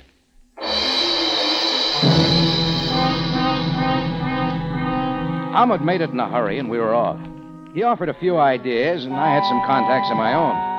First, we went over past the Frank Quarter to the Street of Thieves. It was cluttered with tourists out for the night, but I spotted an acquaintance named Wissick, who generally produced all sorts of information for a price. Oh, but Effendi, I am but the honest weaver who observes always the law and would know nothing of one who is sought by the police. That said, Ahmed's uniform wasn't helping, so when I had words with Shabat in a den off the Sharia Guma, I left Ahmed outside. Shabat's eyes looked right through the pound note in my hand. Effendi, see on the note the face of a king. My enlightened eyes see only the face of death. I was thinking that over when I located Suba, the beggar. He generally winked with every word, but this time he didn't bat an eye. Ah, yes, Effendi. I know a Greco well, the son of a goat tender who resides in the oasis of Farfara. 8 days by camel train. They'd all closed up like an erotic turtle. Ahmed suggested we try some sub-flop houses along the Nile docks. I followed along, and we opened them up a room at a time with no luck. It was well toward dawn when we stood on a street corner wondering our next move. We're not getting anywhere, Ahmed. Oh, but we must not give up yet, Mr. Jordan. All right, you name it. Mr. Jordan, did you not also suggest the mummy house in Old Cairo? Many have been known to hide there. Yeah? What can we lose? Half hour later, we passed the old Cairo wall and were in the mummy house, a crumbling sandstone pile that leaned like a sick camel. We started from the bottom up. We paid a lot of visits by the time we made the third floor rear. Then we found a door. Unlike the others, it was locked. Open up! Open up in there! Looks like we'll have to open it ourselves, Ahmed. Together we can do it. You're the authority. Give the word. As you say. Now, Mr. Jordan. At first, we weren't sure. The dark was cut only by a candle almost burned out on a corner table, and a little morning creeping in at a small window. And then I saw him against the far wall, his face white and scared. Yeah, you guessed it. There, like a buck private about to salute, stood Sergeant Greco. In just a moment, Rocky Jordan returns to conclude tonight's story.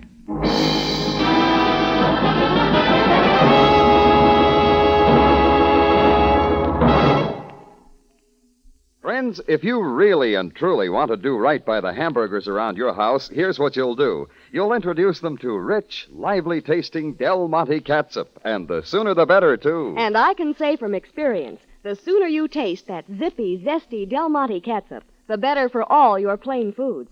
It gives you such a full measure of spiced tomato flavor. Yes, the day Del Monte started making catsup with pineapple vinegar was a happy day for catsup lovers, sure enough. Because it's just like catsup experts say. The finer the vinegar, the better the catsup flavor. And pineapple vinegar is exceptionally fine vinegar. The proof is in the tasting.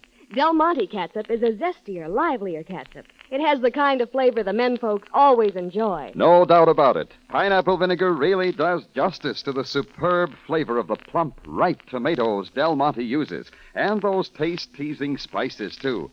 So why not give Del Monte catsup a try yourself? For all its flavor and goodness, it costs less than many other quality brands.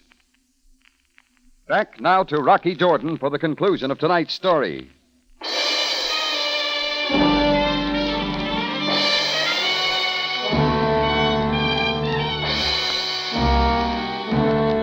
So we'd found Greco, Ahmed and I, hidden away in a room in the old mummy house. And he was scared like I'd never seen anybody scared. He was alone, and he didn't move as Ahmed and I piled in. I warn you not to move, Sergeant Greco. And Ahmed's doing all right for a rookie, wouldn't you say, Greco? If you consider yourself so wise, Mr. Jordan. You were getting some extra evidence, remember? Aiding and abetting the escape of a dangerous criminal? What kept you? I will say nothing. Nothing to either of you. We had best take him to headquarters immediately. Yeah, sure, Ahmed. Now, you got the handcuffs. Put them on him. My first arrest, and one that I will long remember. You will please to hold out your hand. It wasn't till then that Greco moved, and it was fast like lightning. In a split second, he had the gun from Ahmed's holster, came up with it, and pulled the trigger.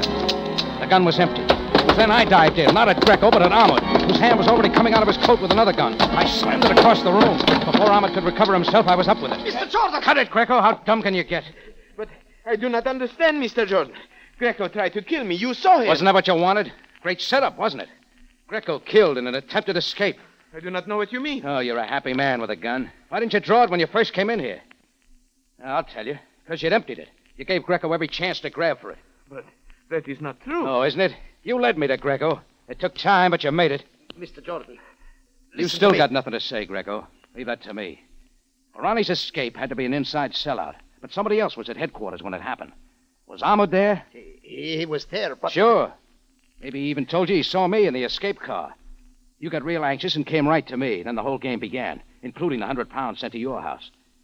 It's a pretty cheap payoff for a big guy like you, Greco. You do not tell me why Greco was hiding. Hiding?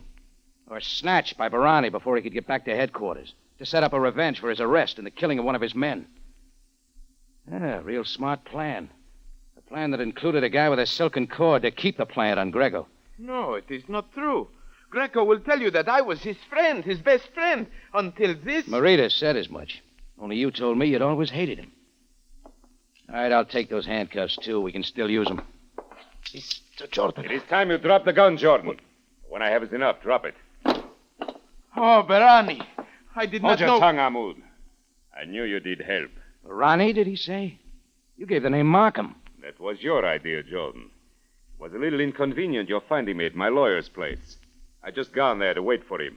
It couldn't be he'd walked out on you. I don't like small talk, Jordan. We have important matters, and Greco comes first. He took one step toward Greco, but he hadn't noticed the handcuff still in my hand. Just in time, I swung. It deflected the shot just too much. I saw Ahmed slump to the floor as I swung again. Oh! But Ronnie fell back, clutching at his face, and there was no reason for swinging again.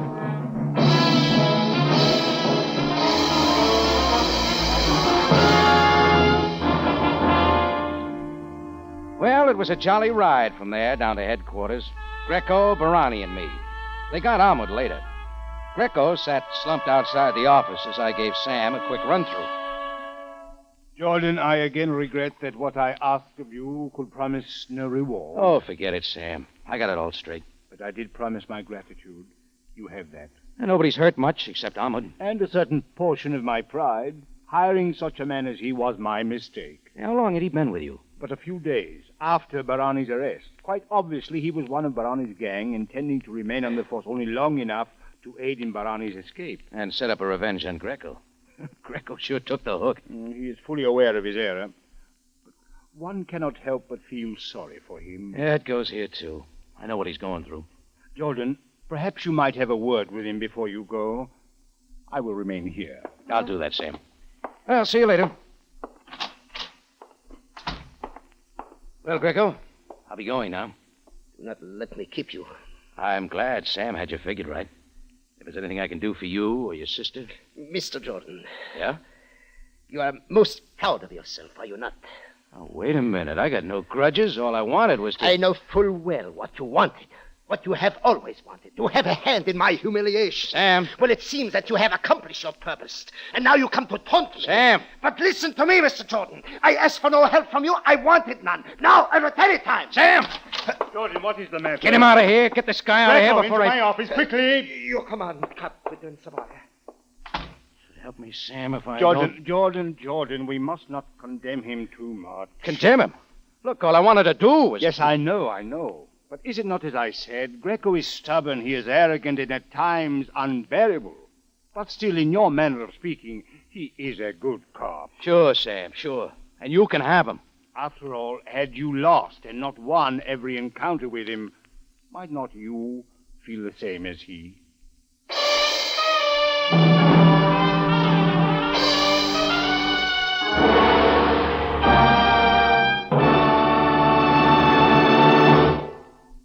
For the finest in tomato flavor, enjoy the whole family of Del Monte tomato products. Del Monte catsup and chili sauce. Del Monte tomato sauce and tomato juice. And Del Monte whole peeled tomatoes. Remember, buy wisely.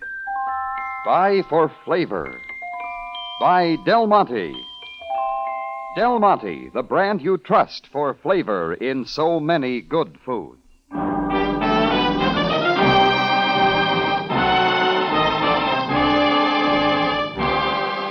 Rocky Jordan, written by Larry Roman and Gomer Cool, stars Jack Moyles in the title role with Jay Novello as Sam Sabaya, and is produced and directed by Cliff Howell, with original music composed and conducted by Richard Arundt. Remember, you have a date next week at the Cafe Tambourine, run by Rocky Jordan. Same time, same station. And the story is The Return of Dr. Pyrou.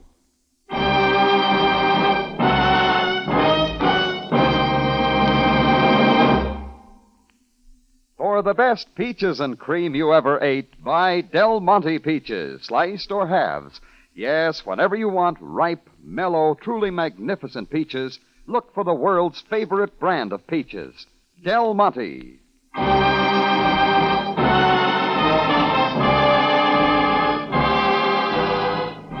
Larry Thor speaking. Rocky Jordan is presented over CBS, the Columbia Broadcasting System.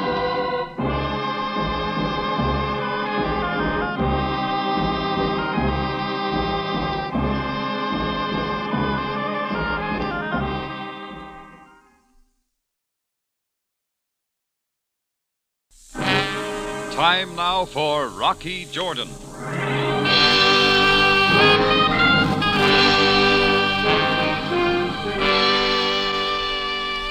I'm always suspicious of a man, even in Cairo, who wants to play hide and seek. Especially when he's a total stranger. Well, this fellow in a felt hat and tweeds had been shadowing me for too long. So finally, around 10 o'clock, I left the Cafe Tambourine, figuring that before the night was over, my shadow and I would be properly introduced. Well, before it was over, I met a lot of people. Living and dead.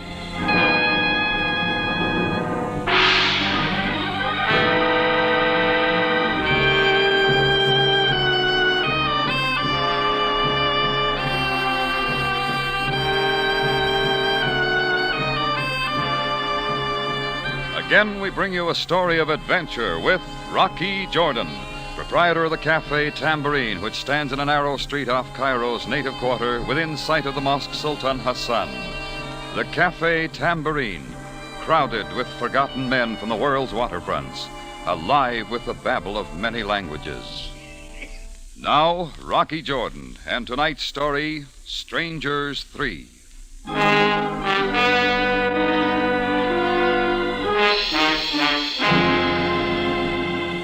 I made a dry run down the boulevard Barquille, and sure enough, the stranger in felt hat and tweeds was still following me. I headed south, away from the crowds. He was right behind me like the back hump on a camel. I picked a nice dark alley for our meeting and faded into a doorway. I didn't have to wait long. As he came by, I grabbed for him. Mr. Jordan, stop it. Who are you? What do you want? Take your hands off me, Mr. Jordan. You've been tailing me all day. Why? Only for an opportunity to talk with you. This is a very personal matter. From the top of the page, mister. And start with your name. Feder Brahms. I'm delighted. Just what do you want?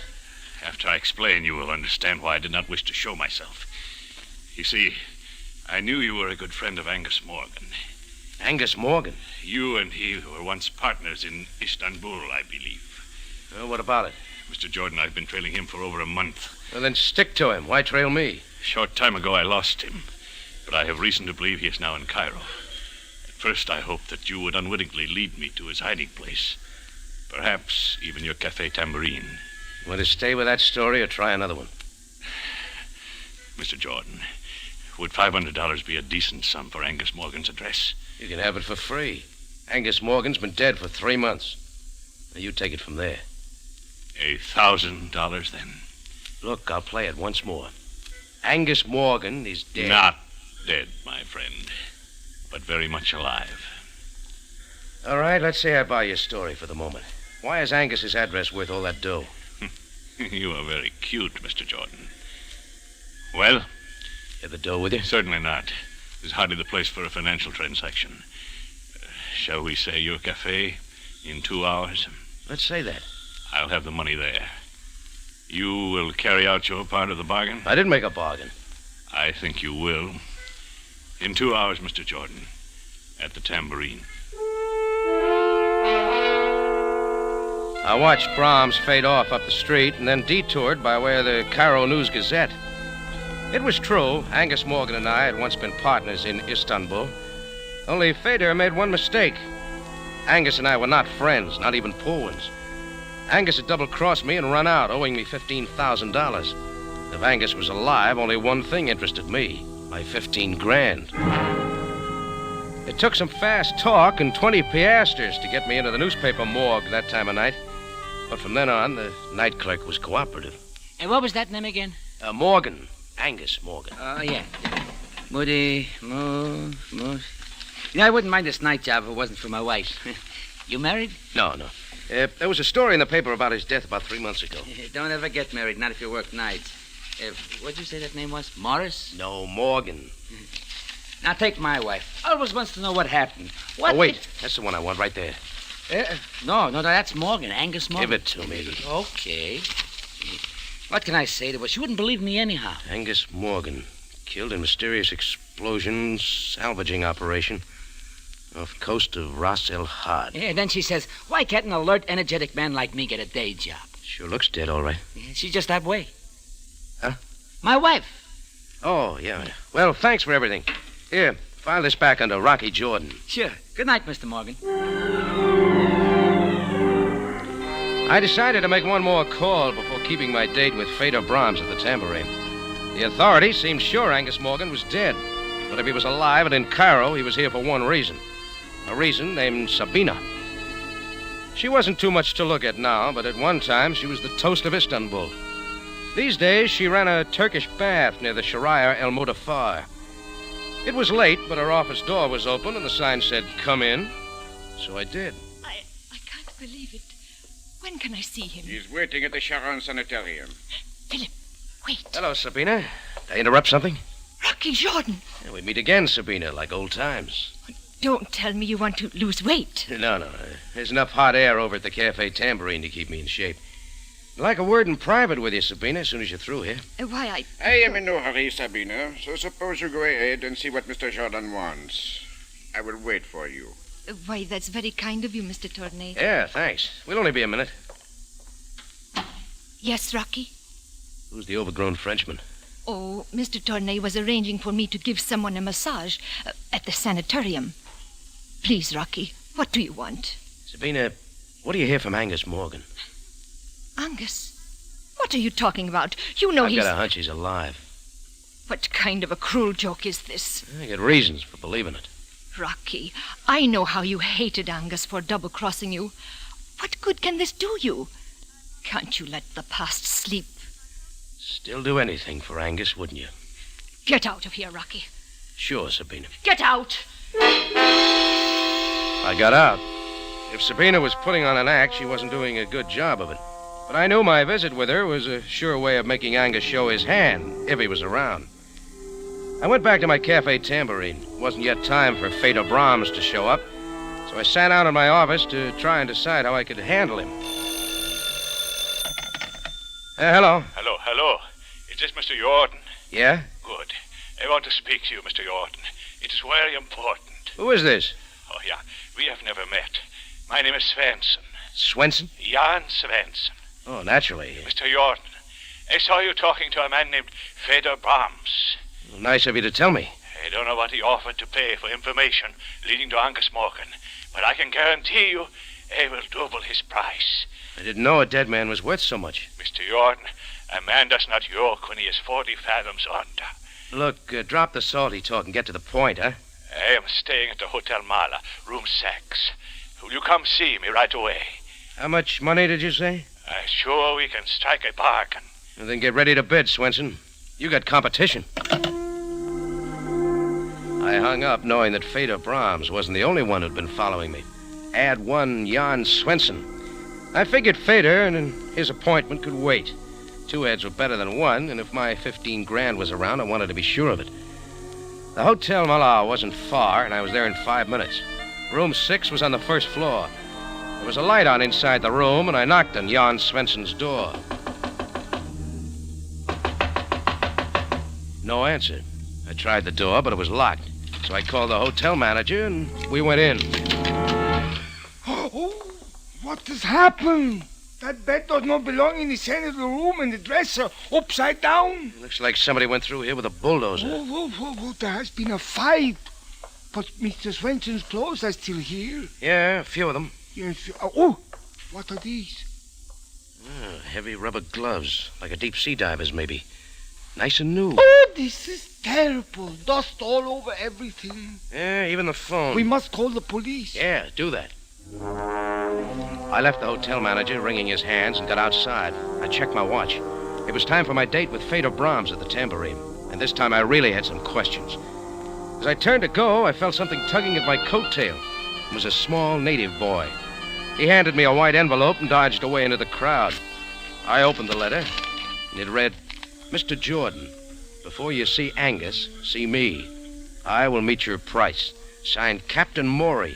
Address 62 Fernier Road. It looked like time for me to tally the score. First on base was Fedor Brahms. Next, Jan Svensson.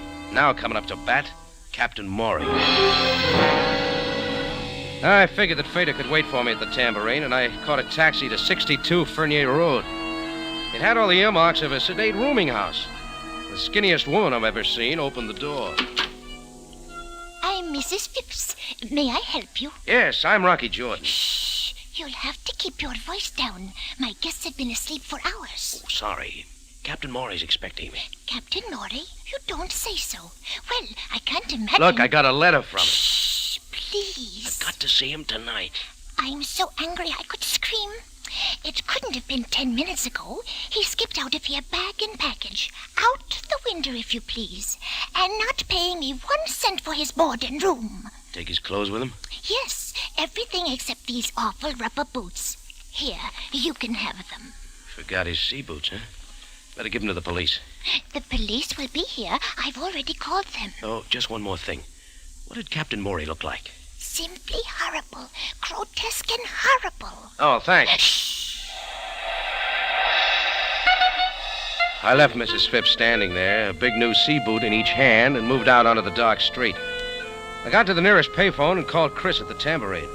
He said nobody resembling Fedor Brahms had made an appearance there. We were both late for our appointment. Well, there was something else in my mind as I left the phone booth. I wondered if my visit with Sabina was going to pay off. And then it did.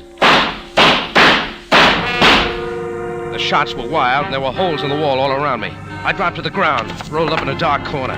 The guy with the gun must have thought he got me because he took off down a side street. He was big, but he ran like a scared gazelle. I was up and after him, but when I got to the corner, he was out of sight. I let him go. Anyhow, I had one answer. The seed I had planted with Sabina had finally blossomed.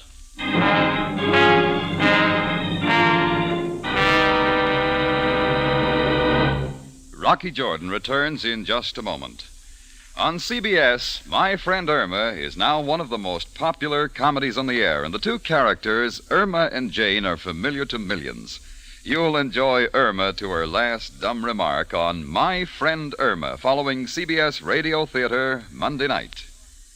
Now, back to Rocky Jordan with tonight's story, Strangers Three.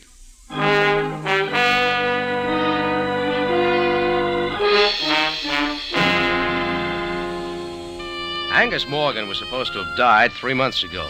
That's what the record said. But when 3 men named Fedor Brahms, Jan Svensson, and Captain Maury came to Cairo looking for him and said he was alive, I was interested. Angus owed me $15,000, and I like money. My visit with Angus's old girlfriend, Sabina, paid off on the nose. When shots started flying, I knew Angus was close by. Back in Sabina's office, the fellow named Tournier had mentioned the Sharon Sanitarium, and Sabina hadn't covered it too well. So the next day being Sunday, I invested in 12 roses and paid the Sharon a visit. On the 3rd floor, I hit pay dirt. I swung a door open, and there, propped up in bed playing chess with Philip Tournier, was Angus Morgan. Rocky! I brought you some flowers, Angus. Shut the door. How did you find me, Rocky? The telephone book. Same old Rocky. This here your finger man? Me and Philip Tournier, my bodyguard. We've already met. Twice. Twice, Mr. Jordan? Once at Sabina's and once outside a phone booth. You're a bum shot, Tournier. I'm afraid you are mistaken. Skip it. Listen, Angus. Rocky, how did you know I was still living? 3 men told me. 3? Well, count them. Feder Brahms, Jan Swenson, and Captain Morey. No. They're... You're having a relapse, Angus. Maybe I better call a nurse. Stop it, Rocky. They say they're alive. Breathing, too. Right down your thick neck. They know where I am. Not yet, Angus. But they're each offering me a few thousand for that information.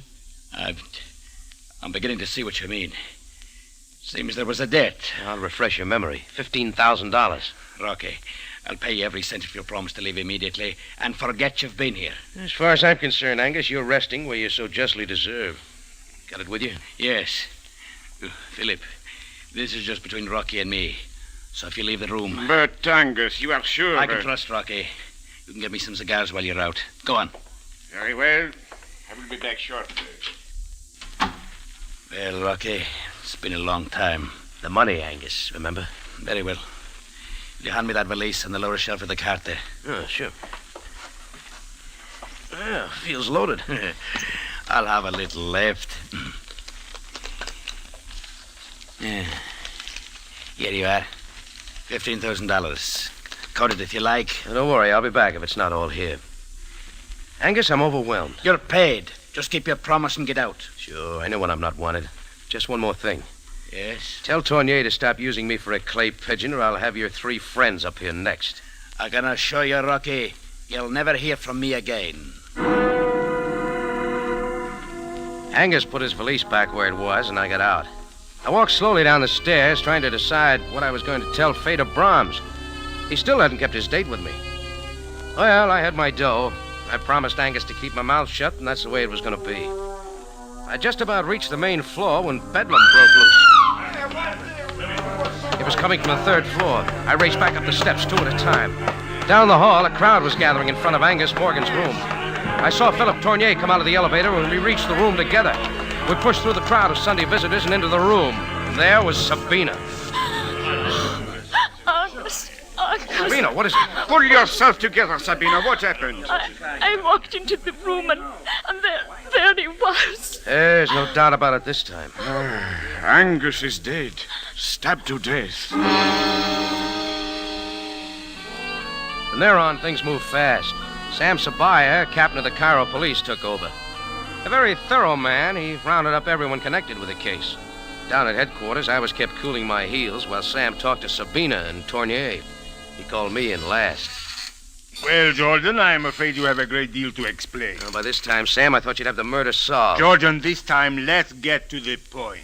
I suppose Sabina told you I had it in for Angus Morgan. That is correct. And Tournier happened to mention that I threatened Angus. Just one more thing. In Angus Morgan's room at the sanitarium was a valise containing $300,000. $300,000? It is missing. I believe 15,000 of it is in your pocket. Tournier did talk, didn't he? May I see it? Sure. Thank you. Hey, what are you doing, Sam? That's my dough. We shall see. Right now, it is Exhibit A. Where is the rest of the money, Jordan? How should I know? Well, now, wait, Sam. You don't think... Would you like to tell me everything now, Jordan? Of course. I was as sure as anybody else that Angus Morgan was dead. Then people came to me looking for him, said he was alive and in Cairo. What people? Well, first a guy in a felt hat and tweeds named Feder Brahms. Then Jan Swenson and Captain Morey.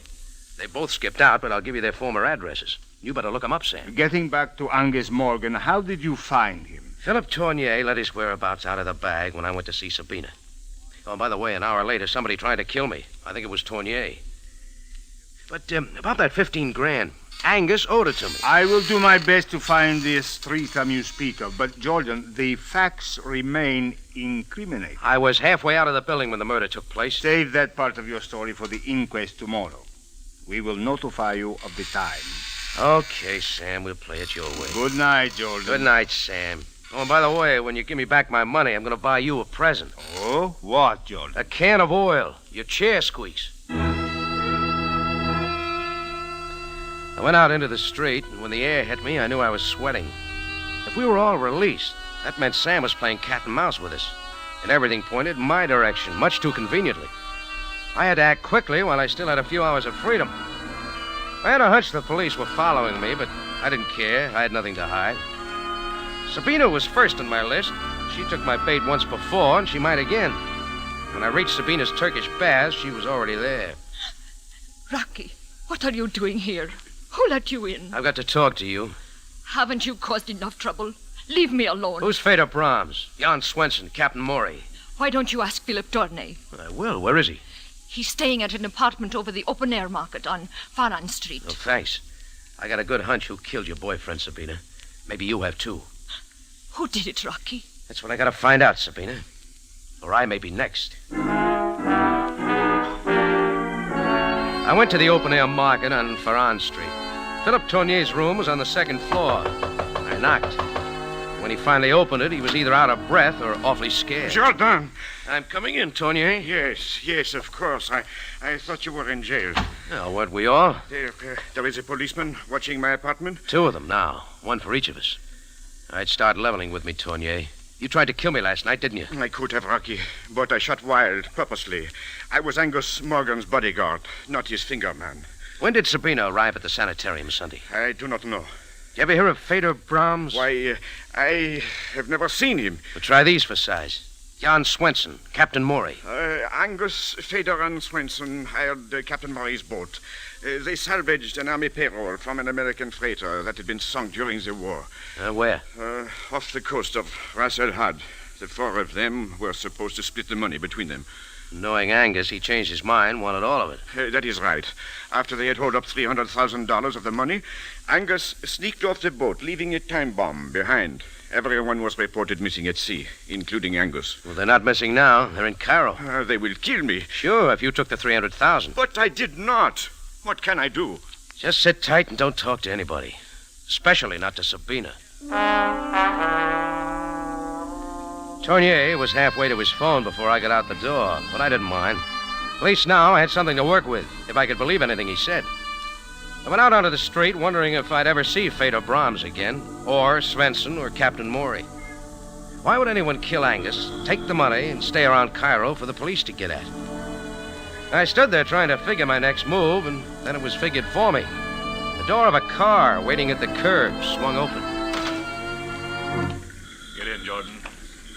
Feder Brahms. Sure I'm not intruding. Get in, I said. Okay.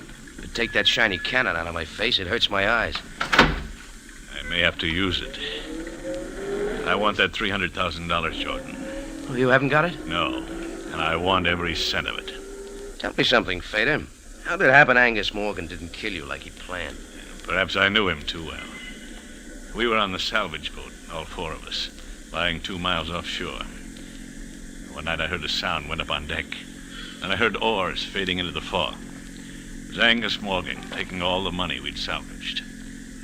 Before I could do anything, there was a blast. I came to on a small vessel sailing for East Africa. It took me 2 months to get back. And I've been looking for Angus ever since. I see. Now you see why I want that money, Jordan. Why don't you look up Jan Swenson or Captain Maury? Why pin it on me? I think you have it. Jordan, I swear I'll kill you right here. Oh, maybe not after you take a look out the back window. Where? Black car? Keep watching it. The police, Feder. They've been tailing me all day. Perhaps you are not lying. Now listen to some sense. You want the money. I want to get the guy who killed Angus Morgan to clear myself. We can get him together. You know who killed Morgan? Yeah. Captain Maury. I'm sure I saw him at the sanitarium. Captain Maury? Of course. What's your plan? Well, first we split up, shake the police off our trails. Meet me at the corner of Sika and El Modar, right by the old tower. Why there? I think I know his hideout. You'll be there in 30 minutes. Very well, Jordan. I will be there.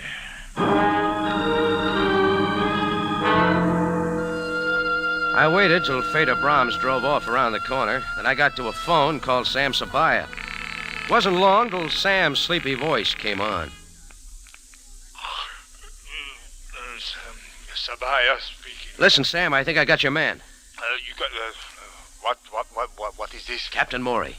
If you'll be at Sika and El Modar in half an hour, I'll produce him. Jordan, Go home and go to bed. Sam, listen to me. But I am glad you called, though. The inquest will be tomorrow at 11.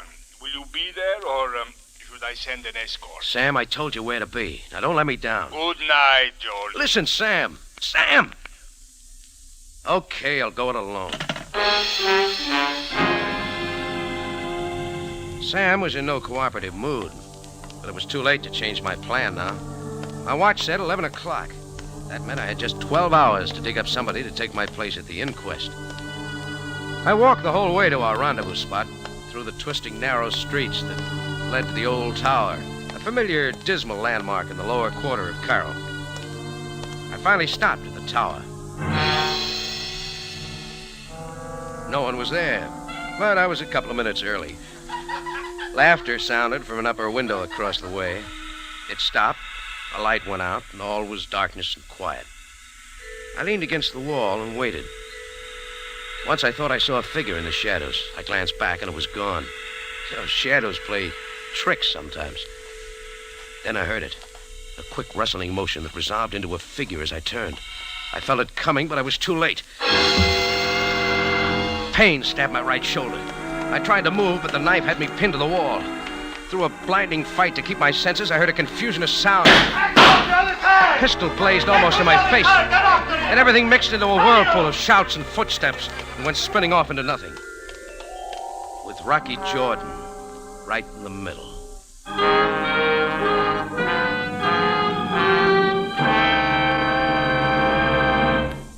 Rocky Jordan will be back in a matter of seconds with the ending of tonight's story.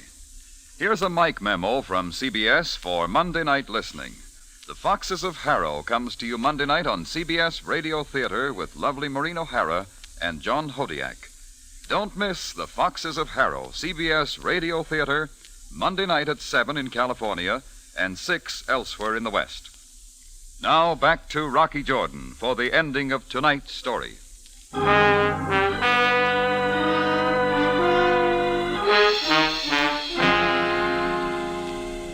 When I opened my eyes, the darkness of the night under the old tower had changed to all white. White walls, white sheets, white bedshirt. The sun was coming in the west window, and seated beside my bed, looking me over like a hound looks over a fresh bone, was Sam Sabaya. Well, Jordan, you missed the inquest. Oh, you're breaking my heart, Sam. Where am I? In the Sharon Sanitarium. The Sharon again. Why here? We thought you might feel right at home. Well, I'm not. Ooh. What happened? Only a knife wound. Your shoulder will heal. You were more fortunate than Angus Morgan. Yeah. Then all that shooting was the police. Sam, I thought you weren't coming to the party last night. Oh, Jordan, you wrong me. Fedor Brahms is now in the Cairo jail. A little worse for the wear. Okay. Now, Sam, when do I get my 15 grand back? Remember? Exhibit A? Jordan, you promised to lead me to Captain Maury. Where is he? In jail. Captain Maury, Jan Swenson, Fedor Brahms. They're all the same man.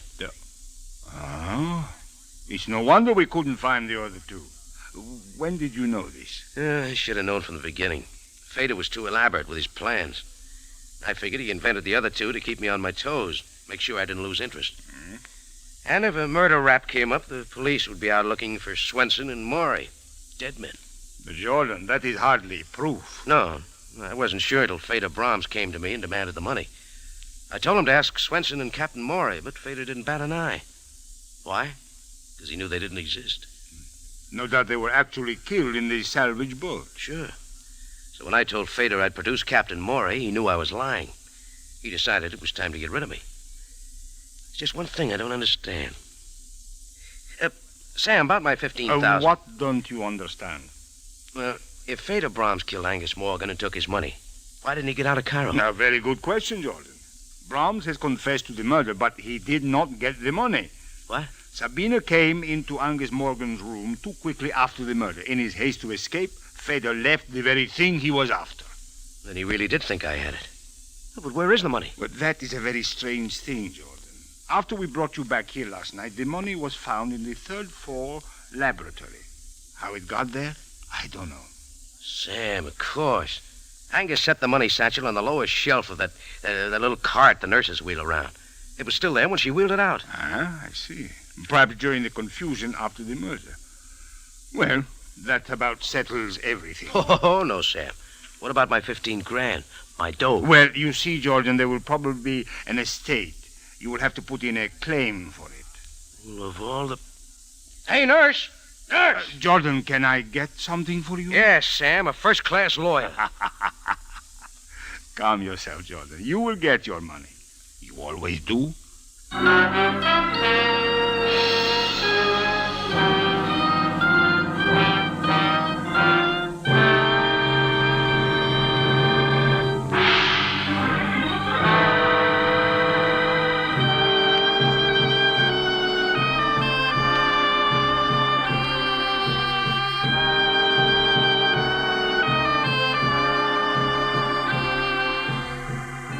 Rocky Jordan is presented from Columbia Square in Hollywood and stars Jack Moyles in the title role. Tonight's story was written by Bernard Girard and was produced and directed by Cliff Howell with original music by Milton Charles.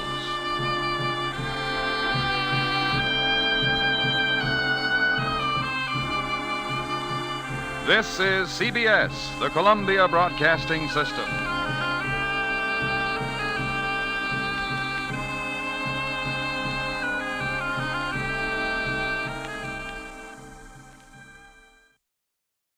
Now, starring George Raft, we bring you a world of adventure with Rocky Jordan. I'm Rocky Jordan. I run the Cafe Tambourine here in Cairo.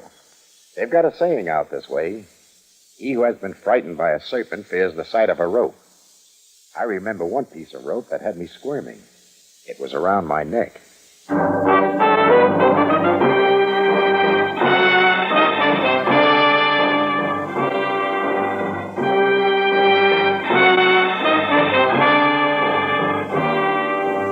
The Cafe Tambourine, crowded with tourists, camel drivers, women, chiefs, forgotten men down on their luck, the lonely and the lost.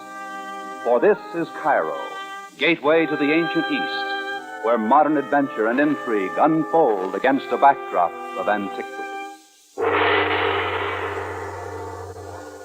Partially transcribed, tonight's Rocky Jordan story, The Lady from Tangiers.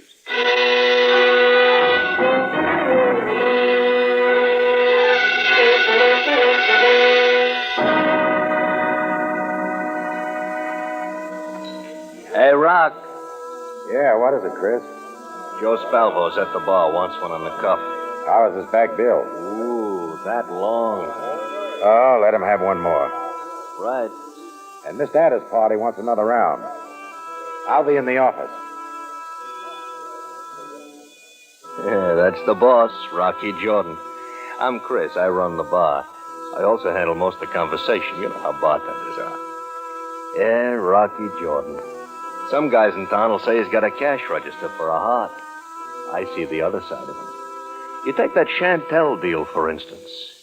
That began when a tourist guide named Harubin turned up dead in an alley. A nice little guy. Rocky thought a lot of him. That night he went to Harubin's house, a heap of dried mud in old Cairo, to pay his respects. As he expected, he found Harubin's widow in tears. What he didn't expect to see was that classy-looking doll with the honey-colored hair. She turned away from the body, looked sympathetically at the widow, and left. I'm sorry, Mrs. Harubin. Very sorry. Jordan Bey. Jordan Bey. In my book, he was the right guy. It is her fault. That French woman, the one who just left.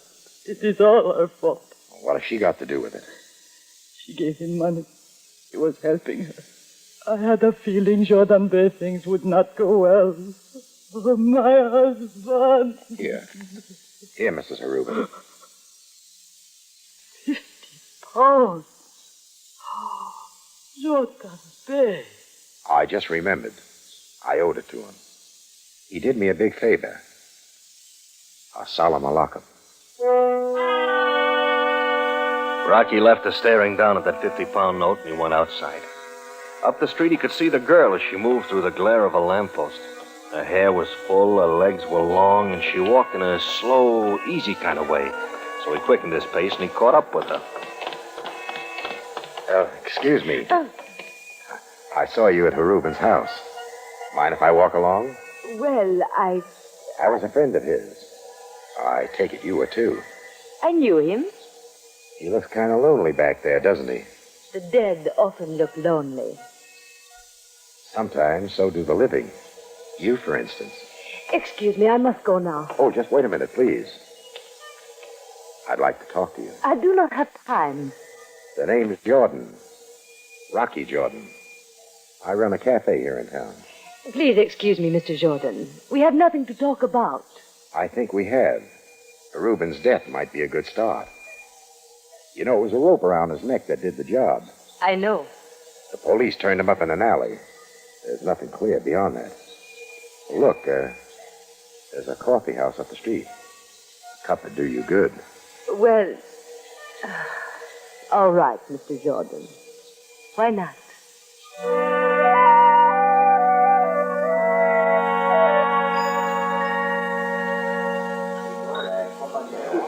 More coffee? No, thank you, Mr. Jordan.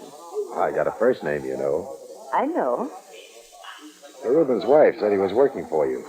Mr. Jordan, do you always concern yourself with other people's affairs?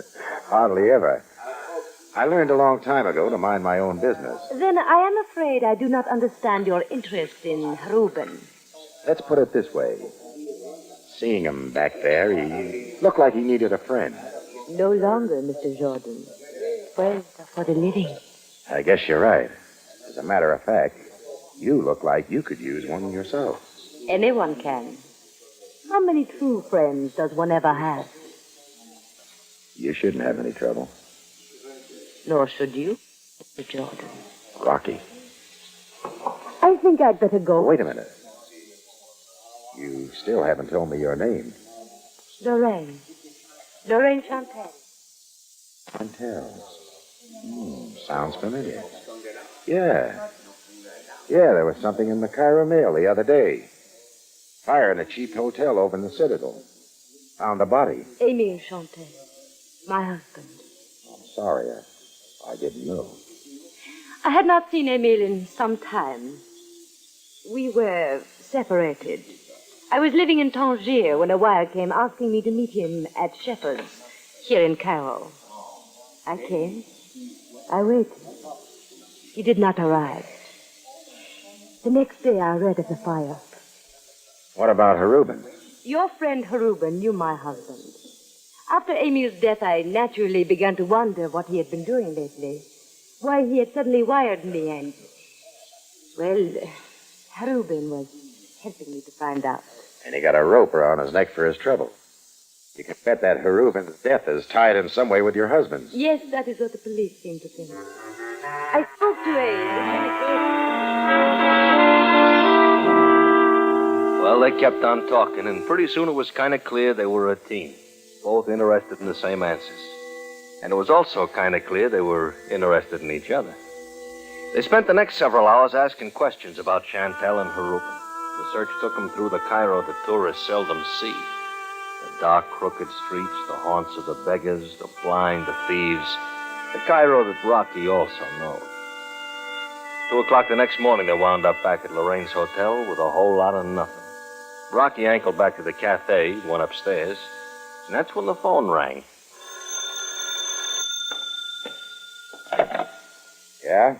Hello? Jordan? That's right. I have been trying to reach you all evening. Who is this? Jordan, it has come to my attention that you have been asking many questions about 2 men who died recently. What have I had? It is wise to leave the dead alone. If that's advice, I'm not interested. You should be. The last man who ignored my advice found himself in the river. I can swim. With holes in your head, Mr. Jordan. I do not think so.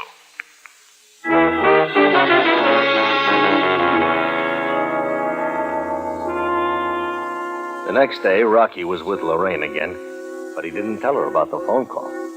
And that night, they wound up at the Ramesses Club to check with a girl Chantel once knew.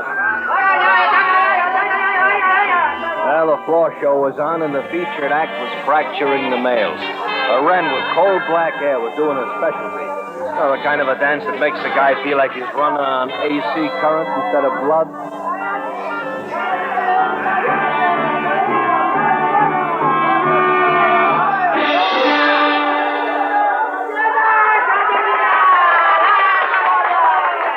A few minutes later, the doll was sitting with Lorraine and Rocky, and they were going over the same old question. No, I'm sorry, Lorraine. I did not even know Emile was here in Cairo until I read of his death in the newspaper. It was such a shock. I was always fond of Emile. Yes, I know.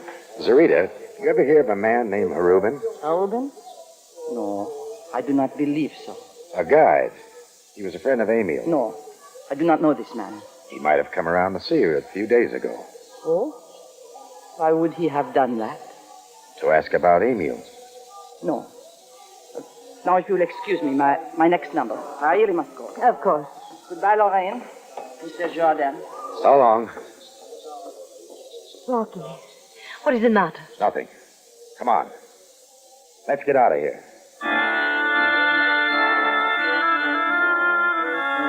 Well, I guess it was about 1 a.m. when they finally got back to Lorraine's hotel.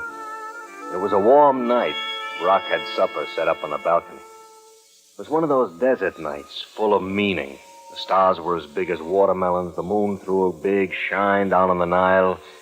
Air was full of river sounds, and the hotel orchestra playing it soft. Rocky cracked open a bottle of wine. They sat there for a while, not saying much. And then... You know, Lorraine, you haven't said much about Emile. What is there to say? Oh, I don't know. I thought you might say a little about what he was like, how you felt about him. He was my husband. I loved him. Then what kept you apart all that time? Lorraine, I've got a feeling there's something hanging over us. Something you're not telling me. Emile was in prison, Rocky. In Alexandria. I see. He was a counterfeiter.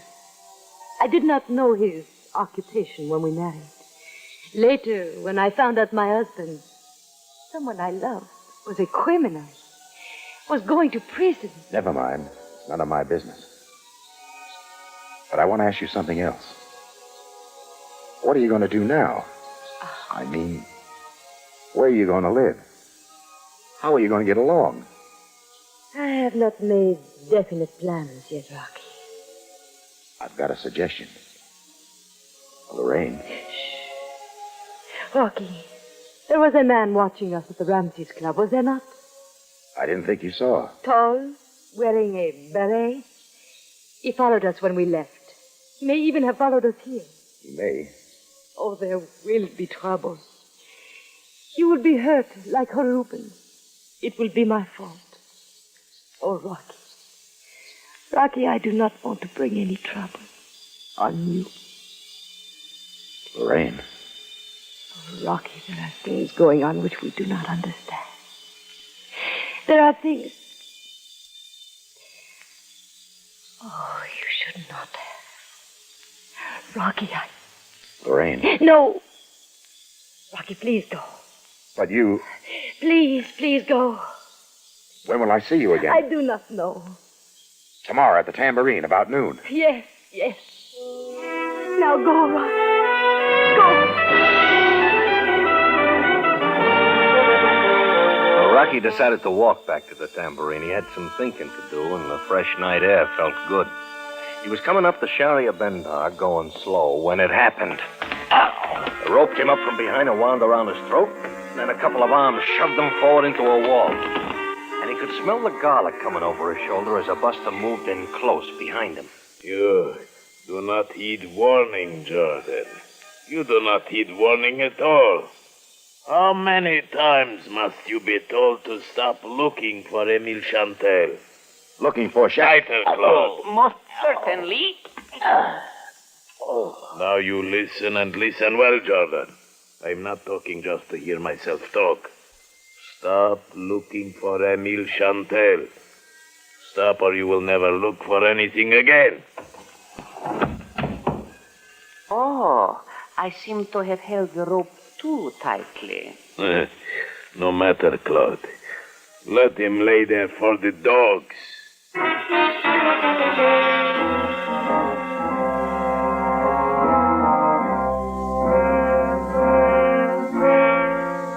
When Rocky came to, he staggered to his feet, shook the cobwebs out of his brain, and headed down to police headquarters with a lot of questions on his mind. When he got to Captain Sam Sabaya's office, he found Lieutenant Greco there, settled comfortably in the captain's creaky chair. Well, Mr. Jordan, what is on your mind? A guy named Chantel. Chantel.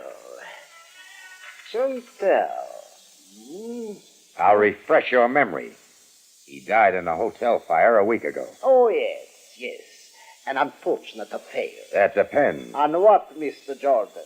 Whether he died or didn't. What do you mean? You jumped at that like a vulture going after a meatball, Lieutenant. What do you mean? Are you sure the body found in that hotel room was Chantel's? Of course. His wife identified him. How well did you know Emil Chantel, Mr. Jordan? I didn't. Of course. Naturally, you would not care to include an ex-convict among your acquaintances. Look, Greco, the guy made a mistake, so he paid for it. The way I feel about it, if a guy goes straight... But he did not. What do you mean? The day after Chantel's arrival here in Cairo, samples of his artwork went back into circulation. You're sure of that? Of course I am. I see. Well, you don't have to worry about him anymore, do you, Greco? He's dead now. Yes, he is dead. That reminds me, Mr. Jordan. So is Harupin. He was working for you at the time of his death, was he not? Where did you get that idea? You gave his widow £50. Do you deny it? Oh, that. For services rendered. What was he doing for you? Nothing. I gave her the money because I thought she could use it. Indeed. I do not believe it. I don't care if you do or not. How about Chantel? What about him? I've got another £50 that says he isn't dead. Want to take me up on it, Greco? Thanks. That's all I wanted to know.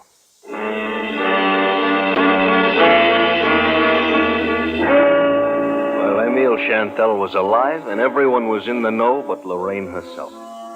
And the Rock went back to the tambourine, poured himself one, and did some thinking. He could tell the doll Emil was alive and say goodbye to her, or he could clam up. Lorraine didn't make his decision any easier when she showed up around noon the next day, wearing a blue silk dress and one of those French perfumes that kind of reach out and grab. Without wasting any time, he told her. Lorraine, Emil's alive. I know he is, Rocky. You what? I know he's alive. I knew it all along. What is this?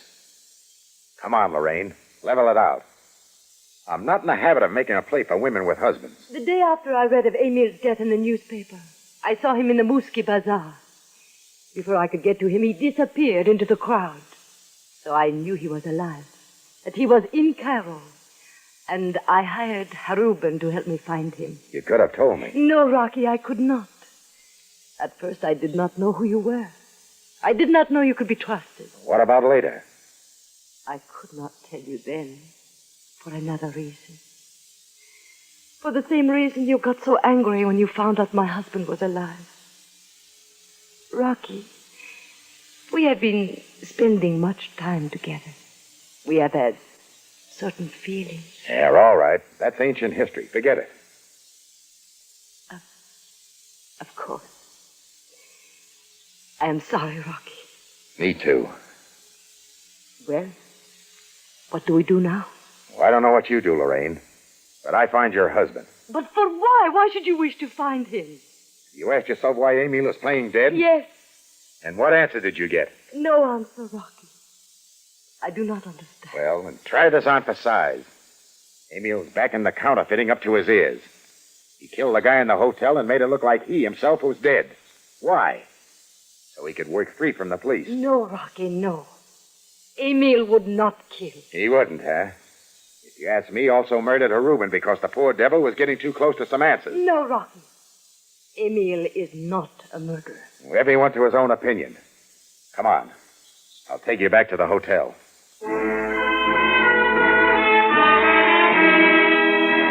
Rocky and Lorraine took the trip back to Lorraine's hotel and kept the conversation down to nothing.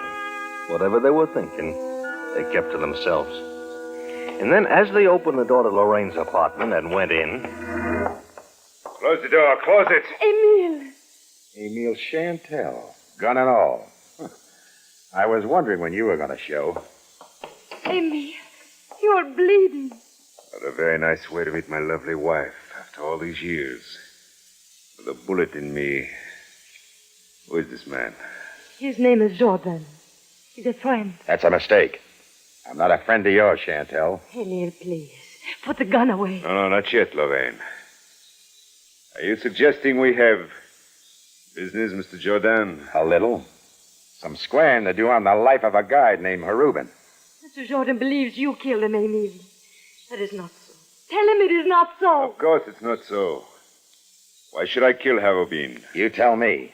Also tell me why you started to run off those phony pound notes again.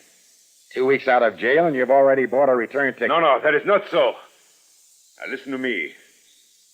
Lorraine, I did not meet you at Shepherd's as I wire because of a Turk named Gabek. He wears a beret and eats garlic sandwiches? Yes. He was in business with me. The plates I made remain with him. He was clever enough not to use them while I was in prison. I was to join him again when I was released. The years, however, changed me. I no longer wanted the life I had with Gabek. With my release, he began to issue the counterfeit notes again. I went to him. I demanded if he do not stop, I would go to the police. He agreed. But instead, he sent one of his men after me. I've been running ever since. Oh, and me. Well, that's a lot of story, Chantel. But there's still that guy who died in the hotel fire.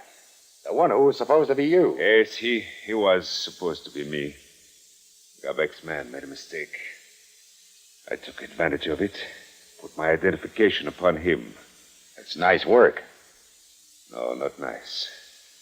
But I felt it necessary. If Gabek thought I was dead, I would be free. But he saw me when I tried to contact Lorraine. He did this to me. But he did not catch me. No, Willie. I have too much to live for. You, Lorraine. Emile, you're weak. Please sit down. Listen, I have 2 tickets on a boat, which leaves for Natal in less than an hour. The arrangements are made. A friend will pick us up in a taxi. Emile. Oh, I got him. The couch. Over here, Rocky. Oh, gently, Rocky. He can use a doctor. We will get one on the boat. Then you're going. He is my husband. What about a little thing called love? I loved him once. Perhaps I can again. And he needs me. He needs me so. Rocky. Yeah, Lorraine. You were wrong about him. Wouldn't be the first time. He is not a killer. That's what he said. He did an evil thing once, but he paid for it with years of his life. And now things will be different. Yeah, he said that too. There's just one little problem. What is that? How do I know he's on the level? Or that you are? How do I know he didn't do those killings? Everything hasn't been on the up and up between us, you know. How do I know for sure this isn't another curveball? Yes, Rocky, I understand. You do not know for sure. Well, everything is in the open. We leave by boat for Natal in an hour.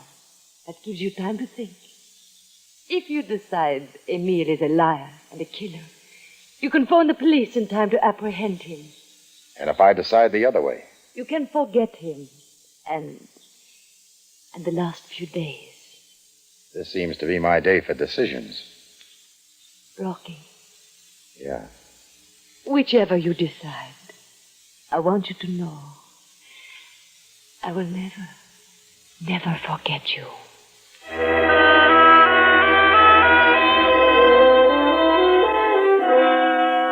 Well, Rocky had a lot on his mind when he left the Chantels. He walked a dozen blocks thinking about it. Then he grabbed the cab, went back to the Tambourine. But he never got inside. The tall gent in the beret was waiting at the side door, and with him was a wiry little guy with nervous eyes and hands 2 sizes too large. Mr. Jordan. Yeah, what can I do for you? We have never met. Except over the telephone and in the dark alley. I recognize the voice and the garlic. You do, Jordan. You hear that, Claude? Yes, and I, Mr. Jordan, recognize blood when I see it. Blood? Observe the stain on your sleeve. Don't move, Jordan. Search him, Claude. He is unarmed. Good. Now, if you will come with us, Jordan, we'll find a nice, quiet place where we can talk. Huh? Garbeck and Claude bundled Rocky into a big black sedan and headed for the river. 20 minutes later, they were going along the river's edge, and Rocky could see the ships being loaded. One he knew was leaving soon for Natal. Then he was inside a warehouse, and the going got rough. Sit down, Jordan. Sit down. You may be here for some time. Yeah, I could have guessed that. Looks like a long night. It does not have to be. Where is Chantel? Chantel? Never heard of him. Where is Chantel? Like I said, I never... Perhaps I should attempt to persuade Jordan with this. No, Claude.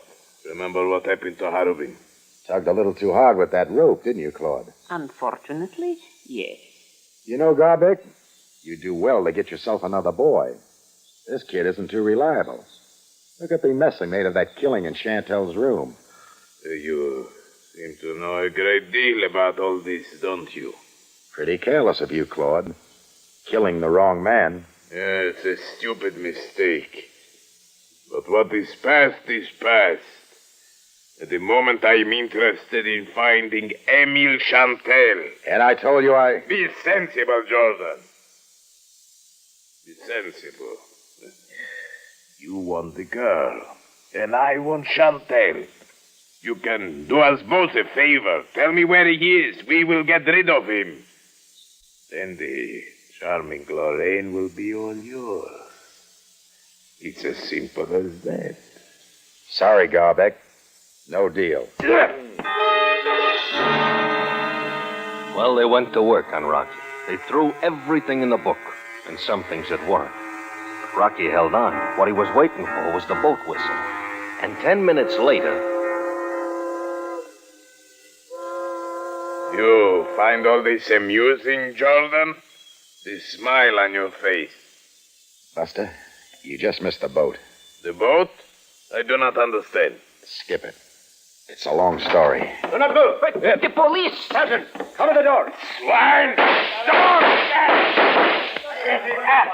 Enough! Enough! You have been very clever, Garbeck. But it will take a man more clever than you to explain the counterfeiting equipment I have just found in the back room of this warehouse. Abdullah, hurry. Take these 2 men away.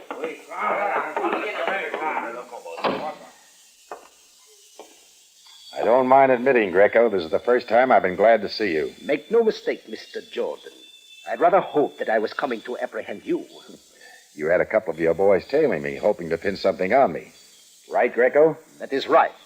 Because I could not believe that you had given the widow Harubin 50 pounds for nothing. She needed the money. That was reason enough, Greco. But you wouldn't understand that. Anyway, it turned out to be one of the best investments I ever made.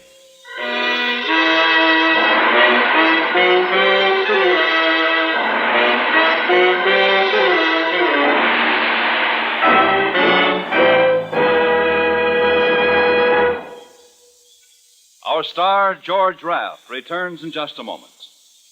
Tomorrow night, Paulette Goddard adds a generous touch of glamour to the dramatic proceedings over most of these same CBS stations.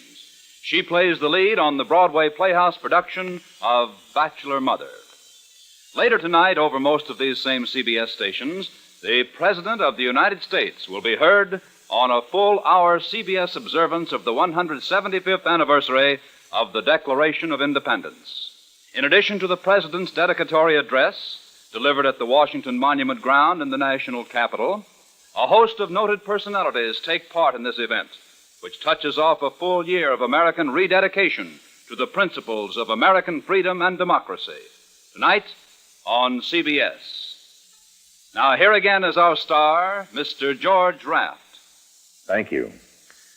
Be sure you drop around next week at the same time for another story of adventure when we take you back to Cairo and the Cafe Tambourine. So until we meet again next week, Saida.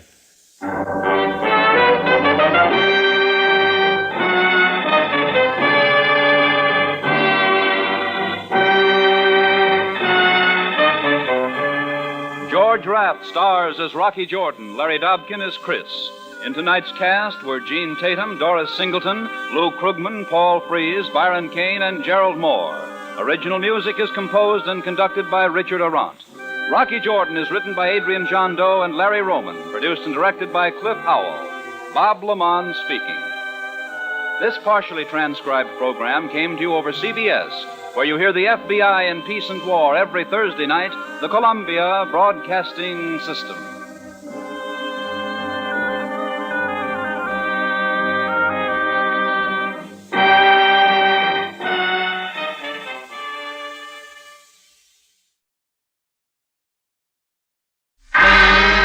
Time now for Rocky Jordan.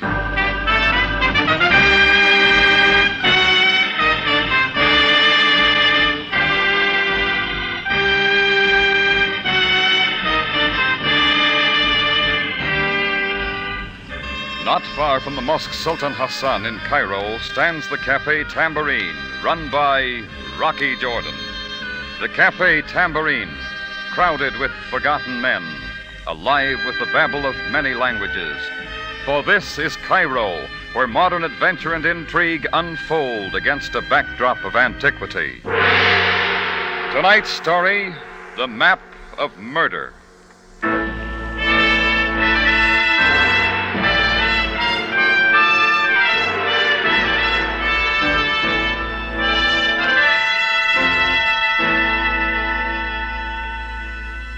To begin with, I'm a businessman. I run a cafe, and when business gets bad, I look for ways to pep it up. So when Mousine Duval came in asking for a job as a singer, I decided to try some entertainment. All Mousine asked was a week's tryout and a little salary advance to keep her going. Anyhow, I'll admit it, I sort of liked her. Maybe it was the way her coal black hair was bobbed, sort of like the Sphinx, and the round curve of her white shoulders as she sat at the piano under a spotlight. Anyhow, you couldn't keep the customers away. Things went swell till the fourth night. I was in my office about 10 o'clock listening to the jingle of my cash register up front when it all started. What are you doing? Just who do you think you are, interrupting my song and grabbing me like a common woman of the street? I got to the door and could see Mousine screaming at a big swarthy guy who was standing up trying to get a word in. A couple of waiters were hovering around just in case. I decided to cut in. I do not go with the drinks, monsieur. I'd like to find out just what you do go with. You will find out. You do not leave and stop molesting me. Okay, what's this all about? Who are you? Jordan. I run this place. I don't go in for having my entertainers roughed up. Okay, Jordan. My name is Ralph Garnett. I was only looking for a certain girl. Sure. I thought this might be the one. So when she came by my table, I just reached up to turn her around. She slipped and fell in my lap. Fell. It is not so, Rocky. He pulled me. All right, I'll handle him, Mousine. I didn't mean to cause this much of an incident. I'll try a different approach next time. Look, Jordan, when I find the woman I want, there aren't going to be any polite words wasted between us. You ever see this guy before, Mousine? Never. Never in my life, Rocky. All right, Garnett. I suppose you blow. Okay, we're playing in your park. But I'd like to meet you on my home ground sometime. I'll work you into my 1960 schedule. We play a rough game there, Jordan. I've never lost. Garnett jostled his way through the tables to the door and was gone. Right then, I wrote it off the books. And that was my first mistake. About 3 days later, I had a note saying an old friend of mine was in town. Gunter Rentz of the 32nd Foreign Legion Regiment. I'd met Rentz a couple of years before. He comes into Cairo every once in a while and takes a hotel room where he sits in comparative solitude and reads good books, drinks good liquor, and plays bad gin rummy. I usually join him for a quiet brandy and a few hands of gin. This time he was staying in room 409 at the International Hotel on El Hakour Street. So I went over to see him. I was due at 7 and almost on time. A sign on the cage elevator said out of order, so I took the steps. Just as I reached the third floor, I heard somebody scream.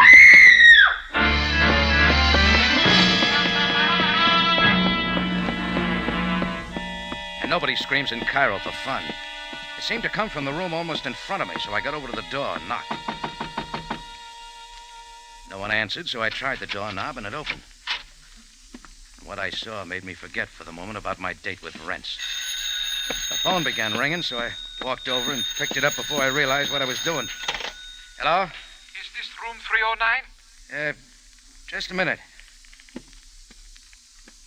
Yeah, it's 309. Who's this? Mr. Amar, the hotel manager. Do you have a girl in your room? I'm afraid I do. Well, she will have to come down and register. Well, don't expect her, Mr. Amar. And why not, may I ask? She's as dead as the air in your closets.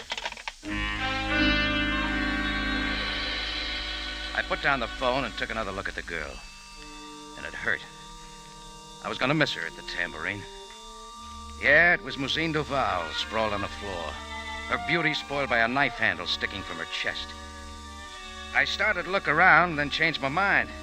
There was nothing I could do for her now, and this was no place to be found. So I slipped out and hurried down the dark corridor to the back stairs. I was up just 3 steps when I heard a door slam and running footsteps. I made it back on the double. There was nobody in the corridor, but I was certain I'd heard somebody run in or out of that room. So right then, I had another look. Mousine was still alone. I looked around and found nothing. This time I took a spread from the bed to lay over her pathetic figure. As I bent over, I noticed a thin, flat package showing from beneath her blouse at the throat. I figured the package might be an ace in the hole, so I grabbed it, shoved it in my pocket, and got out again. I met the excited manager as he hit the top step. He'd already called the police, so I decided to wait. In another 15 minutes, Captain Sam Sabaya had joined us. He listened real patiently. Yes. So that is your story, Jordan. Every bit of it, Sam. He was in this room when I called Captain Sabaya. He answered the phone. Jordan, you say your being here was a coincidence. And yet she worked at your cafe. Look, don't start getting ideas, Sam. I gave it to you straight. I'd like to know the answer, too. There is much more you can tell us. Yours was the voice on the phone. One moment. Mr. Amar, who rented this room? Not the girl. Some man whom I did not see because I was not at the desk when he registered.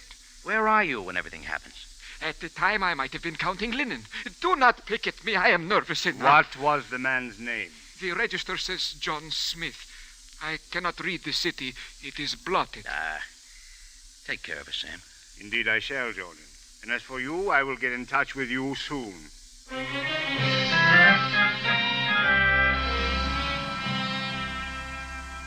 I was in no mood for it, but I decided to keep my date with Gunter Rents. But first I stopped on the back stair landing for a look at the package I'd found on Mousine. It contained 2 sets of passports and visas. One for a girl I'd never seen before named Helen Brecht, and the other for a man named Rudolph Crane, only there was no picture of him. Then there was a ring with a curious design on it, and most of all, 5 $1,000 American bills.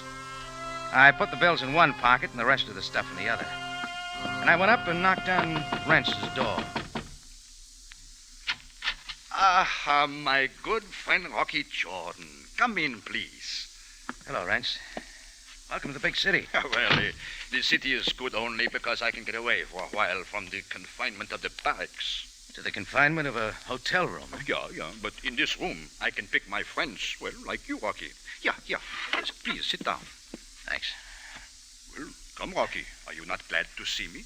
Oh, sure. Just some unpleasant excitement. Oh, excitement? The girl was killed in a room downstairs. Death. That is too bad. Let us not talk of death. You'll play cards, huh? I found some things you might help me with. Oh, so? Yeah, this ring here has some kind of German design. Maybe you can tell me what it is. Oh, Yeah, I can most certainly tell you.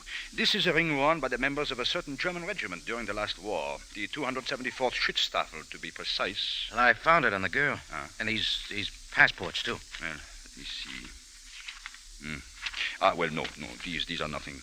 But should you not turn them over to the police? Yeah, I'll give them to Sabaya in the morning. Well, now perhaps a drink would help. No? Yeah, a big tall one, huh? Brandy and soda. Very well. In a minute, I will have it.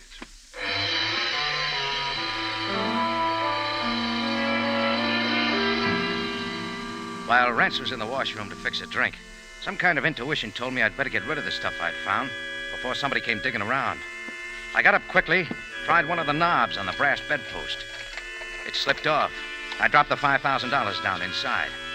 I knew nobody would ever touch it with Rance as a watchdog. There was no room for the papers, and besides, Rance was coming back, so I put the knob back on and sat down. Here you are, Rocky. Brandy and soda. Yeah, thanks. And now the cards. The best antidote for a weary mind. You shuffle, huh? Yeah, sure. Now, tell me, Rocky, who do they think killed the girl? They think I did. You? Oh, no. An excellent joke. We'll cut the cards, Rocky.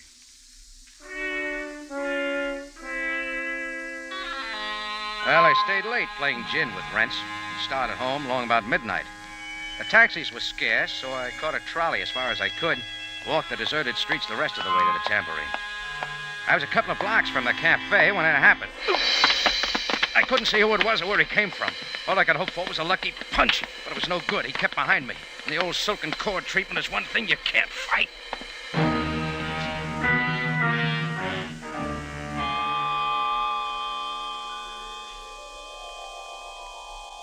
I came out of it maybe a couple of minutes later, slumped against a wall, wondering why I was still alive. My pockets were inside out, and my neck burned where the cord had been. I was stripped of everything I carried. The papers, the ring, the billfold, and my watch.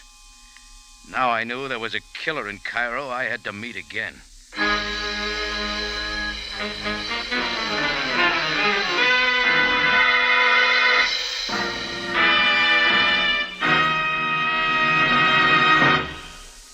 You are listening to The Map of Murder, tonight's adventure with Rocky Jordan. Among other entertainment programs on CBS, mystery holds its own. You'll find more chills and more thrills per listening minute on CBS. Take Inner Sanctum, for example. This week, Everett Sloan stars as a waiter who overhears a murder plot and tries to defend its victim. It's a real thriller called Pattern for Fear, and a yarn that takes its place among the outstanding shows which have been heard on Inner Sanctum. Yes, listen to Inner Sanctum at 9 Monday night, and you'll see what we mean. More chills and more thrills per listening minute on CBS mystery programs.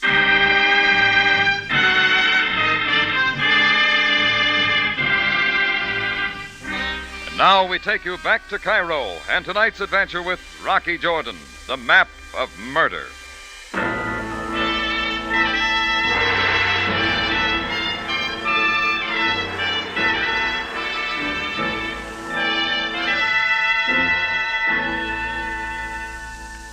Well, the next morning, before I opened up the Tambourine, I picked up a paper from the boy down in the corner. It told the whole story of Mousine Duval's death, but with names. I was listed as the man who found the body and a potential suspect.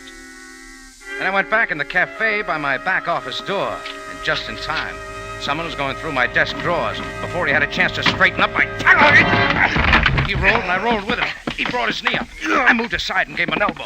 His fist caught me in the back of the ear. And another one of the kidneys had all but paralyzed my legs. I hit him again. I knew he felt it this time. He was on top. I doubled up my legs and drove upward. Lifted him, and his head caught the edge of the desk. That's when he quit fighting. Like I said, Jordan, you're great in your home field. I know the park, Garnett. Come on, get up. Okay. You do lots of things besides annoy pretty girls, don't you? You got a good memory for faces. What were you looking for? What you missed last night? Last night? Last night, when you rolled me. I never rolled anybody in my life. Yeah? What were you doing to my desk? Looking for a stamp. That help you remember? No more of that, Jordan. I read in the papers you found that girl, whatever she calls herself. That nothing was found on the body. You think she had something? Plenty, if she's who I think she is. And you just dropped around to see if I had it tucked away in an odd corner. Maybe you have. Should we call Sabaya in or start explaining? You won't believe me. It's pretty likely. I've been following a girl halfway around the world. I was once in love with her. Then she stole $8,000 and a map from me and disappeared. What kind of a map? Why should I tell you? Because I got an idea you registered in the International Hotel under the not-too-original name of John Smith and killed the girl. Well, Jordan, you're wrong. I should have killed her, but I didn't. What about the map? Well, during the war, I was an American Army officer in charge of a frontline PW enclosure in Alsace-Lorraine. There was a German general there who wanted to get out. He offered me a map for his freedom. Said it was a map showing where he'd buried his family's wealth when it looked as if Germany was going to lose. It was worth at least $200,000. Go on. I told him I'd think it over. But the next day, he was killed when the Germans started cross-shelling. I took the map off his body. Yeah. To the victor it goes. The map was of a small area, but it didn't tell the general part of Germany it was in. I searched all over Germany, but I couldn't find the place. Where does the girl figure in? Well, I'd gone home to America. I was getting ready to go back to Germany for another try when I met this girl. She said she knew Germany like her own backyard. We were going to look for it together. Then we were going to get married. And she ended up taking all your dough and the map. Yeah, that's right. It's a great yarn, Garnett, only it's a 4-star phony. It's true, Jordan, every bit of it. So what would the girl you're looking for be doing in Cairo? Why was she wasting her time in my cafe? Cute way of hiding out, I'd say. Till her accomplice showed up. Maybe they planned to meet here. You say Musine might be the girl, but you don't know. Why? Well, she looks the same. She has the same build. Only she was blonde and white-skinned. Was she French? No. But Helen could have dyed her hair and assumed an accent. Wait a minute. You say Helen? Yeah, that was her name. Helen Brecht. Hey, what are you doing? Who are you calling? Headquarters? Give me Captain Sam Sabaya. Jordan, what possible good will that... Hold it, Garnett. Sabaya speaking. It's Rocky, Sam. What now, Jordan? Listen, did the girl who was killed yesterday have most of her body stained brown and her hair dyed black? How did you know that? Thanks, Sam. That's all I wanted to know. And it's true. Yeah, maybe. Look, leave your address in the desk where I can find you, Garnett. Right now, I've got an errand. When will I hear from you? With luck, a couple of hours. With no luck, never. All at once, Garnett's story was making plenty of sense. Helen Brecht was the name on the passport I'd found on Musine. Right then, I was on my way to the Hotel International to hunt up Gunter Rentz. But I got just 2 blocks from the tambourine when I realized I wouldn't have to look for him. He'd found me. Get in, Rocky. Oh, okay, Rentz. Oh, it so happens I was on my way to see you. Oh, convenient. I was just going to see you, Rocky. I hired this car and thought we might drive out of the city. Well, there's nothing this way but the desert. You know, you're right. There's almost nothing to see and even less to hear.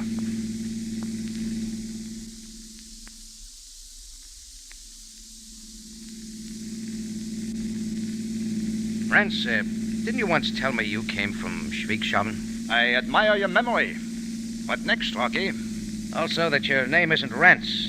It's Baudig. Von Baudig. Do you have a brother? A general who died in a PW camp in Alsace-Lorraine? So you have found out. Oh, I just got it today. Aha. Well, now is an excellent time, and here is an excellent place to talk. Okay. What's on your mind? Well, to begin with, this. Oh, yeah. I always respect a gun. I regret to be so crude, my friend, but you have things I want, and it is necessary to get them if I must kill you. Exactly what? The money and the map you took from that girl. You'd kill me for that. Well, why not? I have killed more people than are in your cafe every night. War and murder are two different things. There is always war. Sometimes it is national, sometimes individual. Well, just don't recruit me for your private skirmishes, Wrench. What about the money and the map? You can have the money, but I don't have the map. Where is it? I don't know. Rocky, it belongs to me, to my family. My brother was murdered for it. Yeah. Killed by a shell and the map taken off of him. So you know the man who took the map? Yeah. Well, he is a liar. A murdering liar. And once I have the map, I will certainly pay my debt to him. That's your war. Are you quite sure you don't have the map, Rocky? You got everything but the money when you rolled me last night. I am sorry. I tried not to let you see me. I happen to know an old Legion trick when it's played on me.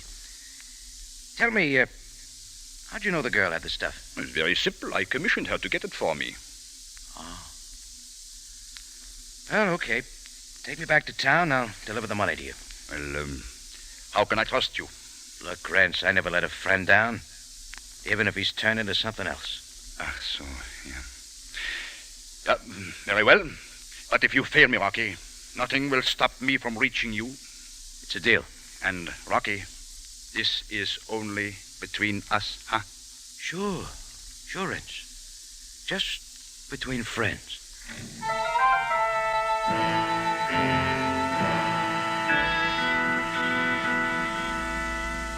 Well, there you are. In 2 days, I've been taken in by 2 people I thought were friends. And if I was going to shake the police and Rents and a guy named Garnett off my trail, I had my job cut out for me. Finding a certain map. But I figured the room at the International Hotel where Mousine was killed would stand a little more searching. It took a £5 note to bribe the key away from the room clerk, and it wasn't worth it, because I turned up nothing. So that left only one other chance. Mousine's effects at the police station. At headquarters, I gave Sabaya the whole story, top to bottom. Then we had a look at Mousine's clothing and luggage. No more luck.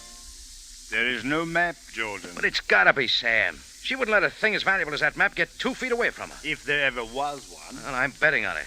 Everybody's story checks too well. The fact remains, Jordan, we have searched everything. Wait a minute. What about the murder weapon? Only a knife. Well, let's have a look. Where is it? In this case. That's our last hope, Sam. A faint hope, Jordan. After all, this was held by the murderer. It won't hurt to try. Maybe this handle that... Oh, careful. Here, use this handkerchief. Look at that, Sam. The handle comes off. Here, take a look inside. Here, these tweezers will get it out. There she comes. Now, let's see. That's it, Sam. Yes. We have the map. You know what this means? Indeed I do, Jordan. This was Mousine's knife. Who's the only person she'd have to draw it on for her own protection? Friends? No, she was working for him. That leaves only the American, Garnett. Yeah. He was looking for her, and she was afraid of him. Then why would she go to his room? I don't know. You see, Jordan, I'm interested only in finding the murderer. We still have no proof. All right, I'll get it for you. Just let me have that map for a little while. And for what purpose? Give, Sam. We're going to lay a little trap.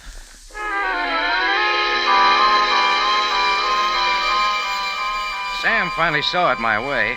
In another hour, I was in my office at the Tambourine, and sitting across from me was Ralph Garnett.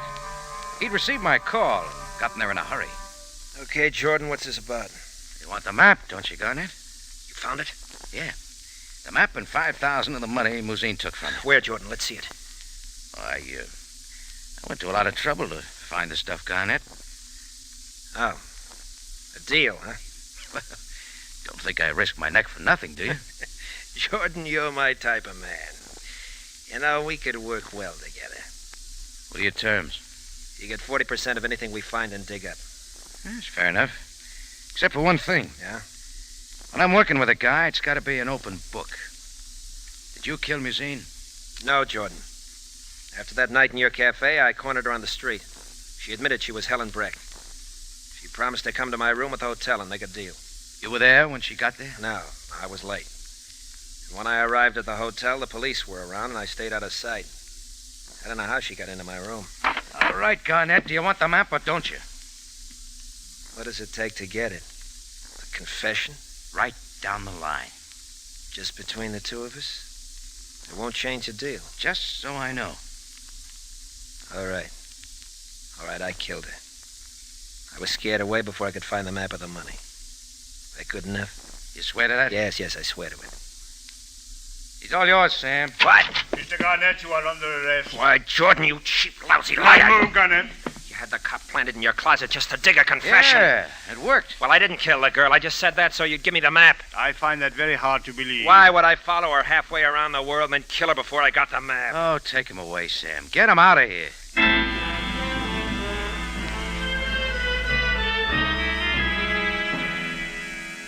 Sabaya had his man, and I should have felt real proud of myself. Only somehow I didn't. I sat there for a long time trying to push the mess out of my mind, but always there were loose ends there that didn't tie up. Well, I'd promised to deliver the $5,000 to Gunter Rentz. Once that was over, I could wash out of the whole affair.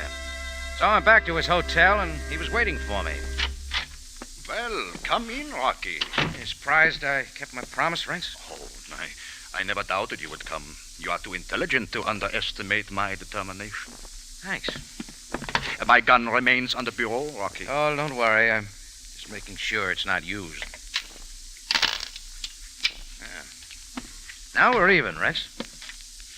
Where is the money, Rocky? In that left corner bedpost. I can become impatient. You want to look or not?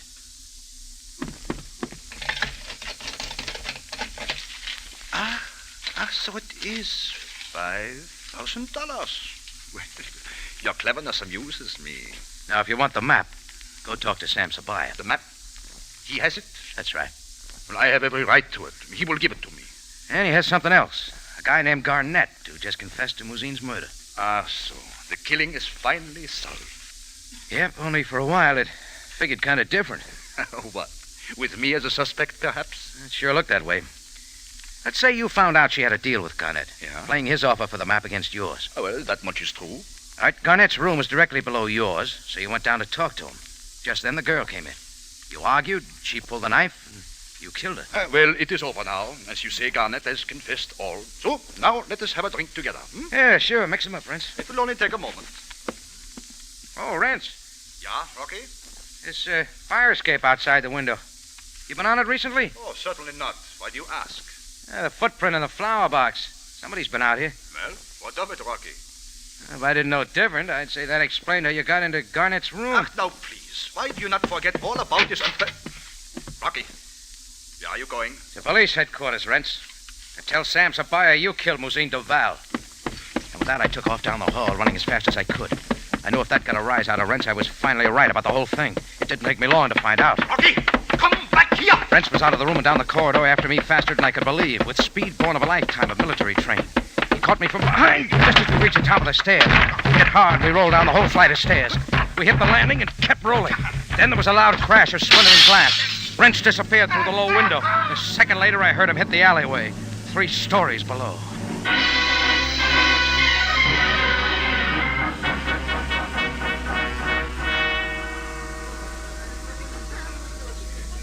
There was a pretty good crowd around by the time I got down there. A couple of police were trying to hold people back, but they finally let me through, and I was bending over Rentz. He was pretty hard to look at. Rentz?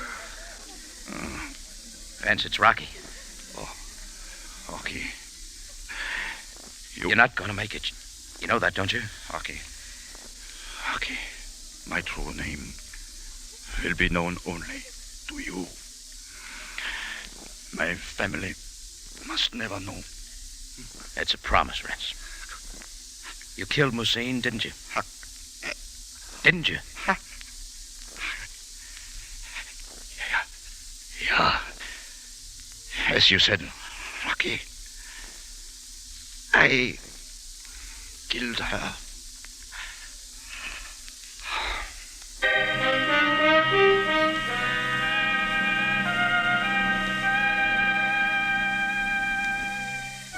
Well, Sam Sabaya got the story from me and a few other witnesses. Garnett was released, but he was still pretty sore at me. It took him a long time to prove the $5,000 was really his. But Sabaya kept the map and turned it over to the military government of Germany to decide where it belonged. So nobody's very happy. Me, Well, I'm going to miss Musine's singing. And my customers are demanding entertainment. Wonder when Cairo's going to get television.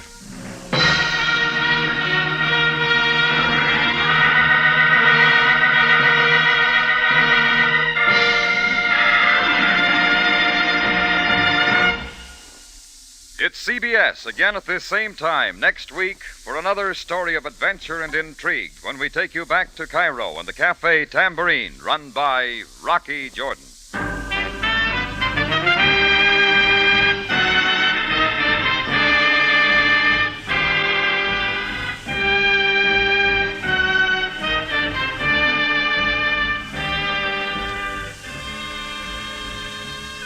Rocky Jordan, starring Jack Moyles in the title role, is produced and directed by Cliff Howell, with original music by Richard Arant.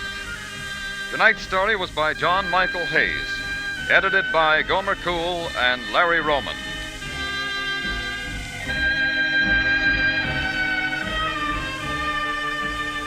Larry Thor speaking. This is CBS, the Columbia Broadcasting System.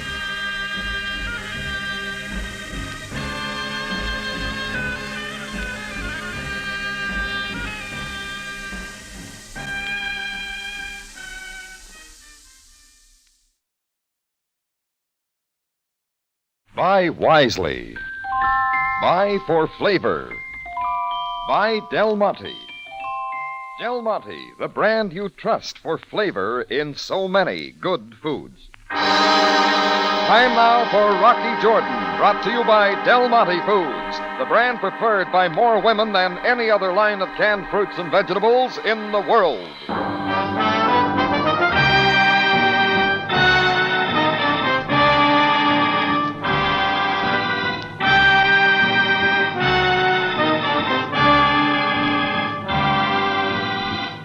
Not far from the Mosque Sultan Hassan in Cairo stands the Cafe Tambourine, run by Rocky Jordan. The Cafe Tambourine, crowded with forgotten men, alive with the babble of many languages. For this is Cairo, where modern adventure and intrigue unfold against the backdrop of antiquity. Del Monte presents Rocky Jordan and this week's story, The Veiled People.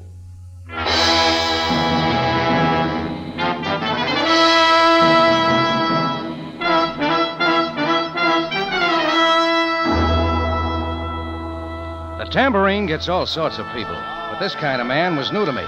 Tall, muscular, with piercing dark eyes, black silken hair and thin beard, sun-baked skin that turned light below the eyes. In spite of his size, his hands were delicate, and he might have been graceful except for the ill-fitting white robe and his complete uncertainty. I watched him as he came back to where I was wiping some glasses behind the bar.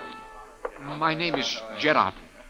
I would work for you, sir. Yeah, I get all the help I need. Sorry. I need money. I will work very hard.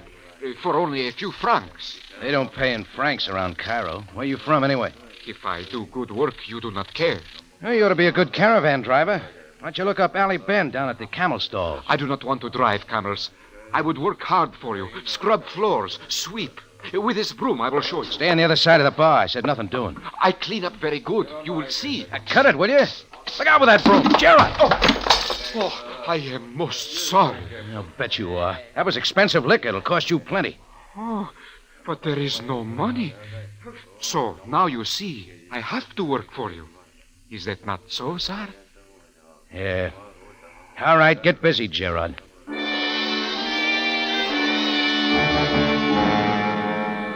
There was nothing to do but let him work it out. It was all new to him, but he was tireless. And by night, he had the place as spotless as my grandmother's kitchen. The Cairo streets had him confused, so I helped direct him to an address in the Sharia El Gama. But he was back bright and early the next day, hard at work. That evening, I told him he'd worked off his debt, gave him a few piastres, and said he could stay on. Whoever he was or where he came from, he seemed like a good man to have around. He thanked me and hurried away. I figured the Tambourine had had its fill of strange characters for a while, but a few minutes later, there were two more. They were tall and erect, dressed in blue robes. It wasn't just the fact that they blocked the door that sent me hurrying up front, but something else. The black veils that covered their faces. Look well over the room, Jeb. The eyes regard each person, Hagar. All right, Imshi boys. Fun's over. Take the masquerade someplace else. Tell us now where he is. We talk when you take off the disguise. You know, your wives will be missing those veils. The insult, Hagar. So, now we show him the knives, Jeb. You see, sheathed to the wrists, sharp for the throat of the offender. Yeah. Now, where is the one who calls himself Gerard? Gerard? What's your interest? It is one which brings us from far across the sand. From the land of fear we come. Silence, Jeb. We talk only of the shameless one. As you say, the one who calls himself Gerard. He's not around. But he will return here? Maybe. You got quite a wait. The people of the desert are doomed to patience. We will wait here. Yeah, hold on. We got rules at the tambourine. You check your knives at the door. The knives remain with us. Not in here, they don't. Keep it outside. So, as he wishes, Jeb. We'll remain close by until the shameless one returns.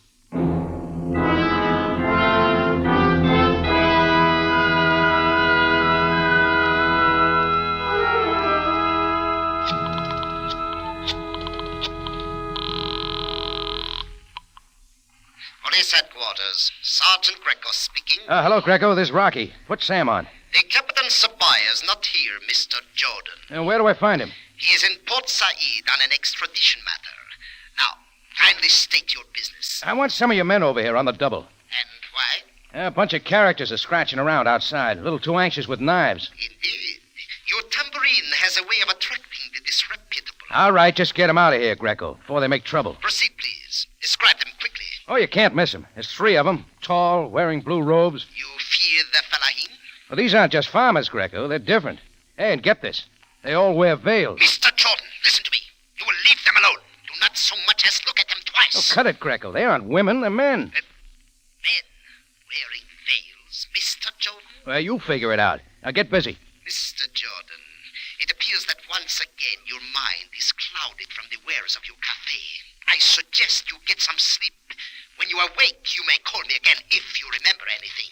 Until then, good night, Mr. Jordan. Greco, listen to me.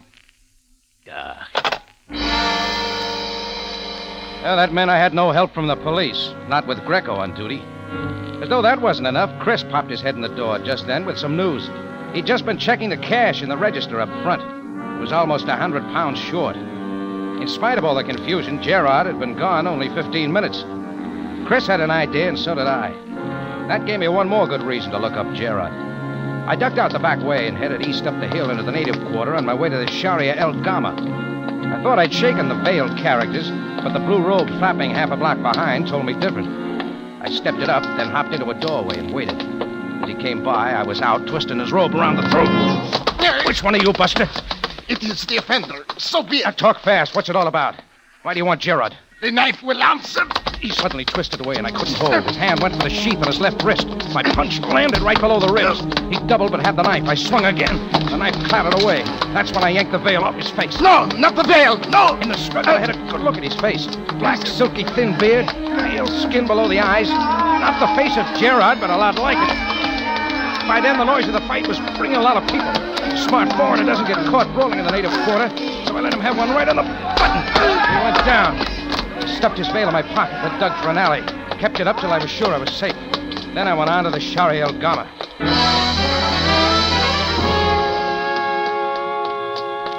A dim streetlight pointed out the place I was after. A hovel fronting the street. A horse-drawn gharry, complete with driver, stood in front. Before I reached it, I had one more hurdle. Oh, another time. Out of the way, Imshi. An unfortunate blind for the eyes that do not see. Hello, your cheek, Imshi. Rocky. I shook him off as I saw a frightened native girl run from the house. She dumped a bundle of clothes in the gharry and was climbing in fast. Quickly now, driver. Hey, just a minute, lady. I want to talk to you. No. It's about Gerard. I've got to see him. Where is he? Driver, whip the horse. Do not wait. A la toul. I had my hand on the gharry, but it yanked away, and I went sprawling. By the time I was up again, the gharry had carried the girl far down the street, too fast to follow. Well, the door to the house was wide open, so I went in. I found a candle, lit it. After a couple of minutes looking, decided I'd find nothing there. I was right, and I was wrong. Turn around, Signor Jordan, but carefully so.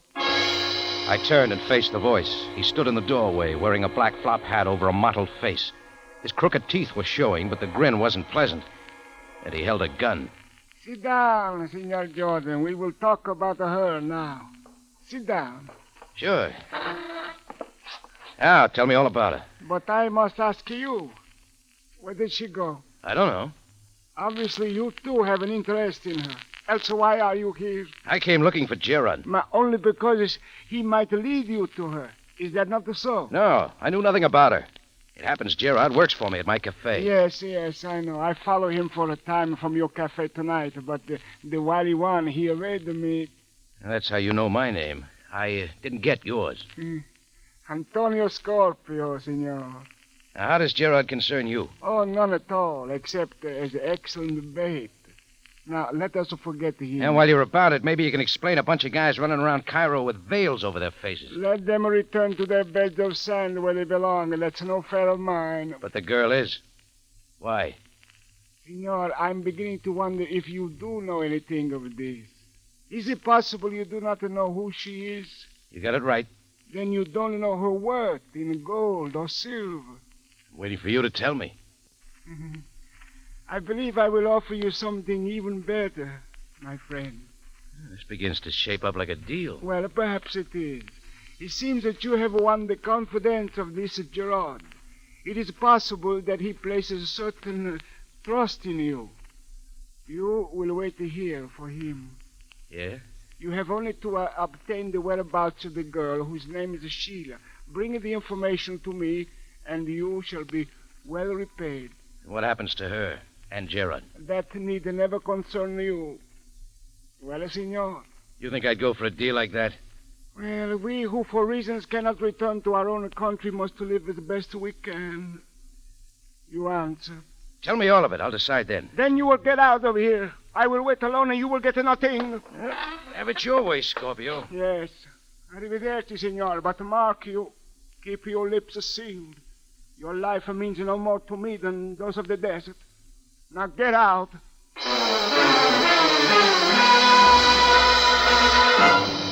Del Monte Foods is presenting tonight's adventure with Rocky Jordan.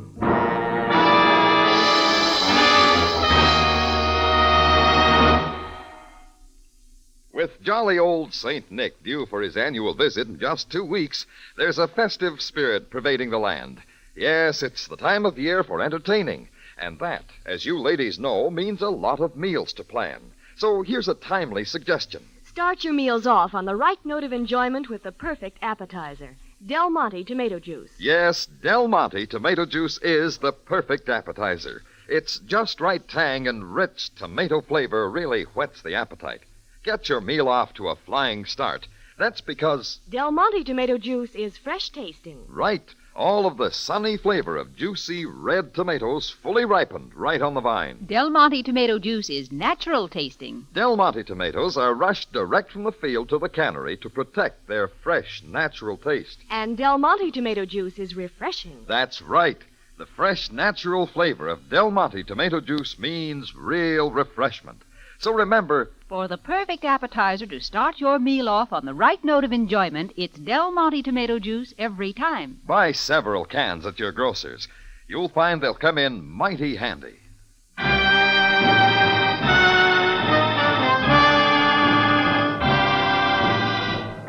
And now we take you back to Cairo and tonight's Rocky Jordan story, The Veiled People.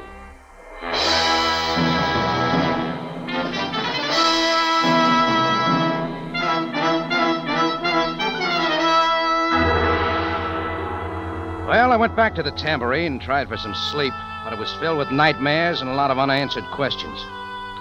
Next morning, I was reading the paper over some coffee when an item on page 2 caught my eye. Body of unidentified murder victim found in house at 1410 Sharia El Gama. Body taken to morgue.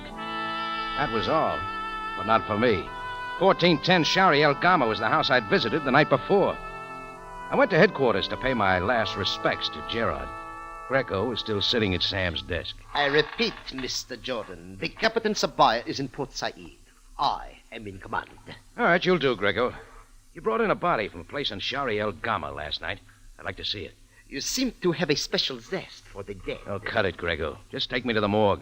Do you think you can identify him? Yeah, I think so. This way, Mr. Jordan.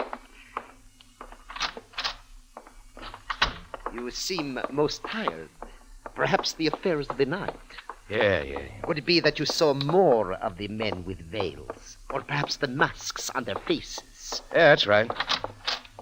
Want to hear about them? Indeed not. Your dreams obviously confused Cairo with Chicago. Over here. Oh, this the one? Feast your eyes, Mr. Jordan. Well, that's not... Your obvious surprise does not escape me, Mr. Jordan. Who is he? Not who I thought. Name's Antonio Scorpio. Antonio Scorpio. How'd he die? From the knife, of course. This one here? Do not touch it, Mr. Jordan. I wouldn't think of it. You ever see a knife like this? In my time, I have seen many knives. They are all for one purpose. Now, I have other matters. Are you coming, Mr. Jordan? Yeah, sure, Grego. And, thanks for everything. I followed him up and went out. My thanks to Greco had been for a knife I pocketed as he turned away. It was exactly like the ones carried by the veiled men. I caught the first taxi and made it across town to the Cairo Museum. After a little waiting, got in to see the curator of the weapons division, a kindly white-topped Mr. Winters. I introduced myself and laid the knife on his desk. Well, it is not the best specimen, Mr. Jordan, but it seems authentic. Wicked-looking thing, isn't it? Where did you get it? Now, let's just say I found it, Mr. Winters. Who would use a knife like that? Well, it is the favorite weapon of the Tuareg. They sheathe them to the wrist for instant use. Tuareg? Yes, Tuareg. Remarkable people. Nomads living in the heart of the Sahara, called by many the land of fear. That much checks. I'm just trying to remember. There's something different about the Tuareg. Well, I should say, yes. By some, they are known as the Desert Raiders, and by others, and I think much more appropriately, the people of the Veil. Oh, of course, the veils. They all wear veils? Oh, no. Not the women, Mr. Jordan. Only the men. The litham, it is called. A black cloth to hide the faces of the men day and night. I still don't get it. Well, who can say? It's an answer lost to antiquity. Custom gone into reverse, you might say. In fact, a mild form of matriarchy exists. Mr. Winters. Yes? Supposing one of the Tuareg wanted to get away from the tribe and then lose his identity, how could he best do that? Well, really, I couldn't say. All he'd have to do is change to other clothes and take off the veil. His own people might not even recognize him. Oh, but it's hardly likely. They consider removing the veil as shameless. But it is a thought. Is it possible that you are a writer, Mr. Jordan? Nobody'd ever believe this story. Well, thanks, Mr. Winters. No, not at all. Please let me know how your story turns out. Sure. If I ever find out myself.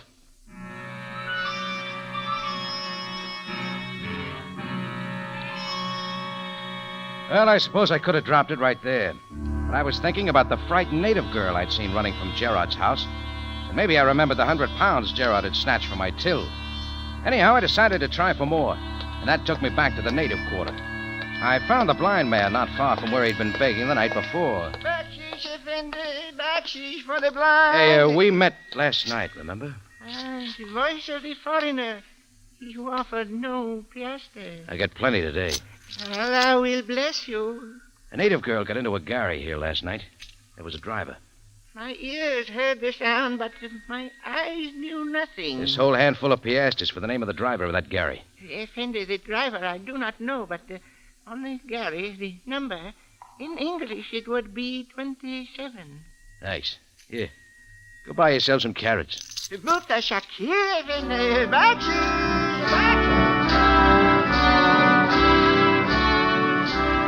It took half an hour to locate the driver of the Gary 27, and a half pound to get him to tell me where he'd taken the girl, to a little town south on the Nile called Helouan. So I invested some more money and had him take me there. Helouan turned out to be nothing more than a tiny boat stop. There were a few windowless shacks along the Nile banks. The driver pointed to one and was gone. I got to the open door of the shack and went in. I waited for my eyes to get accustomed to the dim light. So, even to this sad place you choose to follow. I saw her then, standing across the room at the wall. It was the girl, Sheila. Small, oval-faced. She stood erect but helpless. Like those of the Torek. Like the vicious Scorpio, you come to torment us. I only came to find Gerard, to find out what this is all about. Where is he? I would not tell. What do you know of Gerard? He worked for me at my cafe. Then you are the good Effendi Jordan of whom Gerard speaks well. Yeah, from whom he took £100. Oh, he will repay. He took it only to help me escape. To pay the driver who came for me to get us away. But why? Scorpio was after you. What for? Who are you? I am Sheila, daughter of Sheikh Amenekal, a man of wealth and position on the Munda Oasis to the south of Algiers. A long way from home. Would you hear my story, Effendi Jordan? All right, Sheila. Go ahead. Well, first you must know, Effendi, that at home I was not happy. My father had betrothed me to one I did not love. Then one night, the Torah graders came and took me into the desert, holding me for ransom. You can realize my terror. I, who had been protected always from the world. Oh, sure. They would have been cruel to me. All but Gerard. He was tender and shielded me from the others. Such is fate. For it was the will of Allah that I should come to love Gerard. And he loved me. He aided in my escape. Together we went to the city, and I became his wife. I dared not return to my father, who would not accept Gerard as my husband. Gerard removed the blue robes and the veil, hoping the vengeful tribesmen would not find him. But it was not so easy. We went from one place to another, even to Cairo.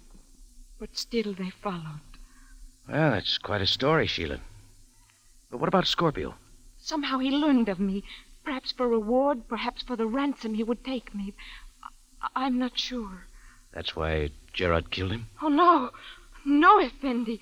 Gerard never returned to the house. Gerard was waiting here. And I return now. Gerard, Cut it, Gerard. Drop the knife. Jordan, sir. Oh, do not harm him. He comes in peace, my husband.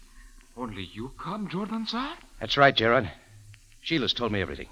You should have told me to begin with. No. Then you would not want me to work for you. For money to take her away. You found other ways of getting it. Those of my tribe came too quickly. I will repay. The promise of the Tarek is good. Well, what's your plan now? A small passenger boat docks here at dusk.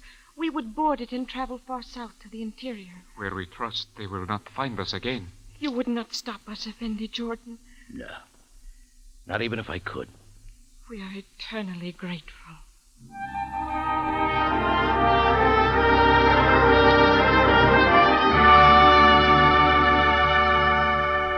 I waited there with him the rest of the afternoon. When evening came, Sheila picked up a few belongings, and we went down to the small dock on the river. And well after sunset, a boat slid up to the dock's edge. A narrow gangplank came down, but the deck was strangely deserted. All we could see was the pilot up in the cabin, and his face was straight ahead. Something didn't look right. Gerard, I do not understand this. Come, Sheila. We must not wait. Hold it, Gerard. Who's on there? Hey, speak up. Where's the crew? If you are coming, get aboard. Quickly. As he says. No, better let me check. Wait here with Sheila. Hey, where is everybody? So, again the offender. Gerard, get up here. I come, Jordan, sir. I was pinned behind. He was heavy but too anxious, and I sent him sailing over my head, blue robes and all. As Gerard reached the deck, a second of the veiled men was mixing in. A third was scrambling down from the pilot's cabin. My foot slowed him. By then, a lot of knives were flashing, and I looked to the safety of Sheila. That's when I saw something else. A horse-drawn Garrier racing down to the water's edge. Loaded down with uniforms, it came piling out, headed by none other than Sergeant Greco. Stop at once! What is the meaning of this? Step it up, will you? Onto the boat, quickly! Disarm them all! Hey, Greco, how'd you get here? So, Mr. Jordan, is not the fact that I am here enough? Yeah, I can't say I ever cared for your face, Greco, but I'm sure glad to see it now.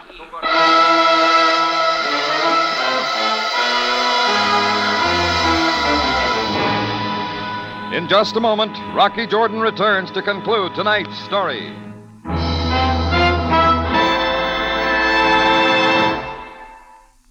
This is the time of year when hearty meals are the rule.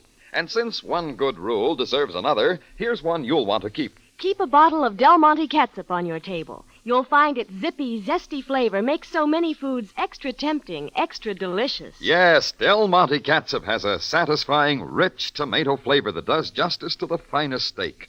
It's livelier, it's peppier. It has the kind of flavor a man can really enjoy. On plain foods, on chops, on meatloaf, French fries, or on hamburgers, on anything that calls for catsup, Del Monte catsup is a real tomato flavor treat. That's because Del Monte catsup is made with pineapple vinegar, the superlative vinegar that brings out all the best in tomato flavor and blends so perfectly with the special herbs and spices. And Del Monte catsup is the only catsup made with pineapple vinegar. So remember, Del Monte catsup for the zestiest, liveliest catsup that ever pleased a man. There's nothing like its rich tomato flavor to perk up those hearty meals. And Del Monte catsup costs less than many other quality brands. If you haven't tried Del Monte catsup, you're missing a real flavor treat. Try it soon. Back now to Rocky Jordan for the conclusion of tonight's story.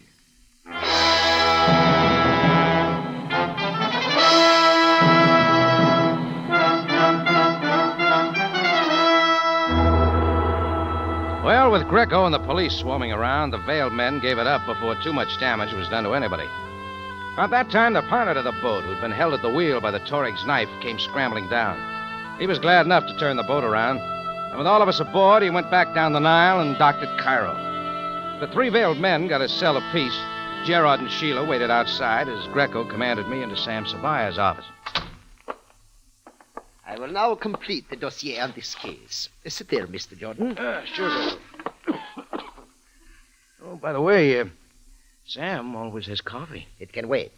Now, first, the matter of 100 pounds stolen by Gerard from your cafe. Oh, I'm not preferring charges, Greco. Gerard will pay up. Very well, as you wish. Oh, he needed it bad. He'd hoped to earn enough working at my cafe to get Sheila away, but his tribesmen found him way too quick. Oh, they've both been through enough. Gerard asked for it when he helped Sheila escape from the Torig. I can understand why they didn't go right to her father, Sheikh Amenikau. Gerard's life wouldn't have been worth much. Am I boring you? Quite to the contrary, Mr. Jordan. Now, the Torig must have been asking a fancy ransom. Somehow, Antonio Scorpio got wind of it, and he located Sheila and Gerard and followed along, figuring to cut in. When the veiled men found Scorpio at Gerard's house last night, it was their chance to get rid of him. And of course, you didn't check on Scorpio. You will be disappointed. Antonio Scorpio was a notorious criminal, last known operating in Algiers. Good boy, Greco. Sam's going to be real proud of you. That is my intent. You were most kind to help. Me? It is so easy to follow the Occidental mind. What are you getting at? It happens that I intended to do nothing but the matter of the knife which disappeared from the morgue. It was so like you, Mr. Jordan. Oh, here. It's all yours, Greco. At that point, I invoked the command of the Captain Sabaya when he left me in charge. That should you again become involved in one of your usual escapades, that questions would prove futile, I was only to watch you and follow. It was simple for us both to take the same path. How'd you find me down at Helwan? The driver of the galley took both you and Sheila to the Nile town. Could he not also take those of the police? Yeah, sure. Just one thing, Greco. No rough stuff with Gerard, huh? Sheikh Amenikau will be notified immediately, Mr. Jordan. It is a duty. And what then? Do not be concerned. Their marriage seems quite legal. Our father cannot force the girl's return. The man Gerard, under surveillance, may remain with her in Egypt. Oh, yeah. That's the way Sam would handle it. As you say, the Captain Sabaya will be most pleased with my report. Good night, Mr. Jordan. Good night, Greco. Oh, by the way, I've got something for you. You have, Mr. Jordan? What is it? This veil I grabbed off Hogarth's face. Try it on, Greco. I knew it ought to look good.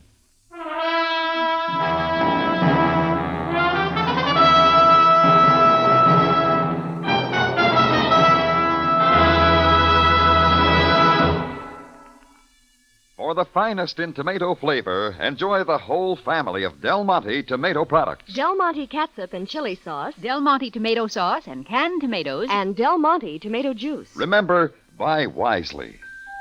Buy for flavor. Buy Del Monte. Del Monte, the brand you trust for flavor in so many good foods. Rocky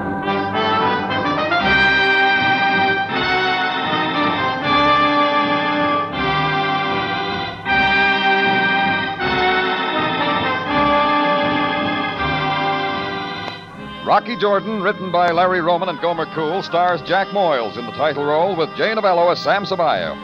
Sergeant Greco is played by Lou Krugman. This program is produced and directed by Cliff Howell, with original music composed and conducted by Richard Arant.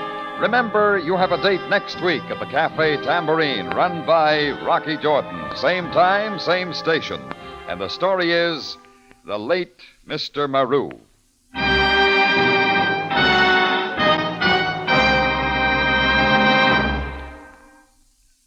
For a gay, glamorous holiday dessert, serve Del Monte Fruit Cocktail. 5 luscious fruits, ready cut, so easy to serve, so pleasing to see, so delicious to taste. Del Monte Fruit Cocktail.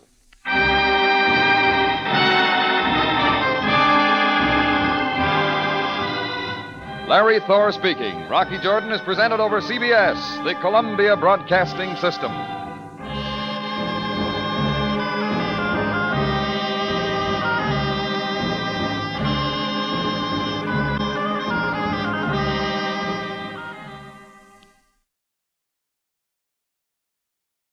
Sunday is a big day on CBS. Still waiting in the wings to bring you a variety of entertainment are Rocky Jordan, Horace Heidt, Eve Arden, Joe Stafford, The Whistler, Red Skelton. Now, Del Monte Foods bring you a world of adventure with Rocky Jordan.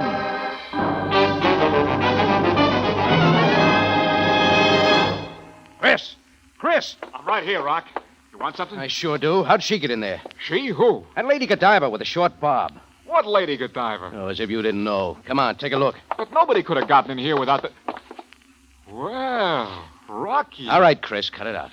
Not bad at all. Okay. How'd she get in? I don't know, Rock. Nobody could have gotten past me. Yeah, well, somebody did. If it's not a gag, there was a reason for it. Either way, I don't like it. Now get her out of here. Okay, you're the boss. But you may be breaking up the beginning of a beautiful friendship.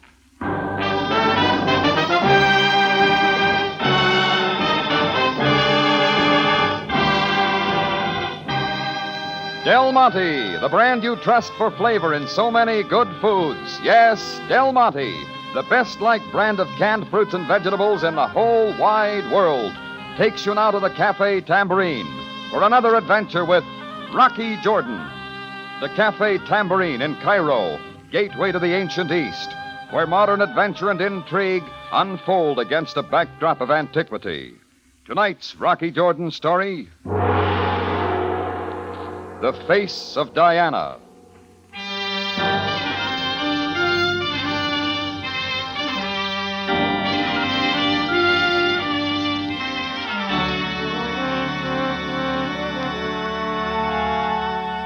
Well, that's the way it started. Innocent. Nothing to worry about. Just a gag, maybe. Only before it was over, I found out the joke was on me. And I wasn't laughing. It began when I walked into my office at the Tambourine one afternoon to find her staring at me from the opposite wall. Eyes a little too blue, lips a little too red. Chris didn't know how she'd got in, and it was a sure thing I'd never seen her before. What's more, it was all right with me if I never saw her again. Only Chris had other ideas. Rocky, you really think we ought to get rid of her? Oh, be your age, Chris. You've seen paintings before. Ah, but never one like this. How do you suppose it got in here? It didn't just walk in. Paintings don't have legs. No? Look again. All right. People don't just pin pictures on my wall unless there's an angle to it. Yeah, there's a title here.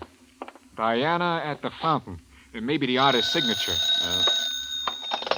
Hello, Tambourine. Hello, Rocky. Well, how do you like it? How do I like what? Diana at the Fountain. The picture. What else? Hey, look, who is this? Willie Rosen. You know, the painter down at the Muskie Bazaar. So you dumped that painting in my office. That's right. Those meals you've been letting me have on the cuff, I just thought I'd give you Diana, sort of as a payment. Well, look, Willie, forget the bill if you want to, but come and get this thing, huh? Rocky, I haven't got time. Wait, Rocky. I can't talk. Willie! It's funny. Hung up on me. Who was it? Willie Rosen, the artist. Oh, he brought the picture in. It's for you to keep. Not on your life. We're getting rid of it as soon as we can. May I hope, then, that the picture is for sale, Mr. Jordan? I turned around. I don't know how he got there, but he was standing in the doorway, well-dressed Egyptian with the fez of the upper class. But he wasn't looking at me. His eyes were glued on the painting. I nodded for Chris to leave. I asked, sir, if it could be possible that the painting is for sale. Oh, it's possible, yes. Then, would you mind if I observed it more closely? On display to all customers. Limited time only. Oh, yes, thank you. It's not without merit. Excellent indeed. If you like that sort. May I inquire where you got it? It's an old family heirloom. Oh, yes, of course. Indeed. Good perspective, line, coloring. Sure, minor masterpiece. Yes, it might well be.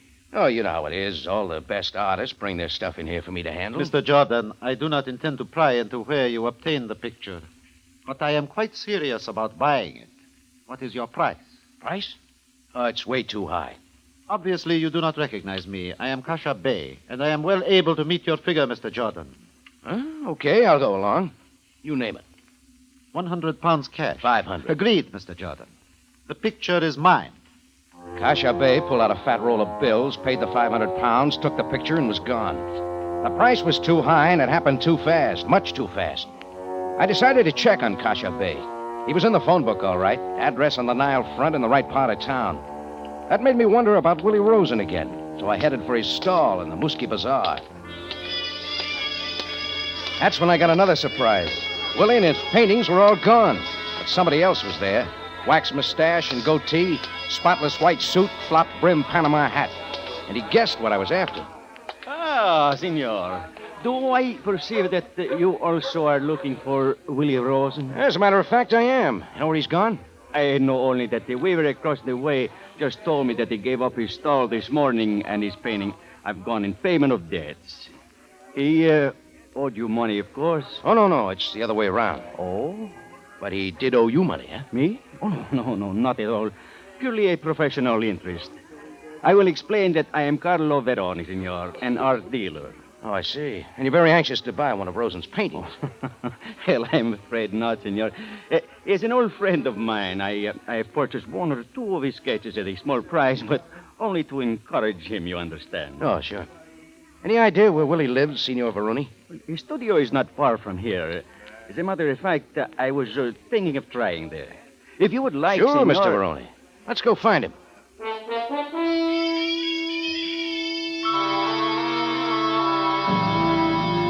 Veroni took me half a block onto a street entrance and up 3 flights of shaky steps to Willie's studio. I watched Veroni's face as he knocked. There was no sound inside, so he knocked again. Right then, I got the feeling that it was the wrong place to be, but it was too late. Veroni's hand was on the knob, and the door swung open. Willie was there, all right, but there was no use telling him he'd just sold a picture. There was a chair tipped over in the center of the floor. Willie's feet dangled about 2 feet above it, and the rafter was sagging with his weight.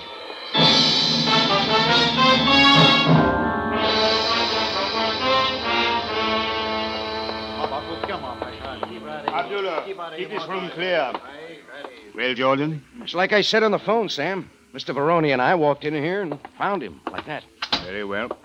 There are certain necessary questions. But, of course, Captain Savai. Willie Rosen was a mutual friend. We came to inquire about him. It seems he'd been real busy disposing of everything, giving his paintings away to pay off debts. And even his studio is left bare. It's all quite clear. What does that mean?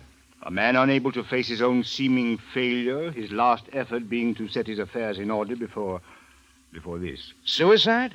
You got to that awfully quick, Sam. And is it not obvious, Jordan? Sure, a little too obvious. Oh, come now. You are suggesting murder?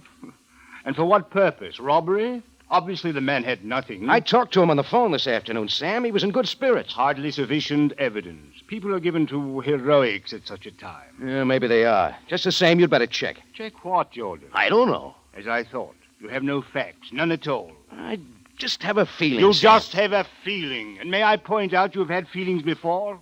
And may I also point out that you've been wrong more times than you've been right? All right. Play it your way. It's your case. It is indeed. And this time, Jordan, shall we keep it that way?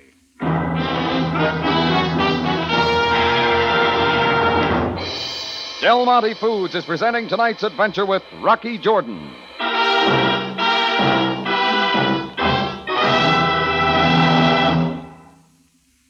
seems to me we're hearing a lot about budgets these days, and the big question, of course, is how to stay within one. So I have a tip for you women who are planning ways and means to eat better for less money this year. Cook with the spicy, rich flavor of Del Monte tomato sauce. And that certainly is good advice, Larry. Del Monte tomato sauce really makes thrifty dishes something to talk about. Yes, it is important to cook with Del Monte tomato sauce. It gives you such a clear, zesty flavor, not too bland and not too spicy. A flavor that really builds up your hash, macaroni, or Spanish rice, for instance. And Del Monte tomato sauce is so dependable, too. Ask any good cook you know. Around our house, we've used it for years. Yes, after all, Del Monte is the original tomato sauce. No other brand has matched its marvelous flavor. And what it does for the flavor of the other foods is something wonderful, something you just have to taste to appreciate. You owe it to your own reputation as a good cook to see that you get the original tomato sauce. Del Monte.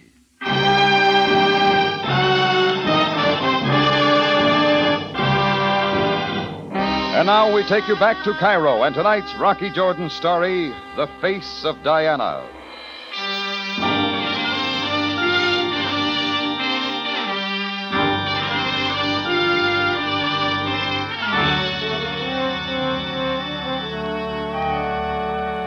Well, I gave up arguing with Sam. He said Willie Rosen's death was suicide, but I wasn't convinced. And there was still Kasha Bay to think about. So I left Willie's studio and walked toward the Sharia El Din to flag a taxi. But I didn't make it. A face at the street corner stopped me. I'd seen it before, and all at once I knew where. Pretty, eyes almost too blue, lips almost too red. She was the face on that picture Willie Rosen had brought to my cafe. Well, hello, Diana. Waiting for somebody? What? Why? Your name is Diana, isn't it? Why, no. Why do you ask? But you do know Willie Rosen. Oh, yes. Yes, I know Willie. And you? Just a friend. Her name's Jordan, Cafe Tambourine. Of course. Willie's told me how kind you've been. I'm Shirley Perron. I noticed the new suitcases, Shirley. Going somewhere? Oh, Willie has been keeping secrets from you, Mr. Jordan. He and I are going to Alexandria to be married. Married? It's kind of sudden, isn't it? Not at all. We've been planning it for a long time. Shirley, did you know Willie had sold his stall in the bazaar? He'd been taking his paintings around to pay off debts, but they're all gone? Of course. That's how he hopes to have enough money so that we can start a little business in Alexandria. Look, I want you to answer one more question. It may be important. Of course, Mr. Jordan. What is it? When did you pose for that picture of Diana? Diana? What picture? The one Willie painted of you. Of me? But he hasn't painted any picture of me. I never posed for Willie in my life. Mr. Jordan, is there something wrong? I didn't have the heart to tell her, but I did get her into a cab and on her way home. What she told me had started an idea bouncing around in the back of my head, like the little ball on a roulette wheel. And when the wheel stopped, it didn't say suicide. It was murder. Sam had already left Willie Rosen's, but 10 minutes later, I caught him at headquarters just as his limousine pulled up. Jordan, you again? Yeah, that's right, Sam. I thought I'd made it clear. You wanted facts? I got them. Willie was planning to get married. That's the only reason he was clearing up his debts here. You are sure of this, Jordan? Positive. A man doesn't take his life just as he's about to get married, Sam. Is that all you came to tell me? No. Here are some more facts. 3, 4, 5. Jordan, what is this? 500 pounds cash. I got it this afternoon from a man who came to my cafe looking for one of Willie's paintings. He wanted that picture bad, Sam. I could have named any price. That is odd, very odd. Yeah, it's more than that. Who was this man? Well, now we're getting someplace. Come on, Sam, I'll take you to him. We got into Sam's limousine and started for the address on the Nile front. When Sam saw what kind of neighborhood it was, he began to get jittery, but he didn't ask any more questions. The house we were looking for turned out to be a junior-grade palace overlooking the river. Sam kept puzzled eyes on me as I worked the knocker. Yes? May I help you? We'd like to see Kasha Bay. Kasha Bay? Jordan, what are you doing? Kasha Bay is here. Please to come in. The servants are out for the night, but I will be happy to show you the way. She wasn't Egyptian, but she was tall and beautiful with a certain dignity. Only I had a feeling she was acting the part. With Sam, it was different. He was wiping his forehead with a big handkerchief, and it was no act. Jordan, have you quite gone out of your mind? Sam, what's the matter? Who is it, Countess? These two gentlemen would like to see you, darling. So? Oh, Captain Sabaya. My most humble apologies, Commissioner Kashabe. Commissioner? Yes, Commissioner Jordan. I believe you have not met my wife of a few months. Countess, this is one of my most trusted captains of the police, Sabaya Bey. And, Jordan, don't you remember? It is a pleasure, Captain. And Mr. Jordan. Now, if you two will step into my study, you will pardon us, my dear? Of course, darling. Now, Captain Sabaya, the purpose of your unappointed visit. Commissioner, I must confess that I'll tell it, Sam. It's about your visit to my Cafe Tambourine this afternoon, Kashabe. Your Cafe Tambourine? Yeah, that's right. You bought a picture from me there by a painter named Willie Rosen. You wanted it real bad. Why? Captain Sabaya. Yes, Commissioner. Exactly how long have you been a member of the Cairo police force? Well, for almost 10 years, Kashabe. It is unthinkable. But I do not understand. Then I will tell you. I have never seen this Mr. Jordan before. Neither have I been to his cafe, nor have I bought a picture from him. Today or any time. Jordan. Don't believe it, Sam. He was there. Enough. Captain, I shall expect a formal explanation of this affair, and in the proper manner. I shall submit a written report as soon as possible, Kashabe, with my apologies. Listen, Sam, why should I lie Jordan, to you? come out of this house now. Immediately. Sam marched me out, his fez flying behind him. At the curb, he slammed the limousine door in my face and drove off. Now any hope of further help from Sam was gone. So I caught a cab back to the Tambourine. By the time I got there, I was beginning to think I might be wrong. But when I walked into my office, two things changed my mind. Both of them were big, native, and nasty. Ah, so you have come back. Howdy, Effendi. Yeah, sure, howdy. Look, this is a private office. But we come for the picture. Oh, I should have figured. Who sent you? Naba, tell him that we have come for the picture. Okay. As you say, Botar, we come for the picture. Easy, Naba. Do not strike him yet. Now the picture, Effendi.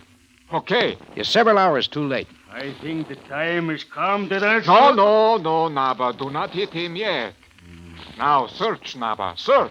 At once, Botar. I leave everything untorn.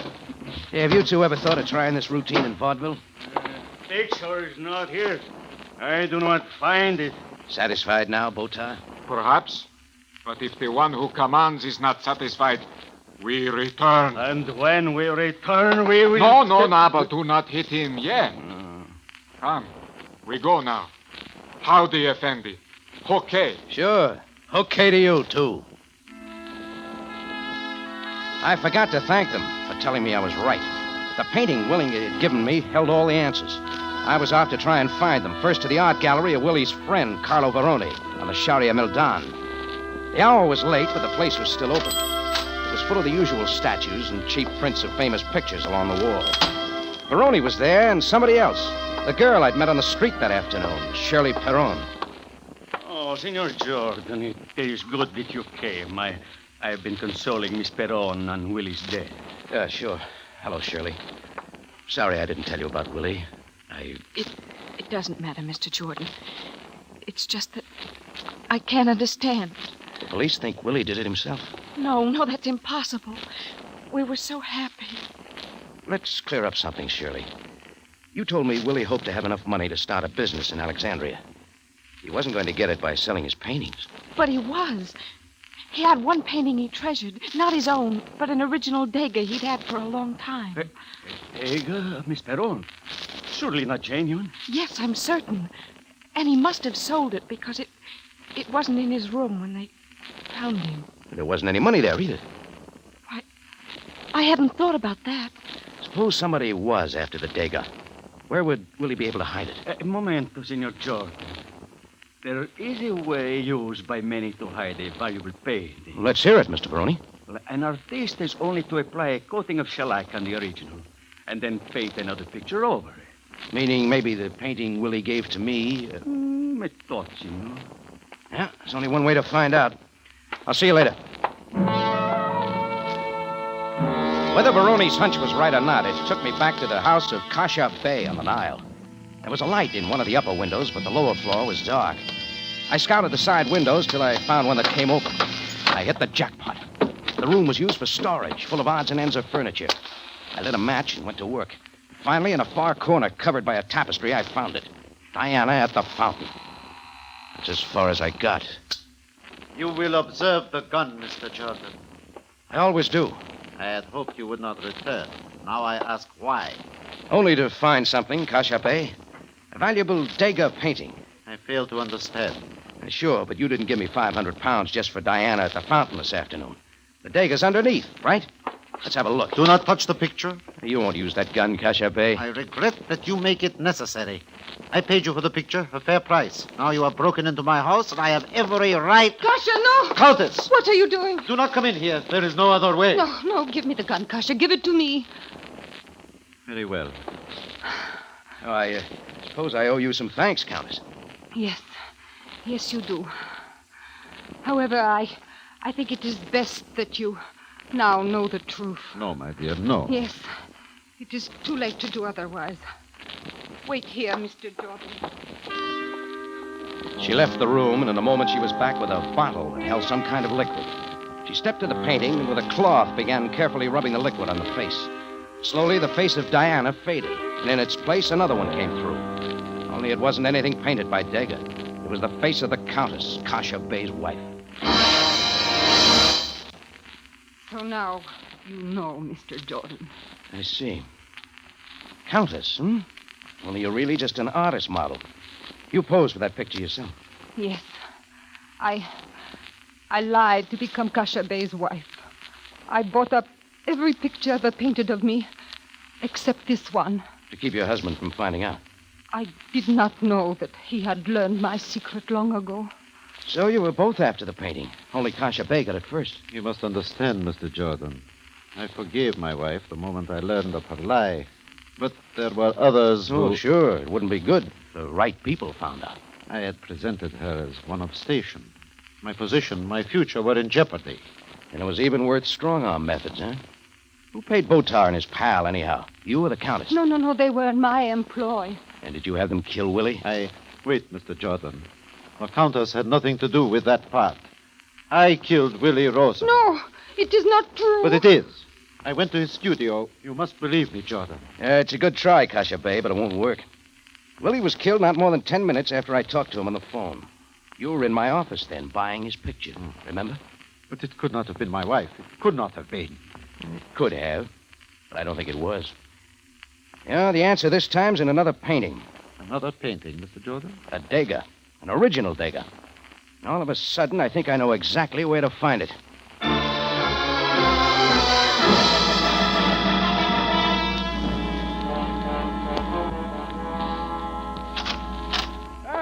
Senor Jordan, you're back so soon. Yeah, I'm back, Veroni. And the Degas you have found? I sure have. Excellent. And where, Mr. Jordan? Well, you figure it out. Willie Rosen, painter, wants to sell a valuable Degas. Now, where would he take it? Where else but to an art dealer, to someone he'd done business with before. An old friend. An old friend? You, Veroni. Jordan, this is preposterous. Only Willie wanted money for that painting. A lot of money. More than you were willing to pay. Oh, you insinuate that You killed him, Veroni. Should have been obvious from the beginning. Only it all got mixed up with another painting that didn't have anything to do with it. Lies, a peck of lies. If I killed for the Degas, what is it now? Some nice prints you got on your walls, Veroni. Those? They're only cheap copies. Why?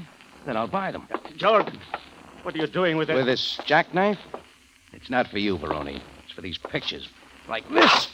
You're mad. You've lost your senses. Not that one, huh? Let's try this next one. Not that one either. And maybe this one. No, senor. Veroni broke, and I knew I had it. He grabbed a phony Van Gogh off the wall and swung. The frame glanced off my head, and I bopped him with a fake Picasso. He shoved a statue of Venus at me. The knife clattered out of my hand. He made a dive, but I grabbed a modernistic print of a hatching ostrich egg, and I came down. Veroni's head poked through where the egg used to be. That's when he decided to call it a day.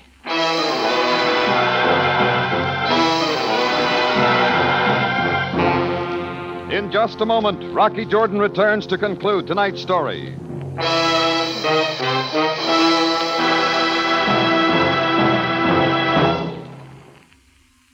As most of us know, raiding the icebox is a favorite pastime with the American male. And it's even more of a treat when there's plenty of that zesty Del Monte catsup handy to go with those late evening snacks. There's nothing like a cold beef sandwich topped off with that wonderful, rich, spiced tomato flavor of Del Monte catsup. Well, as a matter of fact, Larry, Del Monte catsup is wonderful on any food that calls for catsup. As my family's favorite cook, I know from experience how Del Monte catsup adds so much zip and zest to other foods. And one of the big reasons Del Monte catsup has such rich, lively flavor is pineapple vinegar. Yes, Del Monte is the only catsup made with pineapple vinegar, a superlatively fine vinegar that coaxes out all that tempting, deep-down tomato flavor. It gives Del Monte catsup an extra lift, a special zip and zest that means real enjoyment. When beans, hash, or chops need extra man appeal, just see if the delicious spiced tomato flavor of Del Monte catsup doesn't do the trick. For downright eating enjoyment, friends, be sure your next bottle of catsup is Del Monte. Back now to Rocky Jordan for the conclusion of tonight's story.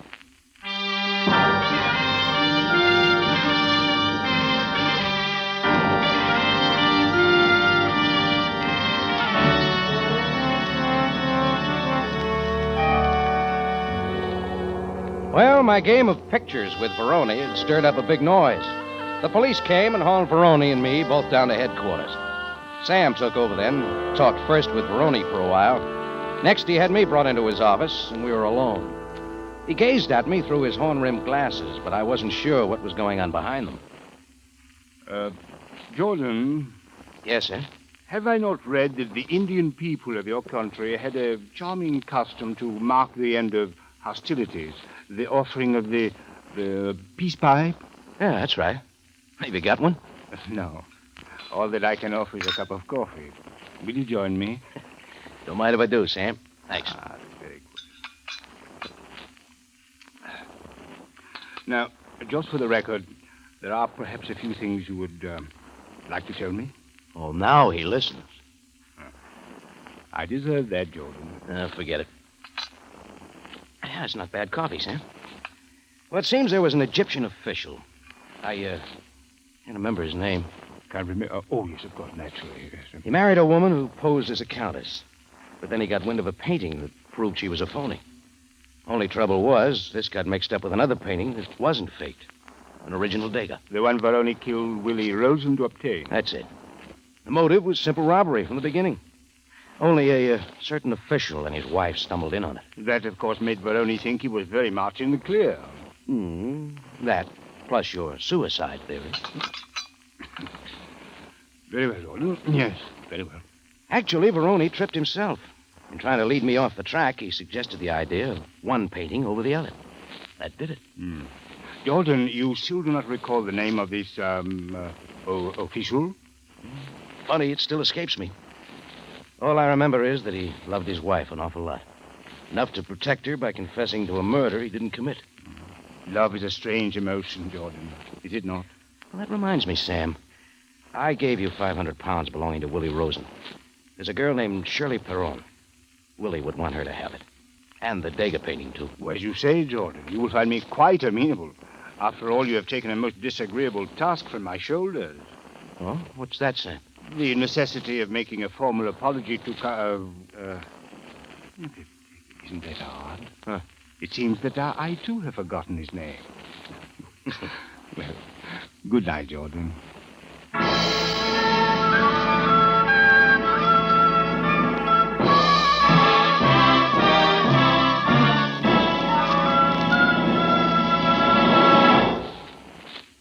For the finest in tomato flavor, enjoy the whole family of Del Monte tomato products. Del Monte catsup and chili sauce. Del Monte tomato sauce and tomato juice. And Del Monte whole peeled tomatoes. Remember, buy wisely.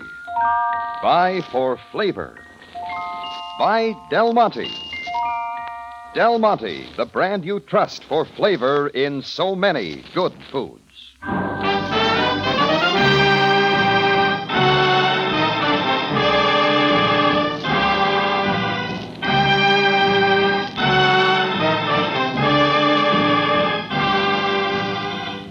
Rocky Jordan, written by Larry Roman and Gomer Cool, stars Jack Moyles in the title role with Jay Novello as Sam Sabaya, and is produced and directed by Cliff Howell, with original music composed and conducted by Richard Arant. Remember, you have a date next week at the Cafe Tambourine, run by Rocky Jordan. Same time, same station, and the story is An Air of Death.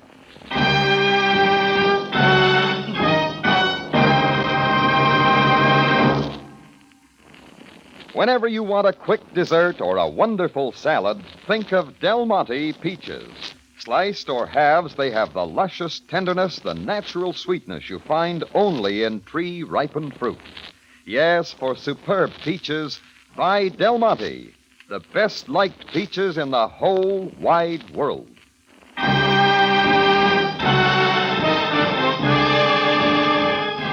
Larry Thor speaking. Rocky Jordan is presented over CBS, the Columbia Broadcasting System.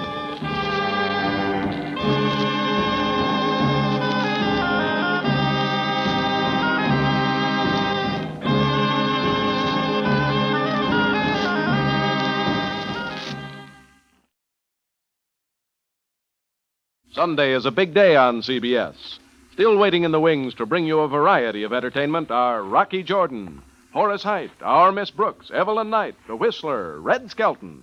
Now, Del Monte Foods bring you a world of adventure with Rocky Jordan.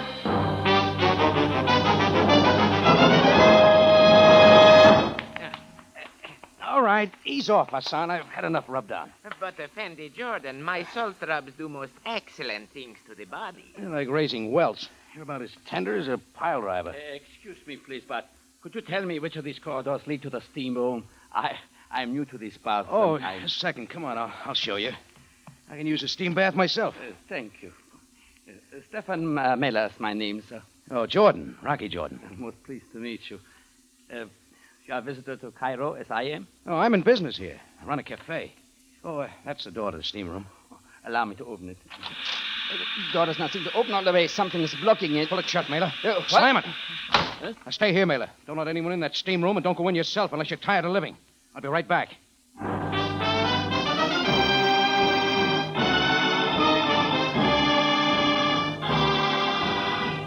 Del Monte, the brand you trust for flavor in so many good foods. Yes, Del Monte, the best-liked brand of canned fruits and vegetables in the whole wide world, takes you now to the Cafe Tambourine for another adventure with Rocky Jordan. The Cafe Tambourine in Cairo, gateway to the ancient East, where modern adventure and intrigue unfold against a backdrop of antiquity. Tonight's Rocky Jordan adventure, An Air of Death.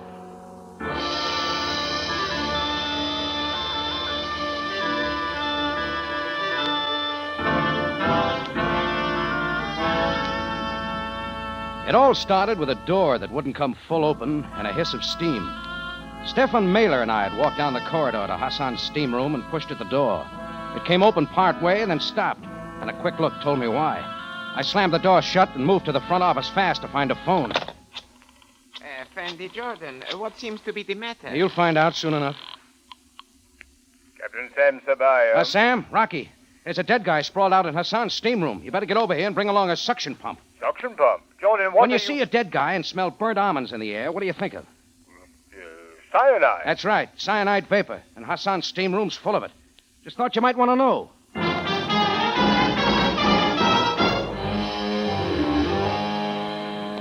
Sam showed, but it was an hour before the room was clear of the poison gas, and we found out who the dead man was. His name is Emil Grotman, Jordan.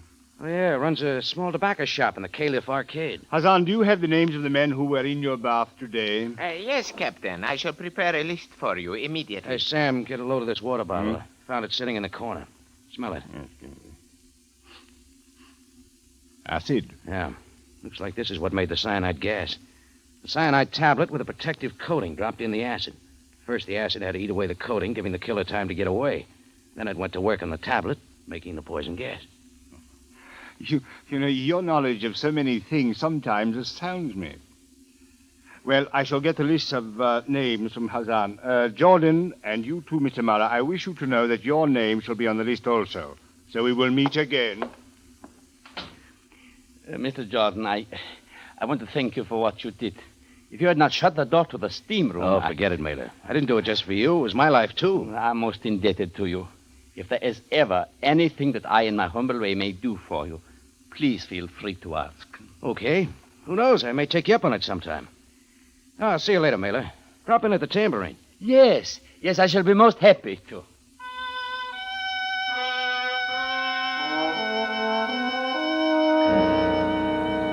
After poking around a bit more, Sam asked me to go with him to Emil Grotman's tobacco shop to break the sad news to Mrs. Grotman. A silver sign saying the best in domestic and imported tobaccos. We mail anywhere, hung in the window. Sam and I went in. Mrs. Grotman was standing behind the counter, a small, thin woman with dark skin and sunken cheeks. Sam introduced himself. It was his party, so I let him carry the ball.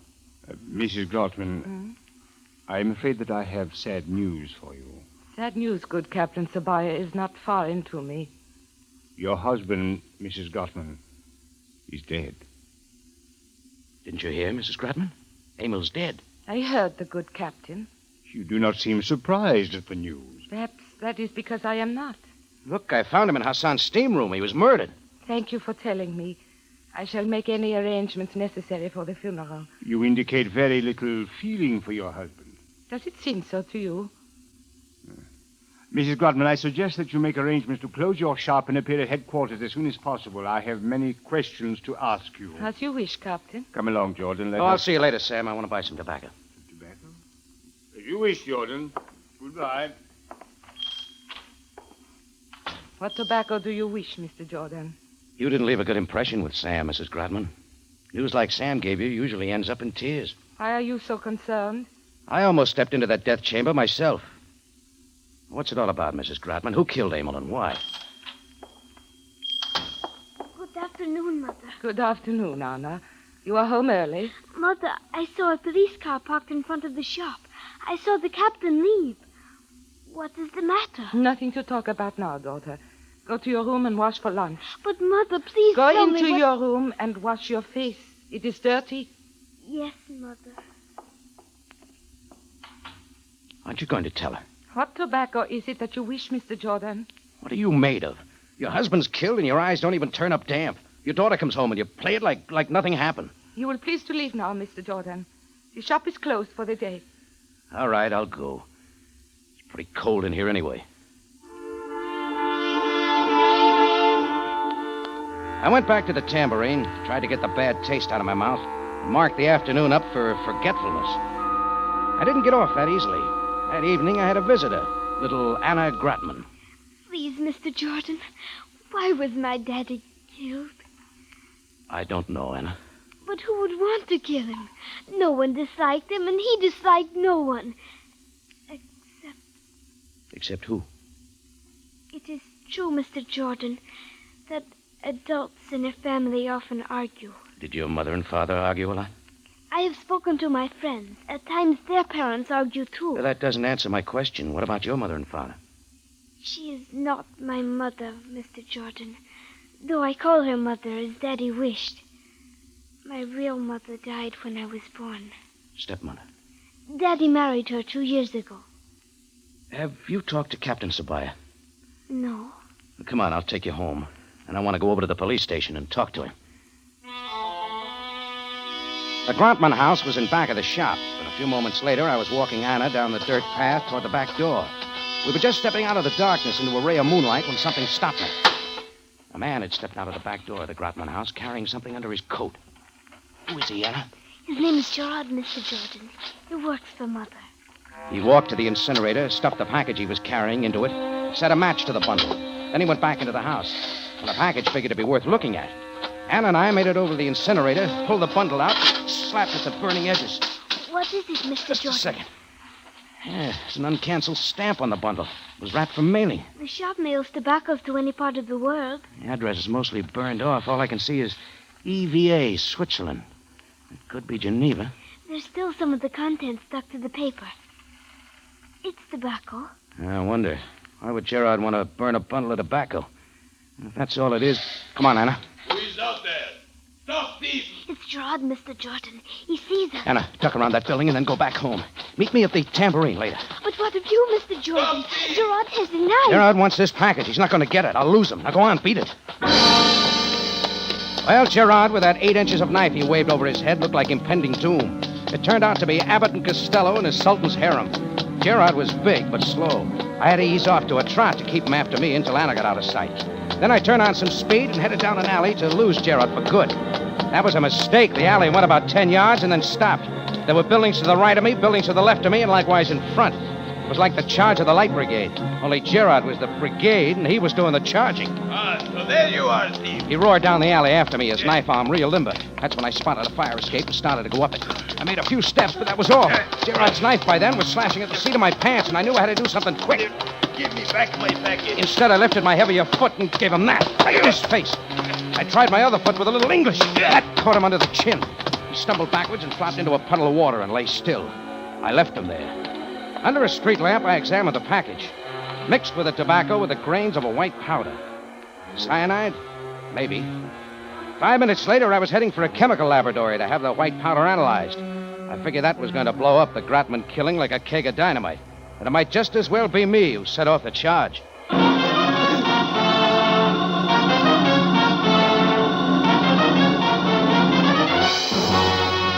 Del Monte Foods is presenting tonight's adventure with Rocky Jordan.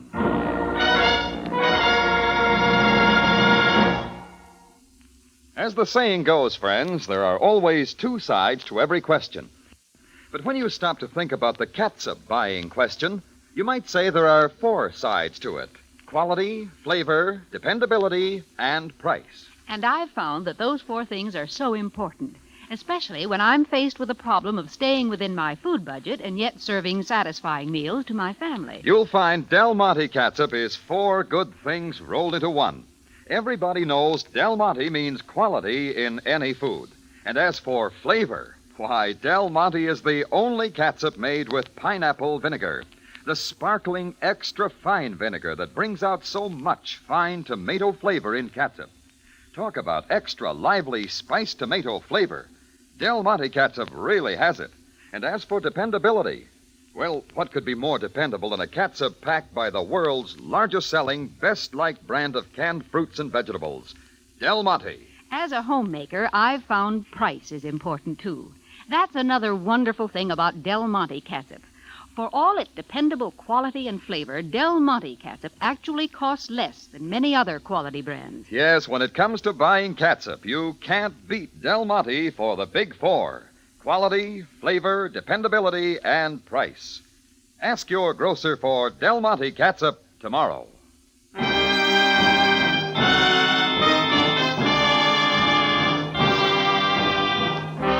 And now we take you back to Cairo and tonight's Rocky Jordan story, An Air of Death.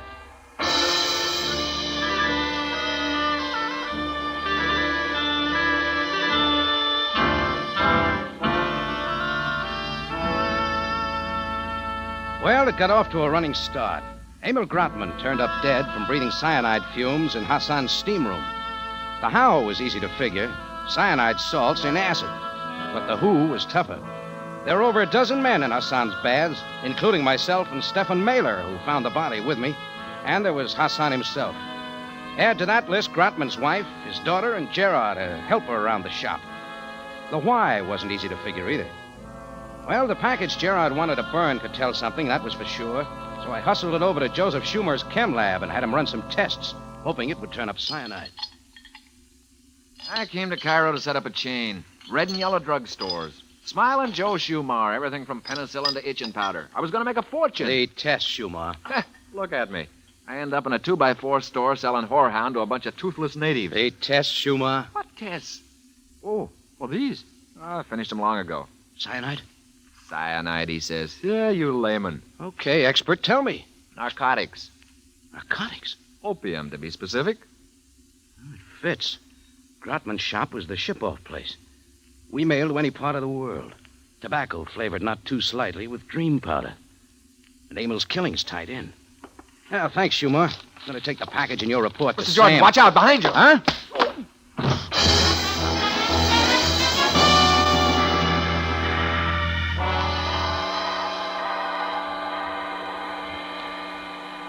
I woke up in the alley about 2 blocks from Schumar's lab with a lump on the side of my head. The package and the chemist's report on its contents were gone. Well, that made sense. Someone had caught up with me and got the opium remnants away. Gerard? Yeah, maybe. But it was one thing to steal the package and the report, and another thing to keep the information from Sam. Joseph Schumar could tell Sabaya over the phone just as easily as on a slip of paper. So I headed back to the lab.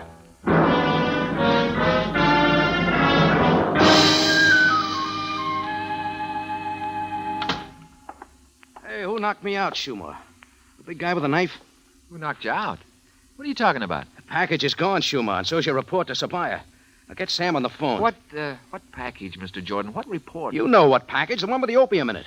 I came to Cairo to start a chain, red and yellow stores. I was going to make a mint on suntan lotion. That's all I know. What are you trying to pull, Schumar? 10 minutes ago, you got through doing an analysis on the contents of a package I brought in. It turned up opium. Yeah, there must be some mistake. Yeah, and you're making it. I'd have called Sabaya myself. Tell him what you want. I'll deny it. I want to stay in business. I know nothing about nothing except red and yellow stores. I don't know about the red part, but you sure could be the manager of a chain of yellow ones. Okay, I'll work it out another way.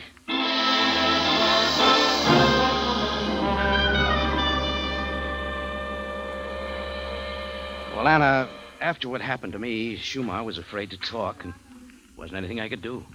Are you going to tell Captain Sabaya? Telling him won't mean anything. I ought to have something to show him. Anna. Yes? There's one thing you ought to realize. Captain Sabaya is going to find out about the smuggling. He's going to tie it in with your father's death, and, well, Sam's a policeman with a job to do. He's going to look at the facts coldly. Mr. Jordan, what are you trying to tell me? Anna, Sam's going to say that the smuggling went on in your father's shop. The mailings went out under his name. But, Mr. Jordan, it is not his shop. Even before he and my stepmother married, it was her shop. He found out about the smuggling and was killed for knowing? Maybe. Anna, what we need is a way to find out who's really selling that stuff. We need a way to bring it out into the open. Mr. Jordan? Oh, yeah? Good evening, Mr. Jordan. Oh, Mr. Mailer. Your associate from that dreadful incident at Hassan's steam room. I took this occasion to accept your invitation to come to your cafe. Mailer. Mailer, did you mean it when you said if there was anything you could do for me to call on you? Well, of course, Mr. Jordan. My debt to you is a large one. All right. I can use you now. Anna, I think I know how we can smoke out the smuggler and the killer. Come on, let's go into my office. I'll tell you all about it. An hour and a half later, Stephen Mailer and I were in his hotel room waiting for a knock on the door. The plan was simple. I had set Mailer up as a buyer from the U.S.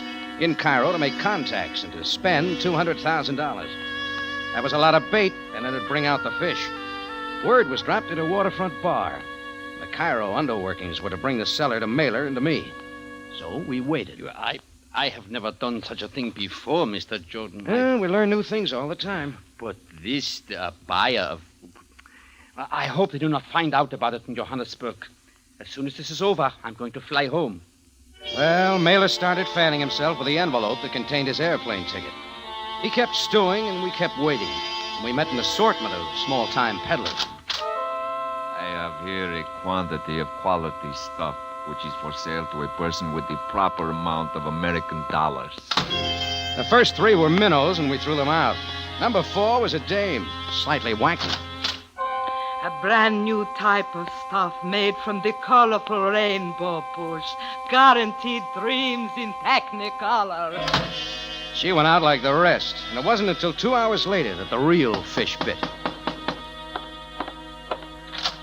Standing there, minus his knife, was Gerard. I grabbed him and dragged him into the room. What are you doing? What are you doing here, Gerard? I You heard that Mailer was buying stuff. You came to make a sale. No, I did not. You're the one who mailed the stuff in Grotman's tobacco. No, that is not so. Yeah, then what is? I am just a messenger. For who? I cannot say. All right, we can waltz around once more. No, do not hit me. Mrs. Grotman sent me. Is that level? She sent me. Come on. We're going over to see her. Want to come, Mailer? No. I think I have had enough of this. I must prepare to go home to Johannesburg. Okay. Come on, Gerard. You're going to play that record once again for a very interested listener.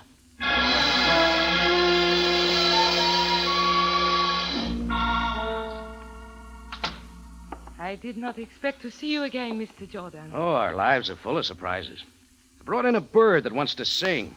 And we've got something to talk about, Mrs. Gratman. I do not believe we have anything to talk about. Oh, no?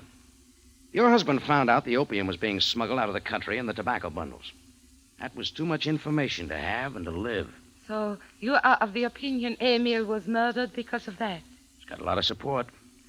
Let's expand. Who's the key to the puzzle, the real smuggler? I set Mailer up as a buyer. Gerard shows, ready to sell. Only he makes it real convincing he's just an advance man for someone else. You. You've got 10 seconds to talk your way out of it, Mrs. Gratman. I have nothing to say. When Sabaya gets the story, he'll figure you killed your husband. You'll see to it you have plenty to say. The good captain may try as hard as he wishes, Mr. Jordan. He will still have to prove quite definitely that I was the smuggler and that I killed Emil. And you don't think he can do it? Perhaps he can. Perhaps he can, Mr. Jordan. You know something, Mrs. Gratman? I don't think he can either. Why? Because you didn't kill your husband. You are most changeable, Mr. Jordan. Emil was killed in the steam room of Hassan's baths for men. Things being as they are, you couldn't have even gotten through the front door. So that takes me back to you, Gerard. Me? You could have gotten into the steam room, and you could have done it for Mrs. Gratman. Oh, but that was not possible, Mr. Jordan. I was not even near Hassan's bath this afternoon. I was across town all the time. Got a way to prove it? Of course I have, Mr. Jordan. I was with Anna all the time. And he was. Anna verified his story, and Gerard was cleared. So was Mrs. G, since she didn't have the entrance requirements to get into Hassan's baths. Well, my whole theory fell apart like a paper hat in a rainstorm. I left the Gratman house, phoned Sam to bring him up to date. Then I asked him how he was doing. There are 8 names on the list that Hassan supplied me, Jordan. Already 5 have been checked and cleared. So Sam still had 3 left. I wished him good hunting, caught a cab, and headed back for the tambourine. But I never got there. A simple little billboard sign changed my plans. Take TWA Constellation to Athens, Rome, Geneva, Paris, and New York. That's all it said, but it was enough. I made a quick stop at the central office, and 20 minutes later, I was pressing a hotel buzzer. Oh, Mr. Jordan. Hi, Mailer. Is it all over, Mr. Jordan? No, not yet, but it's getting there. Let me see your airplane ticket. What? Your airplane ticket. You said you were flying home to Johannesburg. But why should you want to see it? Oh, never mind. I don't have to see it. I saw the envelope. It had a TWA stamp on it. TWA doesn't fly to Johannesburg, but it does fly to Geneva, Switzerland. And that's where your ticket's marked for. So you lied. Why? Mr. Jordan, I do not understand your Sam's got 3 names left on his list. One's mine, one's Hassan's, and the other is yours. Oh, Captain Sabaya said as much. He said that I didn't do it. So that leaves Hassan and you. You both were there. Either one of you could have slipped into the steam room and set up the contraption that made the cyanide gas, if you had the equipment. Throw open your suitcase, Mailer. My suitcase? Mr. Jordan, if you please... All right, I'll throw it open myself. There we are. Oh, you a drinking man, Mr. Mailer? This whiskey flask. Empty. It doesn't smell like it carried whiskey. Acid, maybe? Acid? Good heavens, Mr. Jordan, you're not trying to say What's that this? Label on the jar says vitamin tablets. Are you unhealthy, Mr. Mailer? Mr. Jordan, your actions are most peculiar. You have come here, upset my suitcase. What are you doing? Just pouring a glass of water for you. Make the vitamin pill slide down easier. You're going to take one, Mailer. It's that time. I am not going to take one. Hey, you're turning pale. 1 vitamin pill, guaranteed to give you your color back. Keep away from me, Mr. Jordan. 1 little pill, Mailer, the cure-all. I will not take it. I will not take it. You don't have to force it down your throat. No. Why not? No. It's cyanide. Oh, really? I'd never have guessed. I know when the end does come. Cyanide tablet plus acid equals cyanide gas. Why'd you do it, Mailer? Why'd you kill Gratman? I was buying the narcotics from him. He was mailing it to me in Geneva. I would send the money and the package would come by return mail. And what happened? The packages started to come without the opium. Uh-huh. You figured you were being double-crossed and didn't like it. Came to Cairo and squared things. All right, Mailer, that's it. Let's go see Sam.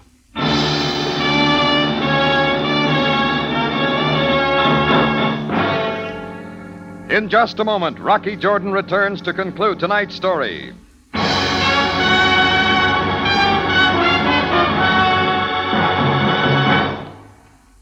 These dark winter mornings, wouldn't it be grand to have some kind of foolproof system to get those sleepy heads to open their eyes at breakfast? Well, that doesn't call for a system, Larry. That calls for Del Monte tomato juice.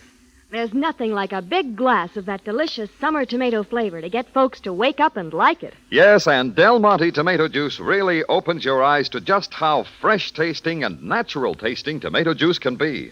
Seems like Del Monte has turned the trick of capturing all the rich, natural flavor of the finest tomatoes. Well, I've had plenty of tomato juice in my time, but I've never found one that's quite so refreshing as Del Monte. Del Monte really has that true ripe tomato flavor down pat. So that's what makes it taste good any time of day. Before meals as an appetizer, between meals as a pick-me-up, or with meals as a real satisfier. To try it is to like it, friends. So enjoy Del Monte tomato juice soon. Back now to Rocky Jordan for the conclusion of tonight's story.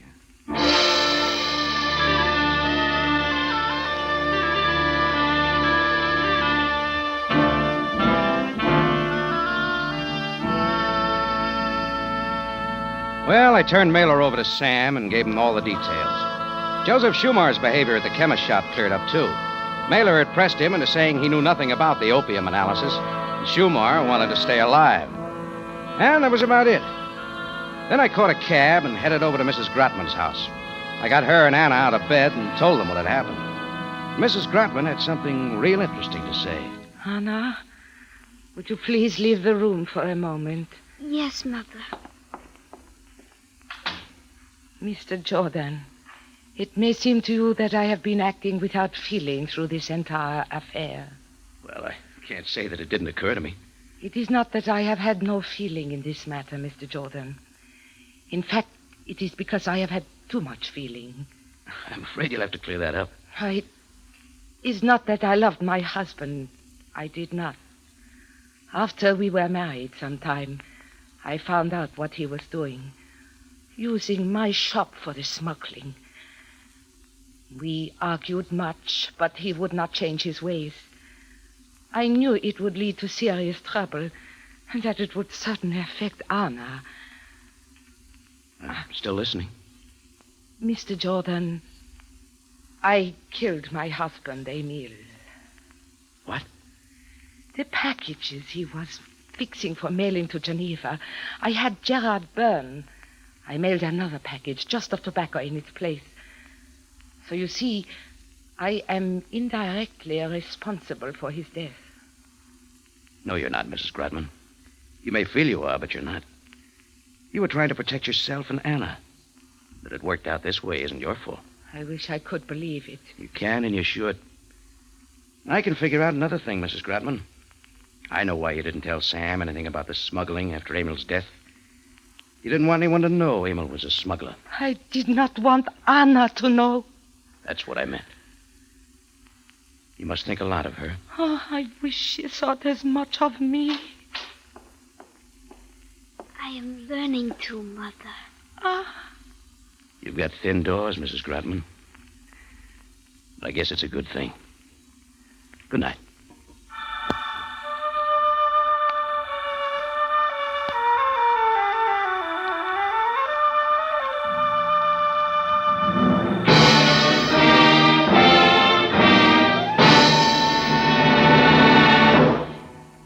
For the finest in tomato flavor, enjoy the whole family of Del Monte tomato products. Del Monte catsup and chili sauce. Del Monte tomato sauce and tomato juice. And Del Monte whole peeled tomatoes. Remember, buy wisely. Buy for flavor. Buy Del Monte. Del Monte, the brand you trust for flavor in so many good foods. Rocky Jordan, written by Gomer Cool and Larry Roman, stars Jack Moyles in the title role with Jay Novello as Sam Sabaya. This program is produced and directed by Cliff Howell, with original music composed and conducted by Richard Arant. Remember, you have a date next week at the Cafe Tambourine, run by Rocky Jordan. Same time, same station. And the story is The Return of Tony.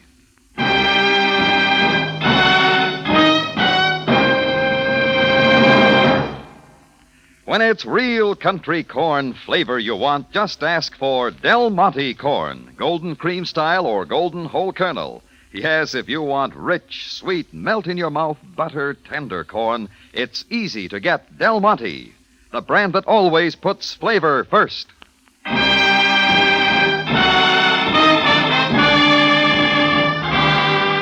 Larry Thor speaking. Rocky Jordan is presented over CBS, the Columbia Broadcasting System.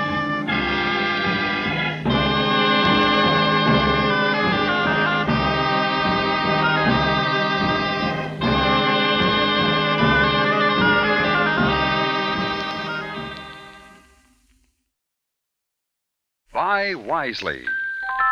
Buy for flavor. Buy Del Monte. Del Monte, the brand you trust for flavor in so many good foods. Time now for Rocky Jordan, brought to you today by Del Monte Tomato Products.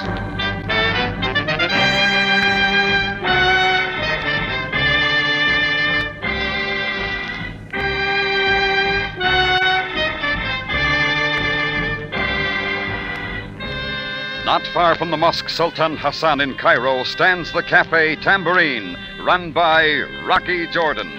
The Cafe Tambourine, crowded with forgotten men, alive with the babble of many languages. For this is Cairo, where modern adventure and intrigue unfold against the backdrop of antiquity. Del Monte Foods presents Rocky Jordan and this week's story, Cairo Vendetta.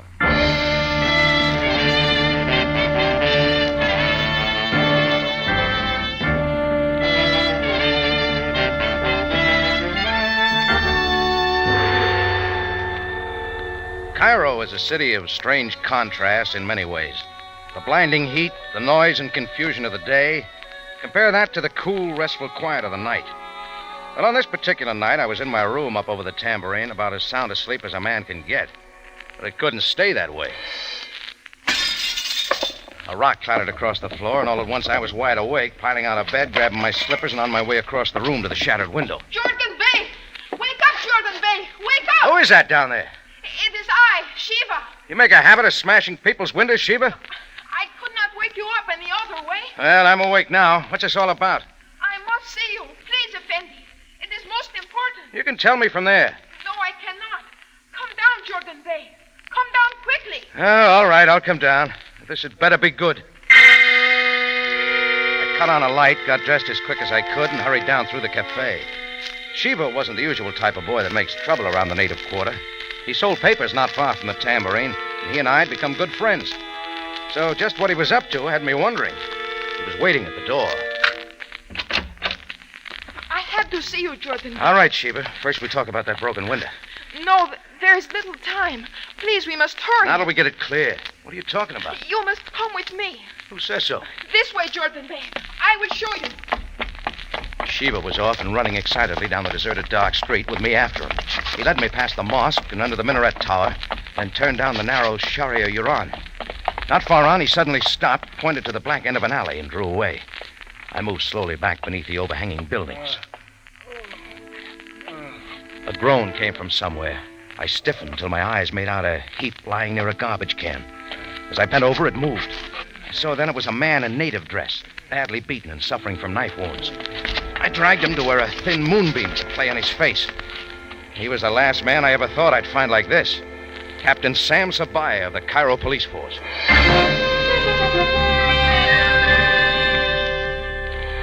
It was easier to get Sam back to the Tambourine than to look around for help. So Sheba gave me a hand, and a couple of minutes later, we were back at the cafe. And after forcing a hot cup of coffee down Sam's throat, I bathed his cuts and bruises and did what I could till he came out of it. Thank you. All right, Sam. Jordan. You're okay. Jordan, you have my gratitude. How is it now? All right. I can make it quite well. No. I'm right there. I'm going to buzz the hospital and get somebody over here. Jordan, that will not be necessary. Think again, Sam. You've been wounded. You will call no one. Do you understand? No one. Hey, look, you're not thinking straight. I am fully aware of what I am saying. Now forget this. Forget everything. What are you driving at? Listen, Sam, what's this all about? What happened to you? Jordan, you will keep out of this. It is none of your affair. Already you have seen too much. Sam, I'm just trying to help you. If you will help me, you will help me get up and permit me to go my way. All right. Have it your own way. Yes. Now, Jordan, please, think no more of this. Oh, sure, Sam. I'm just thinking of something you once told me. There is no time. An old saying of your people. He is your brother who shares your disaster. Yes, and I am reminded of a saying from the book of your people, Jordan. Yeah? Only the fool comes meddling. You sure make it clear enough. Jordan, for my sake and yours, keep out of this. Know nothing and say nothing to anyone.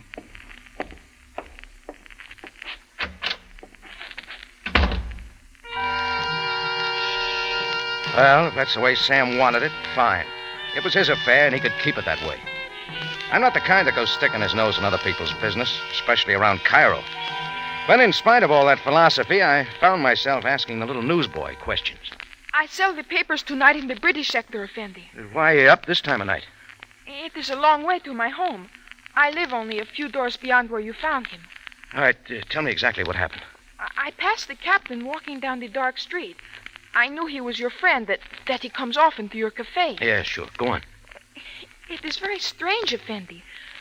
Just as I heard the cock crow, there were footsteps and I turned. Two figures came out of the alley and they grabbed the captain and began beating and kicking him. What'd they look like? It was dark and I could not tell. Besides, I saw the flash of a stiletto. I was afraid. Let's just say you were smart. All right, what next? I hid in the shadows as they dragged him into the alley and threw him to the ground. I did not know what else to do, so as soon as they were gone, I came for you. Sheila, you say you heard a cock crow?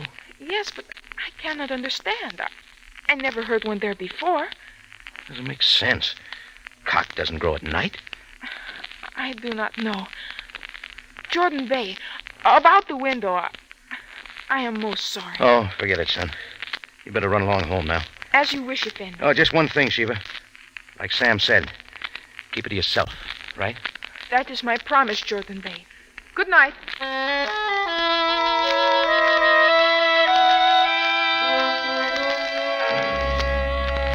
Getting Sabaya out of my mind wasn't easy. So the next day I checked the morning and afternoon papers, but there was no mention of the affair. Even with Imoesian's call at sundown, I'd heard nothing from him. I knew he said to keep out of it, but I couldn't. So I put in a call for him at headquarters. For whom are you calling? Hello, Greco. Put Sabaya on, huh? Sabaya is not here. Who is this speaking? You know me, Greco. Rocky Jordan. So, state your business, Mr. Jordan. I said put Sabaya on. Where is he? That is not my concern. You better make it your concern before they have you pounding the Bulak beat again. Mr. Jordan, it might interest you to know that there has been a change in the police department. What are you talking about? Sam Sabaya has turned in his badge. He's what? Do I not make myself clear? Sabaya is no longer with the Cairo Police Department. But why? Why, Sergeant Greco? A correction, Mr. Jordan. It is now Captain Greco. Well, that did it. From where I stood, it added up to too much trouble. Sam sure wasn't getting any help from the now Captain Greco. So without waiting around any longer, I decided to look him up. He lived in a modest old white house not far up from the Nile. That's where I went first. I knocked a couple of times with no answer, so I scratched around the window. The shade was partly drawn, and I couldn't see much. I was about to try the door again. Why does the Anglese peer in at the window? Huh? Oh, who are you, lady? I am the neighbor at the next house. Well, I'm looking for Sam Sabaya. You know anything about him? Oh, yes. Such a noble bay, so kind to his family. Yeah, but where is he? He is no longer here. Not for several days. What about the rest, the family? Oh, yes, but one wife, sir. Such a fine woman. Never have I seen such needlework. Has she been around? She does not live here either. Very suddenly she left with the children. Well, the furniture's there. Somebody else moved in? No, that is the furniture of the Sabayas. It is there, but they are gone. Gone where? I would be most happy to tell you, sir, but I do not know. I thanked the lady and went back across the court and out the gate. I'd gone maybe 3 steps farther when an interesting mixture of garlic and perfume sidled up and stood in my way. Would the senor permit me a moment? Not if it can wait. It is possible that you are a friend of the Sabayas. Why are you asking? Well, you see, senor, I am a bill collector. Unfortunately, they owe me some money, and I must collect it. Well, lots of luck. Please. You do not like me, do you? Well, that is the fate of my profession. But one must earn money to live. Just what do you want? It is only that if you know of the Sabayas... And give it up, mister. I don't know a thing. Thank you. Thank you so kindly. He said he was a bill collector, but I knew better. They don't send Italians to collect from native Egyptians. Anyhow, he lacked all the earmarks. His fingers were manicured, he was in continental dress, and the reek of perfume about clinched the deal. So I figured maybe I ought to do a little tailing on the guy. That wasn't hard. He turned along the almost deserted Sharia El Minya, seeming to go nowhere. Then suddenly I knew somebody was behind me. But before I could make a move, the second guy had pressed me up against the wall. Careful, Senor Jordan, or the stiletto will be slipped gently into the nape of your neck. Where'd you pick up my name? It does not matter. What does? You were following my friend. I got reasons. My friend does not like to be followed. He finds it disturbing. That all on your mind? A matter that should not concern you. A man you should forget. Meaning who? Sabaya. Yeah? You ask too many questions about him. You and your friend, the ones who worked Sam over? Persist in your concerns, Senor Jordan, and the cock will crow again. What does that mean? You do not want to know. You would not like it. I don't like it already. Then I will leave you with one extra warning, Senor. This... Next time I will wear a shoe with a heel of metal. It breaks the toes. Arrivederci.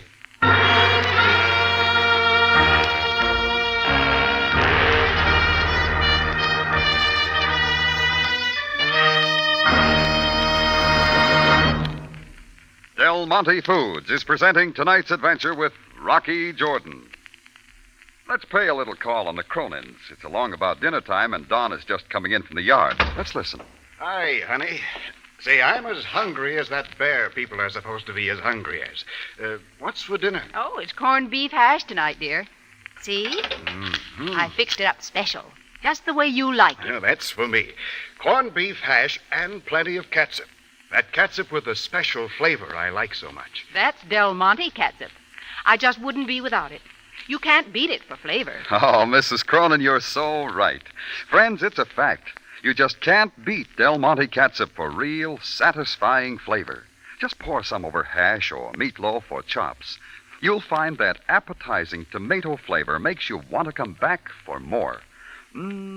Yes, ma'am, there'll be plenty of calls for second helpings when you use Del Monte tomato catsup. It's tangy, it's lively, it's rich. It's tomato flavor at its best.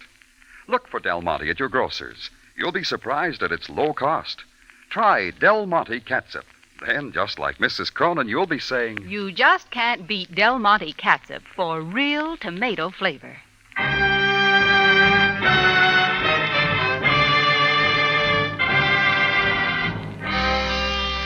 Now we return you to Cairo and tonight's adventure with Rocky Jordan, Cairo Vendetta.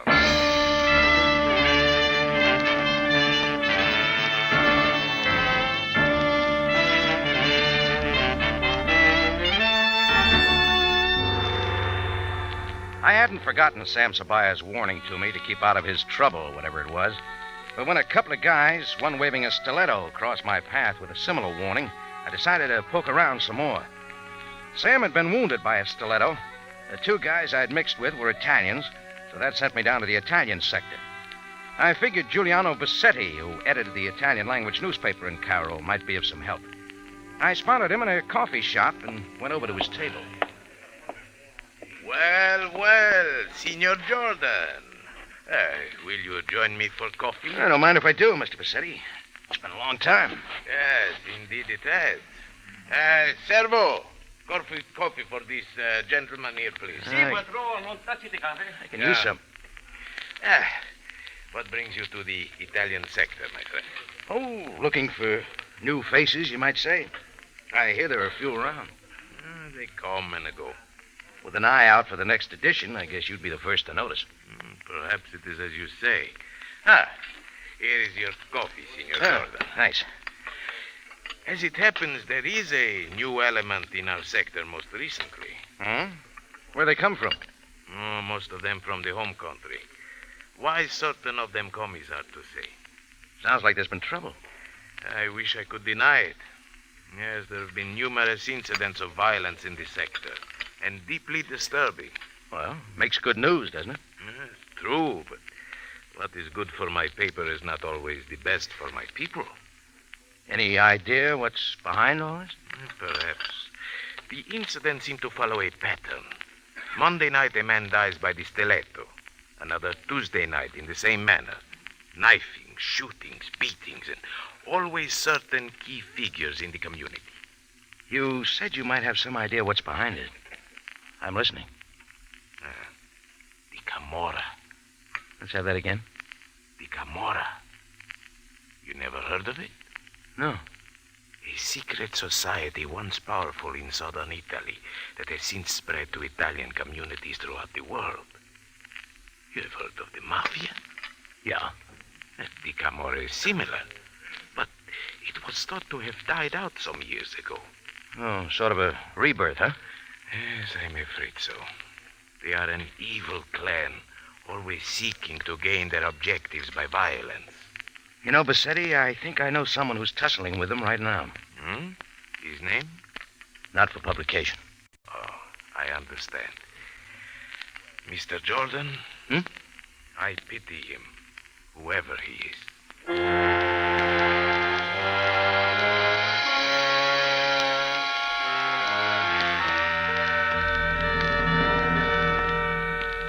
Well, that cleared up something. I knew what was after Sam, anyway. Step number 2 was finding Sam and forcing my help upon him, whether he wanted it or not. I called Greco. He gave me nothing.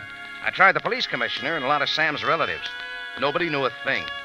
And all the time that I was checking through Cairo to get a lead on Sam's whereabouts, what Shiva had told me about the cock that crowed at night rang through my mind. I couldn't fit it in, and I couldn't get that lead to Sam.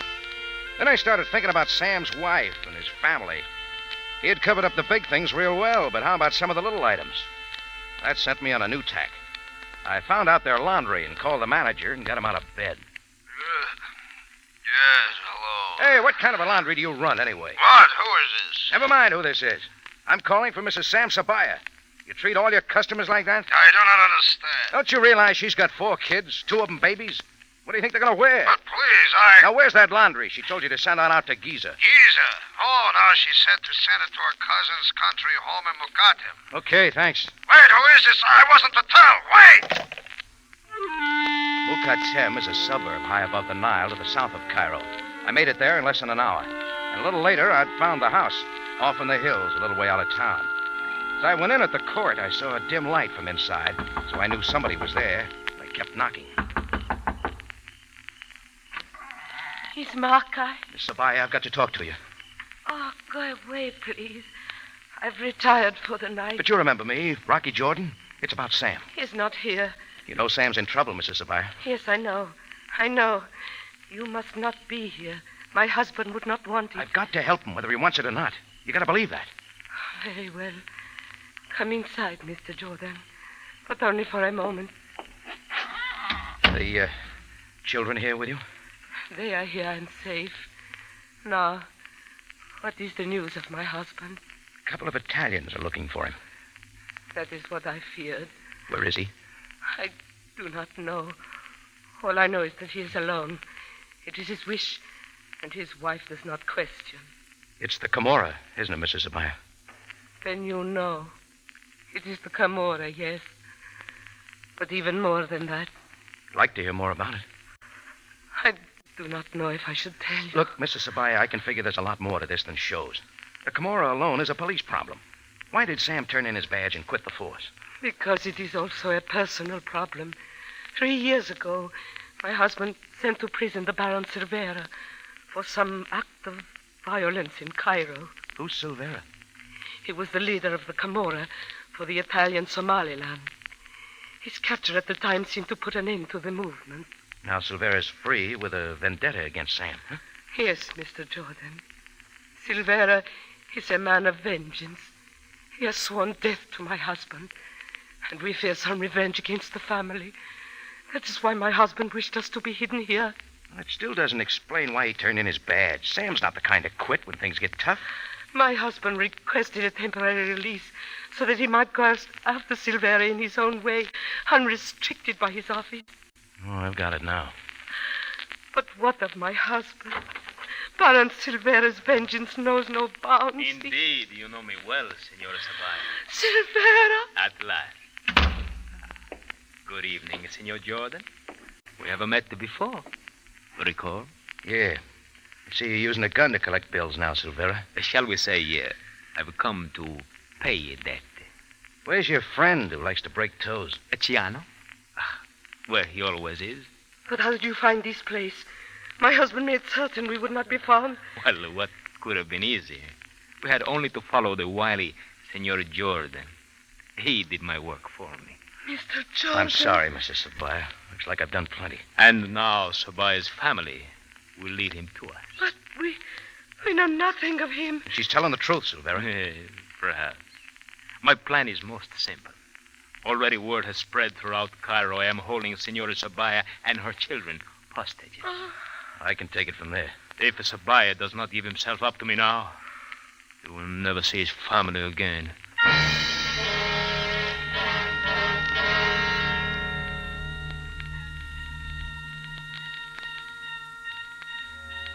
Well, he held us there in the room, and I had plenty of time to think about what I had done. And it didn't take long for Silvera's plan to pay off. The big hand of the clock on the wall hadn't gone halfway around before the phone rang. I will answer. No, Senora, no. Let Jordan pick up the phone. Jordan, at the one. Hello? Who is this speaking? It's Rocky, Sam. Jordan, what are you doing there? It doesn't make a lot of difference now. Jordan, tell me quickly, is it true that the Camorra have my family? Yes. Silvera's here. Silvera? Then you have led him there. Jordan, I warned you. I begged you to keep out of this. Yeah, I know, Sam. Leave it to me to fix everything. You have ruined my plans. Now there's nothing for me to do but give myself into their hands. But Sam, there must be something. No, Jordan. Jordan, tell Silvera that I will be there as soon as possible. He'll be here. No. Oh, my poor husband. Let her and the children go, Silvera. Indeed not. She will wait here with us. What happens then? Sabaya comes to me. Then I will have my vengeance in a most interesting manner at a most interesting moment.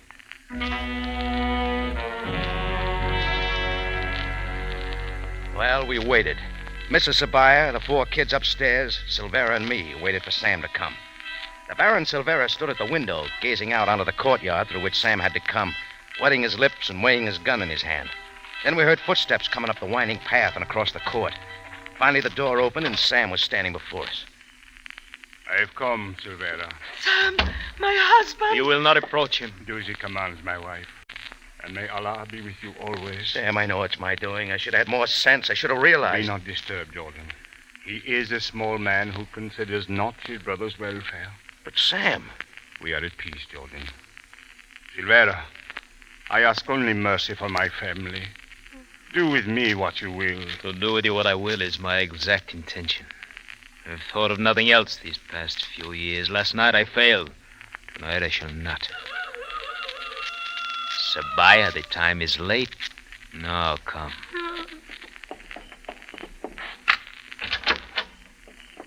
I will follow you into the courtyard. You first, Sabaya. They started, the 2 of them. Sabaya first, Silvera behind him, holding the gun. This was the moment, and somehow I knew it. The moment Silvera had waited for. Sabaya in his hands. It was my fault, and there was nothing I could do. Suddenly, I heard the cock crow, crowing at night like it had once before. And I knew what it meant, and I knew it alone could save Sam. Sam hit the floor! Sam dropped, and I moved in fast. My foot slammed into the small of Silvera's back. He stumbled over Sabaya and rolled sprawling into the courtyard. No, Ciano, no, do not shoot! Forget this thing! Grab Silvera's gun, Sam. Ciano's running.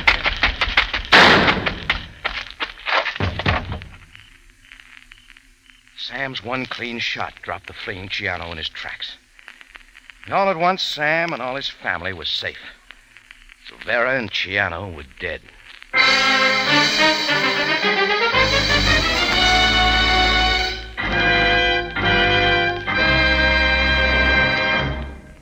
Del Monte Foods is presenting tonight's adventure with Rocky Jordan. It's a fact. American housewives have bought more cans of Del Monte tomato sauce than any other brand. Why? It's the flavor, the rich, spiced tomato flavor that's never been matched since Del Monte originated tomato sauce. Yes, for a whole generation, women have depended on Del Monte tomato sauce to add that taste-tempting extra flavor to low-cost meals.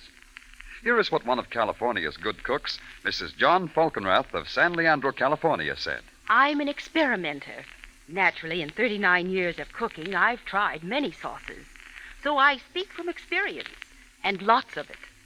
Del Monte sauce has the true tomato flavor, and its fine, rich color makes any dish look extra good.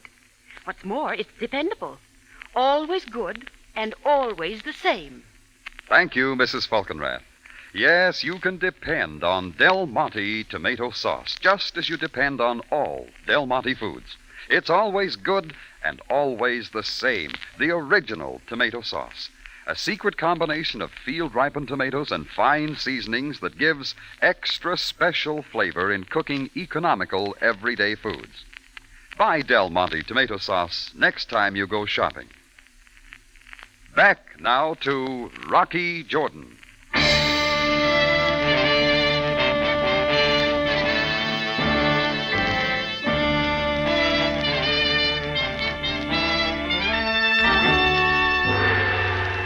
Well, with the death of Silvera and Ciano, it looked like the rebirth of the Camorra was ended.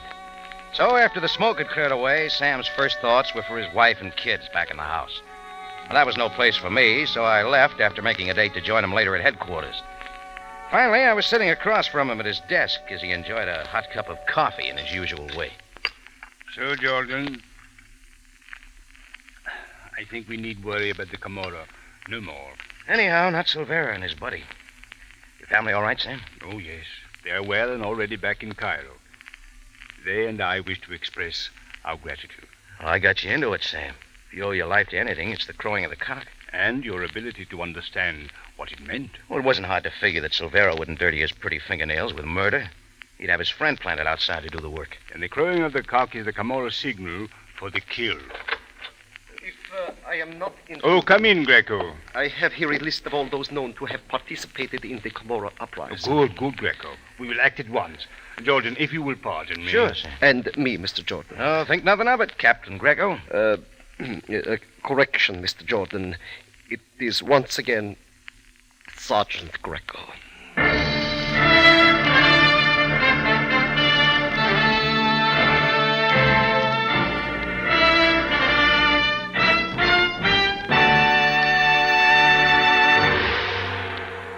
For the finest in tomato flavor, enjoy the whole family of Del Monte tomato products. Del Monte catsup and chili sauce. Del Monte tomato sauce and canned tomatoes. And Del Monte tomato juice. Remember, buy wisely. Buy for flavor. Buy Del Monte. Del Monte, the brand you trust for flavor in so many good foods.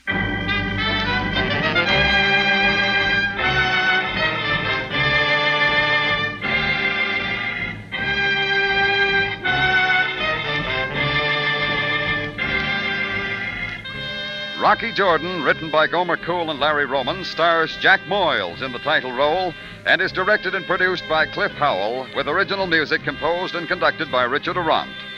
Remember, you have a date next week at the Cafe Tambourine, run by Rocky Jordan. Same time, same station. And the story is The Gum Queen.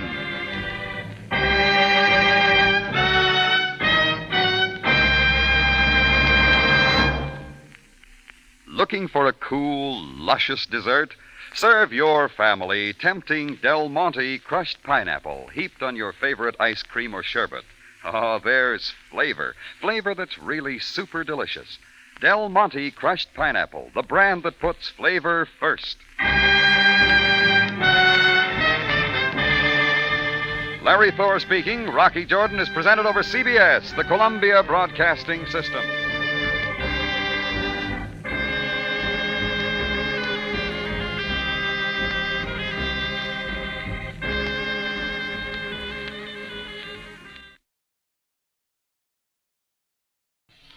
On CBS, you've heard Jack Benny, Amos and Andy, Bergen and McCarthy. Still waiting with a variety of entertainment are Rocky Jordan, Horace Height, Our Miss Brooks, The Whistler, and Red Skelton. Now, Del Monte Foods brings you a world of adventure with Rocky Jordan.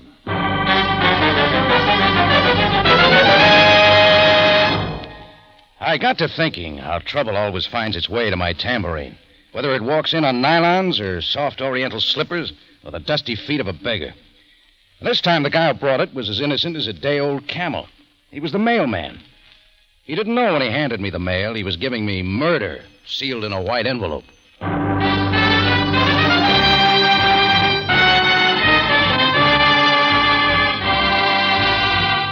Del Monte, the brand you trust for flavor in so many good foods. Yes, Del Monte, the best-liked brand of canned fruits and vegetables in the whole wide world, takes you now to the Cafe Tambourine in Cairo, gateway to the ancient East, where modern adventure and intrigue unfold against a backdrop of antiquity. Tonight's Rocky Jordan story, Congo Copper.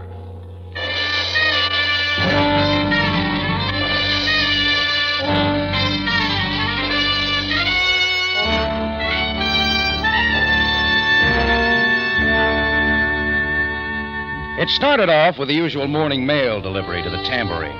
A bill for a consignment of Lebanon olives, an ad for a new brand of goat's milk. Then I picked up a letter postmarked Cape Town.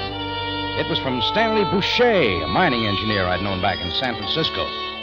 The short note inside was to tell me that a man named Daniel Stanton was to arrive in Cairo at 10:30 that same morning, and that he could do me a lot of good. Boucher said he'd advised Stanton that I'd meet him at the airport. Well, it was already 10, and the Cairo airport's a good drive north and across the Nile, but I made it as soon as I could. As I parked, I saw a big plane of an African line taxiing away from the gate. The men had already landed and unloaded. I went inside and over to the information desk. May I help you, sir? Yes, I was to meet a Daniel Stanton here. His plane just arrived. You are Mr. Rocky Jordan? Yeah, that's right. Mr. Stanton left word that he would be waiting in the cocktail lounge. Oh, thanks. Hey, Rocky, over here. He got up from where he was seated in a side booth with a real blonde doll who did plenty to decorate the place and came over to meet me. But the man was the surprise. Not anybody named Daniel Stanton, but my engineer friend who'd written the letter from Cape Town, Stanley Boucher. Rocky, boy, you son of a gun. I was beginning to wonder if you got my letter. It just came, Stan, but I didn't expect to see you here. Oh, come on, I want you to meet the wife. Frida, my old friend Rocky Jordan. Hello, Frida. Well, so this is Rocky Jordan. By golly, you haven't changed a bit, Rocky. I'm sure glad to see you. And so am I. Now, when do I meet Daniel Stanton? Oh, that. Forget it. Or is that your name now, huh? Why the switch? I'm still Stan Boucher to you, Rocky boy. And we've sure got things to talk about. Come on, let's go to my hotel. I'll tell you all about it and just how you fit.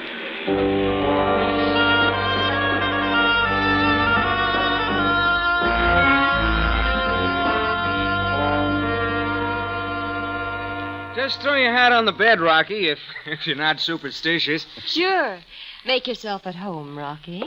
I'll be unpacking while you two have your little talk. All right. Well, let's hear it, Stan. Rocky, now things have happened to me since I saw you last. Yeah, I've been noticing. No, not just the wife. It's Copper. I did it, boy. In the Belgian Congo near Congolo, a copper strike, and a good one. Every bit mine. Well, it's what you always wanted. But how do I fit with copper? I want you to go down and work the mine for me. I'll cut you in for a third. Now, that's fair, isn't it? Wait a minute. Read me the small print, Stan. The rest of the deal. I brought all the specifications. They'll show you the mine's worth plenty. Check on it any way you like. Don't you believe me? Just why do you want me? You could work it yourself. Well, the fact is, I can't go back there. Why not? You see, Rocky, I killed a man. A man named Emil Van Broek. I'm out, Stan. Get somebody else. Oh, now, wait, Rocky. It was an accident, of course. Everything's in the open. Police didn't hold me. I just can't go back, that's all. Well, I'll bet you can't. Van Broek was a great favorite with the natives down there. They don't understand. If I went back, I might be killed. What makes you think they'd change their minds if I showed up? Well, you won't get hurt. It's me they're after. Now, how about it? Why are you using a different name now? Let it go, Rocky. That's not important. Here's your chance to make a fortune. You can't pass that up, can you? Well, I'll think it over. Hey, now, that's more like it. And don't think I'm rushing you, Rocky. No. I'll let you know, Stan. Oh, going so soon, Rocky. We've hardly had a chance to get acquainted. Sorry, Frida. I'm needed at the tambourine. Well, then at least I can walk with you to the elevator. Do you mind, Stan? No, not at all, Frida. See you later, Rocky. So long, Stan. Well, do you think you'll take Stan's offer? I'm not sure, Frida. It's a good chance for you. I think Stan picked a good man for the job. A woman's intuition, shall we say. Oh, thanks. How long have you known Stan? About a year. We met in South Africa. We've only been married a short time. He's a good engineer. And a very busy engineer. A lot I'll get to see of Cairo with all he has to do. There's plenty to see in this town. Oh? Perhaps some night when he's busy. Or was that an invitation? Maybe. I'll talk to Stan about it. Do that. Goodbye, Rocky.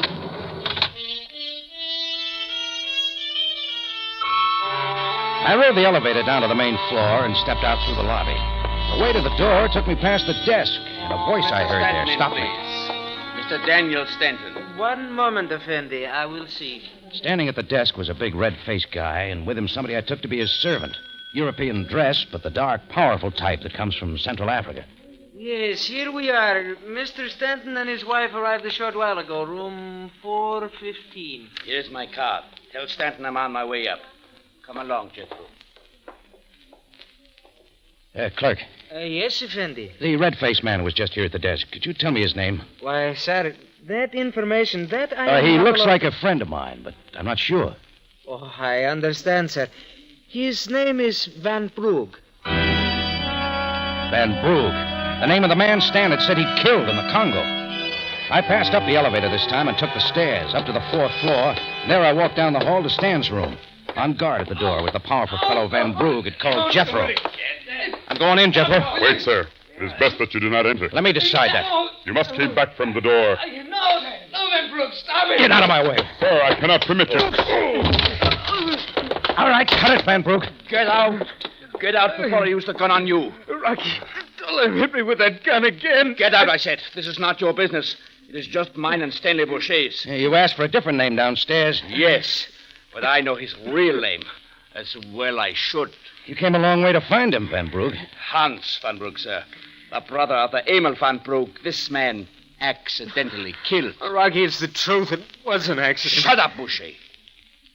Well, you've had enough for now. We shall await further privacy at some other time. But let me give you some advice, my friend. Yeah? Be very careful about any deals you might have in mind with this Stanley Boucher.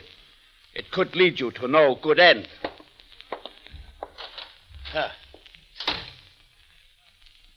Thanks, Rocky. Thanks. You better tell me what this is all about now, Stan. I figure it has something to do with Van Broek and the copper mine. Nothing to do with our deal, Rocky. Come on, Stan. Let's have it. It's just something between me and him, like he says, private. Where's Frida? Downstairs in the lounge. I sent her there. Okay, we'll see what she says. Why, Rocky. I didn't hope to see you again so soon. Sit down. I think I will. Oh, why so serious? Frida, did you know Hans van Brugge was on his way up to see Stan? I knew it. Did you know what would happen when he got there? That wouldn't be hard to guess. It's one of those things. After all, Stan killed a man, didn't he? Accidentally, of course. You don't think much of him, do you, Frida? Stan's been around enough to take care of himself. Why should I worry? He still won't tell me what it's all about. Then why bother about it? Anyway, I'd much rather talk about something else. What? Oh, the copper mine. You've decided to take Stan's offer? No, not yet. I think you will. Oh, you haven't ordered anything? Some other time, Frida. The night you're going to show me Cairo? Make it soon, Rocky. I'm beginning to like it here. Very much.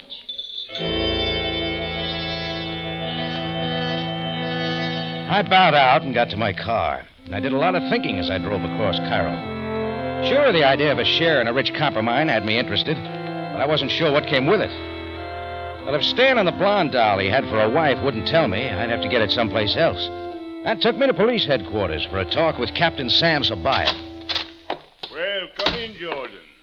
What can I do for you? I'd like for you to find out something for me, Sam. If I can. Contact the police in Congolo, in the Belgian Congo. And for what purpose, Jordan? Get the real story about what went on between Stanley Boucher and a man named Van Brugge. As a matter of fact, I have already done so.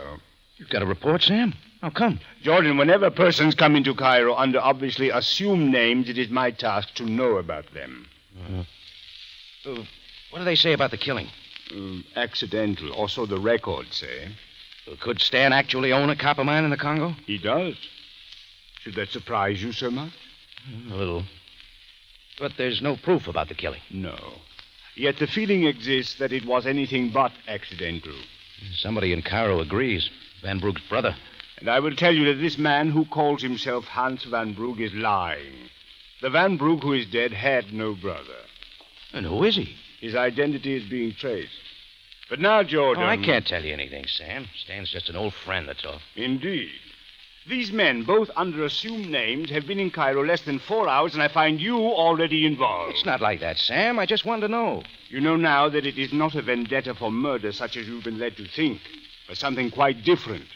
That much should warn you, Jordan, to extricate yourself from this affair at once, before it is too late.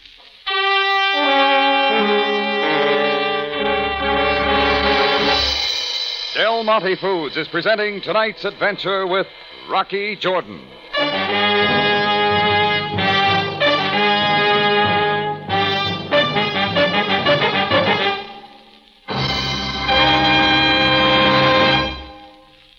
What's the difference between a plain, everyday dinner and a special dinner?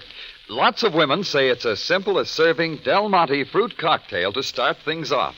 There's nothing quite like its sparkling color and luscious flavor to begin a meal in style. I'll be the first to agree with that, Larry. But don't stop there. Remember, Del Monte fruit cocktail makes marvelous salads and desserts, too. Right you are. And once you find out how many ways Del Monte fruit cocktail can help you, you'll want to keep it handy all the time. It's so quick and easy. Mellow peaches and fragrant pears are already cut and mixed with sunny pineapple tidbits, juicy grapes, and scarlet cherry halves. Now, just think of all the menu problems that kind of color and flavor can solve. It's hard to realize that such a time saver could look so pretty and taste so good. But Del Monte fruit cocktail certainly does. Yes, the busier you are, the more you'll appreciate what Del Monte quality and flavor mean in fruit cocktail. So why not try Del Monte fruit cocktail tomorrow?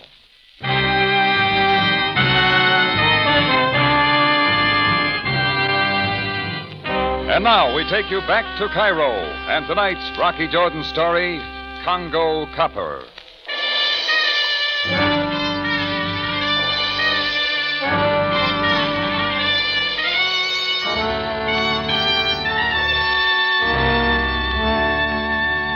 So Stanley Boucher actually did own a copper mine in the Congo. I hadn't been sure. I left Sam mulling the rest of the surprise he'd given me. I hadn't gone 2 blocks before I saw I was being tailed by the African native, Jethro, who'd gone with the phony Van Brugge to Stan's room. That suited me because I wanted to talk with him. I watched for an alley, ducked in, and waited. I didn't hear Jethro. Mr. Jordan, I meant you no harm. Oh, sure you didn't. Now, where's Van Brugge? I don't care what his real name is. Where is he? I only followed to tell you that Van Brugge must not concern you, Mr. Jordan. Well, we'll see what your pockets say. Well, you'll find nothing there.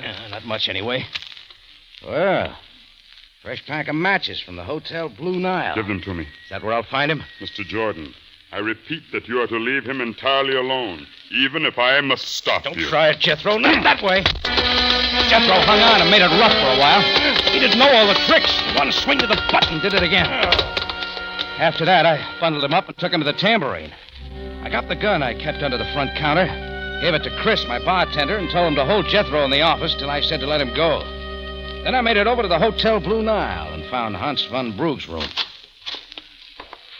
Well, so it is Mr. Jordan again. Yeah, that much is right. Now, just who are you? That was fully explained. Cut it, Van Brugge. I know you're not Emil's brother. It happens he didn't have one. Well, I suppose you would have learned that sooner or later. Now the rest, Van Brugge. What's your pitch with Stan? Is that not yet clear to you? Let's have it. What are you after? I am after the same thing you are, my friend. The copper mine, or a part of it. Only I have a way to get it. You see, I know that Emil was not killed accidentally.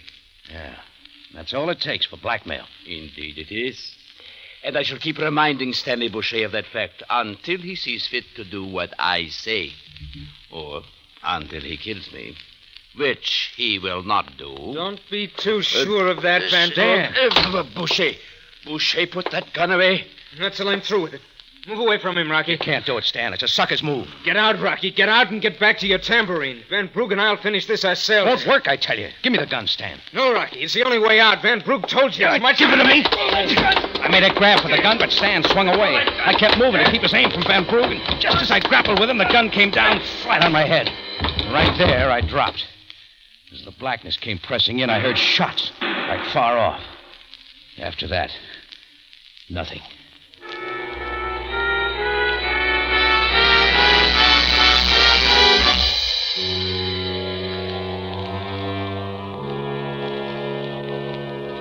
I came out of it slowly. When the room stopped whirling and settled down, I saw the figure slumped against the far wall. Only not that of Van Brugge. It was Stan Boucher, and Van Brugge was gone.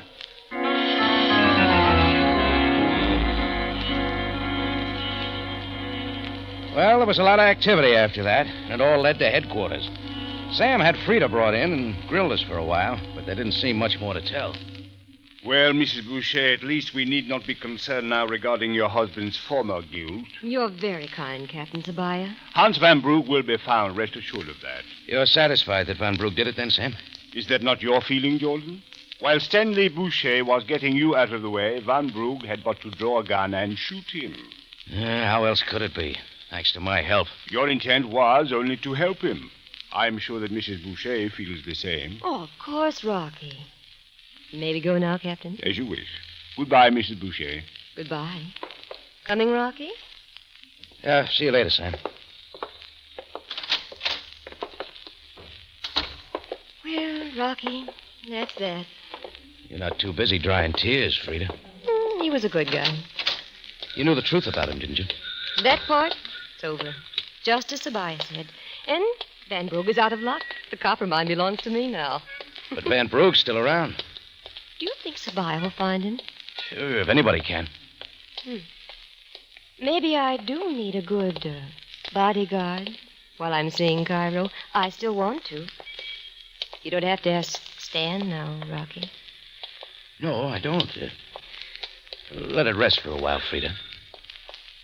You know, Stan's offer still holds about your working the mine. We can handle it all ourselves. Shall we talk about it? Let me call you, huh? Right now, I got some thinking to do.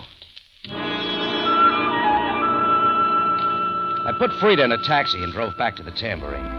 But the thinking I did along the way didn't get anywhere. There was something about the whole thing I didn't like. When I reached the tambourine, Chris was still holding Jethro.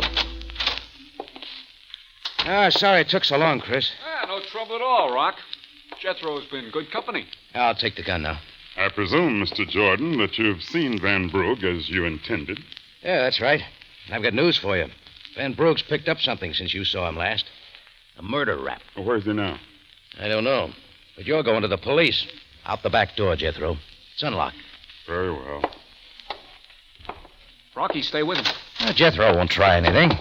Rocky, I told you he's getting away. What else, Chris? It's just what I wanted.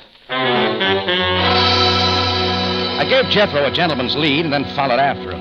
It figured he and Van Brugge had a rendezvous with all that was going on. Maybe Jethro's quarters. I saw I was right as he went past the closed-up Mooski Bazaar and into a court up the hill that held some well-kept cottages. He went in at one of the doors where there was a light already on inside with the curtains drawn. I took one breath and followed, keeping the gun handy. Company day, Van Brugge? Jordan, did you know he was following Jethro? I did not. So it was a trick. Why, you bungling Come fool. on, Van Brugge. You can both talk about it on the way to headquarters. Wait, Jordan. I know why you're doing this. It is because you think I killed Stanley Boucher. How'd you guess? But you're wrong, Jordan. I did not kill him. Then who did? The same one who killed Emil van Brugge in the Belgian Congo. Straighten your story, Van Brugge. You told me Stan did that one. But now I am telling you the truth. It was not Stan and not I, but the girl, Frida. Sure. Who else is there left to plant it on? Stanley Boucher knew about it from the beginning. And he's been covering for her ever since. She's no good, Jordan. You knew her before? How well I knew her. But Boucher did not. He picked her up in Johannesburg, knowing nothing of what she was like. It's incredible what a man will do for such a woman. I take it you had quite a feeling for Frida yourself. I did. It was a vicious triangle between Emil, Stanley, and myself over the girl, with a copper mine right in the middle. The mine which was partly Emil's. You're telling me Frida was after the mine, but can you prove it? There is no proof. There's no justice in the case at all. Did Stanley know Frida killed Van Brugge? Stanley knew everything. Took the blame to protect her. Now she's killed her husband, too. And with me accused, she's free of everyone. She ends up with the mine. And you, Jordan. She wants you now. Is that not so? Back up your story, Van Brugge, or we'll let the police decide. And you know what they will say? All right. Take me in, Jordan. Take me in. And you will be playing right into Frida's hands.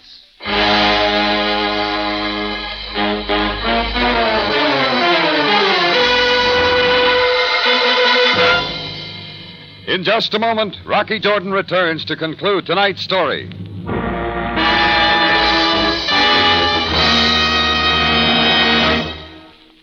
I suppose every woman finds it pretty hard to coax a sleepy family to eat a good breakfast.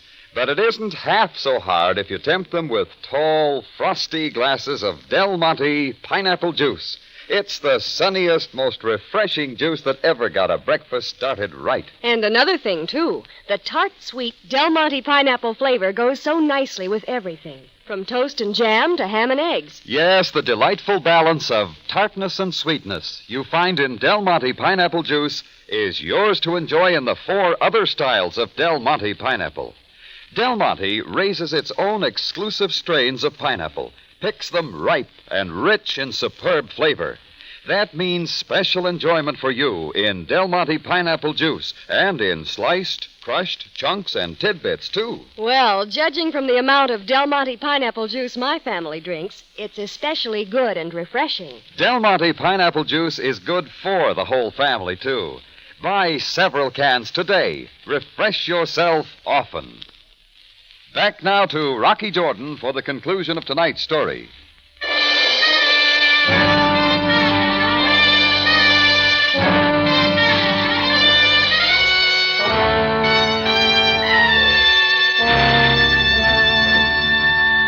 Well, now Van Brugge had given me a new story, that Frida had done the killings of both Emil and her husband. If it was true, Van Brugge had a big point, that by turning him into the police, I'd be playing right into her hands. He and Jethro watched as I tried to decide. Think carefully, Jordan. Frida would like nothing better than to see you get me out of the way. But perhaps you would like that, too. Not for what you think, Van Brugge. Mr. Jordan, you must understand my part in this. Shut up, Jethro. He's not a stupid man. I think he knows that I'm telling the truth. Well, Jordan, I'm not sure. Frida! I think it's time I helped you to decide, Rocky. How did you get here? You followed Jethro. Couldn't I follow you? If you wanted to, real bad. Toss your gun over here on the floor. Mine's enough. Yours too, hon. Don't tell me you don't have one.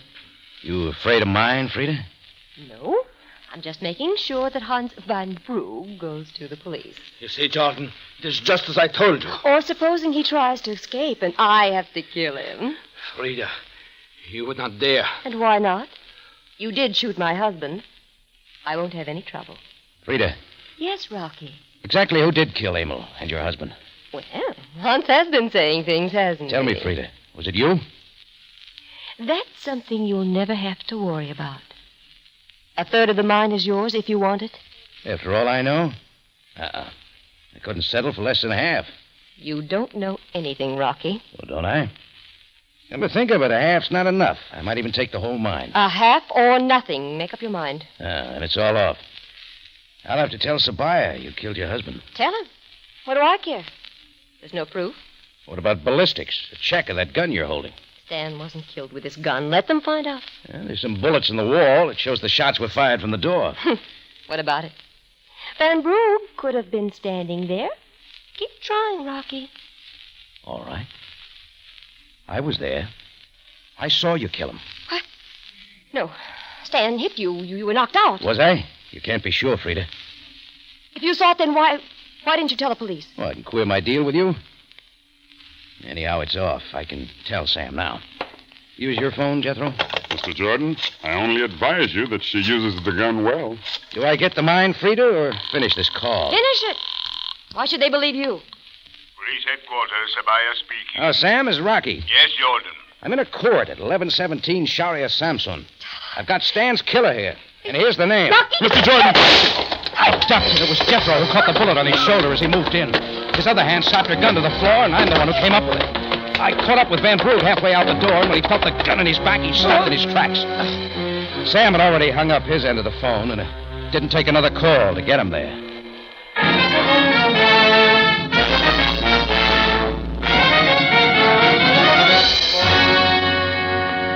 After Frida and Van Brugh had been put away, Sam and I went to the hospital where Jethro wasn't much the worse for his shoulder wound. Captain, I've been wrong. I'm willing to pay for that mistake. Jethro, you were Van Brugh's servant? Yes, but more.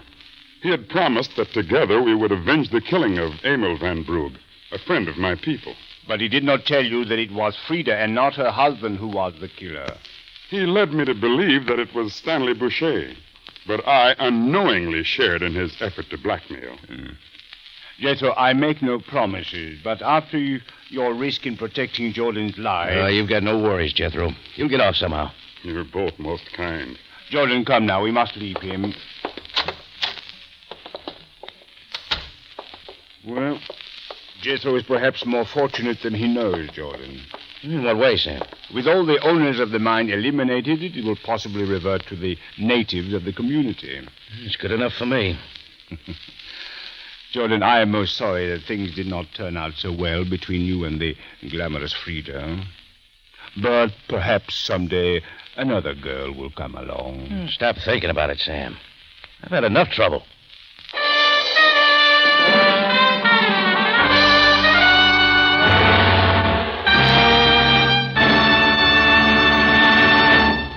For superb flavor, for dependable quality always, enjoy Del Monte fruits and vegetables. Remember, buy wisely. Buy for flavor.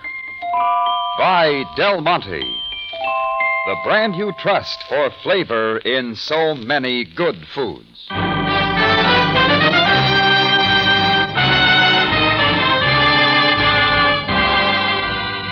Rocky Jordan, written by Gomer Cool and Larry Roman, stars Jack Moyles in the title role with Jay Novello as Sam Sabaya, and is produced and directed by Cliff Howell, with original music composed and conducted by Richard Arunt. Remember, you have a date next week at the Cafe Tambourine, run by Rocky Jordan. Same time, same station, and the story is The Beggar of Farrar.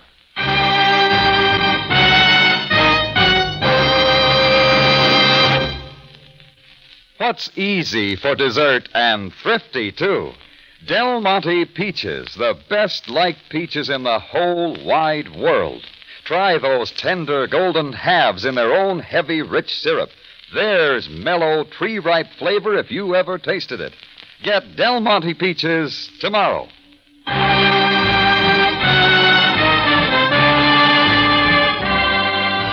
Larry Thor speaking. Rocky Jordan is presented over CBS, the Columbia Broadcasting System.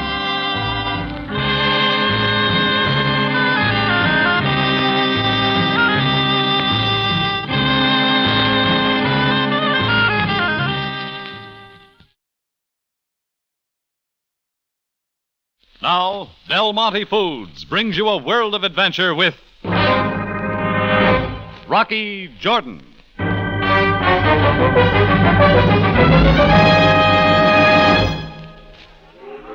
Call it a fixation, the way a lonely American in a city like Cairo haunts the railroad station or the airport, just to feel he's a little closer to home. This time I was at the Nile docks. It's always a great show, the pageantry, gay colors, honking taxis swarming the curb of the Nile Drive. 10 dragomen and a dozen beggars for every tourist.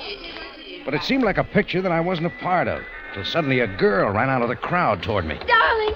Oh, darling, it's been so long. She was blonde, American, and beautiful, but her eyes were sheer panic as she threw her arms around my neck and the kiss was square in my lips. I knew you'd be here to meet me, darling. Have another look, lady. You might have the wrong man. No, wait.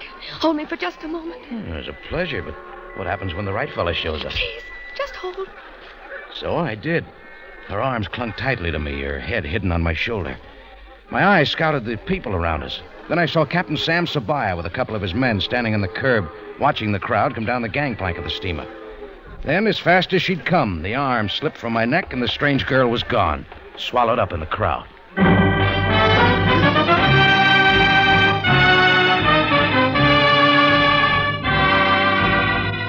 Del Monte, the brand you trust for flavor in so many good foods.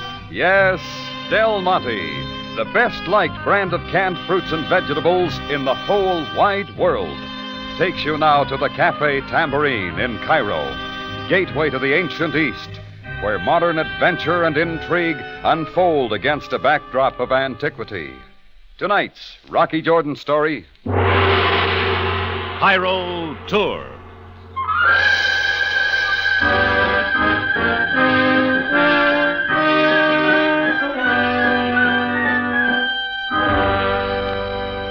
It wasn't something I could complain about, the pretty blonde coming out of the crowd at the Nile docks and kissing me like a long-lost friend, even though I'd never seen her before. And there was something, maybe the perfume of her hair held close to my face, that brought back memories, the kind I'd tried too long to forget. She was still in my mind back at the Tambourine later that afternoon as I watched the evening trade come in. Up toward the front sat a bunch of tourists, about 20 of them, out to see the sights of the native quarter and the Tambourine.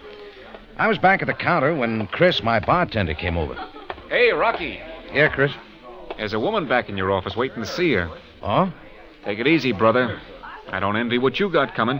What have I got coming? You better ask her, Rocky. Something in Chris's look moved me to the office in a hurry. If I'd hoped it was the pretty blonde again, I had a disappointment. This one was tall and rigid, and she didn't stop pacing the floor. Mr. Jordan, I am Hilda Courtright of the Happy World Tourist Agency. This a personal visit, Mrs. Courtright? Miss Courtright. And I demand to know the meaning of this. I demand to know. Do you hear, Mr. Jordan? Maybe you could make more sense sitting down, Miss Courtright. Very well. Now, I conduct a travel tour from the States. I brought 20 tourists here to your cafe this evening, as I do every year. Your Tambourine has a certain reputation. Okay. So you brought them slumming. Call it what you like. They spend their money here, and what thanks do I get? What do you want, 10%? Enough of this, Mr. Jordan. Experience has been a great teacher for me.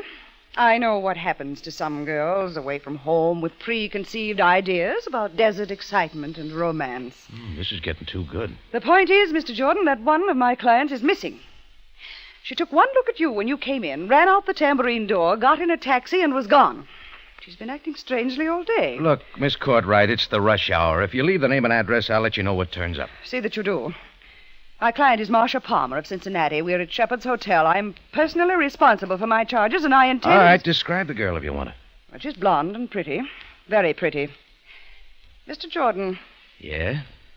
this girl is a very beautiful young lady, and something tells me you not only have seen her, but you're lying to me. Now, how'd you figure that out? For one thing, Mr. Jordan, you should be more careful with the lipstick on your collar.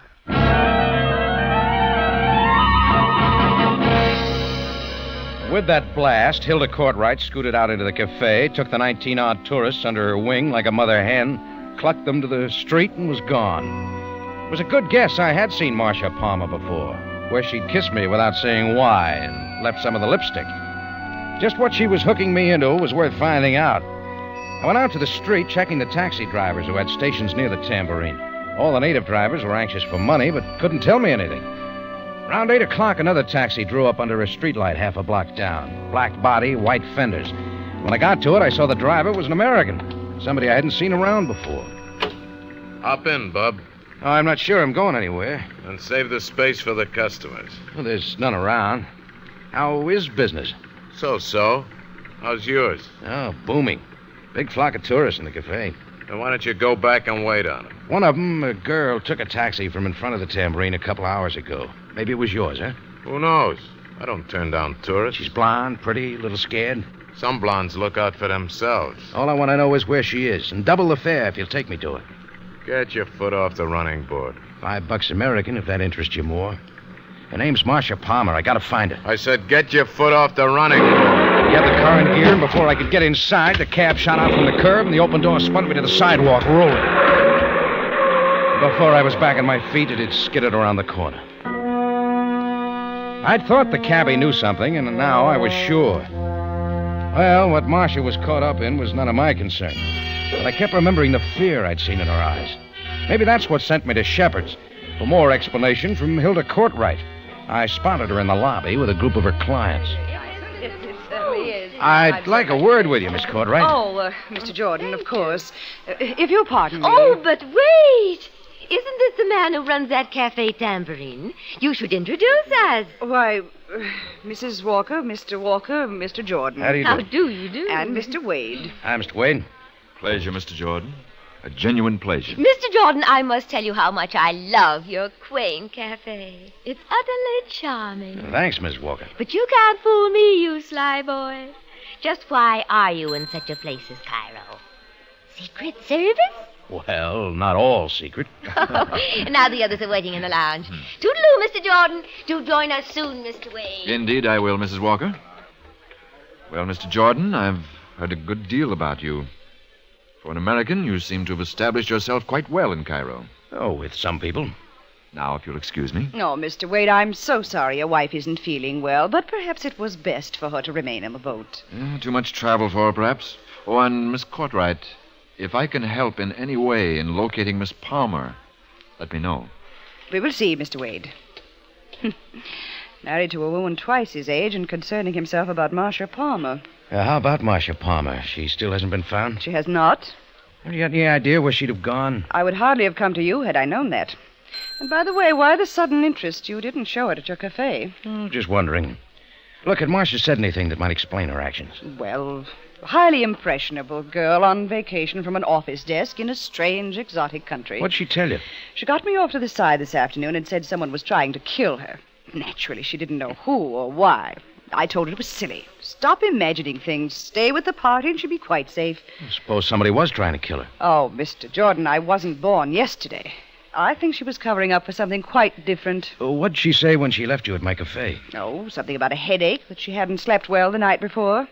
I said we'd all come back to the hotel, but suddenly she turned white and went running out. That's the last you saw of her? It is. I phoned the hotel later and she hadn't returned. That's when I went to you. I still don't know why me. I told you, Mr. Jordan. Something Marcia saw in the Tambourine made her run away. And I think it was you.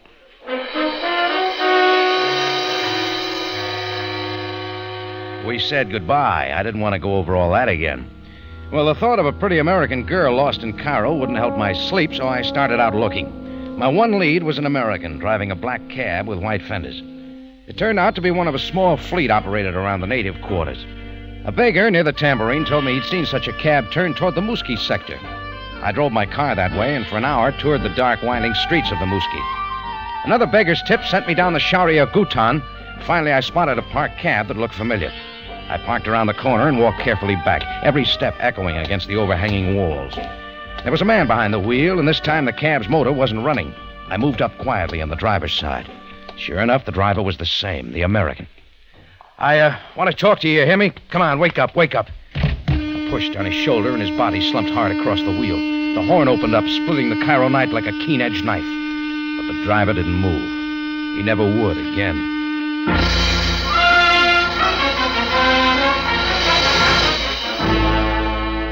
Del Monte Foods is presenting tonight's adventure with Rocky Jordan.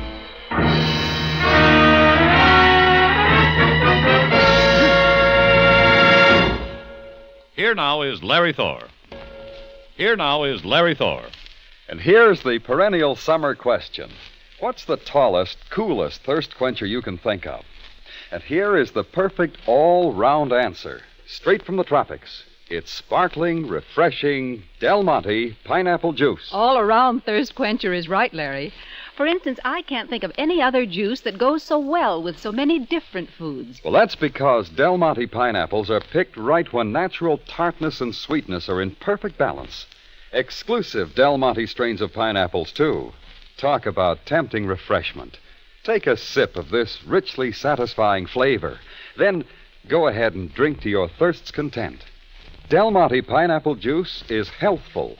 Its sweetness comes from natural fruit sugars, and it's a good source of vitamin C besides. When you come right down to it, Del Monte pineapple juice is really an ideal drink for the whole family, any time of day. Enjoy it soon, friends, and get acquainted with all those other delicious Del Monte juices, too. There's orange, grapefruit, orange and grapefruit blend, prune, and your old friend Del Monte tomato juice. Look for them at your grocer's tomorrow.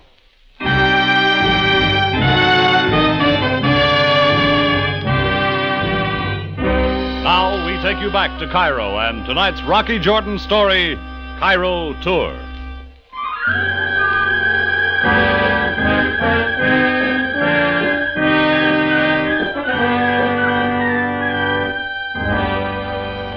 My started a door-by-door check of the building, with no luck till I hit the third floor. There was a crack of light under one of the doors. My first knock didn't get an answer, so I tried again. Who is it? We can talk better inside. No, please, I can't let you.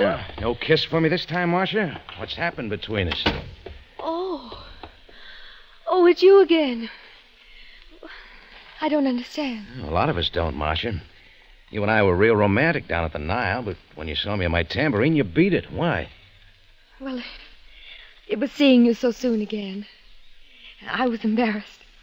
I was so upset. I belong at the tambourine. I run the place. Rocky Jordan's in there. Oh, I see. Mr. Jordan. Hilda Cartwright got the idea I should know why you took the run out. Why was it? You told Hilda somebody was trying to kill you. I'm sure of it. She wouldn't believe me, but I know somebody tried. And that sent you right into my arms, huh? We had just come off the boat this afternoon.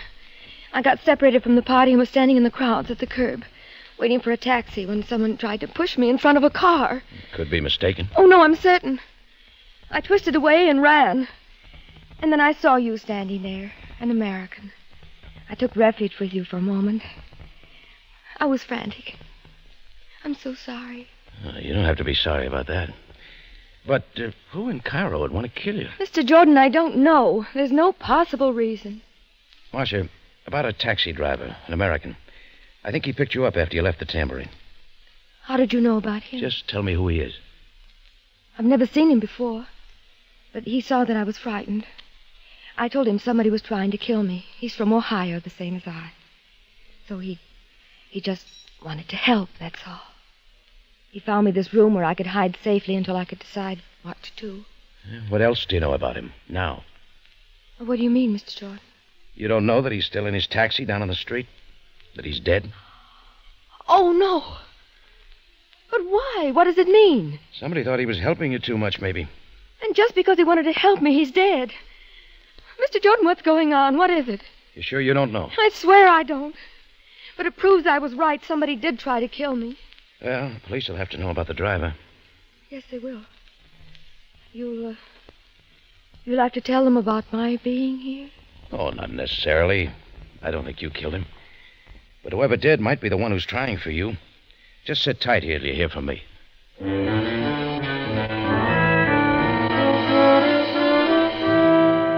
I made it to a payphone, and a call to headquarters brought Captain Sam Sabaya and his men. While they took care of the driver, Sam asked a lot of questions. Then a little later in his office at headquarters, where he kept looking through his files, he asked some more. Now, again, Jordan, about your strange encounter with Marcia Palmer at the Nile. It was shortly after the boat had docked this afternoon. I think so, Sam. Hilda Courtright, the leader of the tourist party, says Marcia had the idea somebody was trying to kill her. Yet Miss Courtright did not come to the police about Miss Palmer's disappearance. Miss Courtright didn't believe any of it. They want the police left out. Makes bad publicity back home. You Americans and your publicity. Now, Jordan, about the present whereabouts of Marcia Palmer. Look, about the cab driver, Sam. Did he have a police record? Was he involved in any crimes? No, not since coming to Cairo. Is that his file there, Sam? No, Jordan. This is a file on a woman. And before you consider any notion of aiding a woman in distress, you might first consider these facts. Something new? Unfortunately, the facts are not complete. There is no description. But this much we know through international police work, that a criminal was to arrive by boat from America today.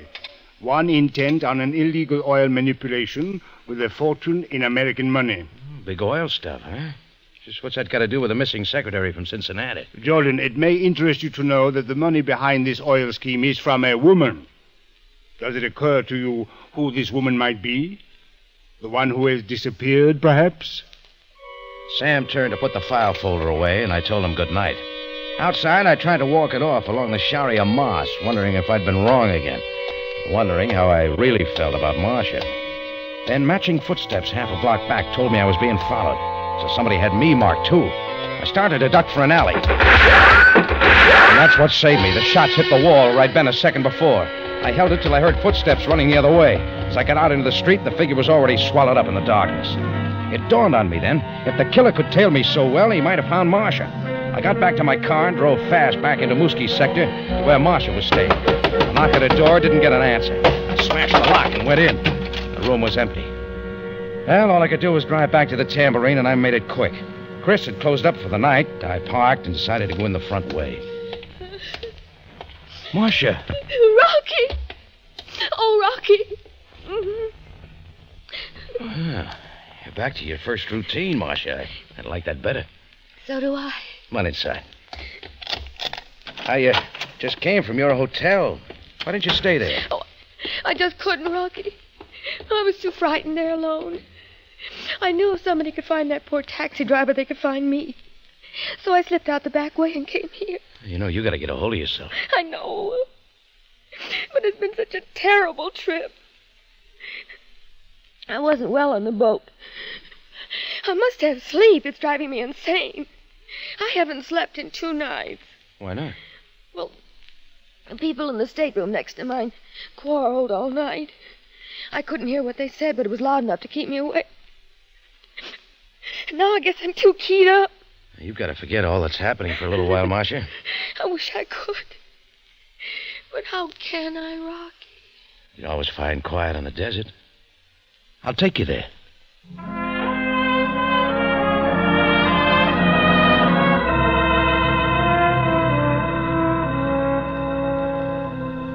We got in my car and drove through the Cairo streets, across the high bridge of the Nile, through Giza, then slowly out onto the desert. There we parked and watched the full moon come up that washed the pyramids and turned the sand gleaming white. We talked about everything but murder. Marcia was beginning to forget. St. Louis. I've been there once or twice, Rocky. Yeah, it's not a town a fellow forgets. No. But you haven't been back for so long. Why not? Oh, people sort of grow away from places. Oh, I'm sorry. If you don't want to talk about it, that's all right. Cincinnati might be more interesting for you. It seems such a long way off. Rocky. What did the police say about what happened to the taxi driver? You're not going to think about that. Not tonight. All right, Rocky. Not tonight.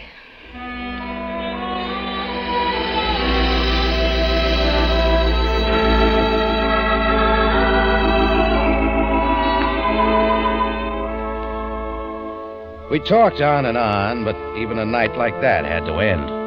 I found Marcia a hotel in Giza where I knew she'd be safe and get some sleep.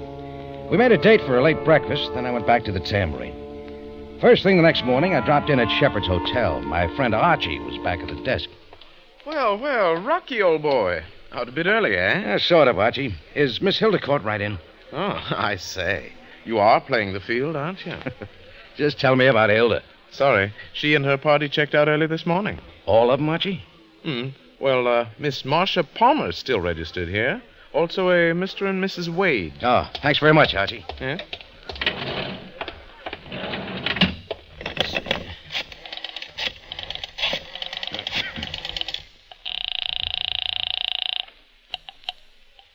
Police headquarters, Sabaya speaking. Hi, Sam. It's Rocky. Good morning, Jordan. Listen, do you have anything more on the death of that cab driver? Only one thing. A woman's purse was found between the cushions in the back of his cab. You know whose purse it is? Indeed we do, Jordan. The name in it is Marcia Palmer, and I have put out a general alarm for her.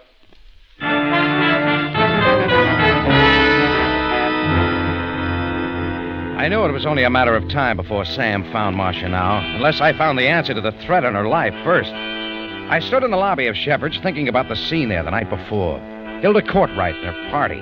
Mr. Wade, whose wife was ill and had remained on the boat. Then it hit me full blast. 10 minutes later, I was at the Nile docks boarding the ship that had brought the tourist party to Cairo. The purser made it just hard enough. I am sorry, Miss Marcia Palmer is with her party. She will not return to the boat until this evening. Oh, well, I'll be back later. So what's her cabin number? Cabin 201. And the cabin occupied by Mr. and Mrs. Wade, more friends of mine. Cabin 202. Oh, right next to Marcia's, huh? How did you guess? That was enough to get me moving, not off the ship, but down below. Some good American money was enough to convince the cabin boy he should unlock the door for me to the Wade cabin. Once inside, I snapped on the lights and looked around. The usual suitcases, a large steamer trunk. I noticed the man's clothes were mostly gone, but the woman's were all there. I kept searching the cabin, always coming back to that trunk. Finally, I knew what I had to do. It took a couple of minutes to crack the lock on the trunk, and I had it open. There, wedged inside, was the body of a woman. Surely that of Mrs. Wade. So it's you, Mr. Jordan. What are you doing here? Just paying my respects to your wife, Mr. Wade. How did you know? I didn't. You know, you'll have trouble getting rid of that. But not of you. The report of this gun will be heard all over the ship. And I'll get nothing but praise for killing an intruder.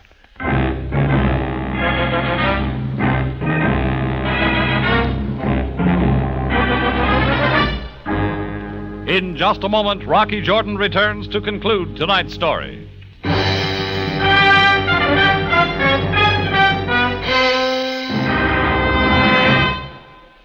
I've noticed most every woman has her own way of telling which are the best ears of corn on the market. But that's something you don't have to worry about when you buy Del Monte Golden Whole Kernel Corn. Can after can, kernel after plump golden kernel, it's the sweetest, tenderest corn you've ever tasted. And that's mighty nice for me, Larry, because Del Monte corn is so quick and easy. Not only that, but it's thrifty, too. Yes, 1 can of Del Monte vacuum-packed golden whole kernel corn serves 4 people, and serves them wonderfully. You see, Del Monte raises remarkably good corn from strains developed by Del Monte for Del Monte. It's grown for higher natural sugar content, for extra thin-skinned kernels, too. Surely you've never known sweeter sweet corn, and those kernels are tender as butter.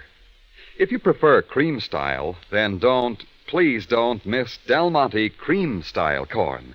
Smooth, thick, rich in kernels, it's immensely satisfying. Both styles are great favorites with us, Larry, but that's only natural. They both have that same grand Del Monte flavor. For summer corn at its finest and its easiest, friends insist on Del Monte corn, whole kernel or cream style. It's well worth your while. Back now to Rocky Jordan for the conclusion of tonight's story.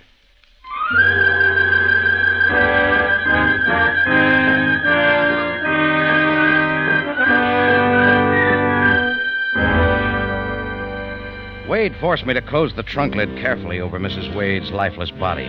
Then I turned around and faced the muzzle of his gun. It quivered a little too much. I don't like to kill, but when it's necessary, Jordan... You're forgetting your real problem, Wade. Marcia Palmer. Where is she? Not too far off. Oh, then you know. Where is she, then? What did she tell you, Jordan? It wasn't Marcia who told it. About a big oil promotion all set up for you and Cairo. Was your wife's money going to swing it, Wade? You need never know. Only I'll bet the crooked deal was all news to your wife.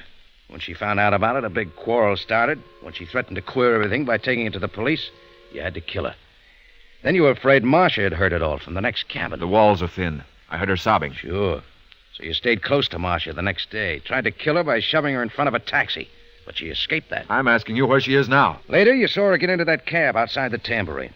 You found the cab again before I did. The driver refused to tell you where Marcia was. You feared what Marcia might have told him, so you killed him, too. Are you quite finished now? Except for one thing. Your big mistake. So? Marcia Palmer didn't know anything. She didn't know you'd kill your wife at all. You're trying to kid me, Jordan? Ah, you kidded yourself. You and your guilt-gutted conscience. Then how did you know? How would anybody know, including the police? Suppose they're swarming this ship right now. You're lying. You must be. It was all I'd waited for, that second of uncertainty. Then my hand slapped the barrel of his gun, sending the shot wild. My other fist caught him flat in the mouth, snapping his head back as he went down. And all that was left was for Sam to come and take him away.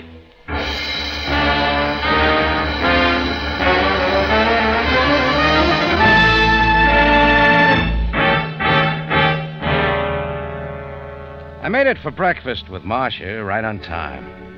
That afternoon, we did the native shops and bazaars. Later, I showed her the Citadel by moonlight. Finally, Marcia and I sat at a table in my Tambourine over coffee. Rocky, my boat sails in the morning. Yeah. Too bad you couldn't stay a while longer. Yes. It's been wonderful. In spite of the unknown danger. In spite of the horrible tension. Oh, Marcia, in Cairo, there's always the in spite of. I don't quite understand. A girl living in Cairo, around here, close to the native quarter. See too much of danger. Is that the way a man asks a girl to stay? No, don't answer. You don't need to. And you won't be coming back to the States, I suppose. Oh, no plans? Well, here you are, Miss Palmer. Here you are indeed. I might have known. Oh.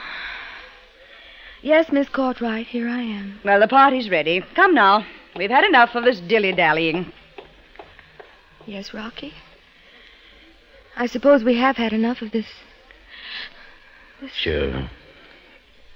Goodbye, Marcia. Oh. Goodbye, Rocky.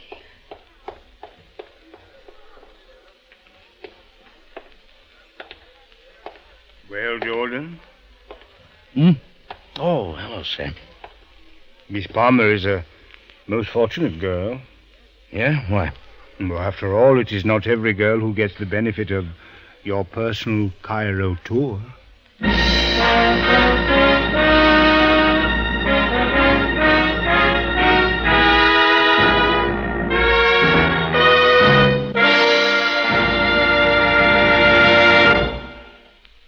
For superb flavor, for dependable quality, always enjoy Del Monte fruits and vegetables. Remember, buy wisely. Buy for flavor. Buy Del Monte, the brand you trust for flavor in so many good foods.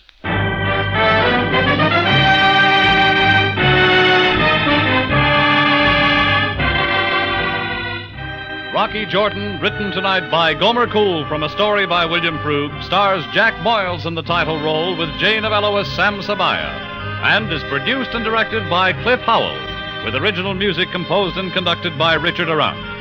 Remember, you have a date next week at the Cafe Tambourine, run by Rocky Jordan. Same time, same station. And the story is The Money Changers.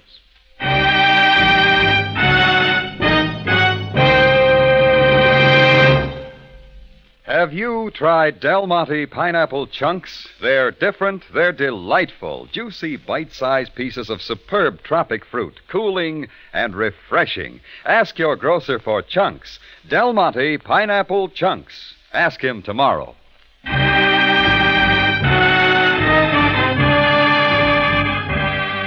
Bob Stevenson speaking. Rocky Jordan is presented over CBS, the Columbia Broadcasting System.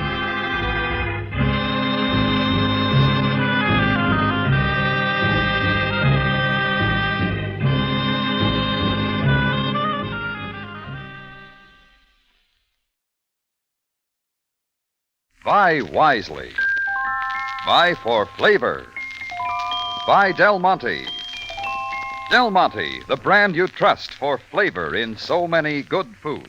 Time now for Rocky Jordan, brought to you by Del Monte Foods, the brand preferred by more women than any other line of canned fruits and vegetables in the world.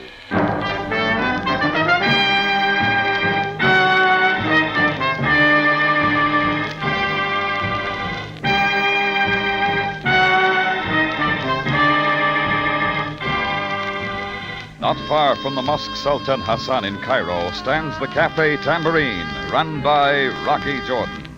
The Cafe Tambourine, crowded with forgotten men, alive with the babble of many languages. For this is Cairo, where modern adventure and intrigue unfold against the backdrop of antiquity. Del Monte presents Rocky Jordan and this week's story, The Demarco Affair.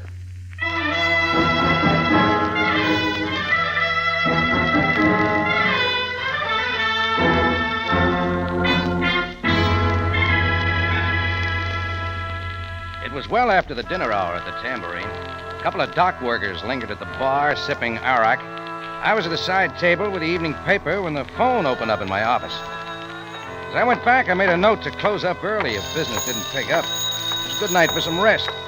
Anyhow, that's what I thought. Hello, Tambourine. Monsieur Jordan? Yeah, speaking. This is Henri Demarco.